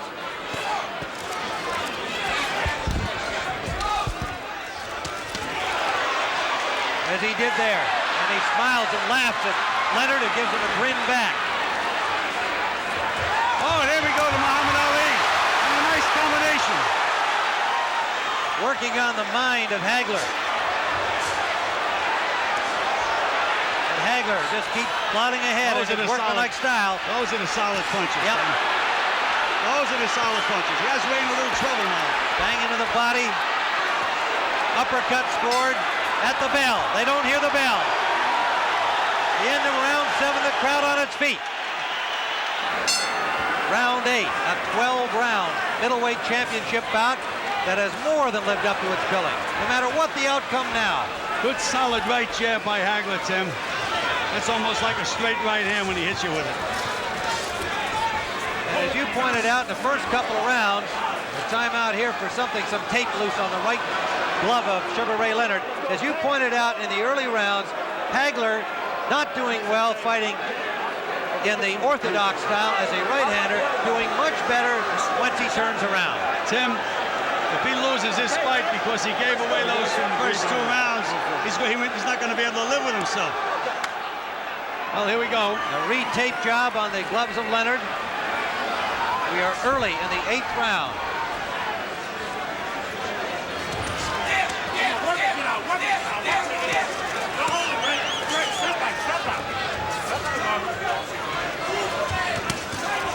Unlike many of boxing's observers, Hagler never said this would be an easy fight. He knew what to expect from Leonard. He may not have known what style he'd see, but he knew he'd see a strong guy with a lot of heart and a lot of skills, even if they were somewhat rusty. The one punch that I'd be using if I was Hagler would be a straight left hand to the body to set everything else up. He hasn't been using that as yet. He's thrown that wide left hand.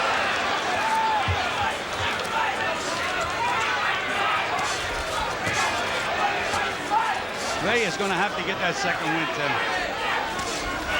Right hand jab starting to land now. And they're stiff. They're not just little jabs.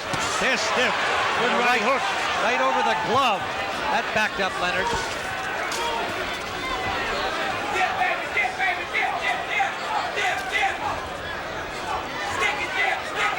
Leonard bidding to become one of only 10 boxers to win 3 titles in 3 different weight divisions. I can't believe Leonard's legs, Tim, moving beautifully.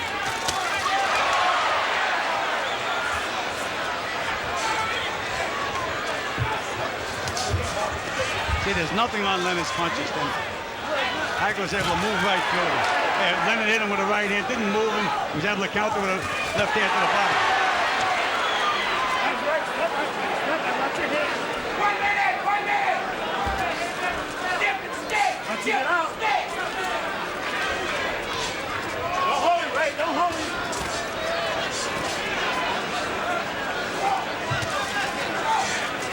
If I was Ray, I'd really try to load up and nail Hagler now. This guy's getting overconfident. They tried it. And he took a left and pushed him back. There's those body shots again. Look how much Marvelous Marvin misses like. But he doesn't get discouraged. He misses, he punches again.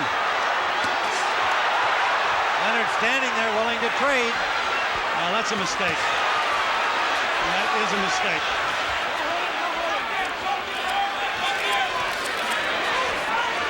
Short chopping punches inside, scored by Hagler. Hagler is breathing very deep now too, Tim. He's gasping for breath.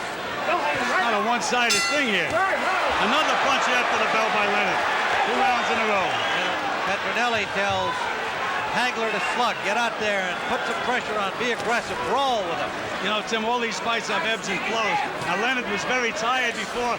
He may be getting his second win, and Hagler may be getting a little tired. Could be a telling round in that respect. Vicious body punch by Hagler, though, Tim.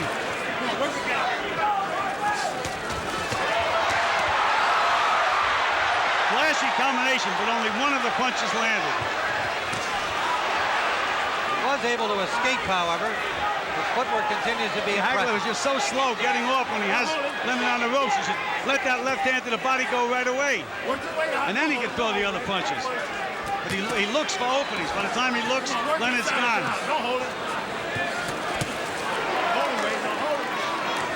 Ray Leonard warned for holding again by Richard Steele. flat-footed on the ropes, but Hagler not getting much done. He's trying to hit the head. The body doesn't move. Just bang to the body. Nice combination by Ray. There's a solid. That was the best punch of the fight. Hagler straight best down punch the middle. of the fight for Hagler. Hagler backing up Leonard into the Leonard corner. Short right uppercut. He's nailing him now, Tim. Right to the chin. That's where he has to put that left hand. Leonard in some difficulty. Hasn't thrown a punch out of this corner. Now he does. Trying to bang his way out. Look at that determination of Ray Leonard. You talk about a champion. What a display. Absolutely gritted his teeth.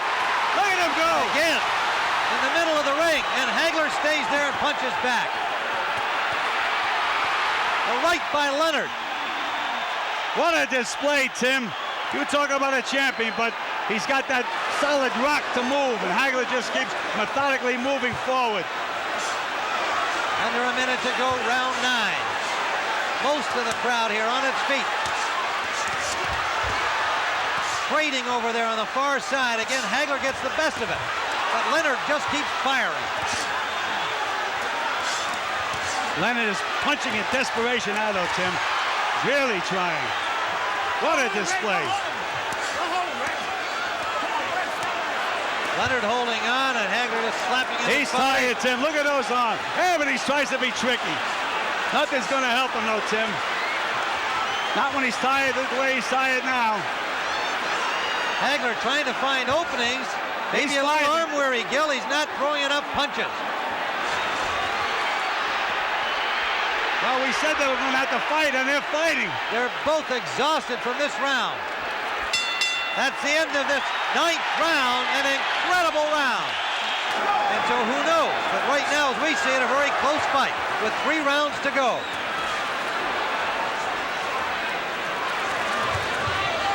The early rounds going to Leonard on our scorecard. The later rounds going to Hagler. Looks like Leonard has his second win, Tim. He's bouncing, moving. Tim Ryan, Bill Clancy with Jim Hill. This is round 9, scheduled for 12. Not often you can build something as the super fight and expect to get one. We've already had it here.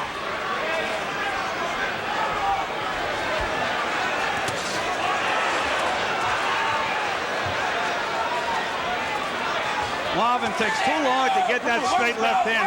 He never throws a straight left hand to the body. He throws it wide. Should be straight.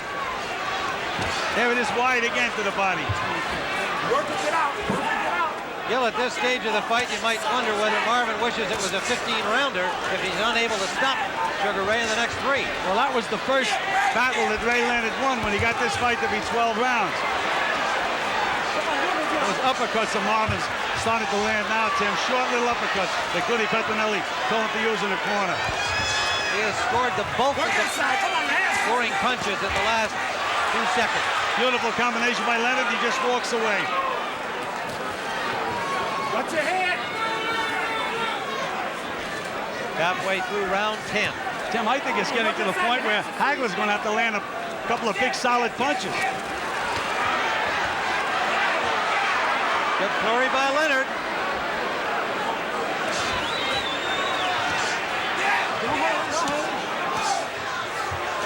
Richard Steele is doing a good job as a referee, Tim.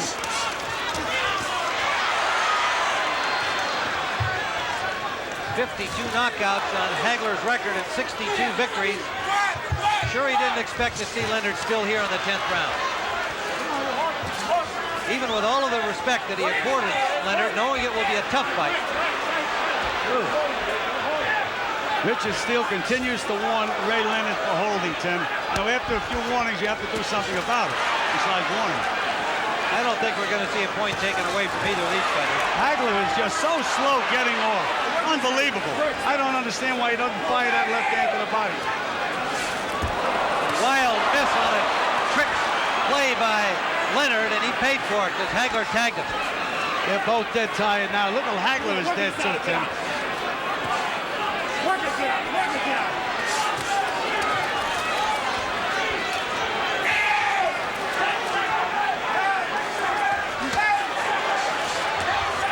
Leonard has never been able to back up Hagler in this fight, even in the rounds in which he scored 4 points. We come to the end of round number 10. Round 11. You heard Angelo Dundee tell Sugar Ray he was 6 minutes away from the championship. Much of that, of course, is a confidence-building psych job. Whether that's the case is in the hands of 3 judges at ringside. Tim, I think Marvin is going to have to win these 2 rounds to retain his title, and he's going to have to land some big punches. I have Hagler at 5-4 with 1 even at this point, but a very close round in the 10th that could easily have been scored for Leonard. Dave Moretti from Las Vegas, Lou Filippo from Los Angeles. And so slow getting off, Hagler. He's got the shot. Beautiful combination by Leonard. Right hand, left hook. As Angelo told him, he said, come back with the hook, and he sure did. Another left hook by Leonard. Right hand lead. Tim, it's a jab, but again, it's like a straight right hand. Solid punching.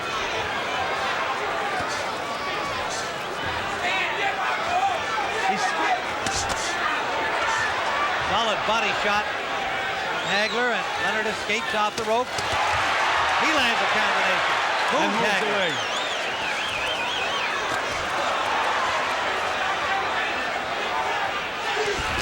You know, you mentioned that Leonard was tired. Hagler's not fresh as a daisy either, you know. He doesn't have too much left.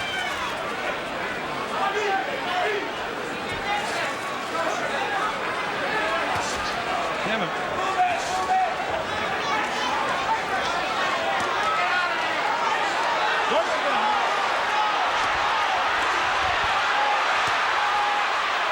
Hagler moving his hands without a lot of authority, but scoring some punches. The showboat again from Leonard. Well, we have to call him the Miracle Man after this, Tim. Well, you're not kidding. Anybody can have that layoff, do what he's doing tonight. He's a Miracle Man. Never been done in boxing history. Never. Whether he wins or loses. And right now, he's winning, in my opinion.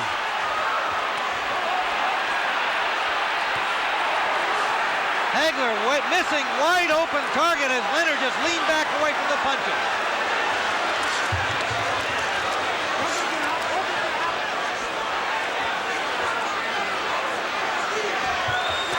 Beautiful move by Leonard. Tim, he has Hagler tamed now, Tim.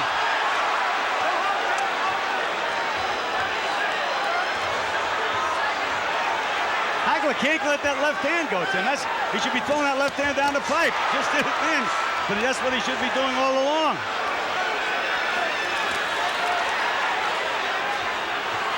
Leonard has played with Hagler's mind throughout the fight, and by being fresh enough here in this 11th round as he looks to his corner at the end of the round,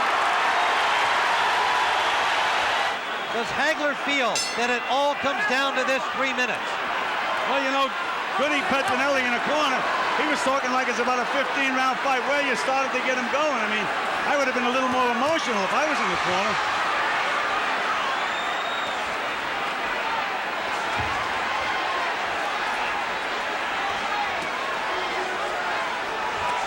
There's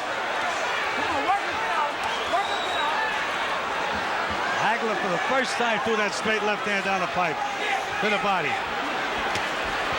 There you go. We've got this close on our scorecard with Leonard slightly ahead.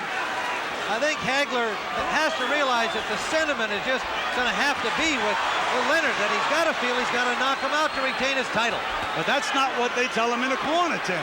They're talking to him like it's an IBM meeting or something. No emotion. Oh, good straight left hand by Hagler. And look at Leonard just able to pick up the punches, move his head, and escape most of them.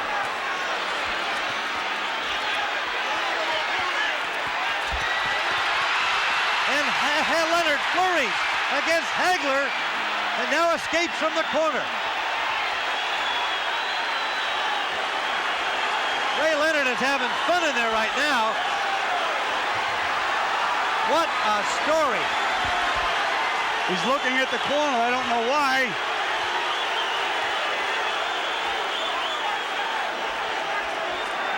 Well, Tim, we have to call him the Miracle Man of boxing. He doesn't need any help from the corner.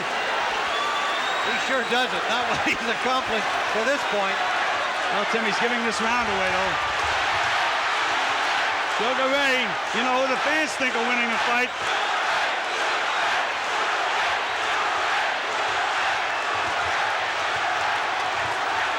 Less than a minute to go in the fight. Now Hagler with a little showboat.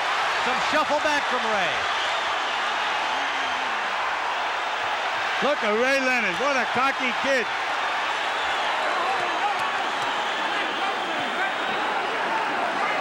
Well, this 30-year-old cocky kid, perhaps fainting weariness as he has a few times earlier in the bout, but also showing that psychologically and physically now he's in control.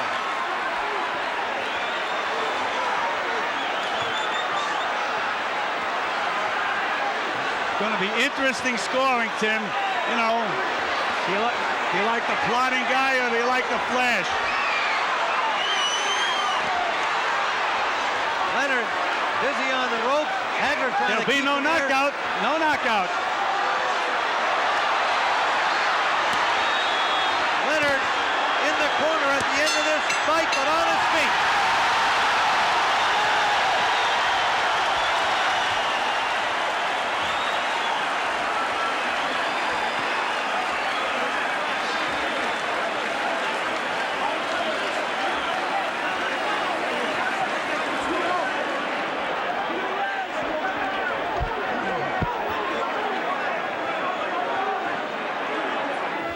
Ladies and gentlemen, here is the decision of the judges.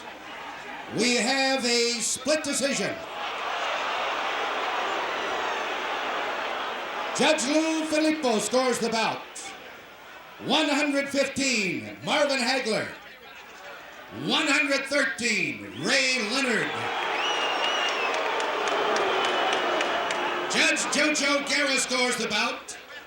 118, Leonard. 110, Hagler. And Judge Dave Moretti scores 115, 113. By the winner, by a split decision, and new middleweight champion of the world, Sugar Ray Leonard.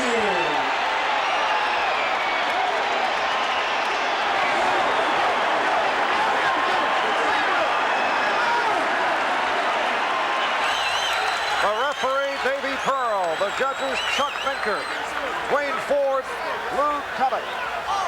And a look at the stare of Thomas Hearns. Sugar Ray Leonard continues to bob and weave, not paying any attention at all to Hearns.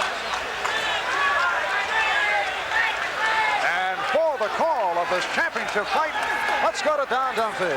Thank you very much, Marv Albert. The scoring, the 10-point must. 10 points to the winner of a round, 9 or less to the loser. By 3 judges, the referee does not score. The mandatory 8 count is in effect, but the 3 knockdown rule has been waived. You can be knocked down as many times as the referee allows. A man can't be saved by the bell except in the last round.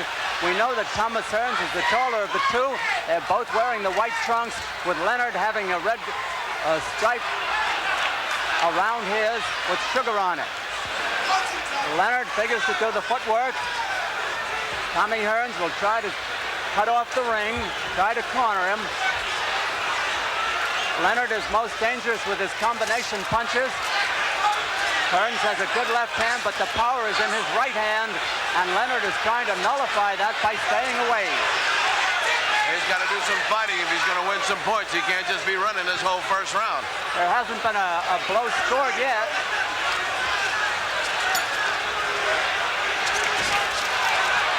Now finally Hearns got him with a light tap to the body.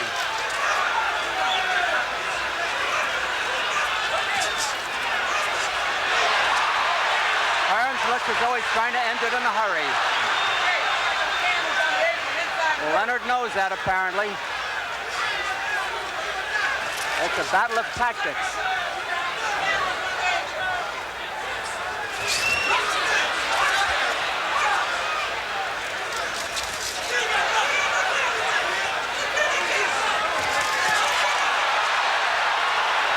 Now the battle is underway. They they've both opened up.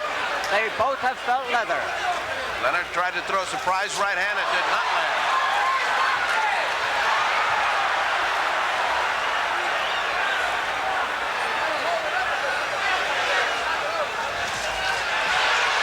Leonard catches that jab twice.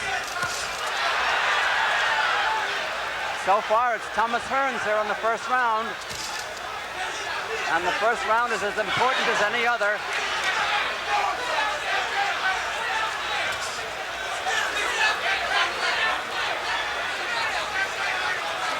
Leonard is doing a lot of motion here in the heat, and that may take something out of him. Hearns is coming in a step at a time. Leonard is doing all the moving. That jab is getting closer and closer. He's shortening the range between them as this round progresses, and it's only the first round. Hearns is a very confident individual. We can't tell from Leonard's expression how he feels. Time running out in round 1, seconds to go. A good round for Thomas Hearns. The jab has done it for him here.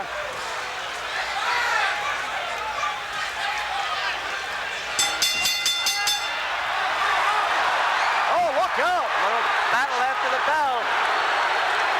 Thomas Hearns throwing a punch at Sugar Ray Leonard after the bell.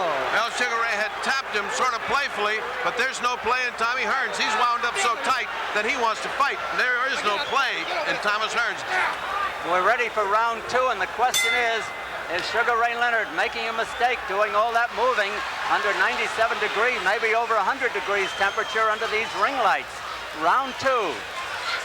Thomas Hearns, as you see, is much the taller of the two, and he's definitely trying to cut the ring. The thing that impressed me, Don, is that he was closing the distance in order to jab with him by the end of the round. At the beginning of the round, they have this huge distance between them. So gradually he got close, and he's close now. No question.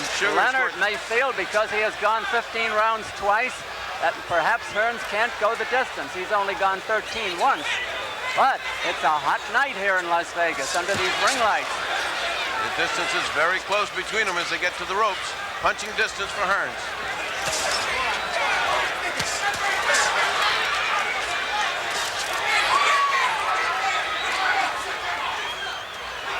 They're both very serious. Hearns seems the more serious of the two.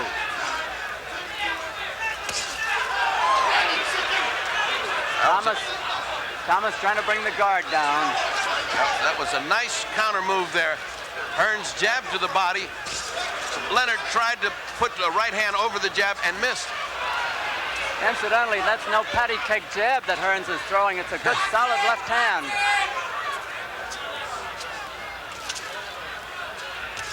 This round is about half over.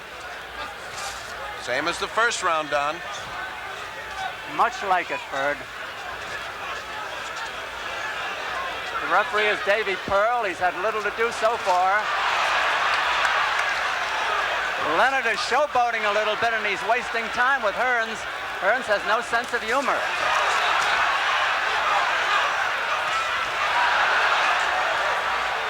Leonard wants to let that right hand fly. He's got that thing cocked, and that's what he's looking for.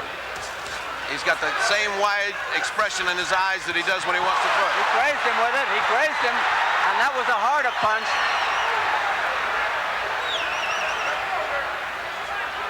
.45 seconds left to go in the round. Leonard scoring.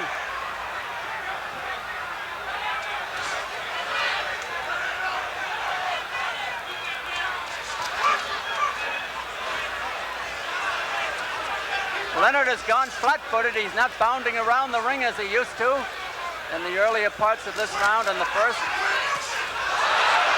A good jab, a good hook by Leonard. It caught Hearns moving it away, and it was not devastating, but he did land it. 10 seconds left. Leonard is starting to fight, and this makes it interesting. Leonard back on the balls of his feet.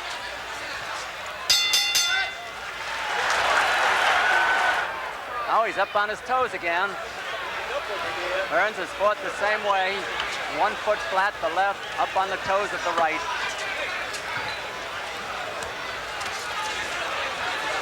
Leonard apparently is trying to get Hearns off balance.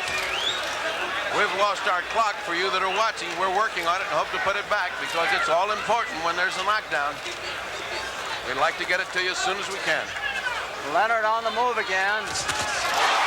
They both landed hard punches. Leonard may have had the harder one, but Hearns is back at him.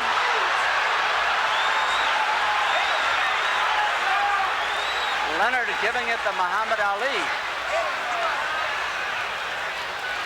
Hearns went momentarily right hand crazy. He can't do that. He's got to keep that left hand going. Over anxious. Hearns over anxious with the right, but scoring with the left.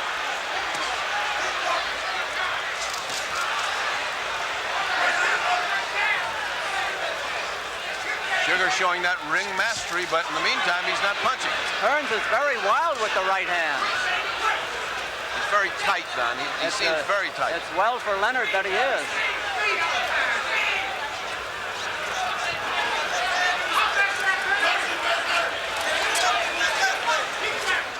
So far, the folks have gotten their money's worth.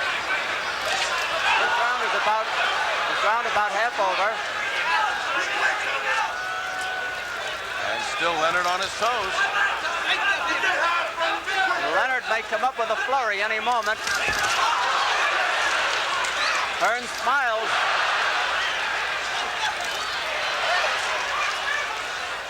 Leonard doing that dance that Ali did and flicking a jab off the dance. Those jabs don't hurt, they look pretty. About 50 seconds left in this round.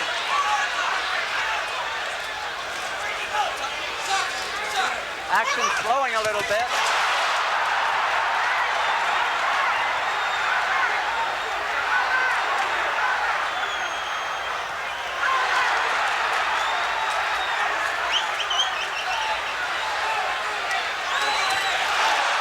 Big right hand by Leonard.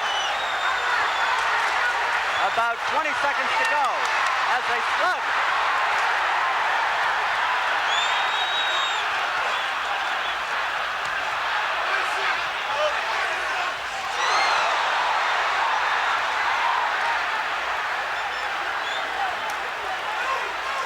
Round almost over. Leonard taking a beating here.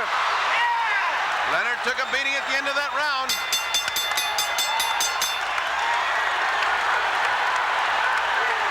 Round 4 is scheduled for 15 or less. Sugar Ray, the shorter of the two. Thomas Hearns, the lanky one. Don't you feel he's giving him too much respect? Don't you feel Sugar Ray's giving him too much respect? He's given him the first 3 rounds. I mean, he's got to start the fight. I don't know what he can do about it, Ferdy. If he gets hit with one of those right hands, it could be over.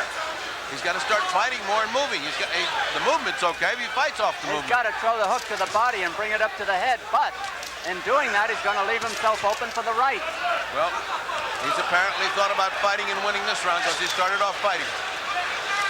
Both have great left hands.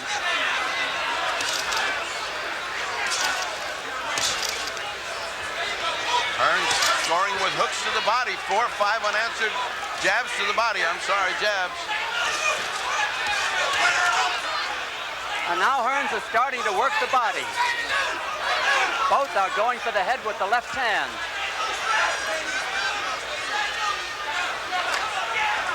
Hearns is a better boxer than people give him credit for. He certainly is, Don. He stood right there.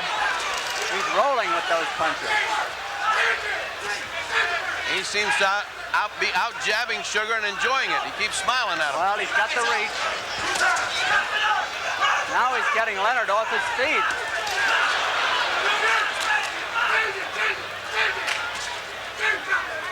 I say an early round counts as much as a scoring as a late one. And those late ones are oh so hard to win, Don. Right. These easy ones are pancakes. Those later ones are devastating.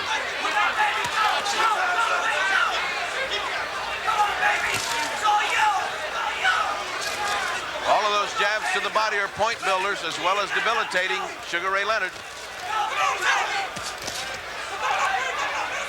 This is really a good fight. Oh, good. Oh, Hearns got nailed. He just stood there. He got a good three-punch combination in, and he stood there and smiled back at him. Leonard doing the best he's done in the fight so far. Yes, he has. He's catching him with that right hand after the left hand. Sugar's throwing that right hand. A good round for Leonard.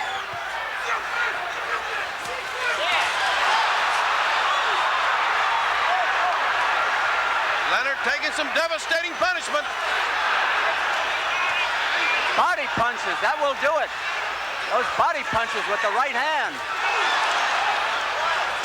Leonard is getting hammered by Hearns. Hearns can shorten up on his punches.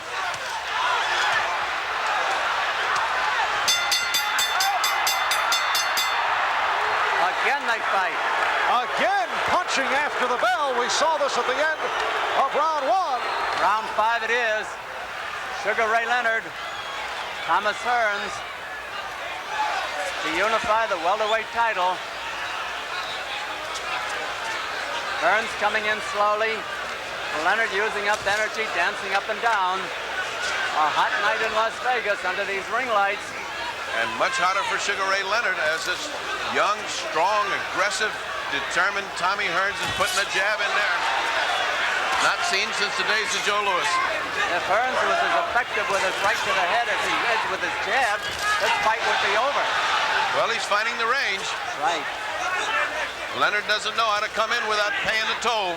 Every time he comes in, he has to pay that price. That is a strong jab that Hearns is throwing out. What I like about Hearns is he's willing to throw that jab to the body as well as to the head. Sugar Ray Leonard, ever dangerous. You never know when he can throw that powerful right hand of his. He's the sharper puncher, but not the heavier puncher. And the better boxer is Sugar Ray. But Hearns is a fine boxer himself. Well, I can't believe it's in Angelo's game plan to give away the first 4 rounds. Could be the first 5, the way this one's going. Well, Tommy doesn't change. He dictates the fight. He's fighting when he wants to. Good right hand by Leonard, but doesn't quite land. Hearns just laughs. One good right hand doesn't neutralize 20 jabs that Hearns is landing. Leonard off balance.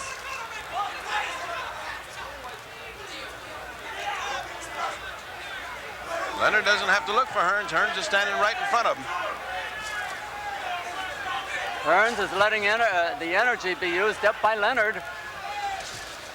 And while he's letting the energy be used up, he keeps the body punches going to sap him further.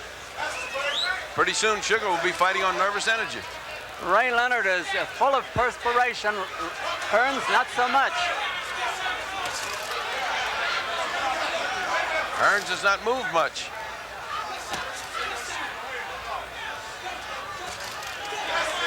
Under 30 seconds. And Leonard still has not done anything to win this round. He won't do it by waving the right hand that way. Yeah, this is not Roberto Duran. Hearns is mimicking him now. Hearns is laughing at him.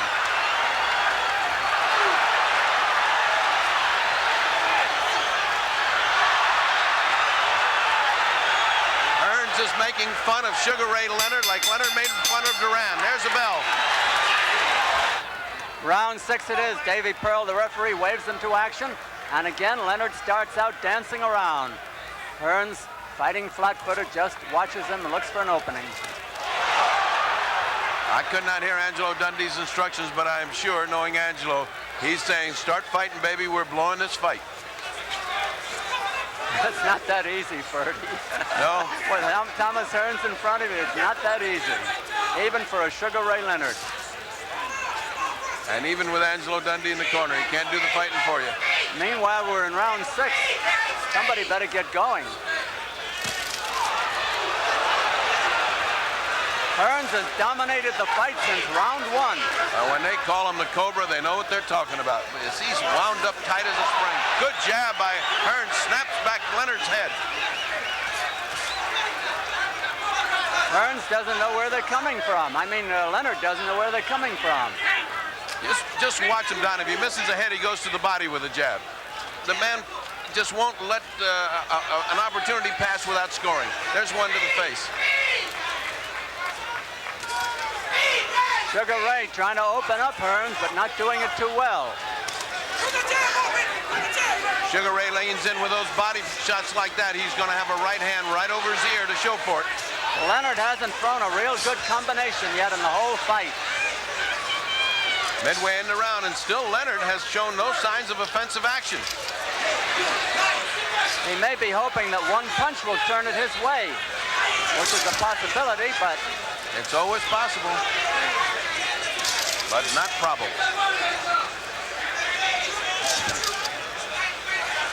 Hearns, calm, cool, collected, is making a chopping block of Leonard now.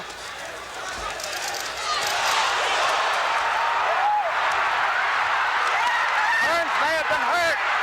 Hearns, he may have wobbled and maybe he didn't. He did wobble. It's 48 seconds left. He wobbled him. But he's recovered. He wobbled Hearns. His legs are still not the same. Now he's wobbled Leonard. Now he's wobbled Leonard. They've both been in trouble here. This is a battle of attrition.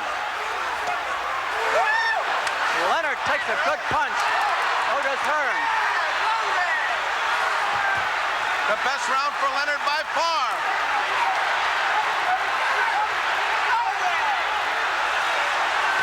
Seconds to go. Leonard is in better shape at this point. Leonard's got him. 5 seconds.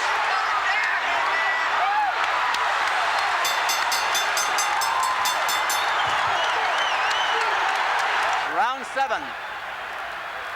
And now it's a different Leonard. Now he's standing right in front of him. It's obvious that Leonard takes the better punch of the two because he's being hit by the harder puncher. Leonard takes the better punch, no question about it. And now Leonard is out jabbing. Whoa, what a right hand.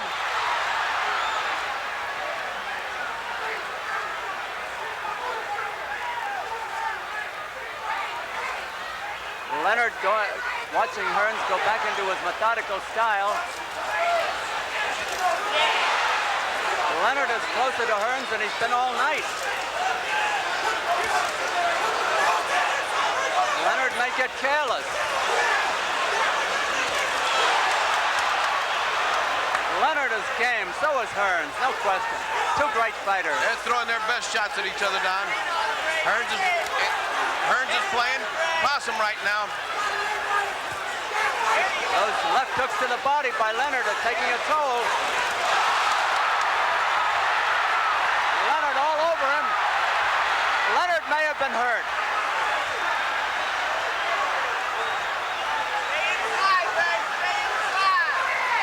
Leonard dominating this round so far.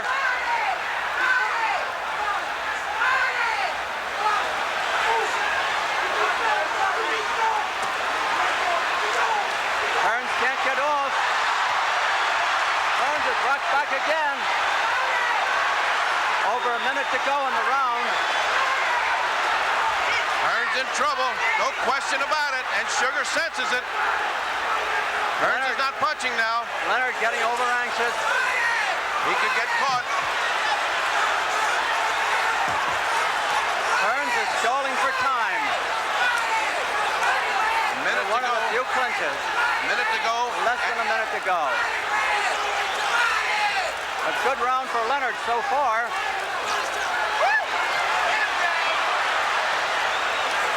Hearns may be tiring. Those body shots.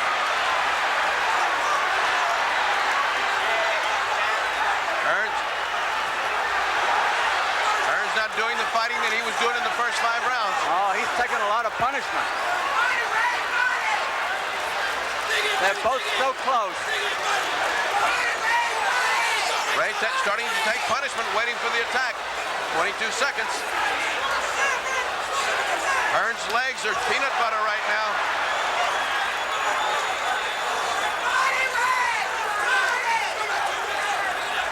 Hearns is backed into the corner. 6 seconds, he may have let him off the hook. Still banging. There's the bell. Round 8. Hearns is out in the center with Leonard again, the taller of the two. Hearns has had rough going in the last 2 rounds. Leonard had rough going in the first 5 rounds. I would have to say at this point that Leonard is in better shape. But that could turn with 1 punch. He's got a way to go. He's still behind. And if he lets Tommy recover and he can get that second win, it may be something else. Now it's Tommy on his toes.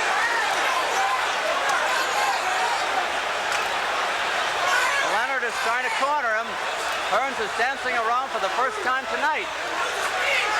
But unlike Leonard, he's dancing and popping a jab. It's round 8 of a 15-rounder. Leonard is trying to corner him. Hearns is doing what Leonard did earlier. Now Leonard is fighting flat-footed.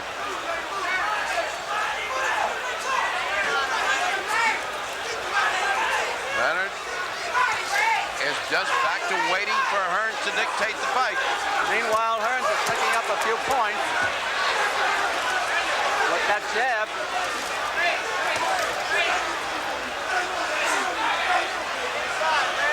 Leonard has not done very much in this round, which is half over.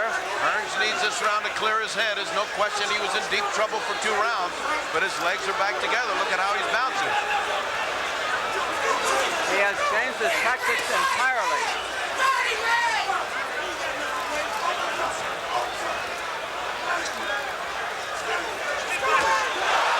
There's that long right hand.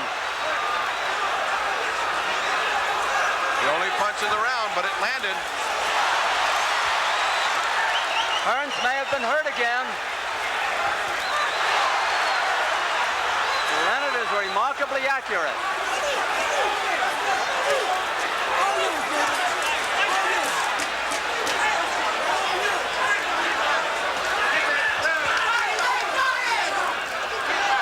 Hearns outboxing Leonard this time.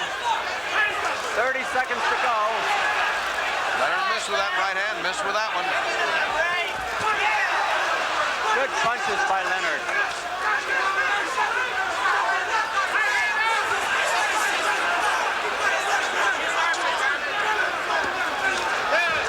Obviously, Hearns is not in as good shape as Leonard,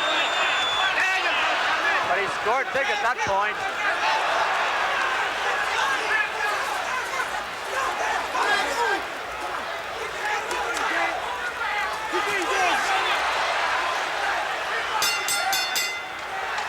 Again, a round for Sugar Ray Leonard, stalking Hearns after a slow start. Round 9.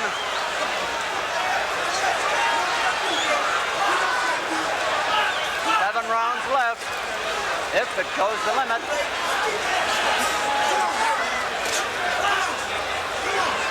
Now Hearns is doing the running, the moving that Leonard did in the first couple of rounds.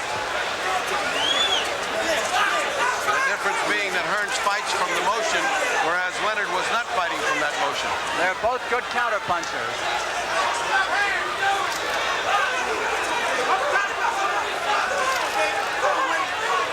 Nothing landing so far.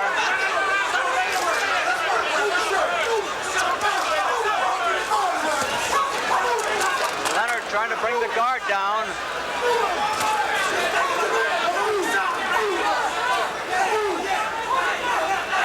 Hearns has got an awful lot of respect for Sugar Ray Leonard's punching power in the 6th and 7th round. He is not willing to mix it up like he was before.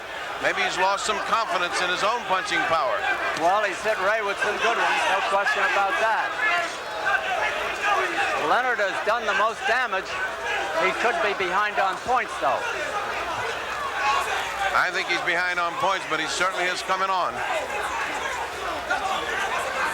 Nobody's coming on so far in this round. Oh, it's an even round.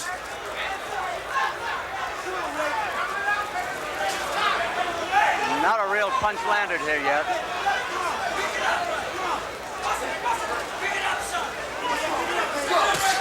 There's a good one. 2 in a row by Hearns. Hearns is getting his rhythm back with that left jab. That's the setup punch. And he's trying to keep from getting cornered by Leonard by beating him to the punch, and he's beating Leonard to the punch. And he's winning the round doing it. Leonard's got 50 seconds to do something about it.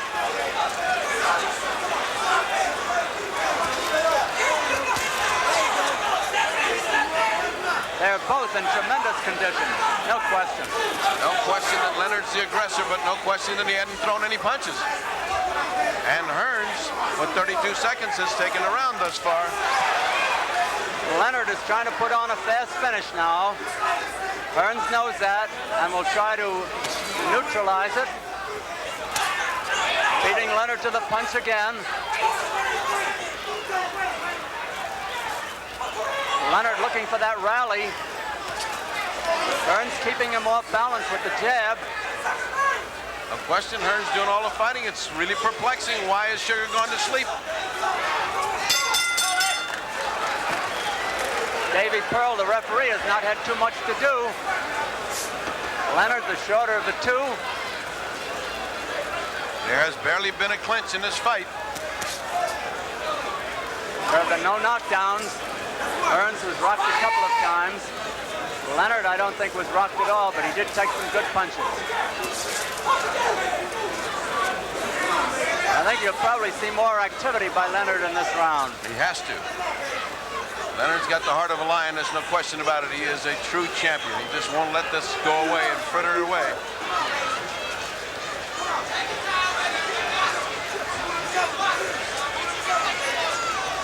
Nothing happening at the moment. Leonard trying to corner Hearns on the ropes. Hearns knows it. He's always from side to side, right to left, left to right. Hearns has been a much better boxer than people thought he was. Leonard is a sharp hitter. At long reach. Hearns has a 4-inch advantage in reach, and he makes use of it with that left jab.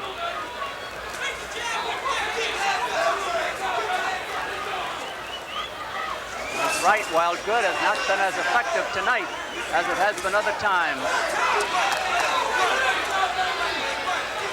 I suppose this corner is telling Hearns, look, it's working for you, and we're getting these rounds by just bouncing around and popping. Don't fight with it. The round a little bit more than half over.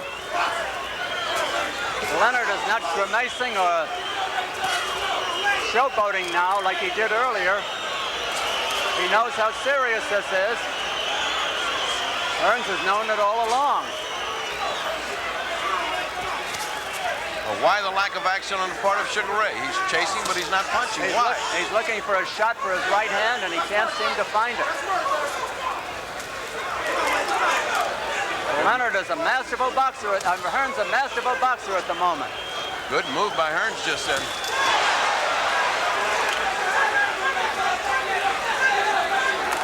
Now let's see the result of that punch.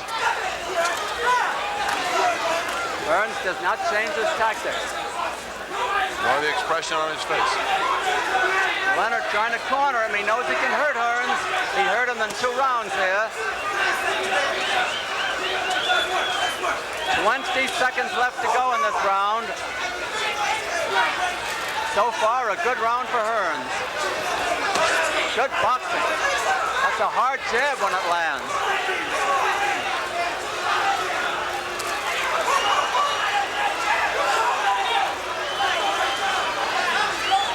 Round almost over. He has now been fighting away from him, so he doesn't get any body punches. So it could very well be that there's some rib damage. Leonard leading off with a sneak right hand. Hearns almost got nailed.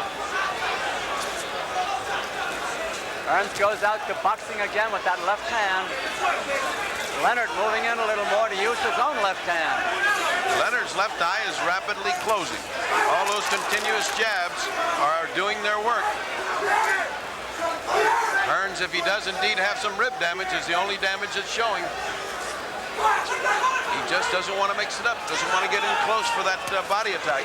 The pace has been tremendous, torrid all the way, and neither one seems tired at the moment. doesn't get up on his toes with him and bounce with him. He's much faster and he's much quicker of foot. There's a big right. That gave confidence back to Hearns, an awful lot of confidence. That's the best punch he's landed tonight. But Leonard took it well. Leonard takes the punch better than Hearns does. Except that Leonard's not going back. He's not coming forward. Look how quickly one punch turns the dance around. Right. The round almost half over. Hearns more confident now. He's moving in on Leonard, not dancing away from him. I think he took his 2 rounds to recuperate, and I think he's back in business. Unless he gets nailed again. He should not let that long left just lay out there. He's finding Leonard with the right hand now. Leonard standing still. A big round for Hearns.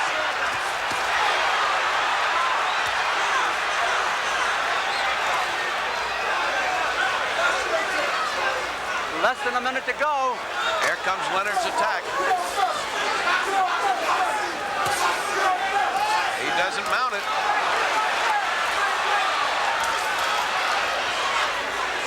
Leonard is game. He trades with his man, but he's taking a battering in this round.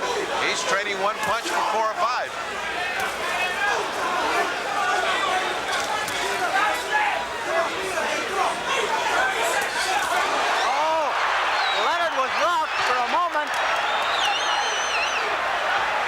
Leonard has got guts to burn. He's looking to mix it up, and he's going right into the teeth of the fire. 15 seconds to go. What a jaw on Leonard. A big round for Tommy Hearns, no question.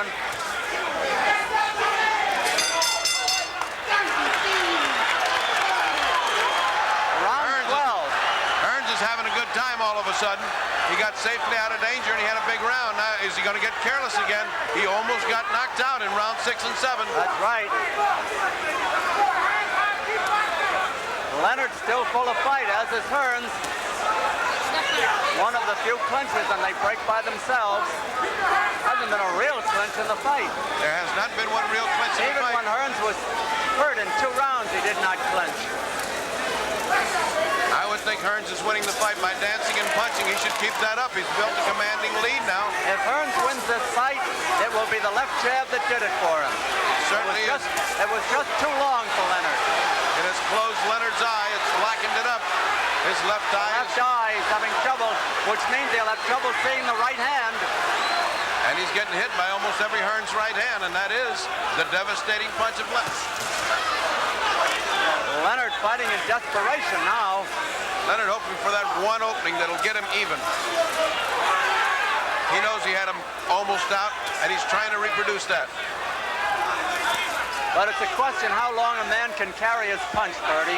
Can he carry it into the 13th round, 12th round, 14th round? All of a sudden, Hearns has been gaining steam and looking better and better each round as it goes longer now. And he's throwing that jab harder. Leonard's rallying. He's been looking for that right hand. He landed it twice, but it didn't stop Tommy. The tide has changed again with Hearns having the momentum now.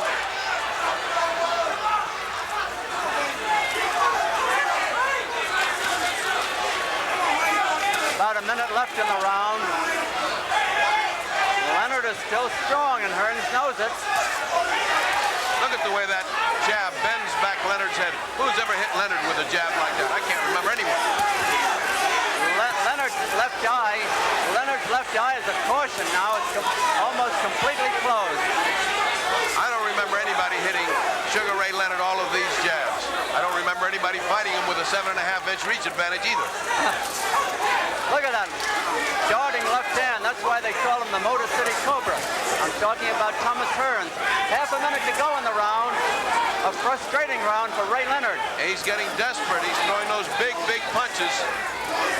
Hoping to hit. I think it's his only hope, Bertie.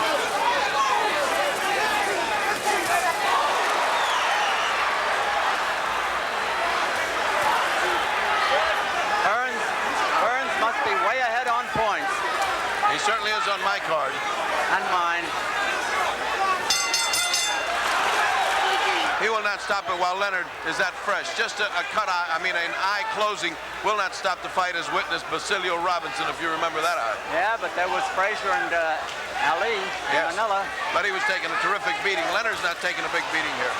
He is taking a medium-sized beating, however. This is round 13, 3 rounds left. Hearns trying to set up Leonard. Leonard covering up.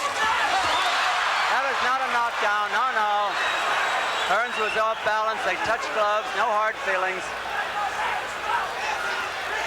There have been no knockdowns, by the way.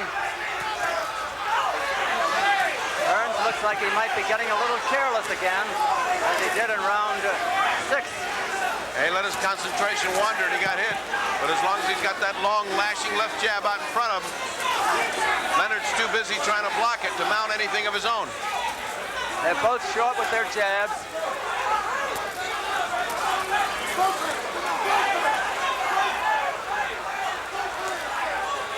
Hearns is still full of bounce. Leonard is fighting flat-footed now. Usually the slugger does that. Leonard should be the boxer. But boxing has not turned it his way.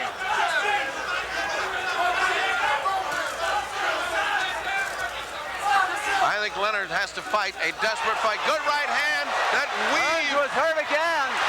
Hearns was hurt. He's trying to hold on.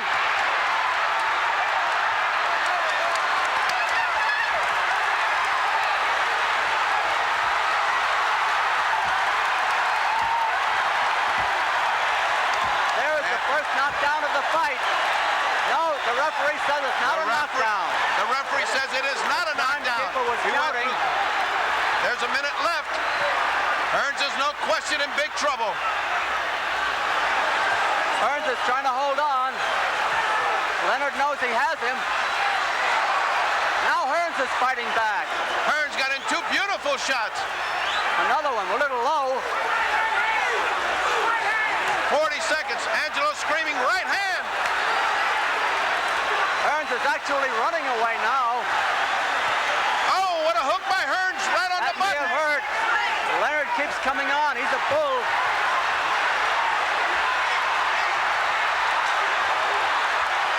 Leonard takes the better punch. 19 seconds to go. Can he weather it?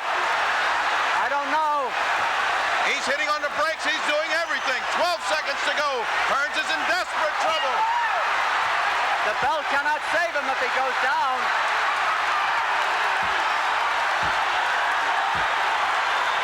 That is counted a knockdown. He's letting time run out.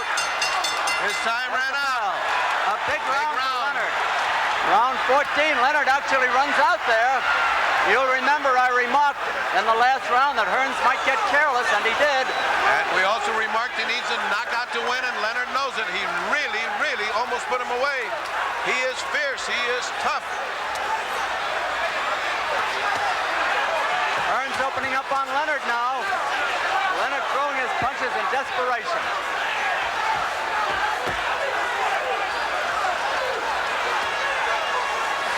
Hold it now, get your hands off.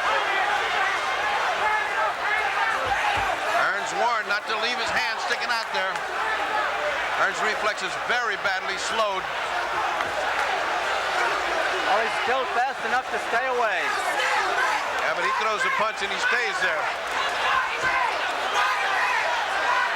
2 minutes left in the round. Round 14.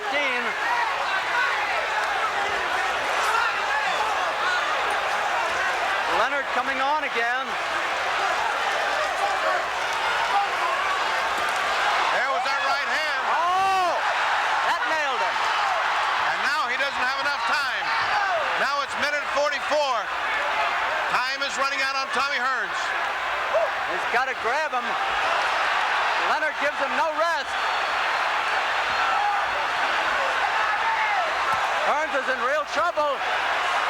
Hearns got a punch. Hearns has got to give him some respect.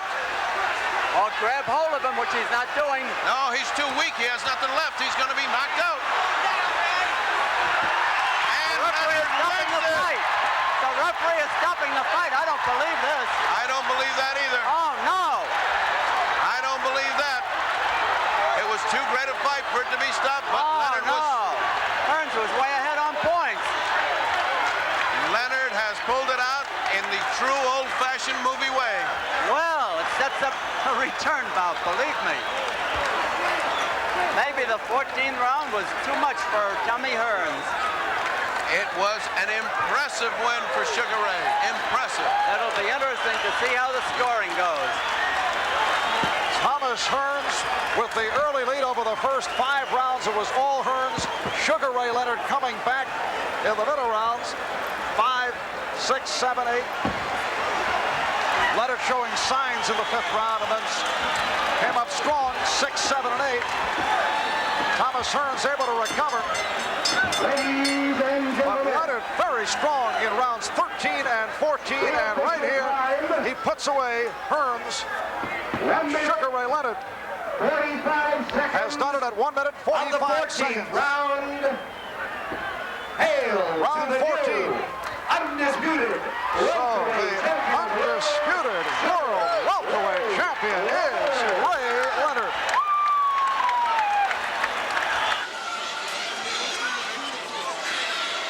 Pay attention to the switching of the stance from both men. There's going to be a lot of it. Gamesmanship. Both men like to switch. Hank Lundy will go lefty and then throw a left uppercut and hook. That is maybe his best punch. Start of round 1. Now. Lundy popping the jab. Crawford doing the same. Good looking chunks on both men. Both men in prime shape. Lundy jabbing to the body. Active from the start.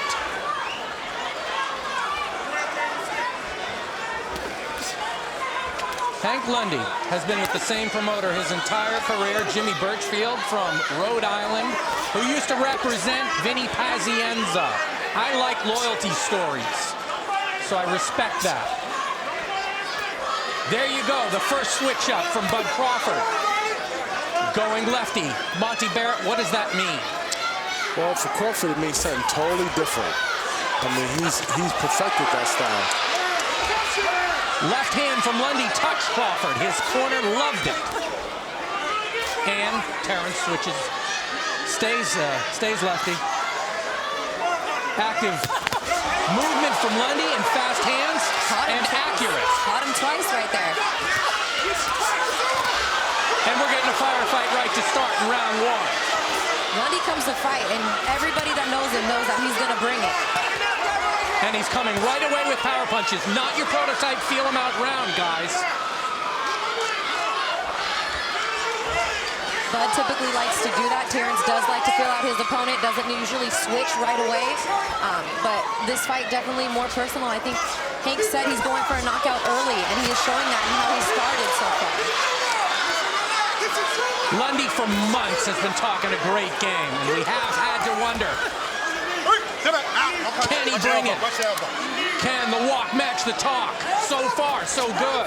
Well, I think Lundy right now is landing more cleaner shots just because Crawford is a little bit off his game because of the, just the talk. So once he settles down, it's going to be I think he's going to get back into his zone again. Well, this is where you can steal, quote-unquote, steal rounds from Bud Crawford because sometimes he does start a little bit slower, does the feeling out. So if he comes in there and he's aggressive, why not get these rounds on the cards? And it makes sense. Absolutely, Christina Poncher, for Hank Lundy to try to start fast. 30 seconds remaining in round 1. So far, superior Hank Lundy round. Bud Crawford in the lefty stance. His trainer, manager told us, look out when he goes from lefty back to righty because he's going in for the kill. And he touches him with the right hand. Does Crawford. 10 seconds remaining in an entertaining and action-packed first round. Trading to end the round, a left hand from Lundy. And that's what Crawford shouldn't do. He shouldn't get caught in the trading. Bud comes out lefty. Lundy comes out right-handed in round 2. This is called who dictates the policy in the ring. Ring generalship. And Crawford, if he wants to win, he has to demand ring generalship. He has to start dictating policy. Lundy, after only 10 amateur fights, was already fighting elite amateurs. The kid is a good athlete, innate fighting ability. So you see 5 losses on his record, not purely indicative of how talented he is. 26-5-1. And at 32, not a lot of wear and tear because he did turn pro so late, didn't have a huge amateur career, so not the typical 300 fights for an amateur or, 10 years as a pro. Not the case for Lundy, and you can see he's fresh and in great shape. Monty Barrett, could you talk to us about foot placement and where Crawford wants to have his feet? Well, I would think that he's comfortable with switching both ways right now. He's southpaw. But what I don't like about with Crawford, when he switches right in front of his opponent. I think he should take a step or two back and then switch. But he does it right in front, and he gets away with it. But a good fighter will pick up on that, and a good cornerman would tell him, like, listen, as soon as he go to switch, throw the straight right hand. And they've stepped on each other's foot many times so far. I mean, obviously Bud in the southpaw stance wants to keep that right foot on the outside of Lundy's left foot, and Crawford has been on the toe a few times of Lundy. Now, if you guys haven't seen Crawford before, he's not a search and destroy type from the get-go. He absolutely does scouting in the first couple of rounds, so be patient, because he's patient. That's his game. Lundy knows that too. Yeah, and as a southpaw, it was working for Crawford. It's his inside, his foot is inside, and he's landing a clean jab. So you got to remember, and also Lundy is much more square than usual for some reason. So that's why it's working for Crawford. It's going to be a chess match for the first 4 rounds, I would say. We saw some rumbling to start in round 1. More of a chess match in this round 2. Both men waiting, being patient, smart, being respectful of the power in the other. Well, Crawford his makeup is more patience in general. So I think that Lundy is going to start doing things out of character or doing things he's comfortable with. Go back to the old him. And those have been his tendencies in the past to do that, Monty. Yes. For sure. 20 seconds remaining. Hank Lundy has been saying all week Terrence Crawford has never seen a guy like me, and all of us have said, okay, we will see. We will see if you live up to that in this fight. 10 seconds remaining in round 2. Madison Square Garden Theater in NYC. Top Rank is the promoter of this main event. Crawford against Lundy. Time! Start of the round. Round 3. Crawford often starts to pick it up in round 3, sometimes round 4, so be on the lookout for that. More activity, more volume, closing the distance, and you see that right now. Mike, do you see what I see? It doesn't look like a big weight difference between the two, or height. I mean, I think there looks like a height difference, but Lundy's arms look just as big as Crawford's arms. They seem comparable. What are you seeing, pal? No, I just said, Crawford is much bigger than Lundy. That's what I'm saying. Lundy is a 135-pounder. He holds a title there. That is more his weight class, more comfort zone there. So absolutely, you pick up on that. Yeah, that's definitely. a good point, well taken. Crawford, you could easily see going up to 147, and Lundy is someone who will take fights at really any weight class. He'd fight a heavyweight if there was a big paycheck in it. He is that type. Yep, 2 minutes remaining in round 3.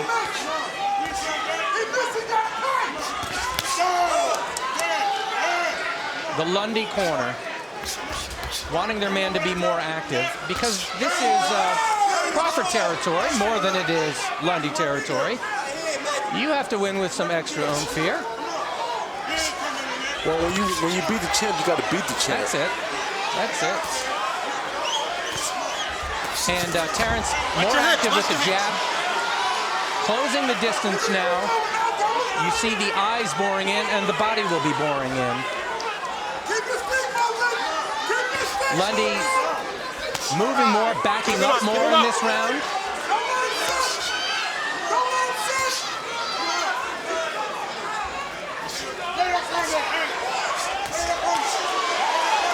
Terrence more active in this round. Still lefty, you will note. Haven't seen switching from him. Staying lefty. Well, Crawford. So much patience, of course, here in round 3. That's a trademark, Terrence Crawford. That's what I was going to say. Crawford has Lundy thinking a lot right now. And that's favoring Terrence, believe it or not. He's thinking too much. He's not being active and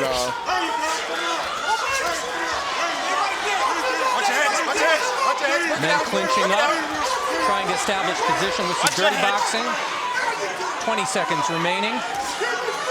I like that the ref let him work out right there. It wasn't so quick to jump in and try to break it up. Let him work it out, and they did. Yes. Crawford active with the jab. That is the story of this round. 10 seconds remaining in round 3 in NYC. A run from Hank Lundy. Crawford backs up, avoids it. Time!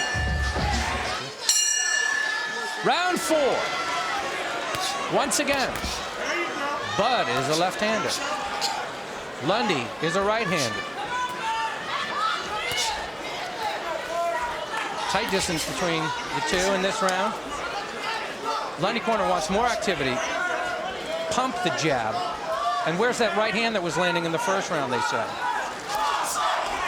Tangled up feet again. Bud sticks on him. This is what Crawford has Mike, this is where Crawford has the advantage. He's creating his own distance. And you look what he's doing. Now he's using his jab up and down. He's countering. And Lundy is not coming in no more. He's not doing all that jumping in no more. In my opinion, Crawford is one of the best at making adjustments in the fight, in the ring. His mind, his intelligence is a strong facet of his game. Often we see shifts in round 4 in Crawford fights. Be on the lookout for that, please. Good right hand. And trading inside. Crawford boring in. A little bit more insistent now. Lundy is moving well, though. Lundy turns southpaw. There you go. Good pickup. Thank you, Monty. One thing we see, Crawford has a high IQ. I'm looking at him, and there's certain things that you just know as a fighter. And he has a very high IQ, his distance and his ring generalship, and knowing where his strong points are. His strong points are, he's not getting emotional to the point where he's fighting like the first round. He's taking his time, and he's picking his shots right now. Both in the southpaw stance, and Hank needs to start working off that jab in this stance, in my opinion, because that would be his strong hand that's out front now. You see Hank drops the lead hand. Is Terrence going to answer with a straight left? Being tempted by that? And the long jab. And they're clinching up in center ring. Center ring work in this fight. Lefty to lefty. And this is more of a pugilistic exercise than maybe you might have thought. Going to be on the lookout. I think there might be a cut on Lundy in the right eye, and he's blinking hard. A little bit of blood. Well, Crawford, he got caught coming in. I just think that Crawford needs to keep his distance because he has the longer arms, and also he has the height, and he can utilize that the way he needs to because Lundy has to come in to land and to score. Good counter by Lundy. 7 seconds remaining. 5, 4, 3, 2, 1, and this is the end of another round. Good work from Crawford. Top Rank is the promoter. Fighting Pride of Omaha. Comes out, lefty again, and Lundy, lefty also. Gamesmanship, ring generalship. Hank looking to land the left hand. And ducking and slipping. Well, Mike, you know, styles make fights, so Lundy is definitely giving Crawford a different look. He's giving him looks that he never saw before. He's crafty. He's from Philly, so he has that little cockiness about him, and that ability to. And a 1-2 that the Lundy corner liked. There's the big Lundy grin. There's Peter Nelson from HBO grinning. He likes the action here. Yeah, and the ability to make fighters not look so good, even in the win. I mean, he's a game fighter. He's a throwback from the old school. Win, lose, or draw, he's going to give you a good fight, and that's what you want. And some trash talking going on. Lundy saying, "No, you ain't got nothing, kid." And Terrence He's not engaging in that. He's just doing his work. The crowd chanting Crawford, Crawford as things start to heat up in here. Yeah, I'm surprised that... And a left hand. And that stung Lundy. A follow-up left also stung. He's moving funny a little bit. Crawford grinning, coming in. Harder attack. Senses it. Right to the body. Lundy swinging. Wild, crazy. That's what Crawford thinks. And down goes Lundy. Down goes Lundy. 1:16 left in round 5. His legs are funny. He's up. He beats the count. Hey, are you all right? Are you all right, the referee says. Right. Come here.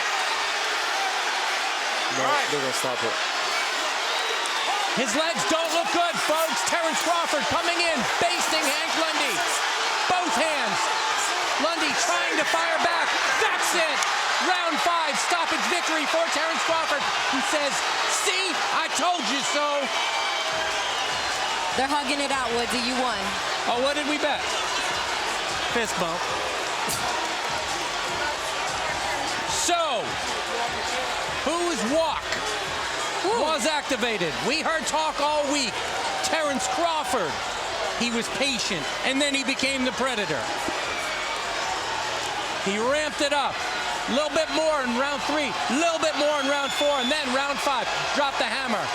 Steve Barris, tell us what we're seeing. Basically, you're seeing Crawford cut the distance and land those clean shots. And it buckled Lundy, and now he's looking for a place to just... Well, right there, he was throwing desperate punches. He was trying to find himself, but when you hurt, you're hurt. There's nothing you could do. That initial overhand left did it, and then he just finished it. The left hand from the lefty stance proved catastrophic for Hank Lundy. And I think Crawford... Gonna see the end of the fight now, folks. Put the hammer down on the hammer. Referee saying, show me, show me. What do you got? Oh, it's all Crawford here. Power punches, stepping in, closing the show. Referee says, no, Lundy, no more punishment for you. I'm gonna halt the proceeding. Better safe than sorry. Smearing left, smearing right. In comes the referee. Saves him from further abuse. Another angle. Right hand, another chopping right. Left hand. In a corner. Trapped, dazed, confused, hurt. The man from Philadelphia cannot battle his way out. Willis steps in to protect the blue corner from receiving any further punishment. Stopping the bout with an official time of 2 minutes, 9 seconds of round number 5. Your winner, by way of technical knockout and still WBO super lightweight champion of the world, Terrence "Bud" Crawford.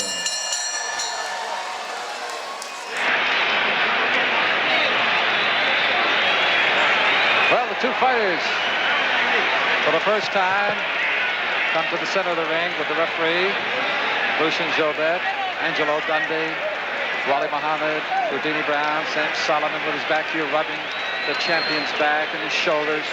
They both wish one another good luck, and the magic moment has arrived. It is scheduled for 15 rounds. It's for the heavyweight championship of the world. Will an historic event take place? Will Muhammad Ali become the first to win back the crown 3 times? We're going to have those answers very shortly now as we await the start of this heavyweight title fight from the Superdome in New Orleans, Louisiana. Ali up on his toes, dancing, loosening up. Spinks not up on his toes, sort of flat-footed, gazing around to the crowd at ringside, looking down now, moments ago. And what is holding up the start of this fight remains to be seen. Here's the bell and we're underway. Round 1. The champion Spinks coming right out against a moving and dancing Muhammad Ali. Already Freddie Pacheco moving as he said he would. Yeah, he's going to dance for a little bit to show the people he can do it, but he can't. He should not do that for very long because he will exhaust himself. He can do that for this first round. A little Ali shuffle, and the crowd loves it.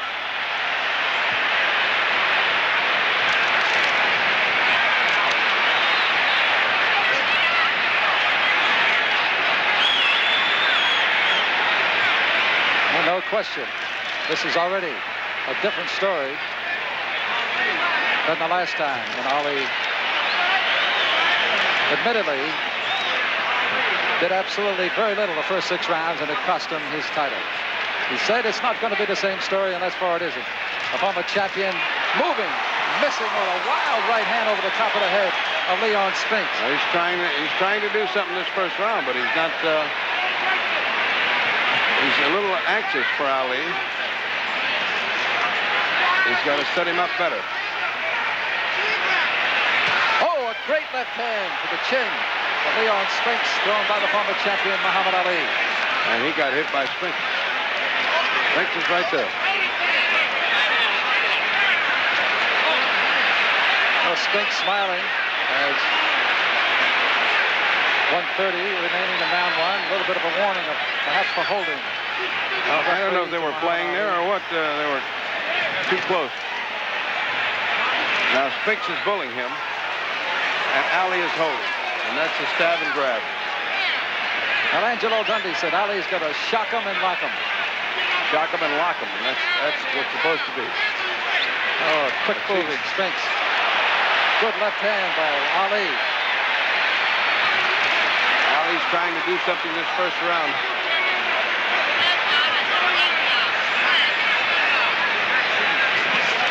Ali coming in, missing a right hand. It catches Spinks on the back. Spinks has just landed his good right hand and pushes him right into the rope. Well, the referee warning Ali, telling him, let's go, fight, let's start out this coming up to 25 seconds. A good left by Ali, followed by a right to the head by Spinks. This is a street ball. This is a Pier 6 brawl. Ali is roughhousing Spinks, and Spinks is staying calm about it.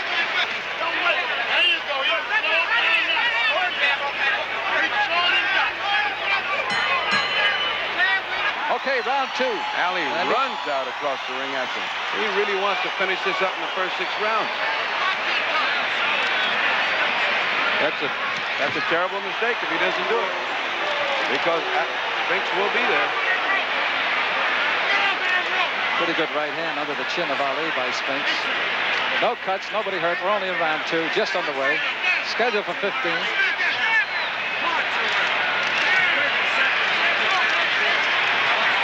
Ali with a hook. Really not doing much jabbing, the former champion. One of the best weapons he ever had, one of the best weapons we've ever seen in a fight game by any heavyweight ever. A fine left jab, but hardly being thrown by the champion. He's back on his toes again. That's not going to help. Spinks hit him on the break. Taking a shot on the break. Both fighters missing on the right, on the ropes into the neutral corner. 2 minutes to go in round 2.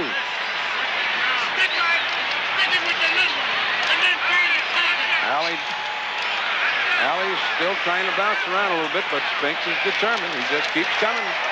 Well, I don't know if Ali can keep this up for 15 rounds, but he has sure moved. He probably moved already more in 2 rounds than he did in 15 the last time they fought.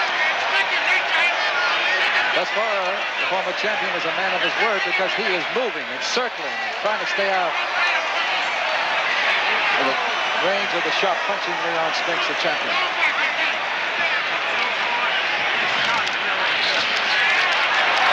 Just a rough, that's terrible.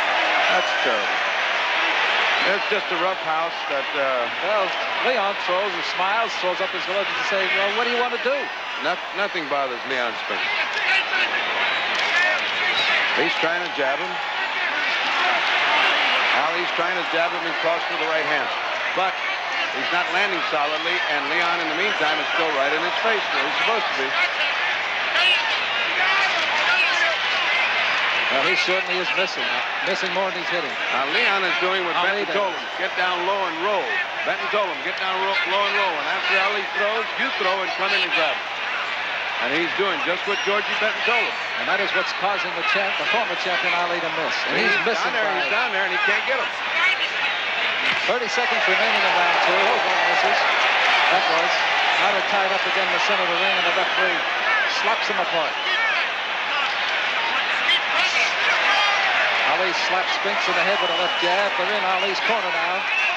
Spinks wants to fight, and Ali's grabbing him. That's the way he's got to do it if he's going to survive.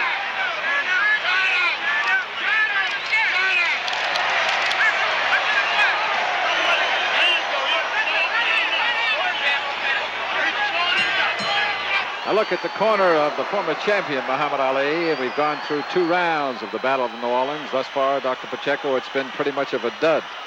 Yes, it's been a little boring because Leon cannot solve the bouncing and jumping style of Ali. Of course, that's no problem with Ali because Ali's got to keep this up to keep Spinks away from him. Okay, what we've seen in rounds 1 and 2 is much what happened in 3. So now let's move into round 4.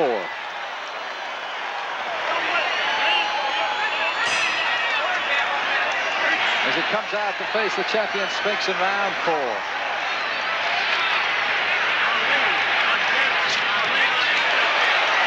Now it looks like Leon Spinks is maybe realizing that he's going to have to pick it up a little bit. Started out strong. Ali had a good round 3. And we're just underway in round 4.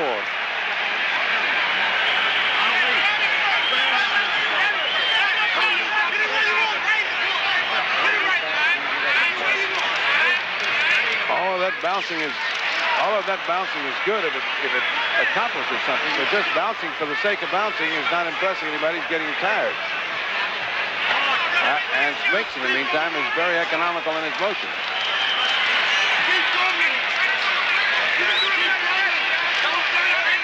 Two minutes to go in round 4.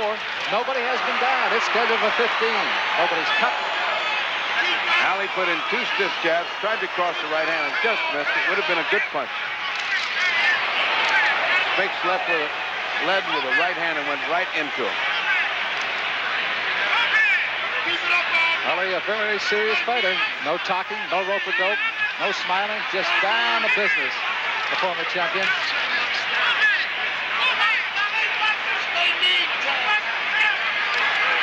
1:30 remaining in round 4. Ali took a tough right hand to the nose that time. Good left to the face by Spinks. Coming after him with right hands. Into the belly now goes the champion. Spinks is a massive determination coming right after him. Ali fighting back.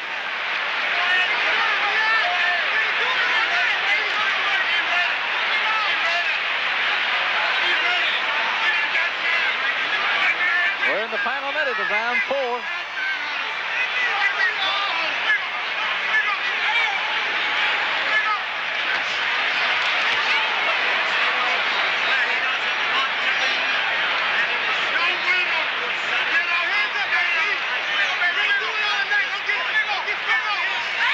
He just missed his right hand again. He's missing that right. If it lands, it'd be interesting to see what happens to Leon.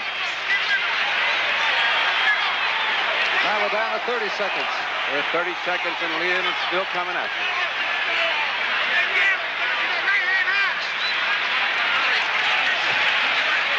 Two straight jabs by Leon. And now we're starting to go back to February. Down to the final 10 seconds in round 4. Ali comes in with a right hand that grazes the top of the head of the champion Spinks. 2 left jabs, trying to follow with the right as the champion, but he misses. Georgie said he's got to come out and try everything again for 6 rounds, and Georgie was right. Excellent hook by Ali right to the side of the head of Leon, and he just doesn't stop.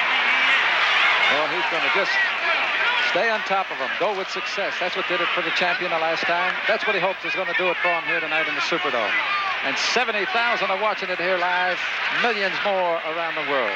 Ali is trying to sharpshoot as he's done for 15 years of accurate punching, but his punches are missing by just a fraction.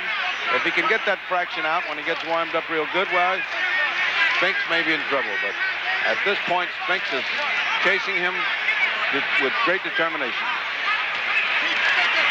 Well, there's been a lot of blows landed, Ferdy, but nothing really telling, nothing hard, nothing that made anybody blink. Ali's waiting for that right hand.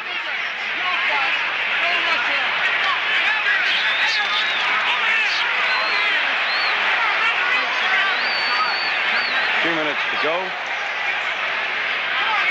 Ali up up on his toes for the first time in this round a little bit. But Leon never changes. Ali doing a good job, Ferdy, of tying him up and limiting his punching power. You know, if he can't hit him, Ali has shown over 4 rounds that, and almost 5 now, that if I can't hit him, I'm going to tie him up. He's not going to hit me. A good right hand by Ali. Another good right to the jaw of Spinks, but a champion fights back, goes to the body, comes up, a roundhouse right, catches Ali. Comes back, winging punches. Ali had him going there for a moment, and he came back. That's a lot to be said for Leon Spinks. 2 straight jabs to Ali's head, a right hand to Ali's head. A lot to be said for Spinks' courage. He is a champion, and he's fighting back against one of the greatest champions of all time. Without question, 1 minute to go. It's the final minute, as you said. The best punches of the fight thus far, coming here in round 5 with a minute to go by Ali. Flush on the nose of Spinks, but then Spinks is coming back. Like he good did right there, hand by getting Spinks. right in between his gloves. Now that was a great right hand by Ali, but it didn't seem to bother Spinks. Didn't back him up a foot. That was a great right hand by Ali. Another one. Another good right hand. Almost 30 looked seconds. like he walked into it, Ferdy. Yes. Ali's got to be more, Spinks has got to be more cautious. But he has no caution. He just keeps coming. Coming up on 20 seconds in round 5. A big round for the former champion. Ali's found the range this round, and he's happy. Well, he looks like he's got a good rhythm going, too. He's got a 1-2. He's counter-punching. And the chant goes up for Ali as round 5 is about to come to an end. Okay, they meet in the center of the ring, and round 6 is underway, and Ali starts it off with a roundhouse hook that hits the gloves of the champion.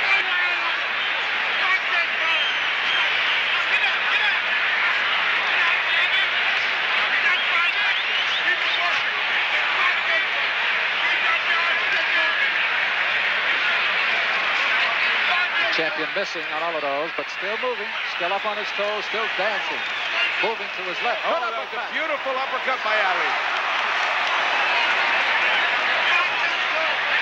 No question, that a look at the old Ali, or the young Ali. It certainly has been the young Ali for the first 6 rounds. Except for the fact that he doesn't have the precision in his punching, he certainly has been bouncing and looking great.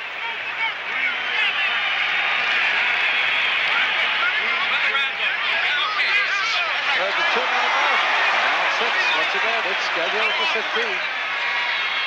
And it has been a dandy thus far.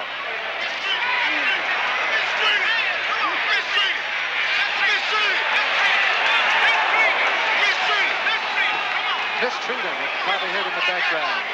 Spinks' corner. Sam Sullivan yelling, mistreat him. Underneath, says Sullivan. Keep grinding underneath. Which of course means they want him to get to his body. Slow him down, take some of that wind out of him. And beat those old 36-year-old legs into inactivity, but Ali is surprising. A little uppercut bounce on the chin of Spinks. Nice uppercut by Ali. Good left hand by Ali, but this man, this champion, just keeps coming and coming and coming. Ali is like a young man. He's like a young panther, right on him. 1 minute to go. Another uppercut scores by the former champion.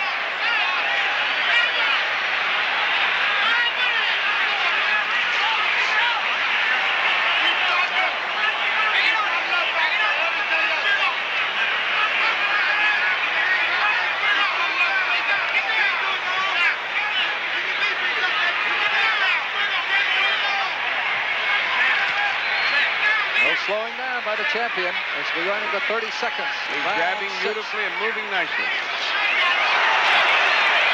Good left hook by Spinks, trying to get out. Spinks is mistreating him. He's mauling him, and he's doing what he has to do to get him tired. He's trying to out-muscle him because he's getting beat when he tries to outthink him.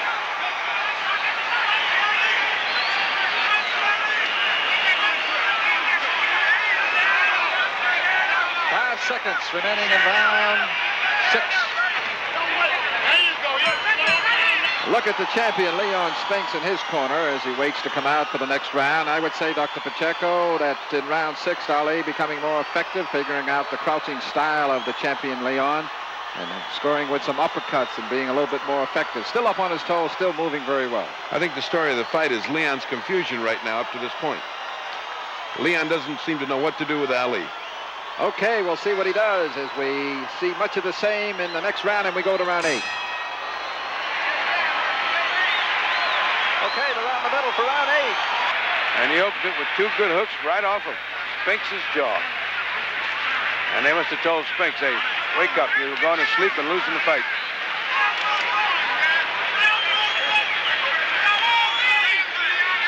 Ali has been conning and kidding Spinks into not fighting. And he's got to do what he just started out to do right now. He's got to go chase him again. Whether Spinks is letting Ali get tired or not, we'll soon see. That might have been a bad mistake, because he certainly has built up a lead.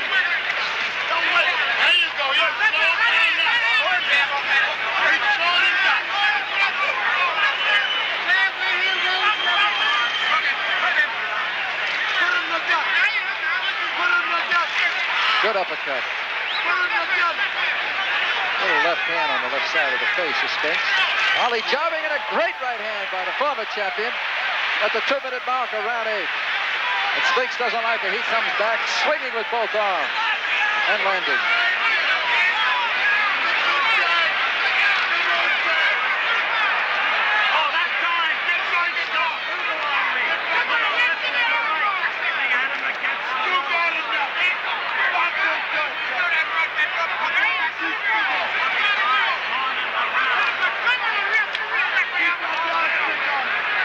Spinks is too lackadaisical when Ali cons him into quitting fighting. He couldn't do that in Las Vegas. When he relaxed, Ali is getting the best of him now. Ali's ahead.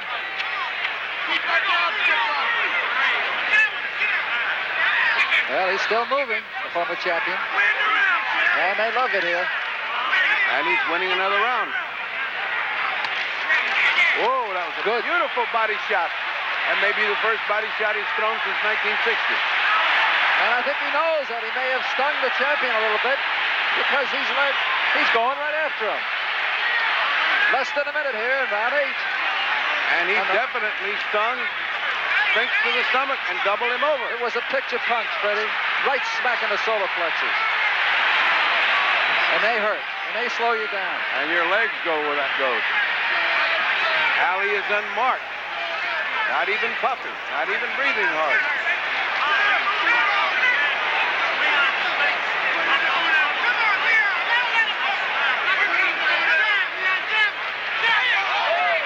Coming up on 20 seconds in round 8. And Ali on his way, perhaps, Freddie, to winning another round. He certainly is well on his way to winning this round.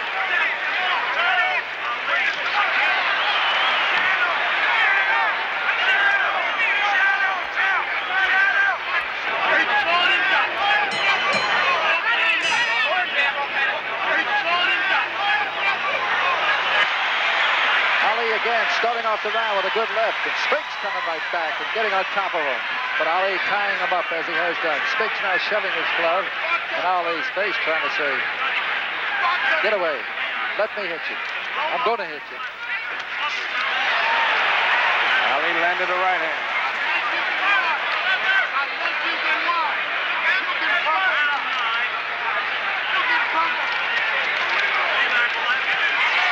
And a good right hand.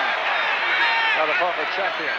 I don't know, maybe that body punch took something out of this champion. I think all those right hands Ali's been landing took something out of him. I'll tell you, Ali's been popping a jab and crossing a right on this guy, and he's like going to sleep. Look at all these jabs. And Spinks without a return. He's giving him a boxing lesson. Completely. No question about it. Ali has shown him what it's like to be in with the real Ali. And the boxing lesson is totally confusing the champion. He's got him missing. He's tying him up.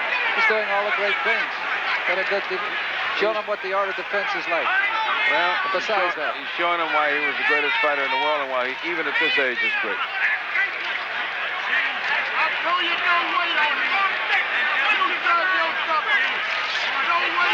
1:30 remaining in round 9.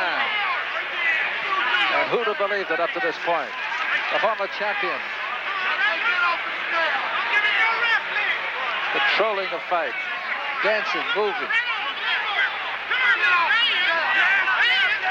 No rope-a-dope. In there to work. The man one, Ali said, is going to work. And that's exactly what the former champion is doing. He's working.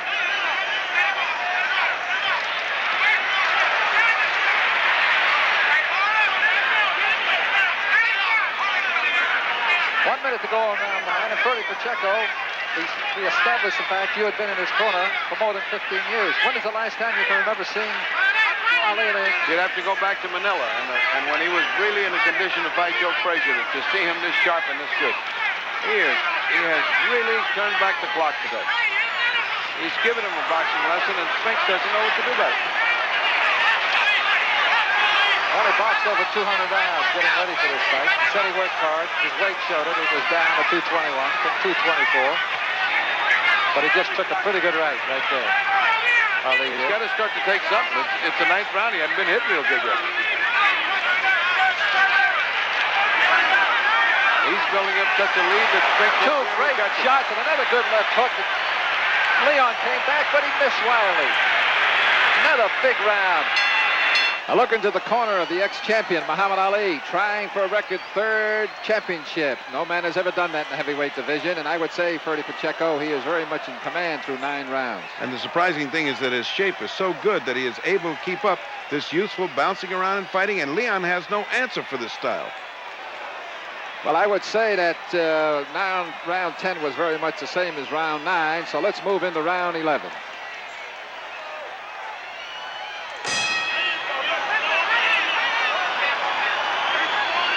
Okay, we're getting into the 11th round. It's underway, and this is where they're going to start to separate the youngsters from the old men.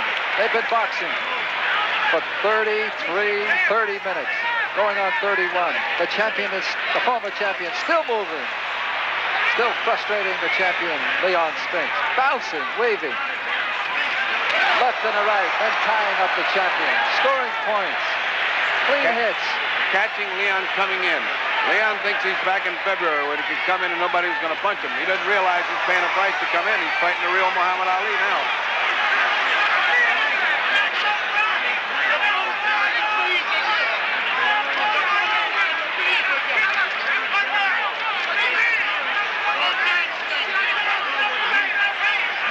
Jab and stab, shock him and lock him. That's what he's fighting.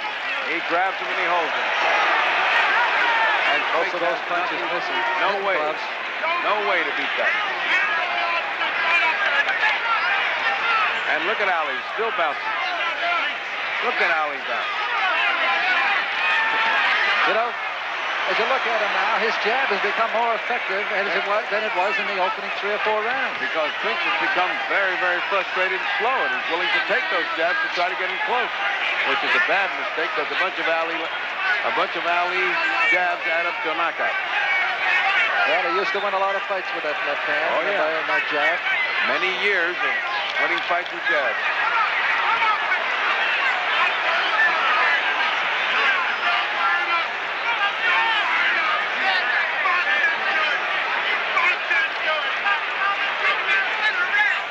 And a great right hand. Terrific right hand to Spinks, and he grimaced. When he went into the clinch, he grimaced. And he looks like he's... Oh, he really stung him. He really stung. But you got to hand it to the champion. He just coming in. He got another right hand in his face. He's not going to be able to take much more of this if Ali can continue this. And Boudini is hollering, boxing. Oh, another one. Another. 3 right hands. He is now right on target. A left jab and a right hand.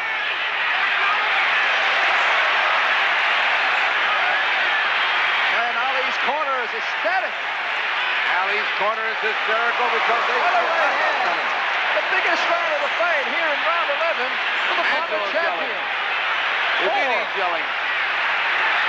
And the crowd of more than 70,000 here anticipating that Ali once again may be on his way to becoming the champion that he always was. Tremendous fight being put up by the former champion Muhammad Ali. And Angelo Gundy. Ali's trainer telling him, stay all over it. Stay all over it. There he is. He comes out, hits him with 2 lefts and connects with a right. Muhammad Ali.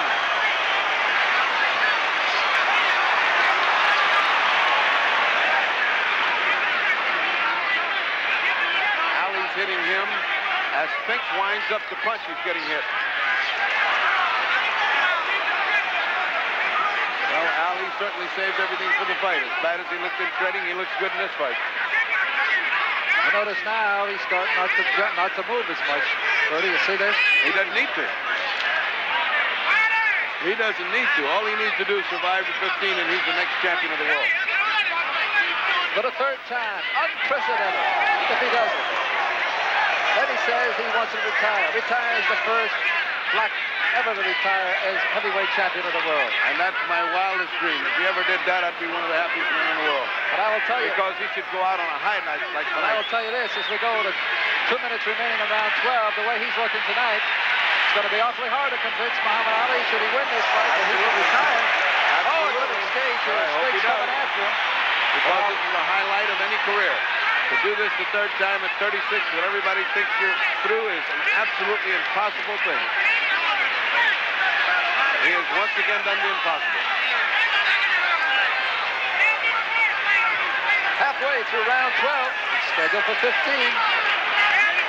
And the former champion, Muhammad Ali, riding with this crowd of better than 70,000. And on his way to maybe once again becoming the heavyweight champion of the world. Doing what no man has ever done.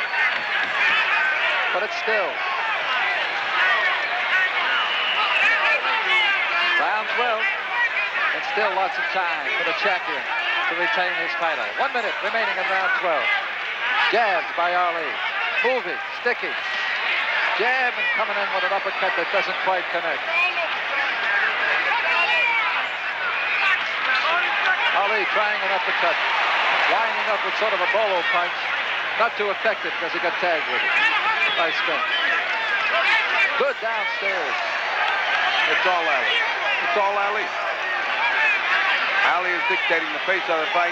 Ali is dictating where he fights and when he fights. Oh, a great left hooking. Spinks may be hurt. His knees buckle momentarily. 30 seconds of that to go.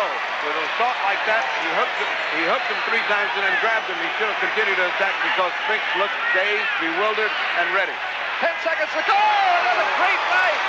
And that's another great right by Ali. And he's is in trouble. The round is almost over. Seconds to go. There's the bell. A big round for the former champion. They have to be separated. We go to the 13th round. And this place is going to go wow when Muhammad Ali wins this title because it is an unheard of, unprecedented thing to do by a man who's been acclaimed the greatest fighter of all time. And as he has done for the last 7-8 rounds, Ali coming right out, establishing authority, landing a straight jab to the chin of Spinks as Spinks ties him up and pushes him into his own corner. He's laying his traps and he's laying his plots for Spinks, and Spinks is biting on every one. And he's up on his feet, and I can't believe it. It's round 13, and he's on his feet. Oh, and another great right hand. Good right hand. A good left hook. Ali is actually bouncing in the 13th round.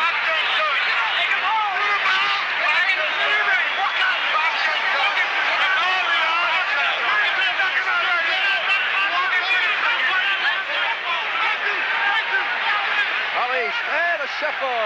And the shuffle and that cocky, old, arrogant Ali. Hey, this is a different guy, Sonny. This is the world heavyweight champion, the greatest fighter of all time. And Spinks doesn't know what to do. I gotta wonder, Ferdy, since he's supposedly, assuming he's, and it looks like he's been much in command. Well, he just danced now, sternly, being a defensive fighter. Would you do that? Would you tell him just to hold on? Is he going to get that from his corner? Don't force it anymore. He just has no way. Spinks has no way to beat Ali, and Ali is not letting him have a way to win. He is not thinking of a way to lose. Ali's on top of him. 1 minute and a half, and we're getting closer. It's round 13, and we're in Ali territory. This is where Ali has always shown, 13, 14, and 15. But in this fight, he's been shining since round 5. they go to 15, Purdy, I guarantee you it'll be some outstanding round, a final round. And it's going to be the closest thing there's ever been to a shutout in a heavyweight championship fight. All right. You heard it from a man who spent 15 years in Ali's corner. Dr. Purdy Pacheco, the fighting doctor, with his commentary here. And I believe, like everybody else here at ringside at the Superdome in New Orleans, it's Ali's fight. It's his only to lose now, Purdy. It's his only to lose, and he doesn't look like he knows how to lose. 15 years with this man, I can tell you, he can think of more ways to win than anybody I know. And he knows no way to lose.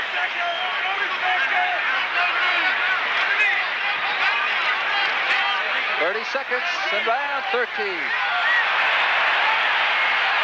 Spinks looks over, blinks, and he is bewildered. He is hurt. He is stunned, and he doesn't know what to do about it. And Spinks, Ali is not lightening up. Ali is on his case. 10 seconds remaining in 13. Ali is not going to rest around. He's going to go like this for all 15. Okay. Round 14. And what I like about it, Bob, is that he is not easing up. He knows he's got one. He's not going to ease up. He's going to win every round. He's going to show everybody he is there all the way. The most shocking. And he is dancing. Round 14. That's the most shocking thing. And he is dancing. Fight. 1, 2. Going after him again. Back in the mud. The former champion. And Spinks walks into another left. And Ali's corner they're up on their feet. They're screaming. They know that victory is just around the corner, maybe 5 minutes now away, if their man could hang in there. Spinks needs a knockout. That appears to be, Purdy, his only salvation at this point. And this man just doesn't get knocked out. The man has not Nobody's done it. Sonny Liston, by George Foreman, nor by Joe Frazier, and he's certainly not about to get knocked out by Mr. Spinks. He is showing no signs of being fatigued. Look at him bounce. The thing of beauty. When he does it, nobody does it better. I don't remember a fight where he didn't fool around, where he didn't kid with the audience, where he didn't talk to the referee. I don't remember a fight where he was this dead serious. I hope that this means he wants to show the world that this is what Muhammad Ali is all about, and let it go right there. Let him remember this fight as his swan song, because it can't be better. It's a shutout. Less than a minute and a half now in round 14. The former champion, Muhammad Ali, still in command.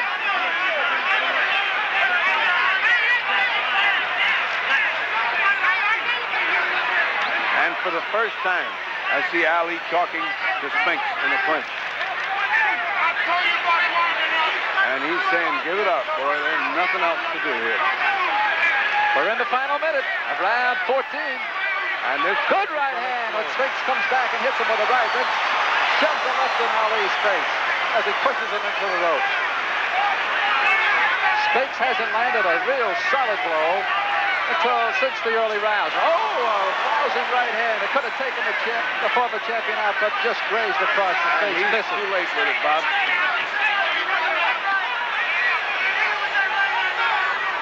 30 seconds and round 14.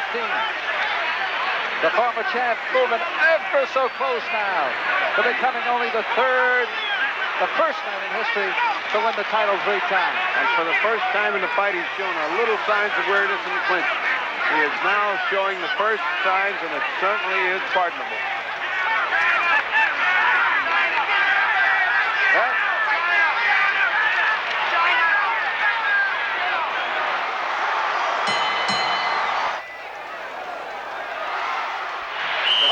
Is roaring, and Angelo's saying to him, go out there and finish it. Angelo Dundee has never been one to tell his fighter, take it easy, you won the fight. He goes out there and says, don't take anything. The referee, Lucian Jover, calls them together, they touch gloves, and here it is for the heavyweight championship of the world, round 15. And who would have thought it, Bob Halloran, that we would get to round 15 and Ali still bouncing? Nobody. Good uppercut. Spinks has got to go wild because there's nothing left. There is no tomorrow. This is the final round of the heavyweight championship, and he has no chance to win a decision. Good jabs by the champion. Stuck 4 in a row in the face of Ali. Hit him with a right hand on the left side of the face. Spinks finally woke up to do what he was supposed to be doing at the beginning. Possibly too late. We'll see. The crowd feels a victory for Ali. They're starting to chant, Ali, Ali. They know it.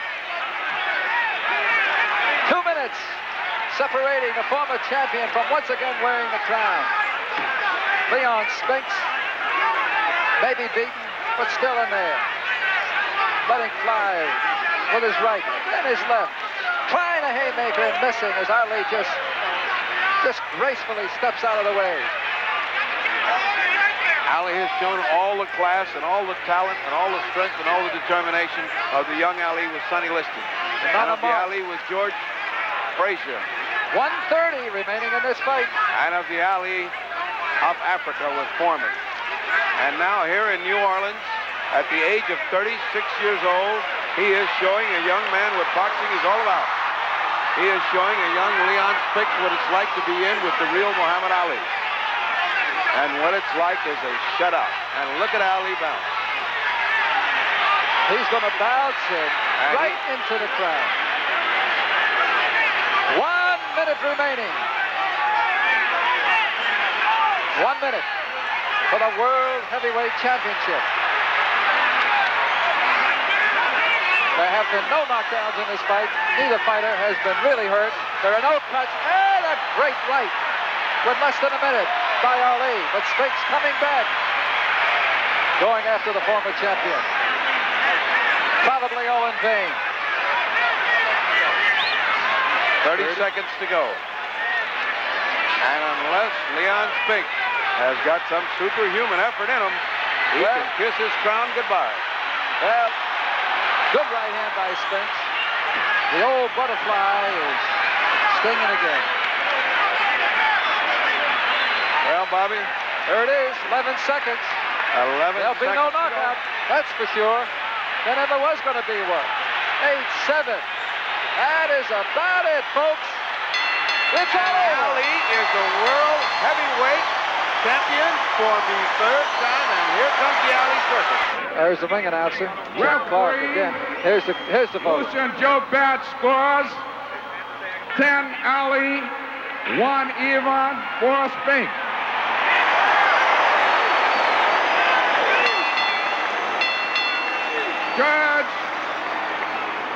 Judge Herman Dutrack scores 11 Ali, 4 Spinks. Judge Ernest Kojo scores 10 Ali, 1 even, 4 Spinks. The new champion, Muhammad Ali.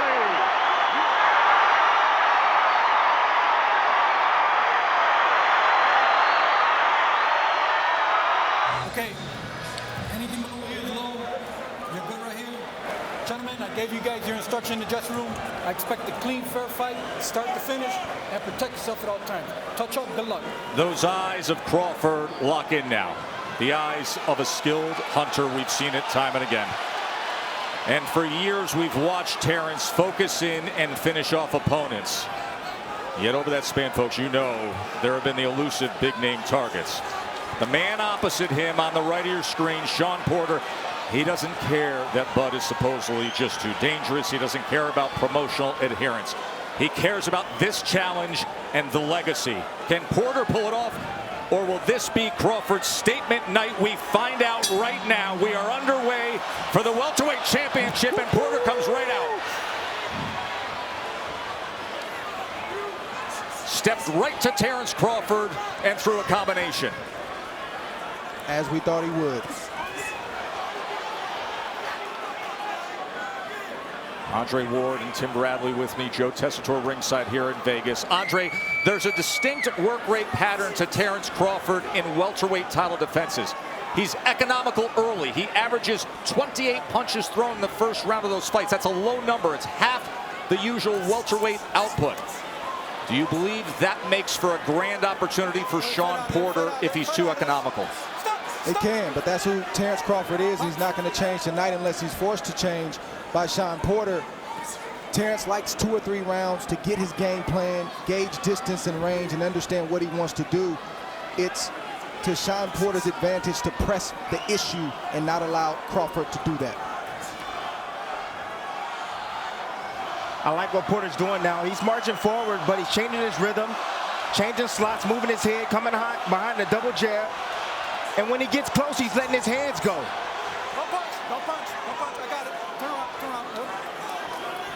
Box. And if Porter can steal some early rounds, it creates a sense of urgency in Crawford, which may draw him into a fight instead of a boxing match. Wait, fight out there, fight out there. Stop, break, step back.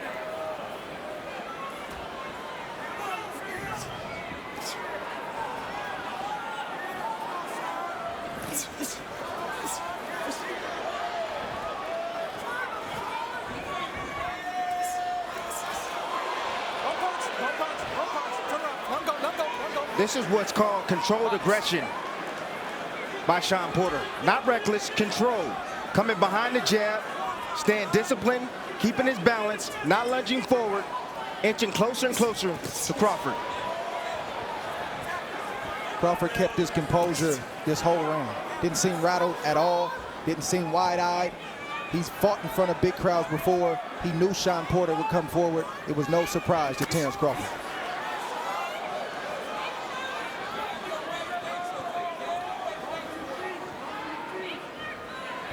Crawford right now, he's calculating the speed, the distance for Shawn Porter.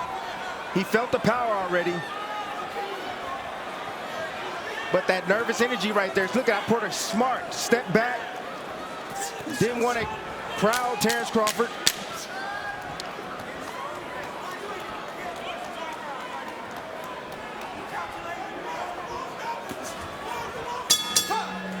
Round number 2 in that first round, Shawn Porter landed 6 of 29. Crawford landed 3 of 15.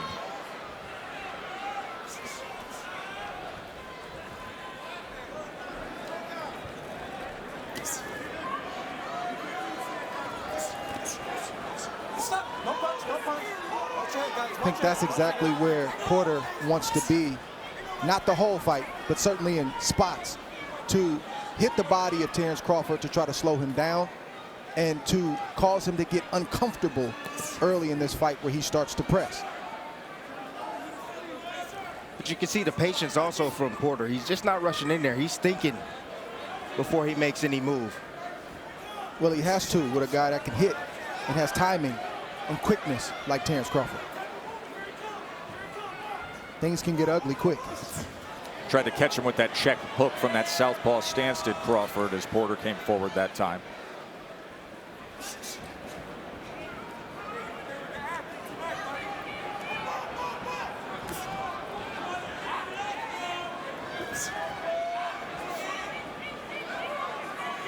Porter's fought a lot of different styles, but he's never fought a lot of different styles in one man.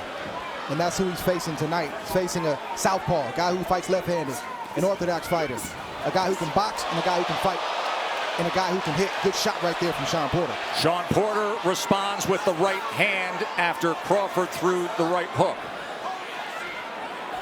Those are the surprising combinations that Porter is great at doing. Doesn't matter what position he's in, you got to be cautious and be ready every time he comes in. Don't punch, don't punch, don't punch, step back. Box. Right hook by Crawford right there got Porter's attention. Sitting right on top of the orthodox fighter. Porter just able to get away from the uppercut. Good exchange on the inside. Good action here in round 2. Crawford lands a right hand. Porter so willing. Porter got the best of that. Sure did.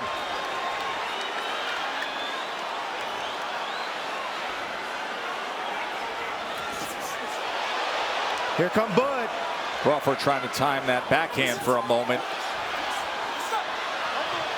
I think boxing is slowly going out of the mind of Terrence Crawford. He doesn't like getting hit flush.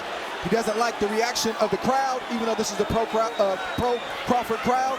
He wants to get some get back. You see that in his eyes and in his demeanor right now.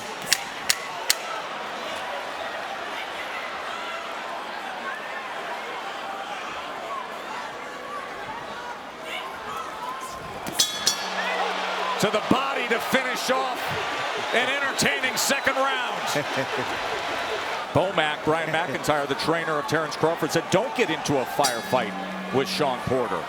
Meanwhile, Kenny Porter, the trainer father of Shawn Porter, was giving his son advice in terms of how to react when Crawford does touch him. So both trainers want guys composed, collected, and sticking to the plan. That second round was something. Porter was 12 of 34. Crawford was 11 of 36. Bomac is going to have to remind Terrence Crawford often to not get into a firefight, but to box. Not sure if Crawford's going to listen. You wonder what's slowing down Shawn Porter. It's the southpaw stance of Crawford. When he was in orthodox stance, Porter was able to land his jab and get inside. Now from the southpaw stance, he has to battle the lead hand of Terrence.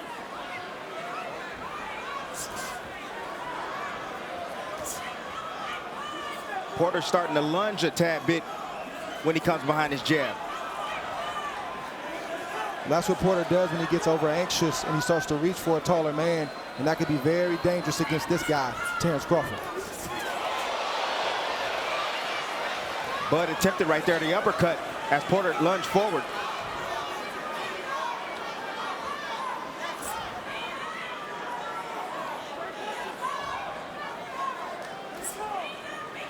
Terrence is starting to find his rhythm. As soon as he starts landing his jab, he starts getting comfortable.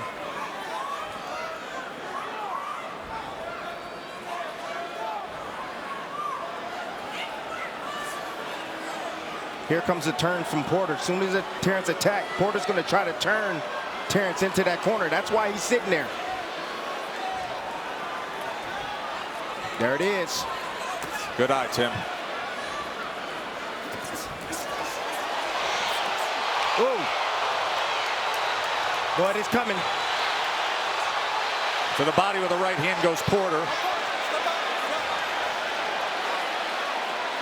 Bud saying, you want some of that? You want that kind of exchange? Yeah, he likes it. It's over now. Bud is here. A fight about to break out now. There's a cut on the eye of Porter. It looked like there may have been a clash of heads on that last exchange when both men came in.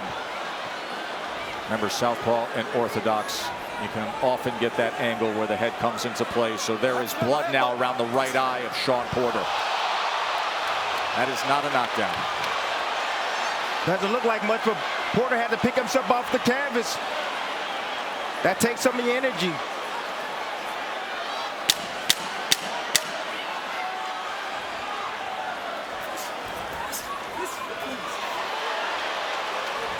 Now they're wrestling against the ropes.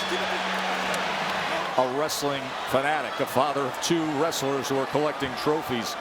Tyrese and Little T. Round number 4. Punches through 3, 25-20 Porter. Ooh.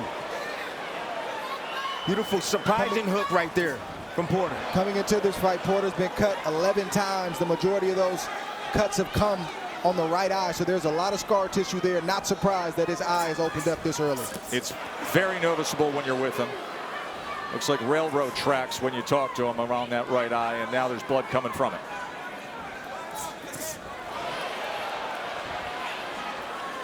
This is the urgency that I was talking about that Shawn Porter. Good left hand from Crawford. Good shot right there to the body. But you see Crawford is not thinking about boxing. He's thinking about fighting. And then very accurate with the right hand as well. Puts him off balance again, right to the chest.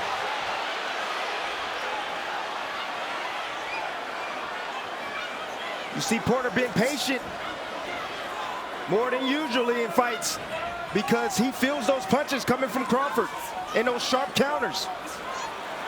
It's good to be relentless. It's good to have aggression, but it can't be too much of a risk-reward fatal flaw.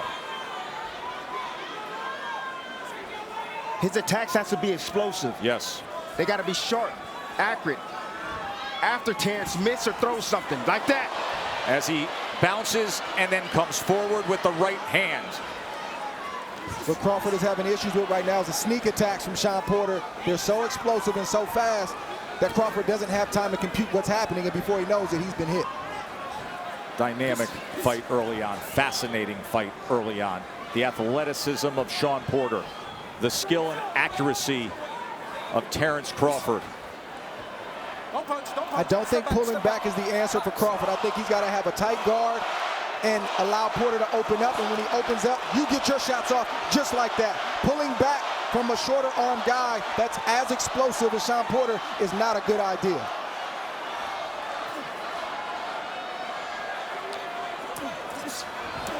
There's another left hand trying to dig underneath as Porter came forward. Crawford's been trying to test that body a bit. Crawford's doing the right thing by going down to the body, trying to slow down Porter.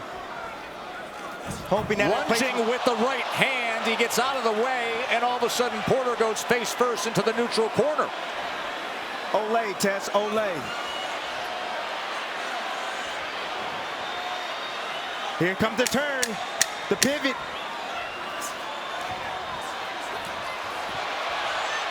Short left hand from Crawford as Porter comes out of that position, and we finish up round 4. Man, oh man, is this intense early on. Al Chernoff is the cut man for Shawn Porter.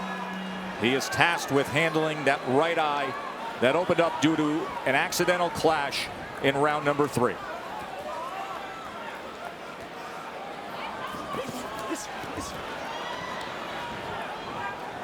Double right hand right there from Porter, sneaks in.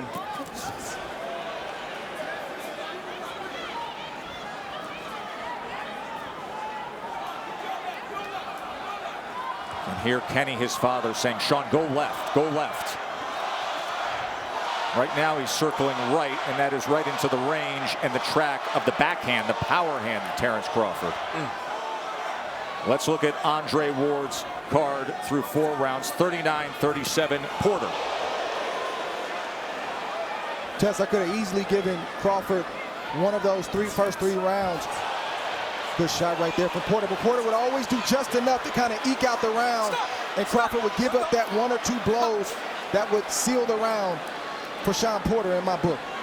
I would circle the second round as potentially the round that could swing the other way. But it's understandable that you have tight rounds beyond the first. Let me just tell you this, if Crawford thinks Porter's going to slow down, he's not. He's not going to slow down. He's going to be this intense and bring this type of intensity all night long. Well, Porter's not even as intense as he normally is. He's being very thoughtful and methodical. He'll have tense moments, but he's not wrestling inside and digging to the body like we've seen him in the past. So you're right. I don't think Porter, at this pace especially, is going to fade. I just spoke with Bomac, who trains Terence Crawford, and he told me, I want Terence to box more because that will open up the shots that he needs to land on Shawn Porter. There's Porter coming in with that relentless aggression that he's known for. Terence covering up as Porter tries to get around that guard. Terence smiles at him and pushes him away. Doesn't matter that it doesn't hurt. Shawn Porter's piling up points. That's exactly right, Dre.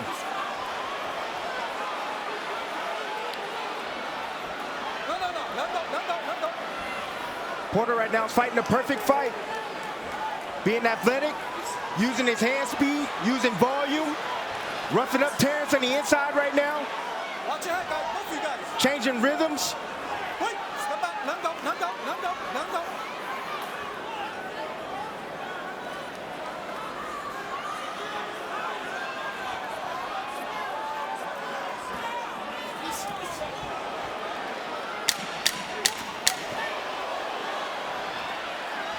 Now at range, trying to place that left hand right to the body. He does a few times. And then goes on the attack to close out the round, does Terence Bud Crawford. Dre, Bomac said the same thing that you expressed with your analysis of, hey, you're letting him come up and just touch you at times. It may not matter to you. You're not being affected, but it matters to the judges. That's exactly what his trainer told him. Not only the judges, but it's allowing Porter to get into a rhythm, to gain confidence. And it's forcing Bud to press because he knows he's behind, at least on my scorecard. Look at this from Bud possibly the official scorecard. Early on in round 6, as you see the head movement from Porter, but not able to dodge all of it. Here comes Porter now comes in. Back and forth they go.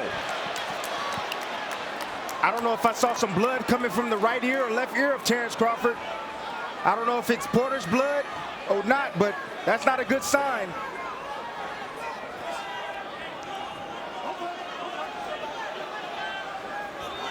Little forearm to the neck and a pat on the back from Shawn Porter. Ooh, good body shot right there, sneak. He has been able to get that left hand to the body a few times here in the first half of this fight. He's landed 11 body shots, has Bud Crawford. But if you're Terrence Crawford, this is what you wanted. You've been arguably the best fighter in the world, give or take 1 through 3 over the last few years. But individuals, critics, fans, they got questions. And Shawn Porter's asking those questions of Terrence Crawford tonight. It's a great opportunity for him to answer. Porter just crossed that threshold, and Crawford was quick to throw the left hand.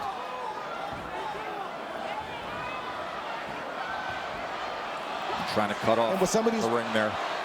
Yeah, to your point, Tess, some of these rounds are close, but even the body language of Shawn Porter can suggest that he's in control. And now this clash ahead here in the 6th opens up a cut on the right eye, inside, right on the brow of Terrence Crawford. So each man has been cut from an accidental clash.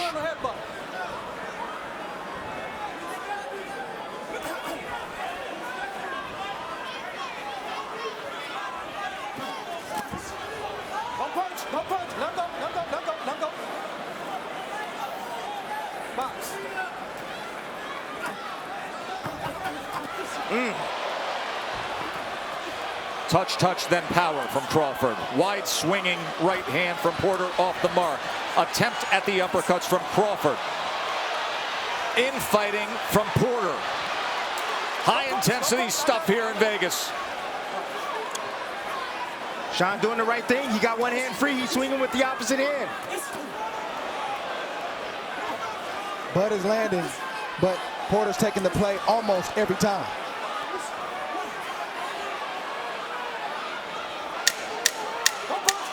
Back of the trunks, Reed War. On a night he honors marvelous Marvin Hagler. And at the halfway point, it has indeed been a war. You heard Kenny Porter saying, pick your spots, but then back on defense. They really stressed fundamentals in this training camp to go up against Crawford. Of getting your hands back, of being in proper position defensively. Round 7. It's the patience, the athleticism, and sharpness of Porter that's giving problems to Bud. In that last round, Crawford had a 16-10 connect advantage. Landed 13 power punches.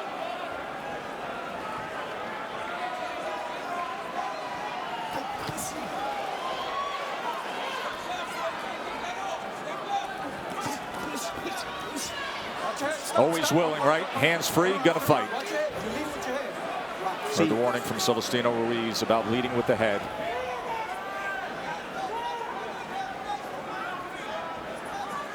Right now, Shawn Porter has fought the perfect fight.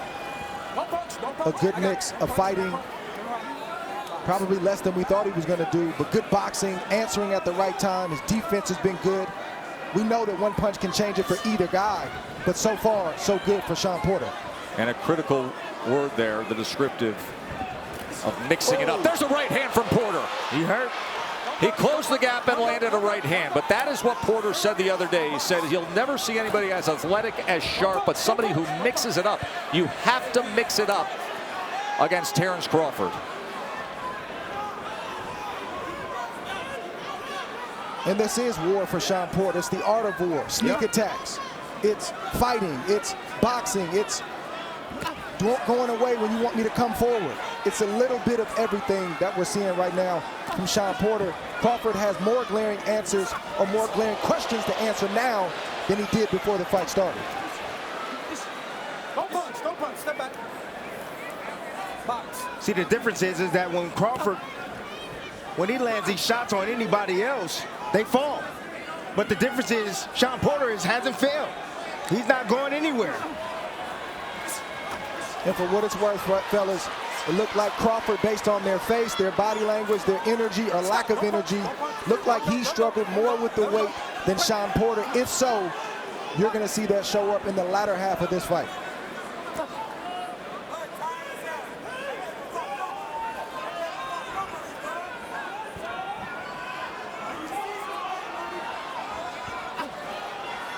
Coming to the end of round number 7.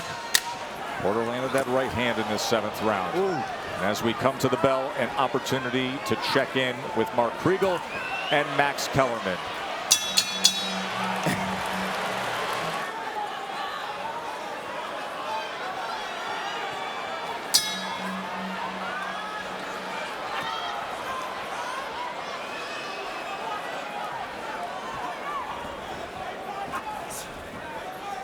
Total punches fairly even. Crawford with a slight edge now, 64-60. Good combination. He catches him coming in. 2-punch combination by Crawford. And so good countering both off the back foot, off the front foot. And now sharpshooting to the head is Crawford. Good start to round number 8 for the champ. Crawford landing some of those, but not all of those. Good defense from Sean Porter, but good punches and good exchange from Terence Crawford. 67-66 says Dre. Max Kellerman said he would have flipped the 2nd round to Crawford, but it's that kind of fight. Good people don't understand what a swing round is, meaning it literally could go either way. And it happens often at this level, Dre, right? At this elite level.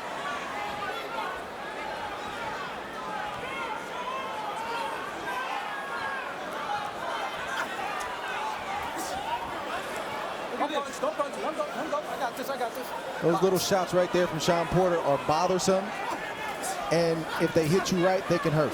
Yeah, but again, right box. Here, Terence actually talking to Sean about the headbutt right there. It's that pop jab right off the hip from Porter. Ooh. Just missing with the left hand as Porter came in. Terence has to watch that body language, because inside he'll turn, he'll do certain things that looks like Sean Porter is in control and he's bullying. Lead right hand from Porter. And another one. Good shot.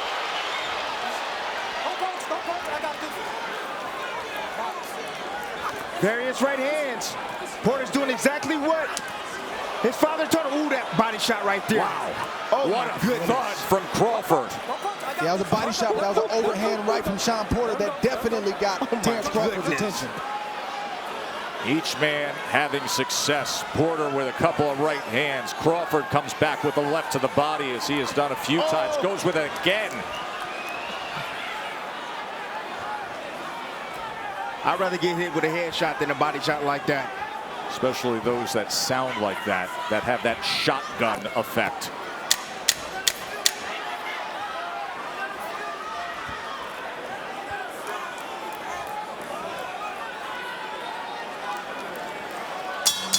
That was a great 8, wasn't it? Brian McIntyre, Bo Mac as he is known among the Crawford family and friends, was saying box him, box him, box him. And now the call to order changes of raise your level of intensity. Here we go, round 9.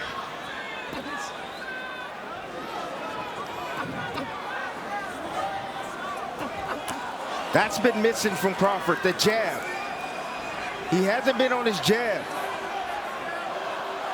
He's only landed 21% to this point.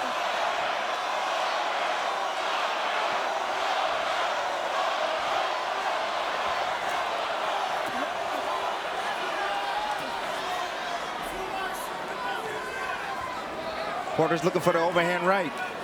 He's looking to slip in behind the jab. He found it in the last round. There's a double jab from Crawford.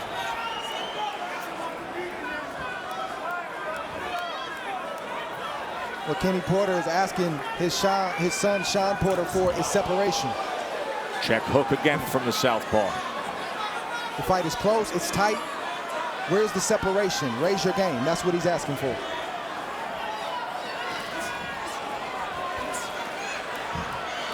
Olay. Crawford able to roll out to the left. Body shot from Porter. Crawford comes back jabbing.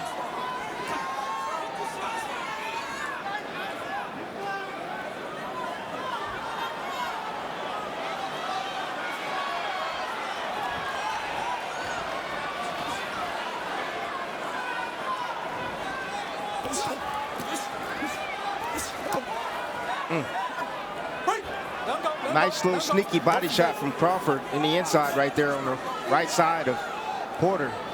He's landed 23 body punches to this point with a minute to go in round 9. Looks like Porter wants to take a round off and Crawford needs to take advantage.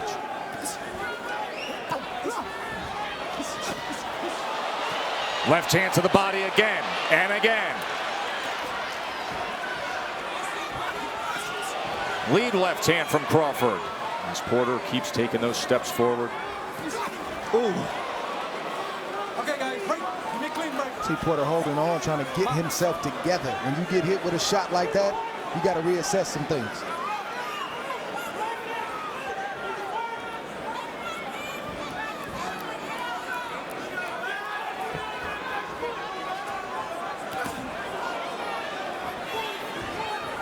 Both guys landing some counters right there, exchanging.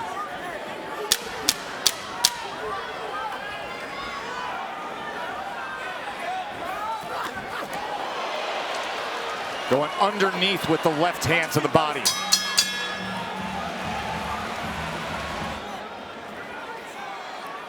Crawford had a 14-10 connect advantage in that last round. Had 9 power punches. Overall, 92-79 connect advantage for Terrence Crawford. Body work in that last round and the short uppercut that we showed. There are the body punches. 28, and there is the knockdown scored in round 10 by the champ.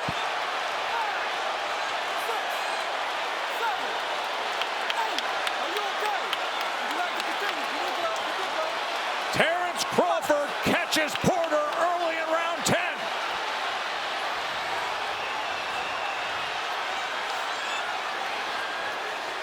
And now patiently probing.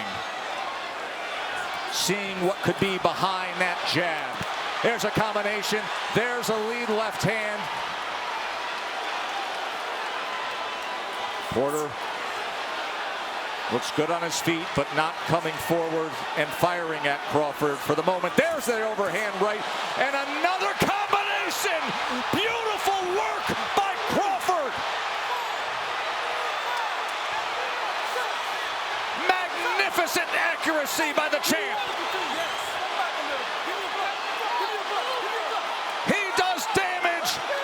Kenny's on the apron, and he's stopping the fight. His father says it's over. Terrence Crawford has just stopped Sean Porter. No man has done that. Crawford just did it. Here's the first knockdown, Timmy. It's all about timing. Told you, Sean Porter makes too many mistakes lunging forward like that. Oh. Boom, hit with an uppercut. Terrence stepped right to the side, created an angle for himself, avoided those punches. Step back, double step back. There you go. And then the end of the fight. So the left uppercut is the first knockdown, and watch this combination, Dre. Well, you see Crawford doing what he does best, finish. Oh. He got that right hook in there. Not a shot he really landed thus far up until this point. It's a heavy, heavy shot for any fighter to take, especially this late in the fight. Here we see a half step back. Boom, that's his signature shot that Terrence lands. He missed that, but he came back with the right hook, and it landed flush. Down goes Shawn Porter, and I think Kenny Porter stopped the fight, not necessarily because of what happened, but what was to come. Terrence Crawford is the best finisher in the game, and he knew that it wasn't going to get any better for Shawn Porter, especially if Shawn wasn't himself and was dazed in the head and tried to keep off a guy like Terrence Crawford. Hey, do you want to continue? Yes. Step back a little. Give me a glove. Give me a glove. Give me a glove. Kenny was already up on the apron by the time his son turned around. And Dre, I think you are exactly correct. As look at the celebration with Miss Deborah and his family. He has his mom, Deborah. He has the mother of his children, Isha, Shantae, and Letitia, his sisters. Everybody has made the trip, and they will be celebrating deep into the night as the belt is still his. Ladies and gentlemen, we have the time of 1 minute 21 seconds in round number 10. A referee in charge, Celestino Ruiz, stops the contest upon request of the corner. He is the winner by way of technical knockout and still the undefeated WBO welterweight champion of the world, Terrence "Bud" Crawford.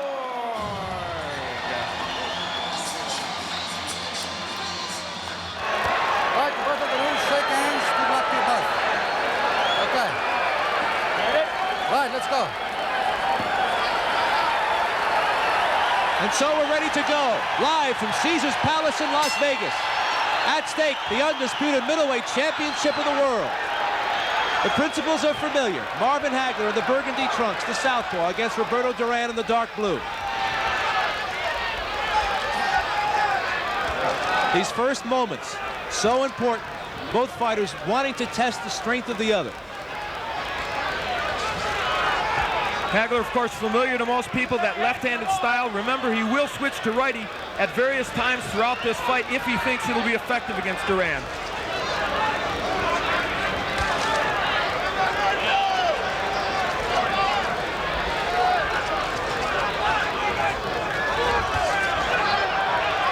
There's the jab from Hagler, and that's a punch that he will need tonight if he's to win against Duran. Duran working the body of Hagler, and he gets a warning from the referee to watch it or low. Hagler told me that if he finds out early that he seems to be stronger than Duran, he'll go right at him, take him out of there immediately. And indeed, Duran trying to go to the body early, that is a tactic many people believed he would do. Duran has lost 4 times. In all 4 defeats, his opponents have stayed outside his range of power. Here in the early moments, Hagler has done that. You don't expect that for the rest of the evening. Obviously, both fighters, it's a chess match now. They want to feel each other out and see just what the other has to offer. And for Hagler, so far, he's found out one thing. He can land his jab a little bit against Duran, and that will be important to him if he can continue to do it. We're halfway through the opening round.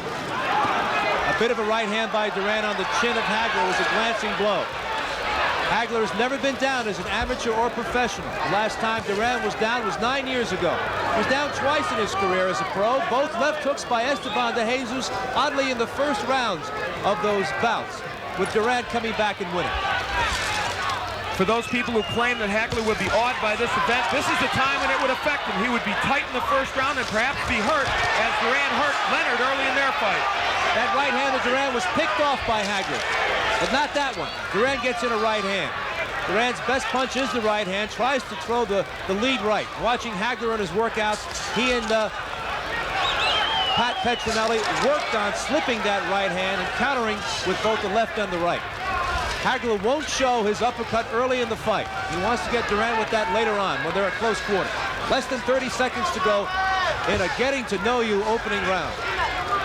You saw Duran slip the jab in the right and the left hand by Hagler. That's what he intends to do, he hopes, all night.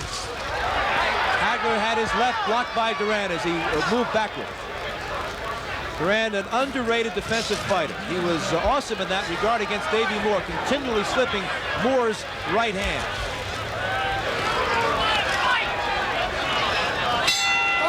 A quiet opening round. You heard Goody Petronelli in the Hagler's corner telling him that obviously Duran's trying to load up with the right. That's not a scoop. Everybody knows it. Round 2 scheduled for 15. And Hagler said something very interesting. He said, yeah, I know, he's trying to get that thumb in there. Of course, Duran gave a thumb to Davey Moore early in their fight, whether intentional or not. It blinded Moore's vision and helped him win that fight, and the Hagler camp very concerned about that tonight. A slow boil here. We haven't had any eruptions as yet. Duran with a short left hand. Hagler with a left hand of his own to the side of Duran's face. Hagler there showing the stiff jab and then the left cross to the head of Duran. I think the key question right now in everyone's mind is, can Duran hurt Hagler? We haven't seen any evidence yet. He hasn't hit him with anything, and that's what Hagler's really waiting for. He wants to see. The second warning from the referee, Stanley Cristosulo to Duran about a low blow. And we're in the second round.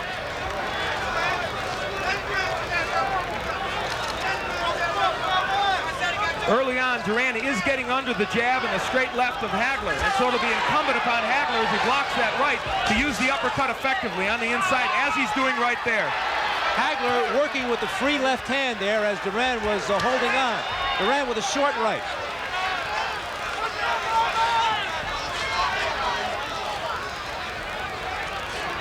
So far in this fight, it's Hagler who's working harder on the inside. Many people thought it would be Duran who would be ripping shots to the body and the head. Just past the halfway mark of round 2. Hagler with a left hand to the head of Duran. That straightened him up. That right hand of Duran was blocked by Hagler. And we're starting to get the first indications of strength here. As it looks like Hagler's having no problem moving Duran. Hagler comes from downstairs with an uppercut. Less than a minute to go. Hagler with the left hand on the head of Duran, and Duran gives him a sneer. The familiar sneer of Duran is back. And now we're starting to percolate as the champion, Hagler, is starting to unwind. Duran with the right hand on the head of Hagler. Duran just waiting to drop the right hand in. He feels that's his ticket to win this fight.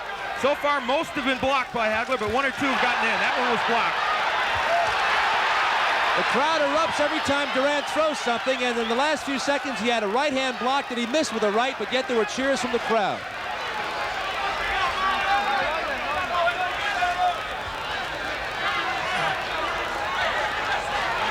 Hagler seems intent on getting off first. That right hand by Duran was short on the chest of Hagler. When Hagler is fighting as a lefty, his punches are a little wider. Some people think that may be a problem for him, and Duran may be able to get inside the wide left hand. In Hagler's corner now. Too late to pick up any conversation, but Al, it seems that Hagler is being very effective with his jab. But Duran has not been able to solve that. Well, as we head into round 3, he's landing the jab, but I don't think quite as often as he wants to, Sal. But will Duran be able to avoid it as we go on in this fight? That right hand by Duran picked off by Hagler again. And through 2 rounds, Hagler staying outside of Duran's power. Step back. We thought we might see a little more lateral movement from Hagler to confuse Duran. That was something Moore and Cuevas did not do in their fights, but he really has been going right at Duran.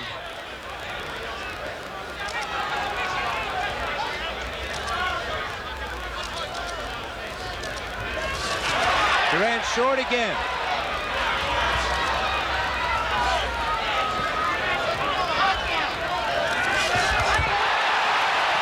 To the stomach by Duran as Hagler missed and was out of position.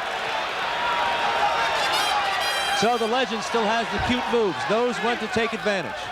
And as we said at the top, if there's a way that Duran would win this fight, I think it would be that way. He just slipped the straight left by Hagler. It's his defensive skills that I think will make this fight for him.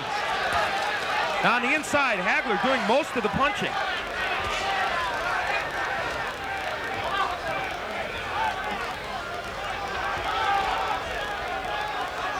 Duran insists that he's in tip-top shape. He trained for most of the summer.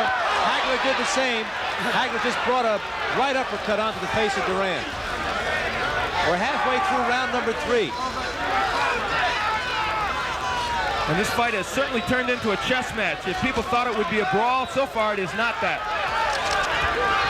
and maybe it was never meant to be because we have two master boxers in there. Hagler showing tremendous respect for Duran, staying outside of his power. He just switched to the orthodox style and banged Duran with a lead right hand. Hagler stays in the orthodox stance and switches left. Less than a minute to go in round 3. Duran with a left to the head. Hagler with a right to the head of Duran. Duran with a short right hand in the face of Hagler. Another right hand by Duran to the head of Hagler. Hagler with a big left hand that rocked Duran. Duran with a right uppercut. And now Duran has gotten Hagler into a major exchange here in round 3. And this is where Roberto wants him at close range, especially on the ropes. You'll notice that Hagler just spun away from the ropes. He doesn't want to be there. And now Duran coming forward. Apparently he feels after that exchange that he can fight inside with Hagler. And they were both throwing flurries in that round. Duran moments ago ducked underneath an express train of a left hand by Hagler. Hagler caught nothing but air.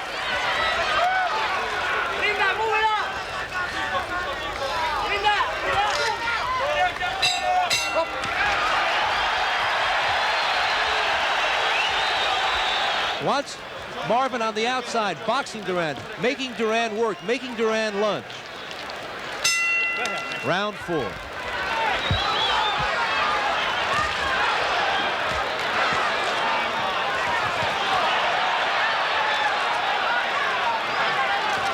Duran has closed the distance to Hagler. They're closer than ever before. And they are both smiling at each other at alternate times during these rounds. There's the jab and the left hand by Hagler. That's what he wants to get in, but Duran has done a fairly good job of slipping that jab.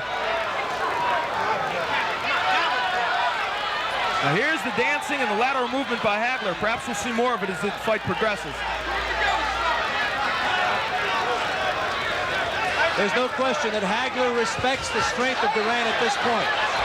And Duran with his 3rd warning about a low blow.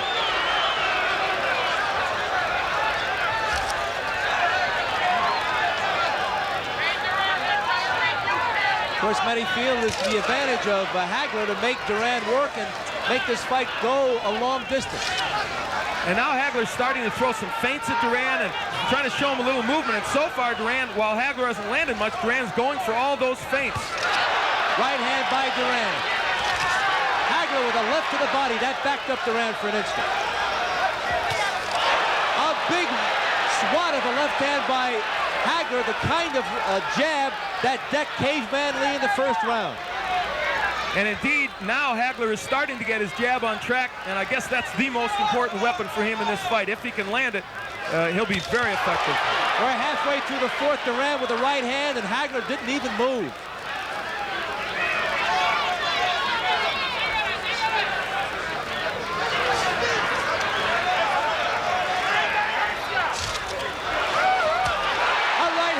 Duran, right on the butt. That caught Hagler on the chin. Less than a minute to go in round 4. Duran has shown us one thing. The right hand can get home to Hagler. Hasn't done that much in this fight, but he has landed it several times. That's good news for him and his fans. A right to the body by Duran, but he paid the price. Hagler countered with a left hook to the head. Hagler starting to throw some combinations. That's been absent so far from both fighters in the first 3.5 rounds. Less than 30 seconds to go in the rounds. No question, Hagler reverted back to the boxing style here in round 4 after getting into a couple of toe-to-toe exchanges with Duran in round 3. And I think by and large he was more effective because of it. And here comes the chant of Duran's name.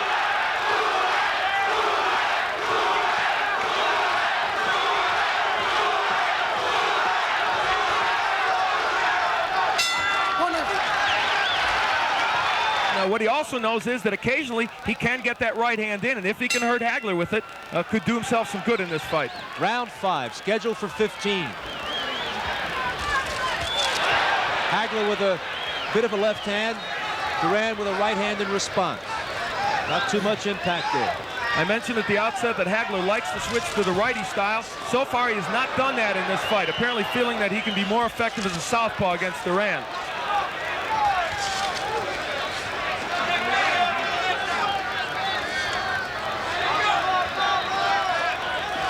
And there he does it. As soon as I said he hadn't done it, he switches to the righty stance.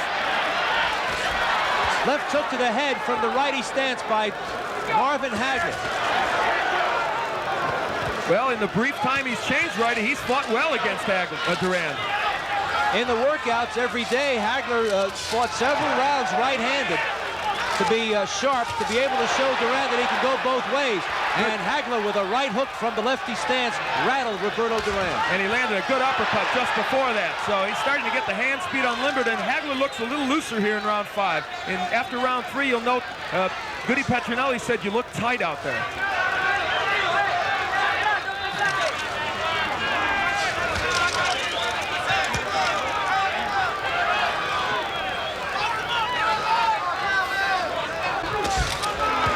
Switched again to the orthodox style, tried a left hook, but he missed. We're halfway through round 5. That right hand by Duran was blocked by Hagler. We point that out because you should not be misled by the cheers of the crowd. Hagler with a right hand, Duran with a right hand. Hagler comes back with a straight left to the head. Duran with a whack of a right hand on the side of Hagler's head.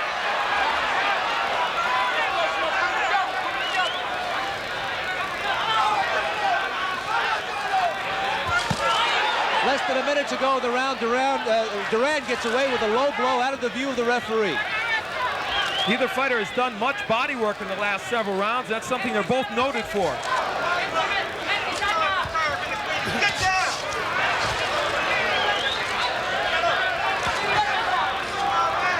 And neither fighter working that effectively on the inside. They trade body shots.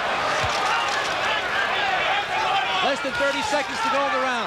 Double jab there by Hagler. He's tied up by Duran. And they drift toward the ropes. Christodoulou letting them battle their way out of that clinch. Duran is finding Hagler a relatively elusive target also. Not like Davey Moore or Pepino Cuevas when he fashioned those 2 big comeback wins. Hagler a much better defensive fighter than those 2 men. Right hand by Duran, and that was right on the chin of Hagler, but he's not hurt. And there's the bell marking the end of the 5th round as Duran puts an exclamation point on the round with a straight right hand. And we are right in the underneath Hagler, and it doesn't seem to be a pronounced problem. You'll get him out. But at any rate, they're putting on that metal piece. Just go ahead and do it. Patience, man. They used that on Sugar Ray Leonard when he fought Thomas Hearns and kept him in the fight until Ray took out Hearns in the 14th round. In the last round, round 6.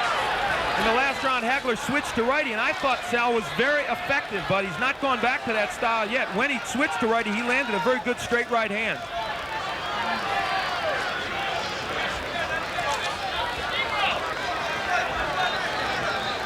This is a tactical fight, and the experts were divided on who they thought would win if it became this kind of fight.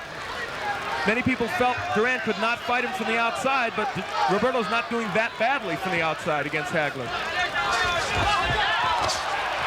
left hand by Hagler. Duran shakes his head, no, I'm not hurt. The couple of jabs there by Hagler had put Duran off balance and wide open for the shot. Duran with a right hand after he was hit by a right by Hagler.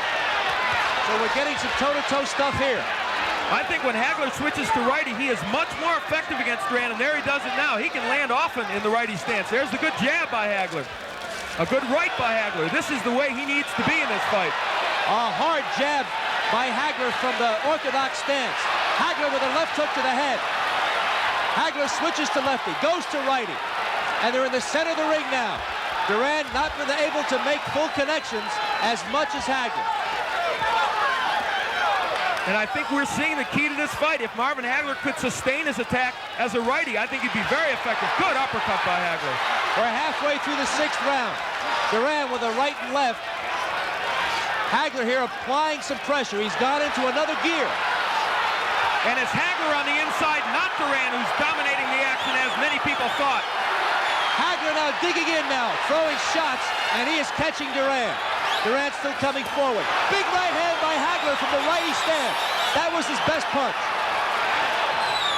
Less than a minute to go now, and Duran is starting to feel some of that power from Hagler. And again, Marvin goes back to lefty. I don't know why. He's so effective as a right-hander against Duran. There's no question in this round, Hagler made up his mind to start to drill Duran, and he has approached Duran from a different philosophy, and that is he has turned into slugger here. He was boxing Duran earlier in the fight. Duran is flat-footed, breathing hard, less than 30 seconds to go in the 6th, and Hagler is digging in and throwing shots from his heels. And the strength of Hagler taking over here now, the first real middleweight that Duran has faced, and he's finding out how powerful Hagler is. Hagler with the left hand, another left hand. In between, Duran missed with an uppercut. A strong 6th round for Marvin Hagler. You can see Hagler anxious for this next round. Hagler comes out righty. Sal, I wonder if he deliberately fought the first few rounds lefty to lull Duran into a false sense of security, knowing that he could win with the right-handed stance. Although he's switched now again back to the southpaw stance, Hagler giving Roberto a different look. He switches again.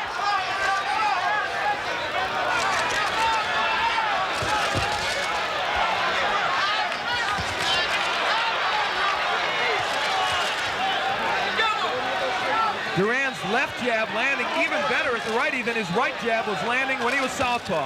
Right hand lead by Hagler from the orthodox stance. No question, Hagler not only has gone into a different gear, he has stepped up the pace. And he just poked his glove at Duran as if to say, you're trying to thumb me. Duran giving him his now famous sneer. And Duran that time slipped the right hand. A strange show of bravado by Duran after his worst round in the fight in round 6. Maybe he knows something.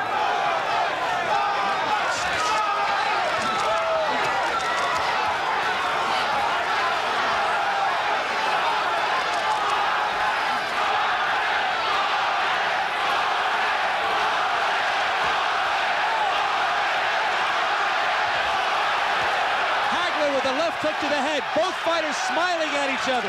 Lots of gamesmanship here as the crowd is chanting Duran's name. We're halfway through the 7th. One of the misnomers about this fight was that Duran would not fight inside, that he would simply hold. He has been the one who's been dominant when they are inside. Good lead right by Hagler. And you can hear that across the ring.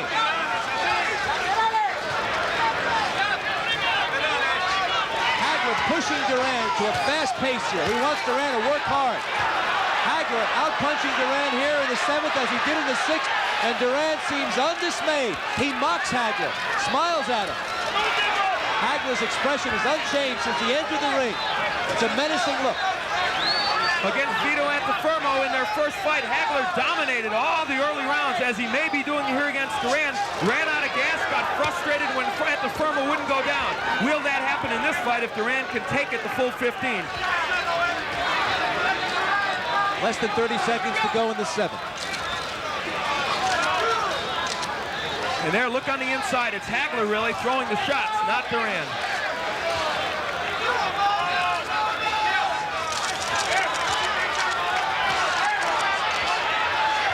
It is Hagler who's got Duran against the ropes. Duran wanted this, but he wanted the other way. He wanted to press the attack against Hagler.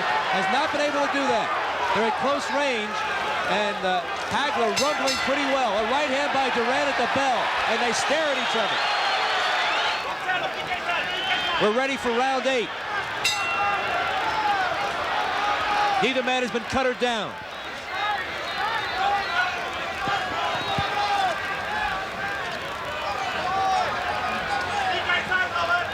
Even though Marvin Hagler hasn't boxed all through this fight, he has used his pretty good foot speed and his good ring generalship to get away from Duran when there was danger. And that's something, as I said, Davey Moore and Pepino Cuevas just didn't have the tools to do against Duran.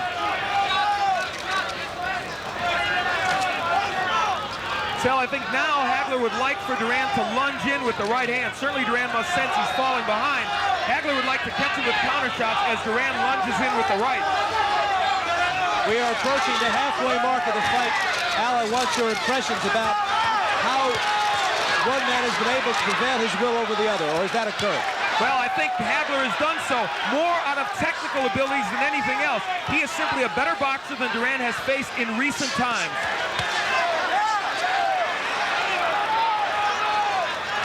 And Duran has not seen this kind of pressure since he fought Ray Leonard.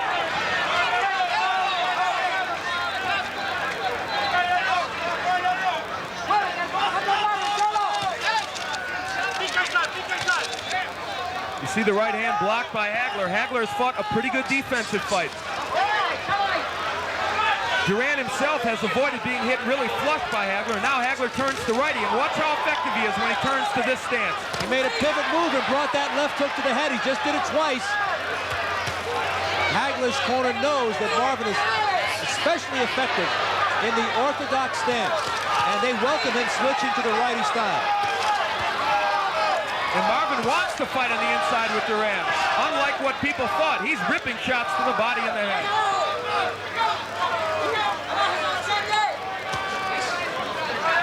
Less than a minute to go in round 8. After a spirited 6th and 7th rounds, it's quiet here in the 8th.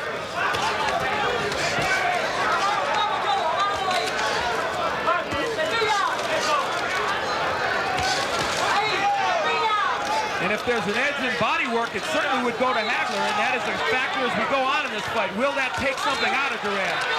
Hagler blocks those punches. They're starting to bang their heads here in round 8. There's always the problem of the butt. And of course, Hagler himself has occasionally been guilty, as he was in his second fight with Anafermo, of using his head as a weapon.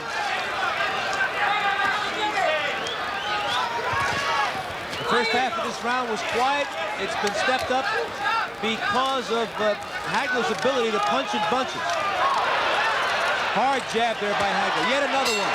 A countering right hand by Duran, and a little extracurricular activity that Hagler did not like.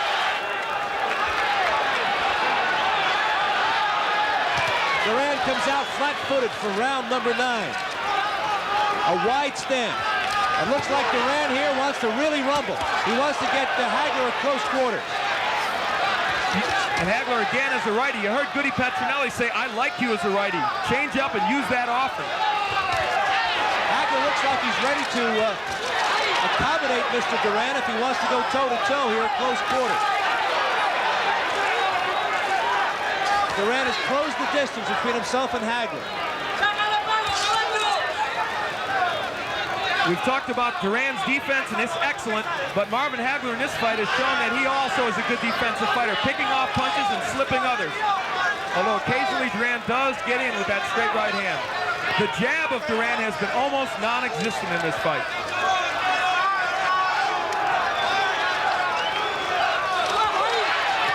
Another right hand blocked by Hagler. Hagler with a 3-punch combination on the head of Duran. Hagler slipping the jabs and pounding the body of Roberto Duran.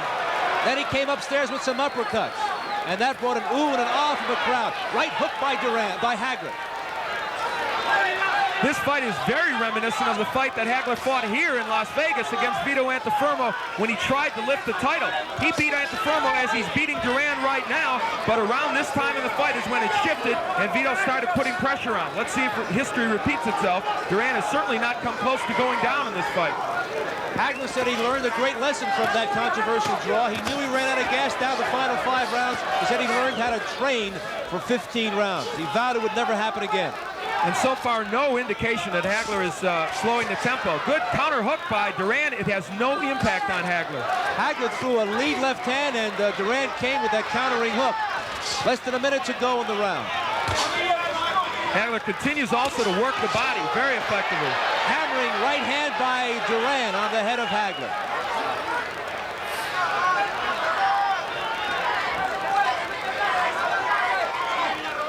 Duran with that sinister look. Both fighters looking at each other over. Duran with a right hand to the head of Hagler. Final seconds, round 9. This fight has ebbed and flowed on a number of different occasions. Right now, again, it's a chess match as they look for an opening. Good jab, double jab by Hagler, and he's gotten that punch on track since the second round.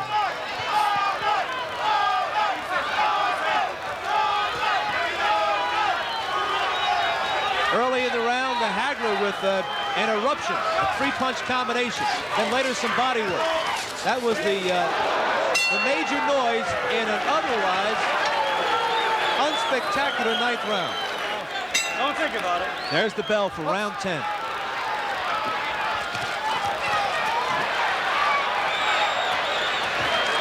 And again, Hagler starts in the right-handed stance. He has switched up often in this fight. I think it has confused Duran, and as a righty, I still maintain Hagler has done his best work. Look at on the inside. This is where Duran was supposed to win, but instead it's Hagler. There was an elbow from Hagler to show you that he is not above questionable tactics. The 4th admonishment to Duran by the referee for a low blow. And for all the hassles over the referee, Stanley Christodoulou has played a minor role in this fight.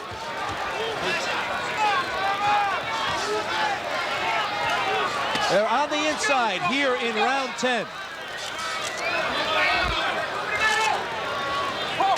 Imagine walking down that lonely, dark street, fighting on the inside against either of these men. Both men are masters on the inside, and at this point anyway, it looks like the idea that Hagler is a true middleweight and Duran has come up too many weight divisions would appear to be the case on the inside. Hagler appears strong there. They just banged heads. Hagler pressing the attack here. Right now, Sal, he is simply bullying Duran, and the body work very effective. Alexis Arguello and Leonard apparently were right. Duran could not fight on the inside. We're halfway through the 10th. Duran has slowed down somewhat. Chopping right hand by Duran, another one, and Hagler drills him with a right as Duran moved Hagler away from the ropes. Another low blow by Roberto Duran. As I count him, that's number 5.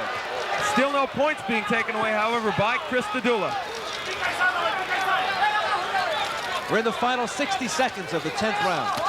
It has actually been a relatively clean fight, considering what many boxing observers were expecting. I think Duran is slowing down discernibly here in round 10. And a right hand by Duran. Just when he was backing up, Hagler walked right into it.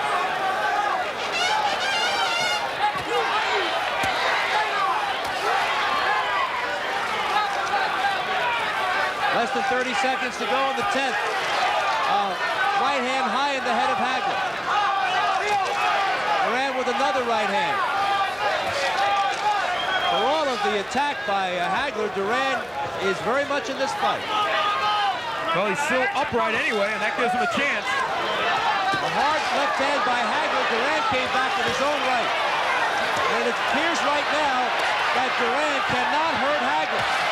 Hagler with a big left hand at the bell, and Duran gives him a mean look. For Roberto Duran, as this fight heads into its final stages, you wonder if the extra weight will have any impact on him in terms of fatigue. This is the farthest that Hagler has been pushed in his 4-year reign of terror as the undisputed middleweight champion of the world. He has gone 12 rounds. He did that against Mike Colbert some years ago before he was champion. But as a champion, you're right. This is as far as it's gone, so he's headed soon into no man's land. Mustafa Hamsho lost every round, but he did go 11 before he was stopped by Hagler. Hamsho was so beaten up he required 55 stitches on his face. Hagler now dances, wants Duran to come to him, an interesting tactic, and the fans don't like it. But why not? Hagler may feel he's ahead, and this is a 20-foot ring, and I believe that he wants Duran to lunge in so he can catch him with a counter shot. There was lots of talk about the gloves. They're 10-ounce gloves. They're the Reyes gloves from Mexico. They have the seam down the side. There was lots of yakety-yak about perhaps that's the kind of glove that opens up cuts, but neither man has been marked. Neither man has been down.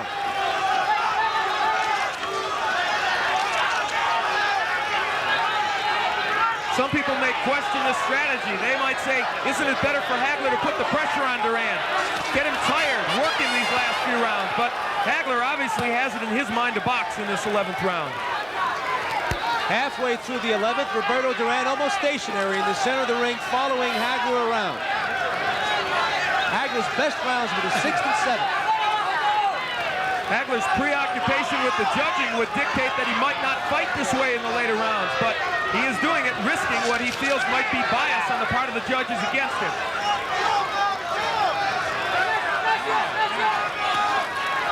Not many punches from Marvin Hagler in this round, or Duran for that matter. Less than a minute to go in a quiet 11th round.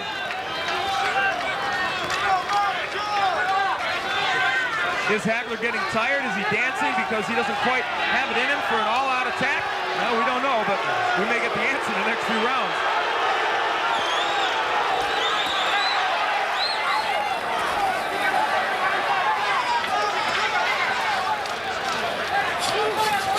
Referee once again lets them battle their way out of the clinch with less than 30 seconds to go in the 11th.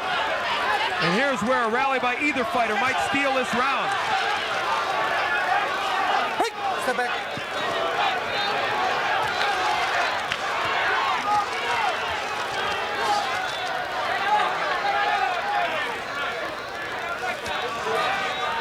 Hey, step back. Okay, step back. Certainly the quietest round of the fight. After going toe-to-toe in the middle rounds, Hagler decided to circle outside of Duran's power in the 11th round, and that'll be a tough one to judge. It'll be interesting to look at the scorecards in the 11th round. Sal Marciano with Al Bernstein. We're poised and ready for round 12.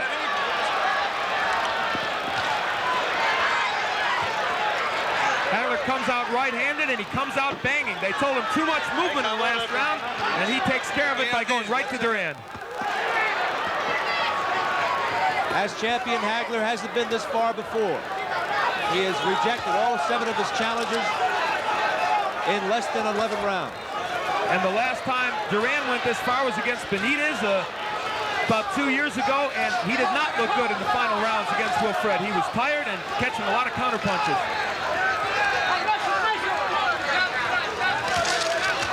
Right hand by Duran on Hagler's head.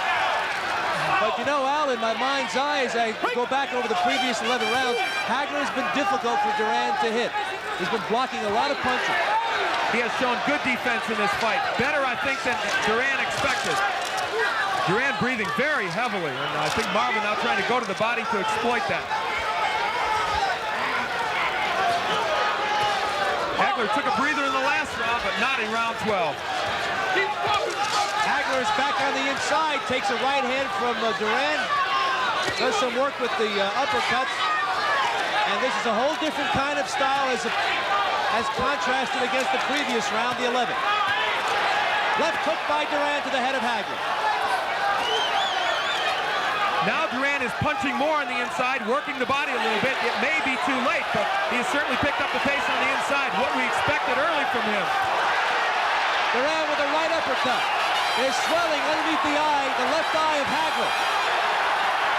They go toe-to-toe here in the 12th. Duran mocking Hagler. Dropped his hands to his side.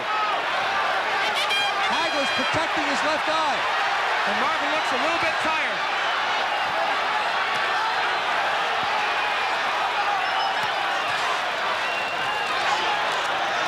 This is starting to have some of the earmarks of the first Anna Fermo fight. Marvin tiring a little bit and perhaps letting Duran back in this fight. And of course that swelling under the left eye a factor now.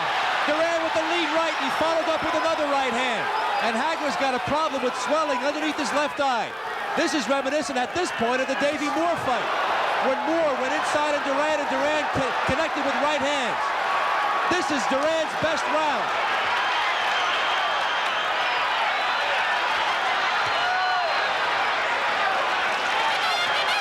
Hagler with the left hand, an uppercut, points to his chin, as if to say, come on, hit me. Hagler with the left hand, Roberto with the right.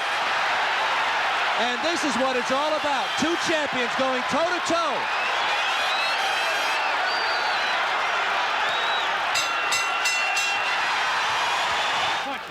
I think for Hagler to stop that right hand, all he needs to do is turn around to the conventional stance. Duran has not been able to land a right when Hagler is a righty. I'm shocked to see him continue with the left-hand stance. We're into the 13th, and Duran's name is being chanted from here to Panama City.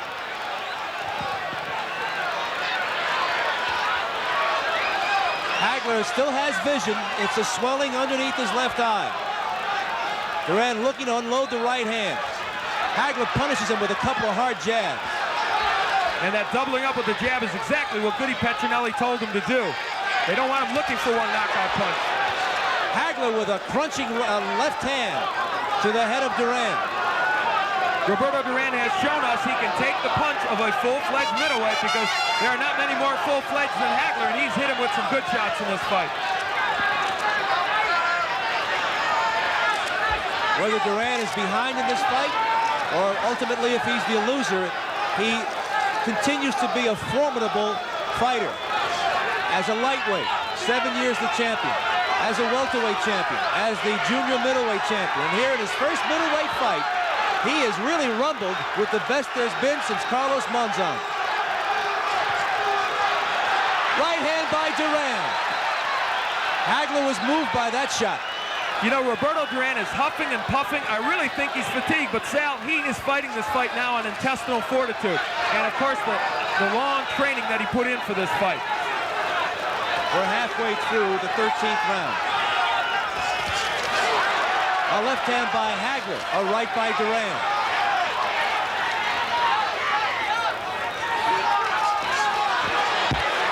Yes, this is Hagler's toughest opponent, his toughest challenge in his 4-year reign as middleweight champion. And Duran has fooled the experts again. In this round, Hagler, I think, has rediscovered the right jab. It's been very effective. Duran not slipping it as well as he did in some previous rounds. In the final minute of round 13.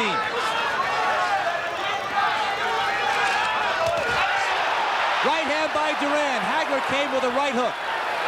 And that was pretty much a standoff. Both punches landed cleanly, and both did some damage. And both fighters have ignored the body. They are headhunting now. Duran with 2 right hands. Suddenly, Hagler is on the take from that shot.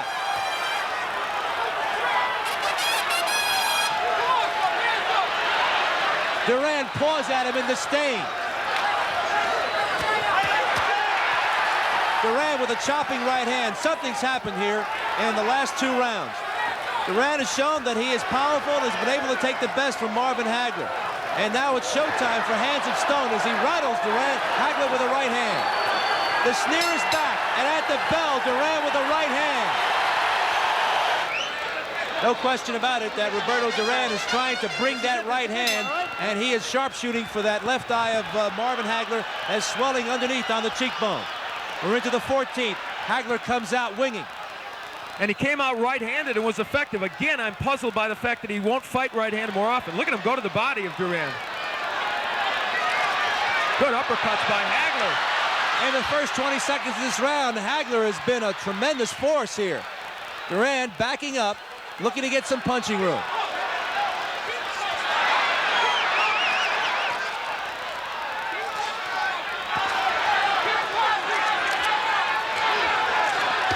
Right hand by Hagler.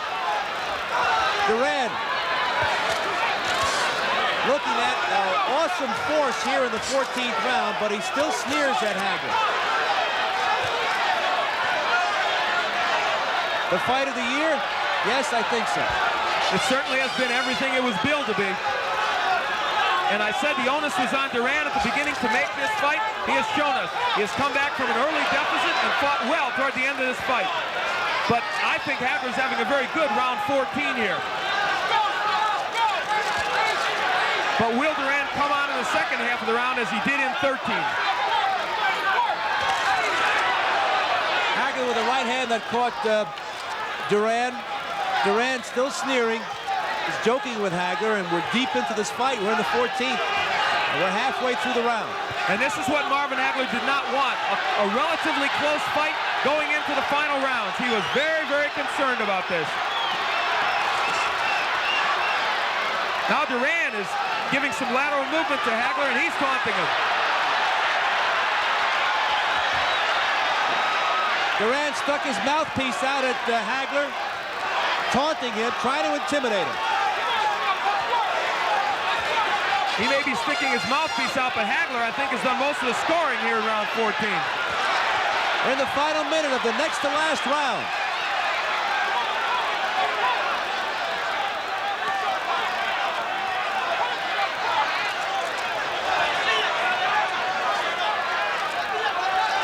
Hagler digging to the body again. Again, he works well inside.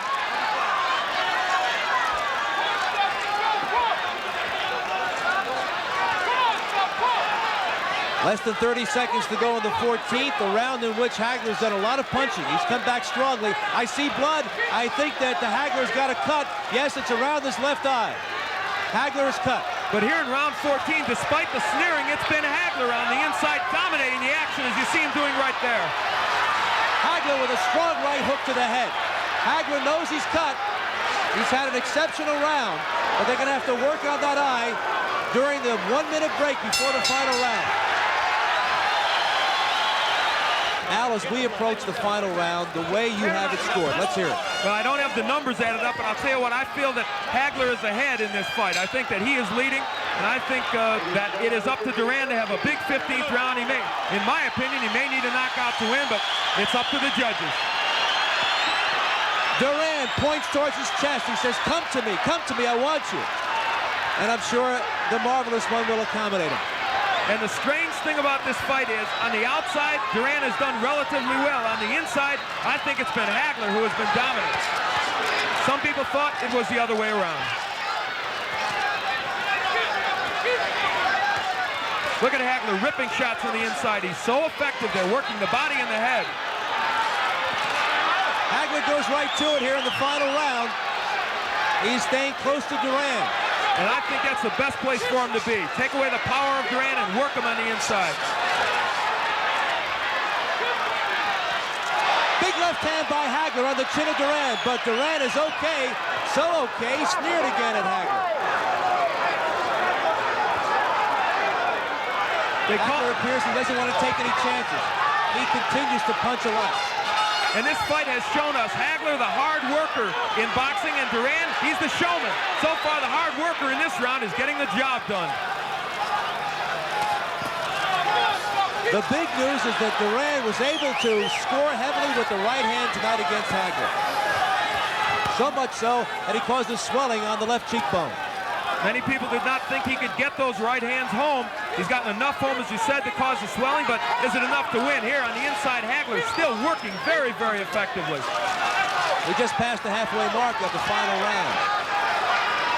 Hagler is throwing 5 and 6 punches to every one in this round for Duran. And that cut has not reopened on the left eyebrow of Hagler. Duran now sensing that we only have a few ticks left on the clock, trying to get close enough, trying to get some punching room, but it's all Hagler down the stretch. Hagler with a big right hook and a left cross. Hagler takes a right hand from Duran. Hagler not taking any chances here, and he wallops Duran with the left hand. Duran with his back to the rope takes a right hook. Hagler finishing with a drum roll here. If he feels there's a doubt about this decision, he certainly must be cementing it here in this 15th round. Ripping body and head shots to the head of Roberto Duran. 20-odd seconds to go in the fight. Left hand by Hagler, and Roberto Duran drilled Hagler with his own right. 15 seconds to go.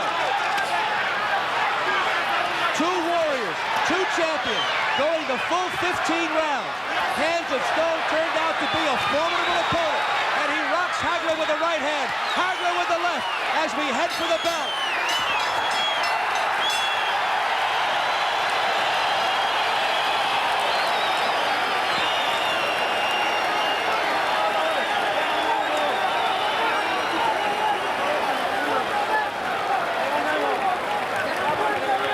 Some action from the 15th round.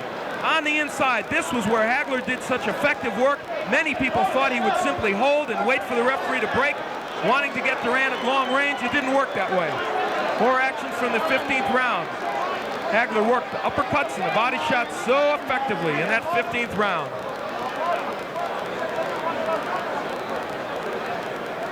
Just part of the good action in that 15th round, as Duran, I thought, dominated the round with that excellent inside work.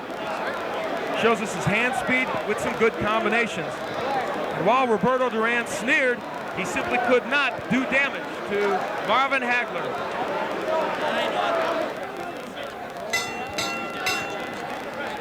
Ladies and gentlemen, Here is the decision of the judges.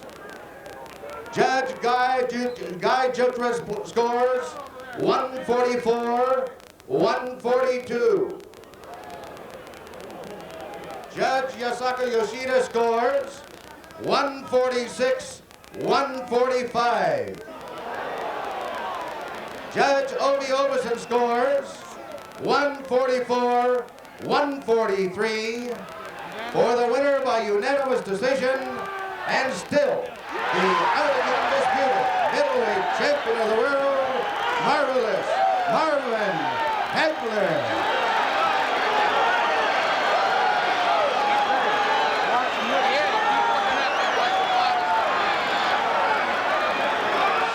And the chants go up for Crawford. There's a great electricity in the crowd here. It's wonderful. The atmosphere is terrific. Gino Rodriguez from Chicago, Illinois, very experienced referee. Third man in the ring, scheduled for 12 WBO Lightweight Championship.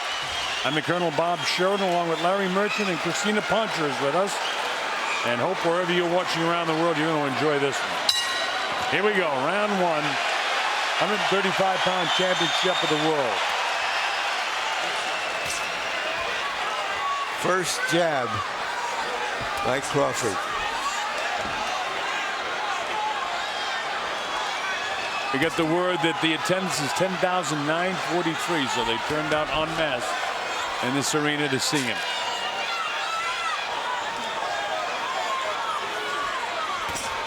That's about 1,000 more than saw Joe Frazier. Right, Ron Standard. Right, Ron Standard.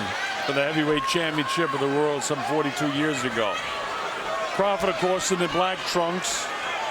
Cuban fighter Yuriorkis Gamboa, living in Miami, wearing the colors of the Cuban flag. Crawford's jab has caught Gamboa off balance as Gamboa was getting ready to load up a shot. Gamboa is showing already that he knows he's going to have to take some chances. That he's just not going to be able to outbox Crawford from outside. Outside, this is the kitchen for Terence Crawford. He can stay out here all night and outbox him with that height and reach advantage.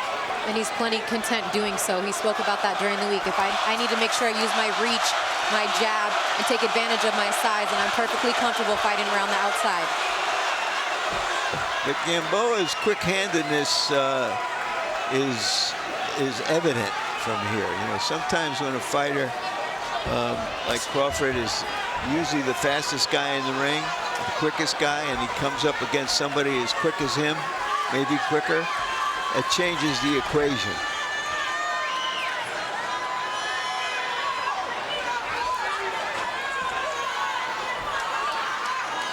Two minutes gone in round one. Not much has landed.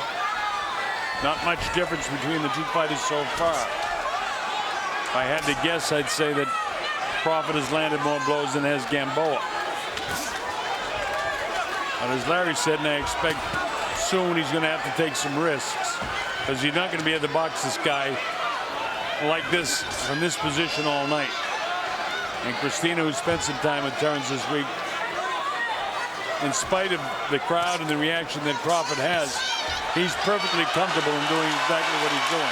Good hard jab by Crawford. Almost buckled the legs of Gamboa.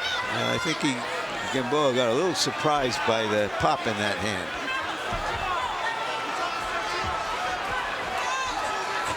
Crawford so calm all week long, such a calm demeanor, and I don't think this crowd will get to him in that sense. I think he'll be very under control all night long, doing exactly what he needs to do. Good right hand on the inside by Crawford. Third man in the ring, Gino Rodriguez. And here we go with round number two. See if anything changes. There's the jab immediately in the face of Gamboa.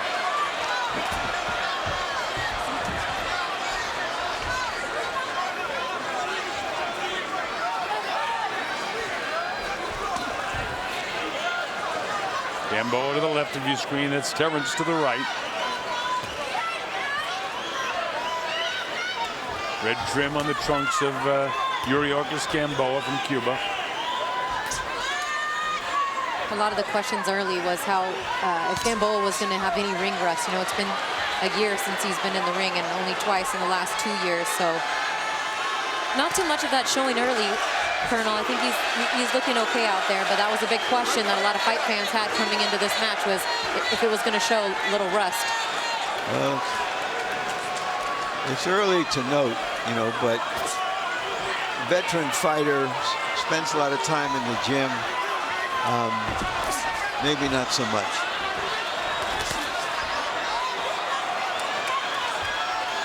But at this distance, Crawford can outbox him all night like this. Gamboa is trying to take some shots to come in the inside. Yeah, he's trying to use some smart aggression. Go in and out, use his quickness. It's a light left hook upstairs that time. Does Gamboa.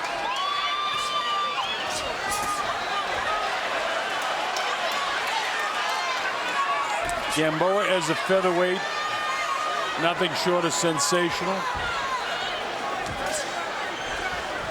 Now going from 126 to 135, big difference, especially with the height difference that Crawford has. But Gamboa has been fighting taller guys almost his whole career, so he should know how to handle it.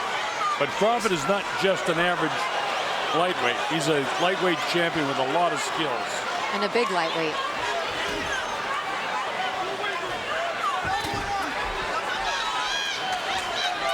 His team speaking somewhat candidly, but it was a little tough for him making 135 this time around, Colonel. Yeah, I talked that Bob Arum talked about him wanting to go, or at least the promoter wanting him to go to 140. But all of that's academic right now. And a little rough on the inside there. And Gino says no. Gamboa gives him the bow.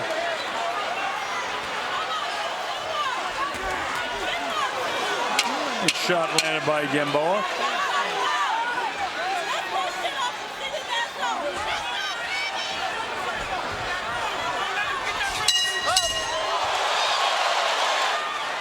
Both of these guys 23-0. Both have 16 knockouts.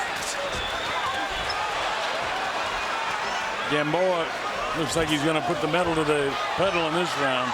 I think he came out of the last round feeling good about himself, that maybe he found the formula to deal with the upright Crawford and all of his advantages.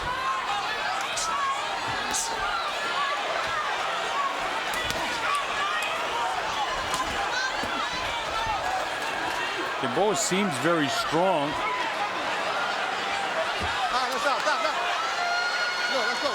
Pushing badly, doesn't give any ground.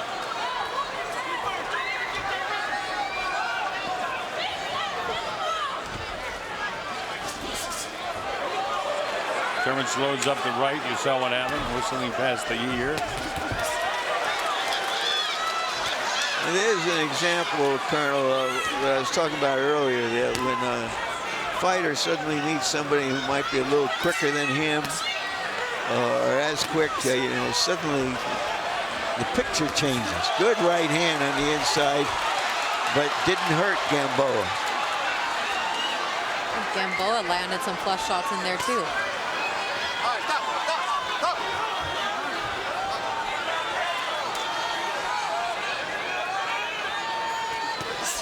Crawford elects to go for a southpaw for a couple of seconds, and he gets whacked.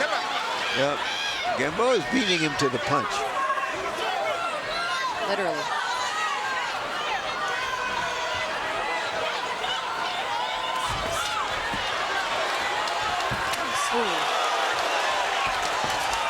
Gamboa lands a light right and then a decent left hand. And this left-handed style, to me, is not working for Terrence right now. Gamboa has seen a lot of left-handed punches in his day.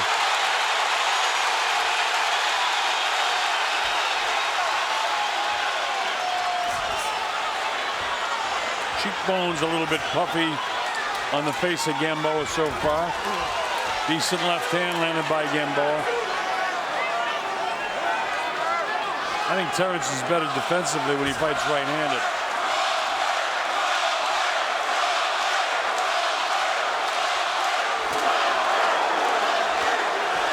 Gamboa having a really good round. Landed another solid punch there.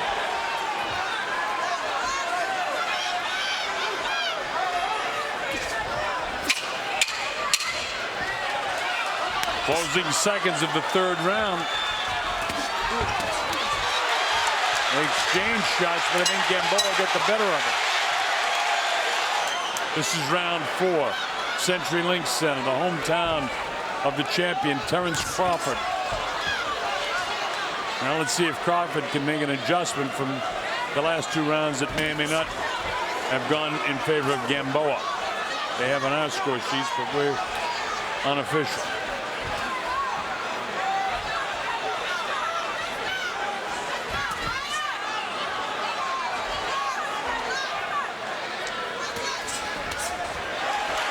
Chops him with the right hand, fighting in the southpaw stance. You know, a question that has to be asked in this fight is, can a fighter who comes from a place where fighters are not usually don't usually come from beat a fighter who comes from a place where a lot of good fighters come from, irrespective of their individual standings in the place? That, you know, Gamboa's been around the block in a culture that has boxing deeply embedded in it in Cuba. I'll tell you, even though Crawford trains sometimes as a southpaw, oftentimes as a southpaw, his punches aren't as powerful when he fights in this manner, and he's getting hit more as that right hand by Gamboa. Terrence doesn't look as good boxing as a southpaw as he does as a right-handed fighter.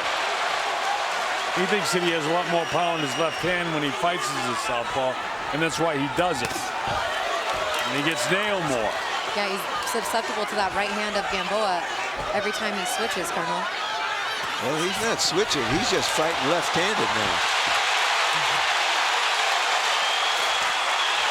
This is the left hand get through, but did it shake Gamboa?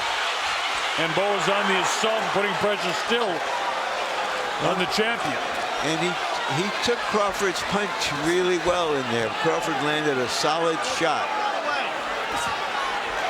And that was a question, too, coming into the fight, Larry, was Gamboa's chin. It's been a question. Well, he's been down 6 times in his career, but he's always come off the canvas. 2 undefeated fighters. Identical records, identical knockout percentage.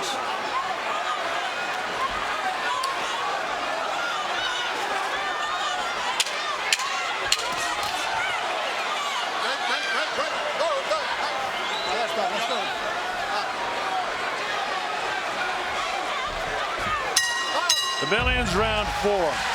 All right, so it's time for Crawford to make an adjustment. The first one I make is go back fighting as a right-handed fighter, but he's going to fight as a southpaw again.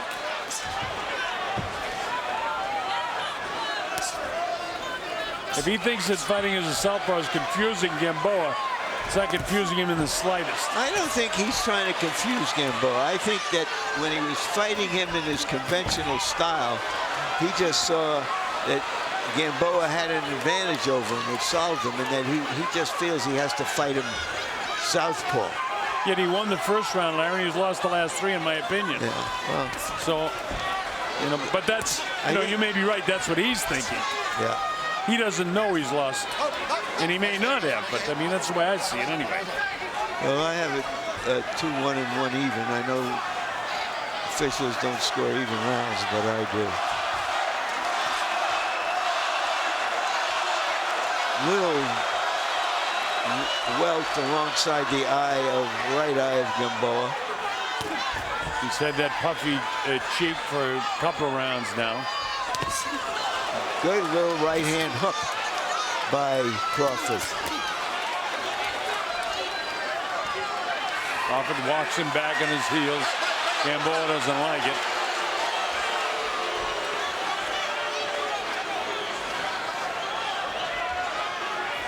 And remember, Terrence said when he fights as a southpaw, he feels like he has more power with his left, but he's not landing many lefts.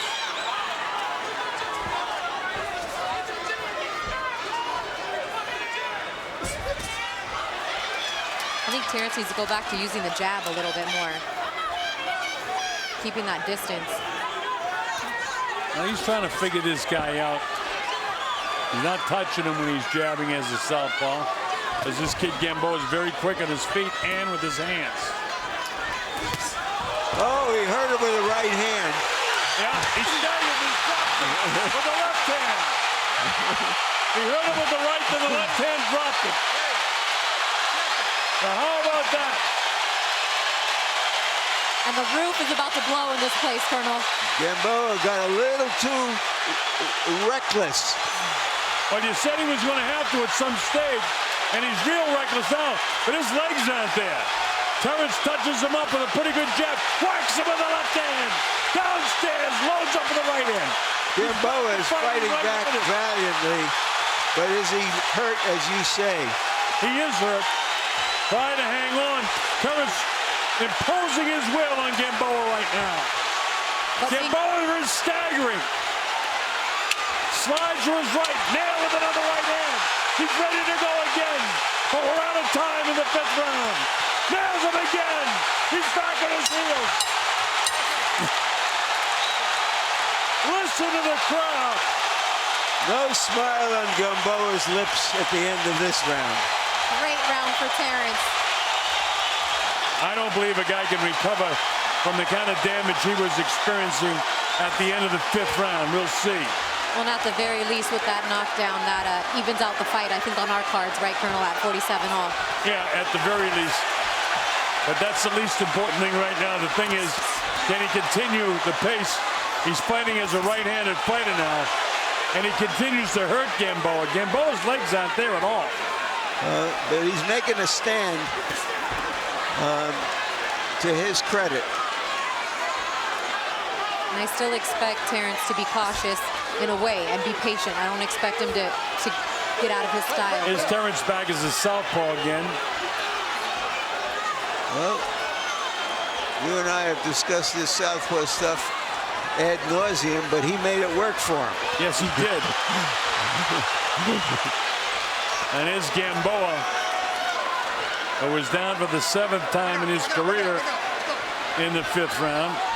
His legs aren't 100% just yet. But Gamboa is throwing caution to the wind.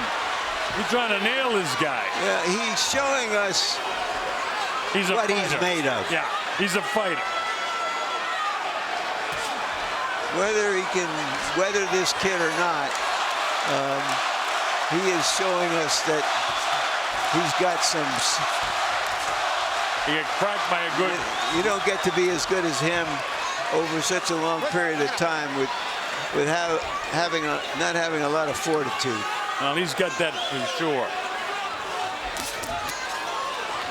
His legs still aren't there, and we're almost 2 minutes into this 6th round. Very flat-footed. I was just going to say that, Colonel. Still looking a little shaky as he kind of walks forward with heavy feet. He's not just looking shaky. He is shaky, Christina. And I don't think Terrence realizes that he's still in trouble. Now he gets up on his toes a little bit and bounces around. Almost his lefty buckled underneath him. Talking about Gamboa. Cool. Gamboa gets down with another straight left hand that time.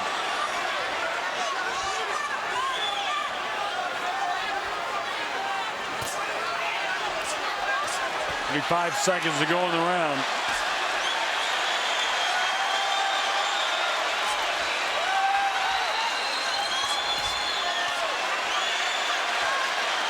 Crawford boxing nicely as a southpaw now.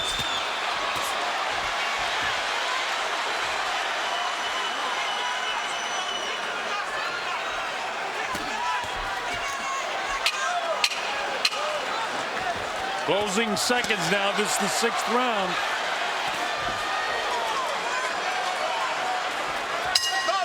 The bell ends the 6th. Another round for Terrence Crawford. And it's a moment for Omaha. And now can Terrence Crawford continue what he started in the 5th round as we move to the second half of the fight, with Crawford out in front in the fight now. The legs appear to be back of Yuriorkis Gamboa. Crawford pointing out to the ref that it's slippery. There are a few pieces of ice still on the mat there, but ref says fight on.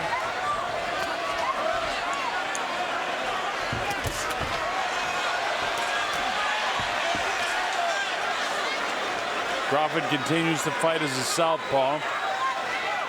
When he got Gamboa in trouble at Strange, he went back to fighting as an orthodox fighter, and he's been fighting southpaw ever since. As Gamboa just slipped on a piece of that ice. Well, also sometimes you see that the advertisements on the mat can be slippery. Well, the thing is, for some reason, the Cuban corner people love to pour water down a guy's shorts. So he's dripping water all over the place. And of course, once that gets, there's actually a puddle on the Tecate sign in the center of the ring, and that's where they're slipping. Gamboa's shorts drenched. Right now, they're thoroughly dripping all over the middle. It looks like a bathing suit. Well, which suggests that they've been doing everything possible to revive him. To revive him, correct. As they should.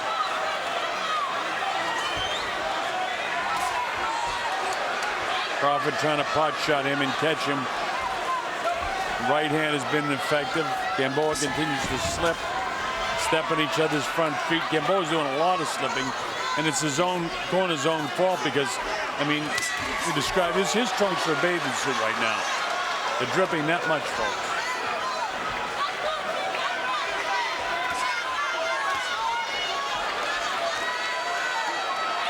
And he's distracted by it because he keeps looking down.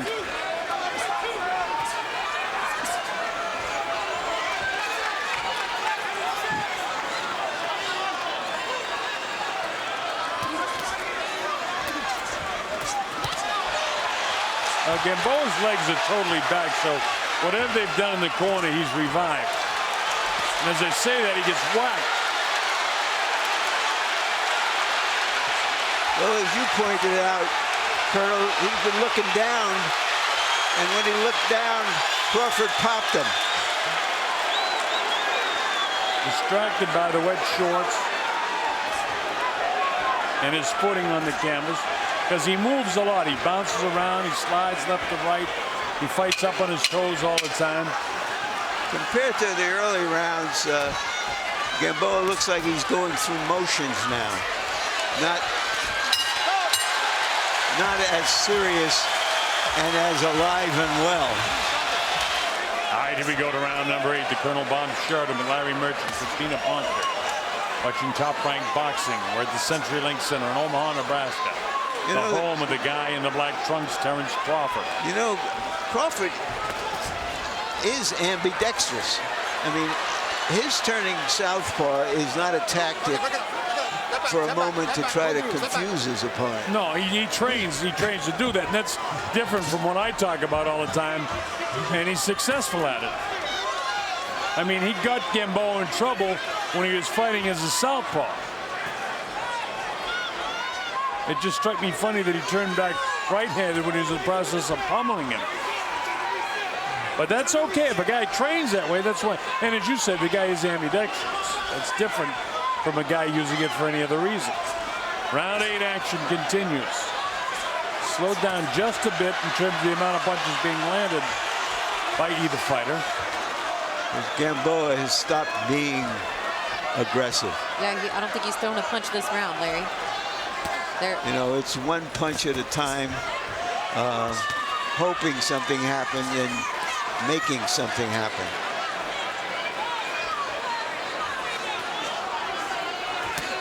But you can't count him out. Crawford's never been in with somebody like this, and until he does it, he hasn't done it. Yeah, and by the way, with all that said, there's only 2 points in my score sheet separating the two fighters.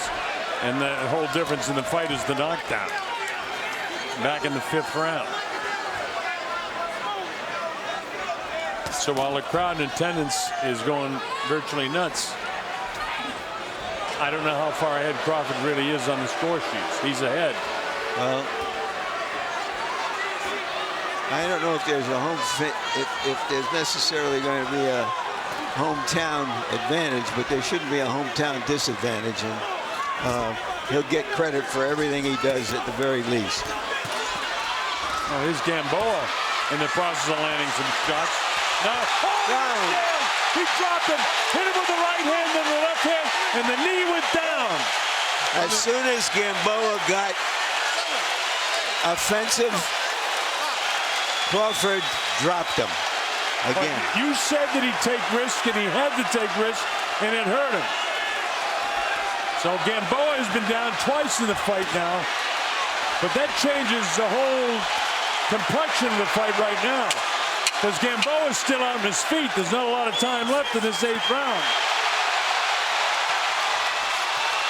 There he is again.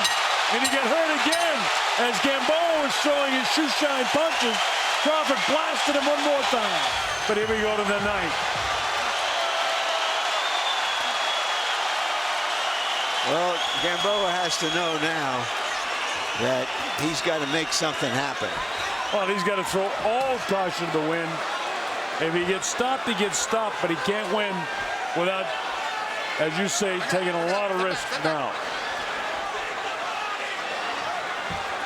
Being knocked down twice, he knows he's behind, no matter what happened in the 3rd, 4th, and 5th round. Actually, the 2nd, 3rd, and 4th. Right hand landed, and now Crawford's going back to conventional. He lands an uppercut.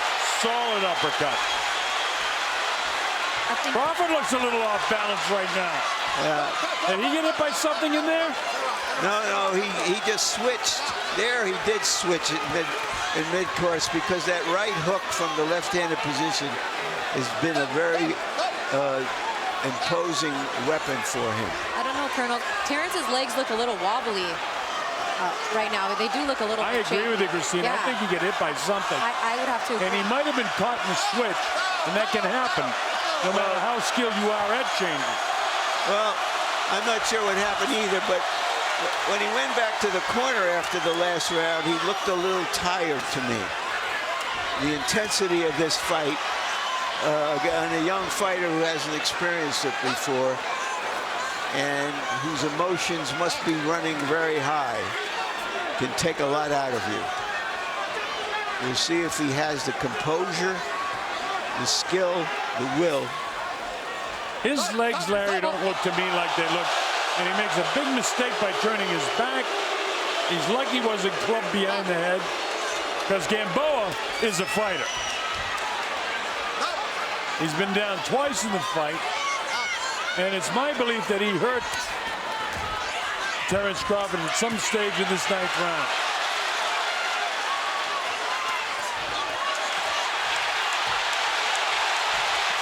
Hey, Crawford cracked him again and straightened out the right leg of Gamboa. He drops him again.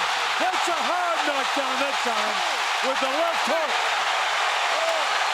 So if Gamboa is tough and Crawford would hurt, how about that? 27, 26 seconds. He still has time to finish him off. 22 seconds, he's back at him. Gamboa's totally out on his feet. Can Crawford catch him one more time? There's no quitting Gamboa. He keeps battling, falling forward. Uppercut, drops him again. It's all over. Terence Crawford has stopped Yuriorkis Gamboa to defend his title in his hometown. Terence Crawford has become an American star. To be a real champion. Remember, there are stages in that round where I thought that he might have been hurt, and he drops him with a vicious left hook. Never before defeated, obviously never knocked out. One of the most celebrated amateurs of his time. At 32, Gamboa gets stopped. Well, let's make it official by going to Michael Buffer. 2 minutes, 53 seconds of round number 9. The winner by knockout victory, the fighting pride of Omaha, Nebraska, USA, still WBO lightweight champion of the world, Terrence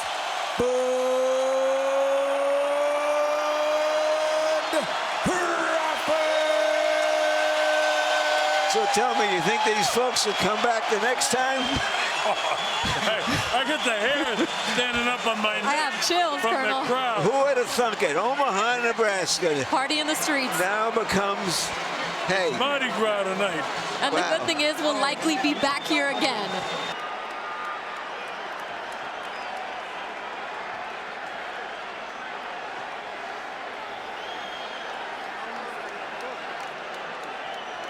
Takes Eric a little while longer to get over to the center ring for final instructions from Kenny Bayless. Okay, gentlemen. Any punches thrown in this area we consider a clean punch. Any punches on the upper half thrown in this area will be clean. Now, gentlemen, we went over the rules in the dressing room. I want you to keep the fight clean at all times, protect yourself at all times, and what I say you must obey. Touch gloves. Good luck. One thing we haven't mentioned, last year there was the big dispute over the gloves. Manny Pacquiao felt that he was forced to wear winning gloves, which reduced his effectiveness. He is wearing his more favored Reyes gloves, which he feels is a puncher's glove, which will increase his chances tonight. Oh, and Manny waiting to get out of the gates. Yeah, he'll come running right across, folks. Fireworks from round one. Scheduled for 12. He'll run into a great fighter right across the ring from him. Both fighters wearing white trunks, but it shouldn't be too hard to tell them apart. Eric Morales on the left side of your screen. Manny Pacquiao, the pride of the Philippines. The southpaw. Manny's got the flames on his trunks near the bottom. And we're seeing a much more fit, much more solid Morales than was the case last we saw him against Raheem. He was trying to do something that never been done, is win 4 different weight classes from Mexico. He's tied Julio Cesar Chavez with championships in 3 different weight classes. One of the great talents of our time, Eric Morales. And Manny Pacquiao, one of the most exciting boxers of any time. And very composed the way Manny's coming out. Surprised to see the discipline this early with the energy. Both fighters came in tonight at 140 pounds. The difference is that Eric Morales actually looks completely different than he did yesterday at the weigh-in, when, you know, he just looks like death at those weigh-ins when he has to get down to weight. And he looks so much better and so much more himself when he gets into that ring. You know, what they worked on in camp, I know Freddie Roach was working with Manny to use his right hand a lot more in the fight. He's jabbing a lot more. Before it was a lot of jab, jab, left, jab, jab, left. They want him to really utilize that right more often. This place is absolutely electric. Filled to the rafters. Pacquiao beginning now to start to put some punches together. His speed of hand should give him an edge in that department over Morales. Much more reserved than we usually see Manny come out. Indeed, working the right hand, trying to throw punches to the body. Right hand over the top for Pacquiao. Morales boring forward. Oh, good combination from Morales. Pacquiao's in trouble. Steps out of it, acknowledges, shakes his head. Boy, Morales. Punches from Morales. Woo! All it took was the first really good punch from Pacquiao, and Eric just doesn't like that. He refuses to be hit hard. He just got hit hard 3 times. You know, another thing he worked on was a lot more of a body attack, which he was going to a little bit earlier. Let's hope Pacquiao, I should say, sticks to his plan.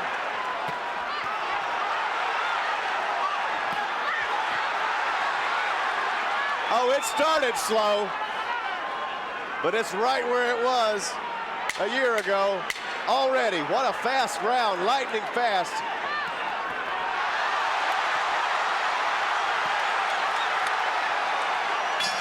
It speaks for itself.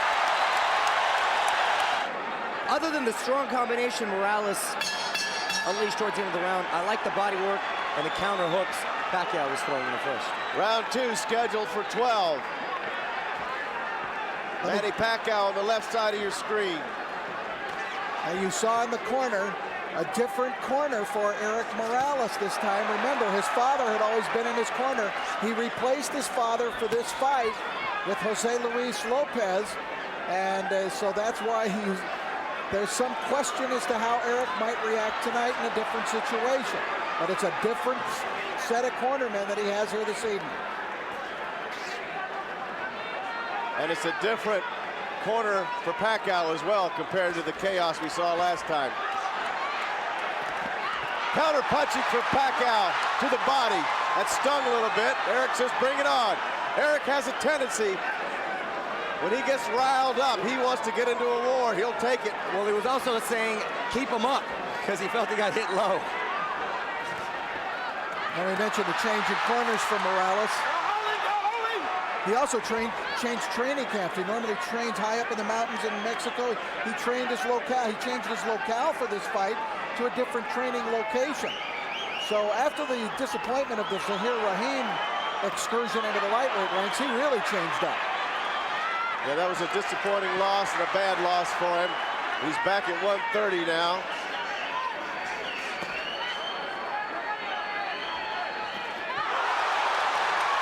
Nice hard shot by Pacquiao. Yep. And this crowd reacting to another hard shot to the face for Pacquiao. Morales is countering now. Now up against the ropes.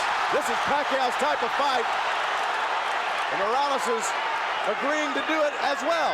Yeah, because Morales can fight this fight too. But against Pacquiao, he's going into a guy who's got tremendous firepower. Morales naturally the bigger man and has to deal with the unorthodox southpaw style. One thing to remember though, is Pacquiao now has been... Oh! Left hand, Morales. Big left hand for Morales. I don't know how he stayed up. Morales has the heart of a lion. Back comes Morales. Only Marco Antonio Barrera had ever put Morales down, but Morales was very close there. And even then, Rich, I remember that was a controversial drop to the canvas. That was a big left hand from Pacquiao. Really got the crowd with speed here. It's furious. It's furious inside that ring. Everybody's standing. Final 10 seconds of round 2, and Morales almost went down. Oh, another huge right hook. Right hand for Morales right at the end. Wonderful round. Big scoring round for Manny Pacquiao. Round 3. These two didn't come in here to play patty cake tonight at all. I got to remember to breathe, man. I know. I'm holding on to my heart here. Everybody else is too. You know the thing with Pacquiao, Rich, is that he's obviously got an unorthodox style, but he always seems to be a little off balance. So when he gets hit, it seems like it has a greater effect because his body physically moves so much once he gets hit. And it doesn't necessarily mean he's as hurt as he is. No, and he sometimes, of course, he works that to his advantage too by giving you some different angles. Now Morales is coming back. Answering with great counter punches. Right on the chin. Morales, I mean, he's one of the best you've ever seen. Just because he gets staggered. Oh, he's as tough as they come. Never anybody tougher. Guarantee you that. Round 3, folks. Rounds will be flying by. I don't think anybody inside that ring is thinking about 12 rounds. And you know, Alan, to add to that, as tough as they come and with world-class ability, sometimes they don't go hand in hand. And Manny Pacquiao's a pretty tough customer himself. Here he comes on the attack. That was a lightning-like left by Pacquiao that was really sharp and crashed into Morales' face. Morales on the attack. Pacquiao looking to Kenny Bayless for some relief. Not going to find it there. Now they meet in the center of the ring. Left jab from Morales. Another jab. Morales shooting that jab like a laser. Really being accurate with it tonight.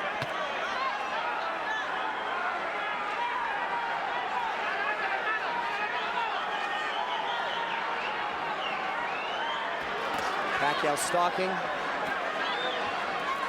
In the corner.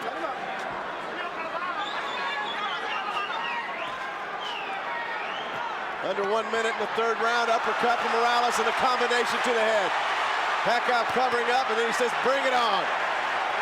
Hey, these two guys want to fight. These two are warriors. This is as close as you're going to get to gladiators. Look at Morales throw his hands down and say, is that all you got? Pacquiao coming back. A lot of time left.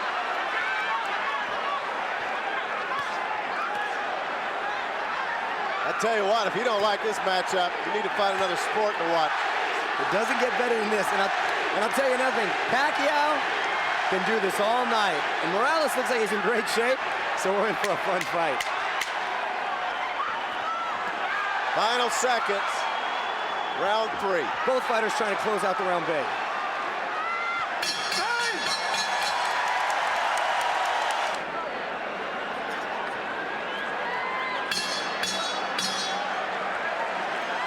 Round 4. The place is electric at Thomas & Mack. Two great warriors putting on a show through 3 rounds. Give and take on both sides.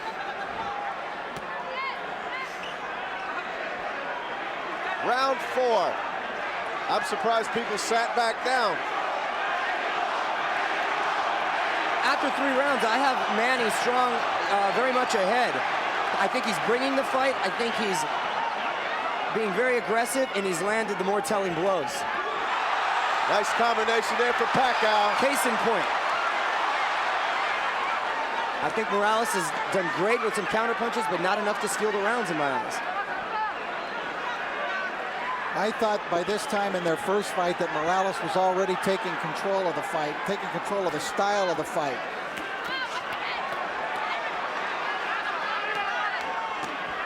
Nice left hand from Morales. Pacquiao firing jabs too, like Freddie Roach was asking to do. Nice sportsmanship there, touching gloves. Oh yeah, these guys respect each other.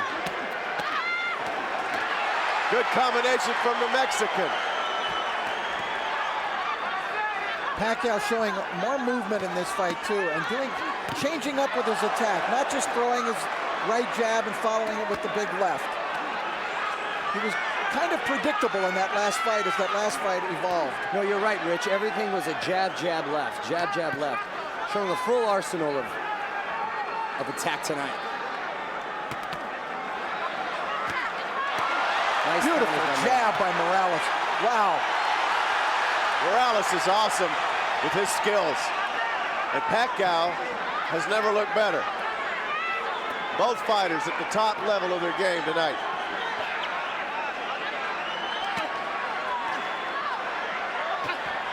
Oh, uppercut. Both love to fight. They love it. Both born to fight. Hard shots by both fighters. I don't know if this one going the distance, gentlemen. I know we've got warriors on our hands, but exchanging bombs like this, it's still early. And neither of these two is the kind that'll submit, though.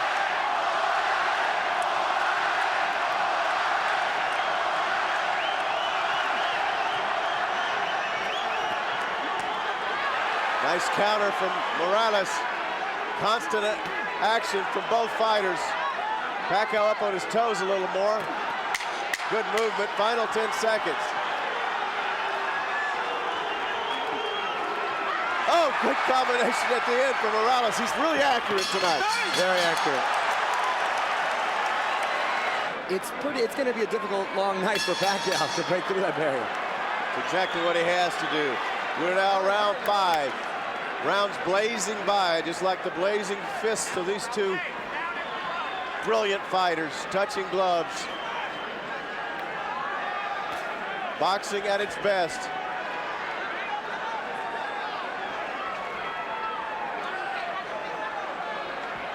I get the feeling that, these are two guys that, 20 years from now, if they were up in the same city, they'd say, hey, let's go in the gym and spar around. Oh, good left hand from Morales. Really snapping Pacquiao. It's that left, that hard charging left from Morales is doing the trick. Yeah, Pacquiao's going to have to use his power now. Morales is finding a home for the jab. And let me tell you, that's no mean feat against the southpaw. Oh, and a beautiful left hand, Pacquiao. And Morales took it right on the chin and took it well. Pacquiao refusing to get hurt. He's getting away from his head movement and the body attack that he had in the first couple of rounds, Rich. And that was really working for Manny. Yep, he can't stand himself there, and there is showing some movement from the wrist. Good right hand. And that's when Morales unleashed the right. Beautiful counterpunching. Another right hand, Morales. Then a combination, Pacquiao coming back with a flurry, but really hard, accurate punches in this round for Morales. If you let him get off with that right hand, you're in big trouble. Going to the body, Pacquiao. Look at Pacquiao coming back with a flurry, but not that effective. Little footwork problem there for Morales. I tell you what, if you had to invent a perfect boxer, it'd pretty much be like Morales. Textbook all the way around, Alan. That laser jab is unbelievable tonight. Plus he has all the intangibles too. I mean, the great heart, the warrior spirit. The great chin, exactly right. The only thing I ever complain about with Eric Morales is God gave him too big a nose to be a boxer. He does have a prominent nose. But he takes it well. He takes it. Pacquiao's coming down. Could he steal the round? Oh, that's a good left from Pacquiao. Hard punch. Coming up on 30 seconds left as these rounds fly by. Pacquiao coming back stronger in the end of this round. Another left hand landed there for Pacquiao. What a great heart he has as well. As that left jab from Morales. I know, what are the judges going to do with this round? I have no idea. This is a tough round to score, gentlemen.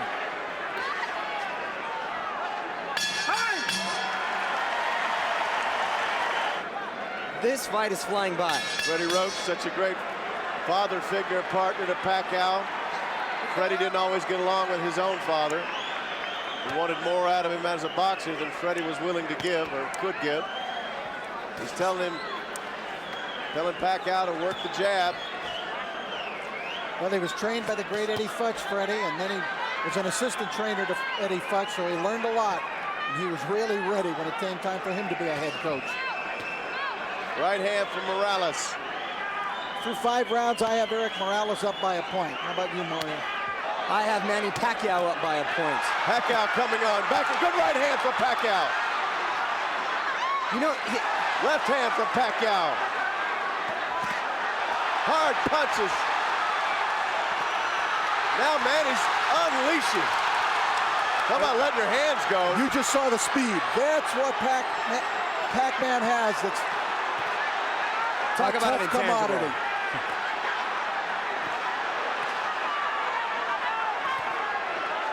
And he seemed to kick it into an extra gear. Eric can really take a shot.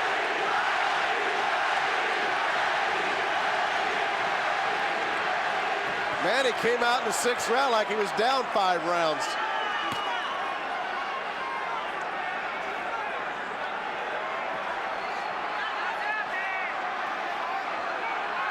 Halfway finished, round 6. We'll see who takes the latter part of the round now. We've been seeing these back and forth rounds. Rich, you know what makes these rounds so difficult to score is Manny will connect with a hard shot, but then Morales, hurt or not, answers with a combination of punches, some that land, some that don't, so it makes it very difficult to figure out who's hurt and who's not. Morales gets very insulted. Yes, he's a proud man. What an exchange. Manny backing up Morales. Pacquiao's having a brilliant round. Morales just countered. Oh, and a huge left hand. Look at Manny's speed. That had to be one of the hardest punches Morales has ever been hit with, that left hook.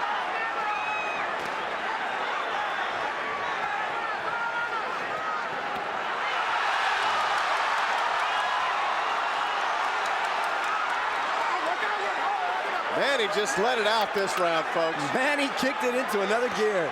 Right hand from Morales. Pacquiao didn't like that one. He rubbed at his nose when he ate that leather. Well, if he keeps his head still, Morales would eat him up with that 1-2 combination, and beautiful attack to the body. 10 seconds coming up.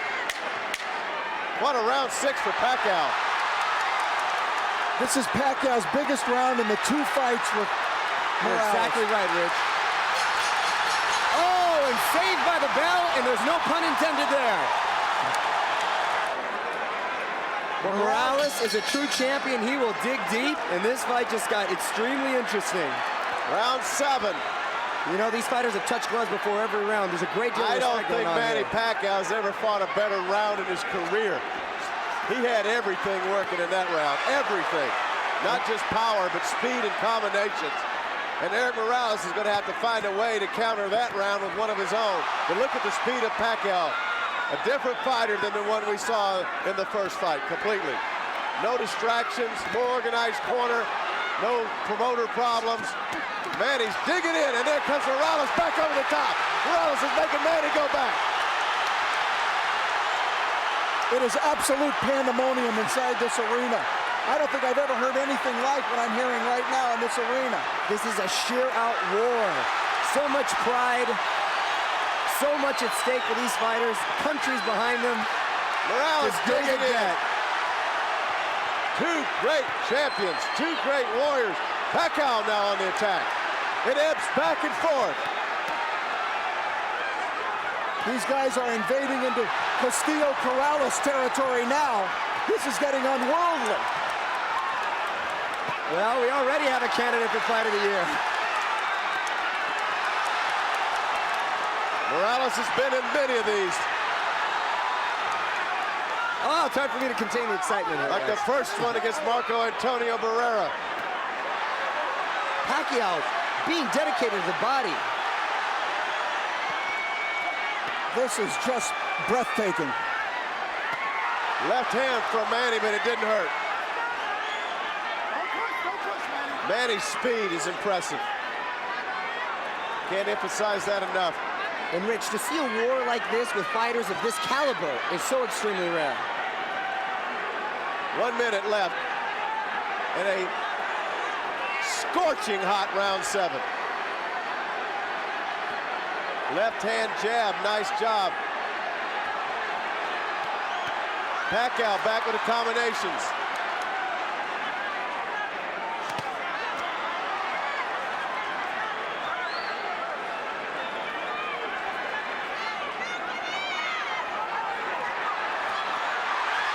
Pacquiao so fast with his hands inside when they're close. Manny Pacquiao, when he was 11 years old, living on the streets of Manila, trying to survive. So this is nothing to him. This is just fun.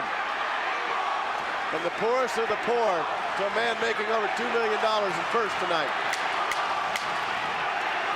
Against a man who was born in a gym, grew up in a gym, lived in a gym. And by the way, extremely poor area of Tijuana, Mexico. Oh my goodness. I believe another big round for Manny Pacquiao. All right. Round 8. Already round 8. These rounds are kind of being fought in sections, you know. One guy dominates for 30 seconds, and the next guy for 20, and the other guy for 15, and the other guy for 40. It's extremely difficult to score. It's ebb and flow. Morales going to the jab. Manny going to the jab and the combination. Manny's really impressed me with his jab tonight. That has been the big difference. The jab, the body work, the hooks to the body. Right hand from Morales. There we go. Manny's speed counters. Pacquiao's added a few dimensions to his game, thanks to Freddie Roach. Yes, he has, but that still may not be enough to beat Eric Morales. Because you can't take away that jab that Morales has. We're in the 8th round, and this is far from decided, folks. Morales' great fights have been in fights where he's perceived as having a great challenge. Right hand from Pacquiao, and that hurt. Morales got hurt. You're right. Morales was playing possum. He was playing possum. He fooled us all, including Pacquiao.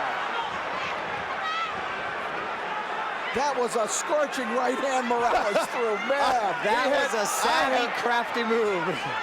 Baiting him in. There's another dimension to talk about how crafty Morales can be. He just got tagged with the right hand. Let's see if he goes possum again. Countering again. Here we go.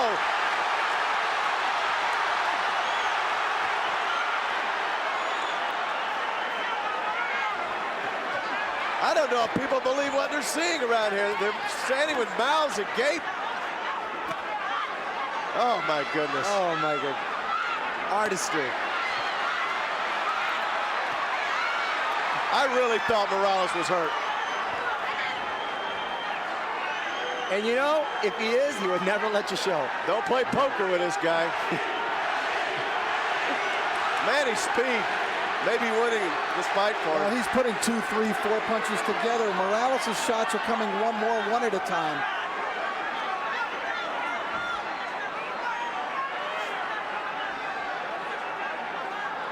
.30 seconds left and another hot round. And the combination's coming so fast and so often. It's amazing you can keep up the pace.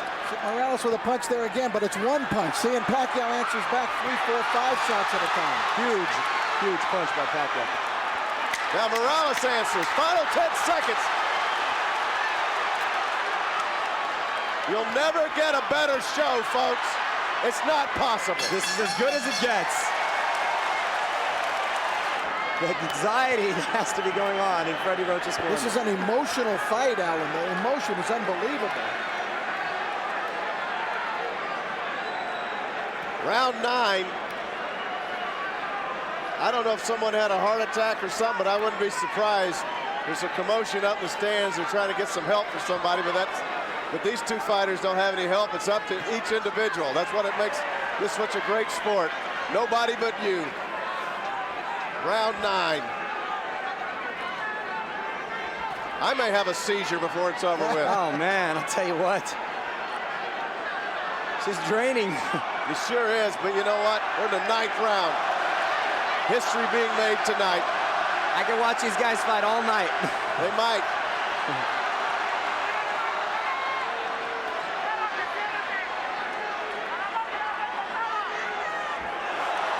That was an interesting punch by Pacquiao. He leaned to the right and threw that he left threw hand. a lead left hand. You don't see that. He's making it up as he goes. He's improvising in his fights. Well, he has had more in his repertoire tonight. There's no question than he did a year ago.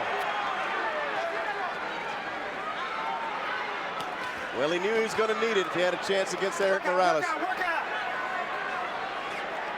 Pacquiao abandoning the body attack a little bit, which was working so well for him.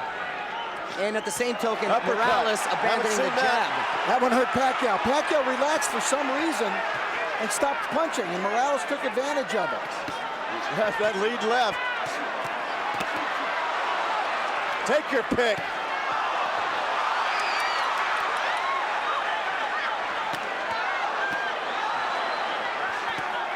Nice left hooks, right hooks with Manny. And he's taking Freddie Roach's advice and answering with a lot of hooks.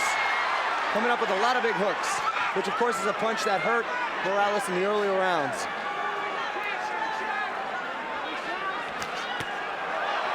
Morales, one tough hombre. Oh.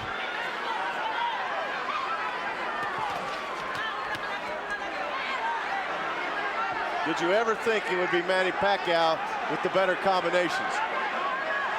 I didn't. He's surprising a lot of people here. Inside 30 seconds, round 9. Well, he had to improve. He did.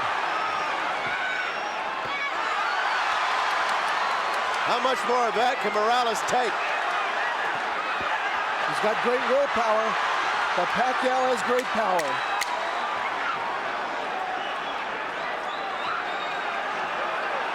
Morales taking a breather. Could fatigue be setting in? And I'll tell you what, both fighters looked a little winded in the corner, but you can't blame them. Pacquiao working a double jab. Round 10, we're down to the nitty-gritty in this fight. 3 rounds to go. A new and improved Manny Pacquiao. But will it be enough to beat Eric Morales? You know, the thing is, in the corner, Morales seemed to be the most calm presence in the entire arena here. I think he probably understands what's going on in there. He's trying to figure out a way to stem this tide if he can. If there's anybody that can figure it out, it's Morales. That's another one of those intangibles you talk about. He has a great mind for this sport. Both of these fighters are intelligent fighters. Executing their game plans is another thing. And oh, vicious body attack by Pacquiao. Morales was getting away from a lot of those punches. They did a good job with his defense. The crowd is defense. very excited, of course. They see, but Manny is throwing punches and bunches. And the judges like active fighters.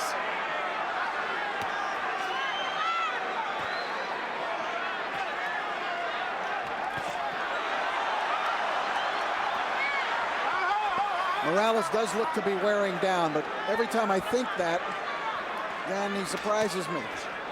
Answers with hard combinations. It would take 2 or 3 minutes to run down the list of all the fighters he's taken on in his career, and you have to wonder at some point, does he actually start wearing down? Alan, you make an excellent point because he's fought so many hard fights against so many elite fighters and never really shown worn for wear. I think he's in a bit of a... Oh! And we thought Morales was going down. Oh, and he does go down.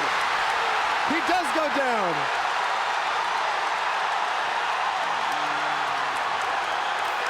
Picking up the count at 8. Morales, the heart of a champion, not giving up. Just over a half minute to go. Plenty of time for Pacquiao if he can find the right time. Oh, and a beautiful combination. Down goes Morales.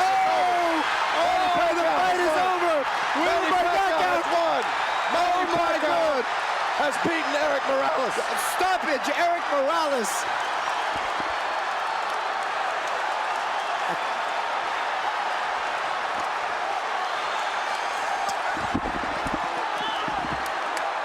It is absolutely deafening in here. Absolute bedlam in here, and you can hear it all the way to the South Pacific. Manny Pacquiao has become the fighter that he needed to be to reach the top. They're going to do it again, Rich. They're going to do it again. And Pacquiao just unloaded. Big shots. There's that left to the side of the head that finally dropped Morales. Pacquiao coming forward. Tremendous shot. Great power that Manny has. He always had that power. But as you can see in this fight, Alan, this is a guy who became more than just a powerful fighter. Here's the end of the fight. Kenny Bayless doesn't bother to count. He calls it off. He became a complete fighter. That's what it's all about. A year ago, he was predictable in his fight. He threw some hard punches. He made it close, but he wasn't at his best. He needed to improve, and he did. Here's Michael Buffer. Kenny Bayless steps in and calls a halt to the bout at 2 minutes, 33 seconds of round number 10.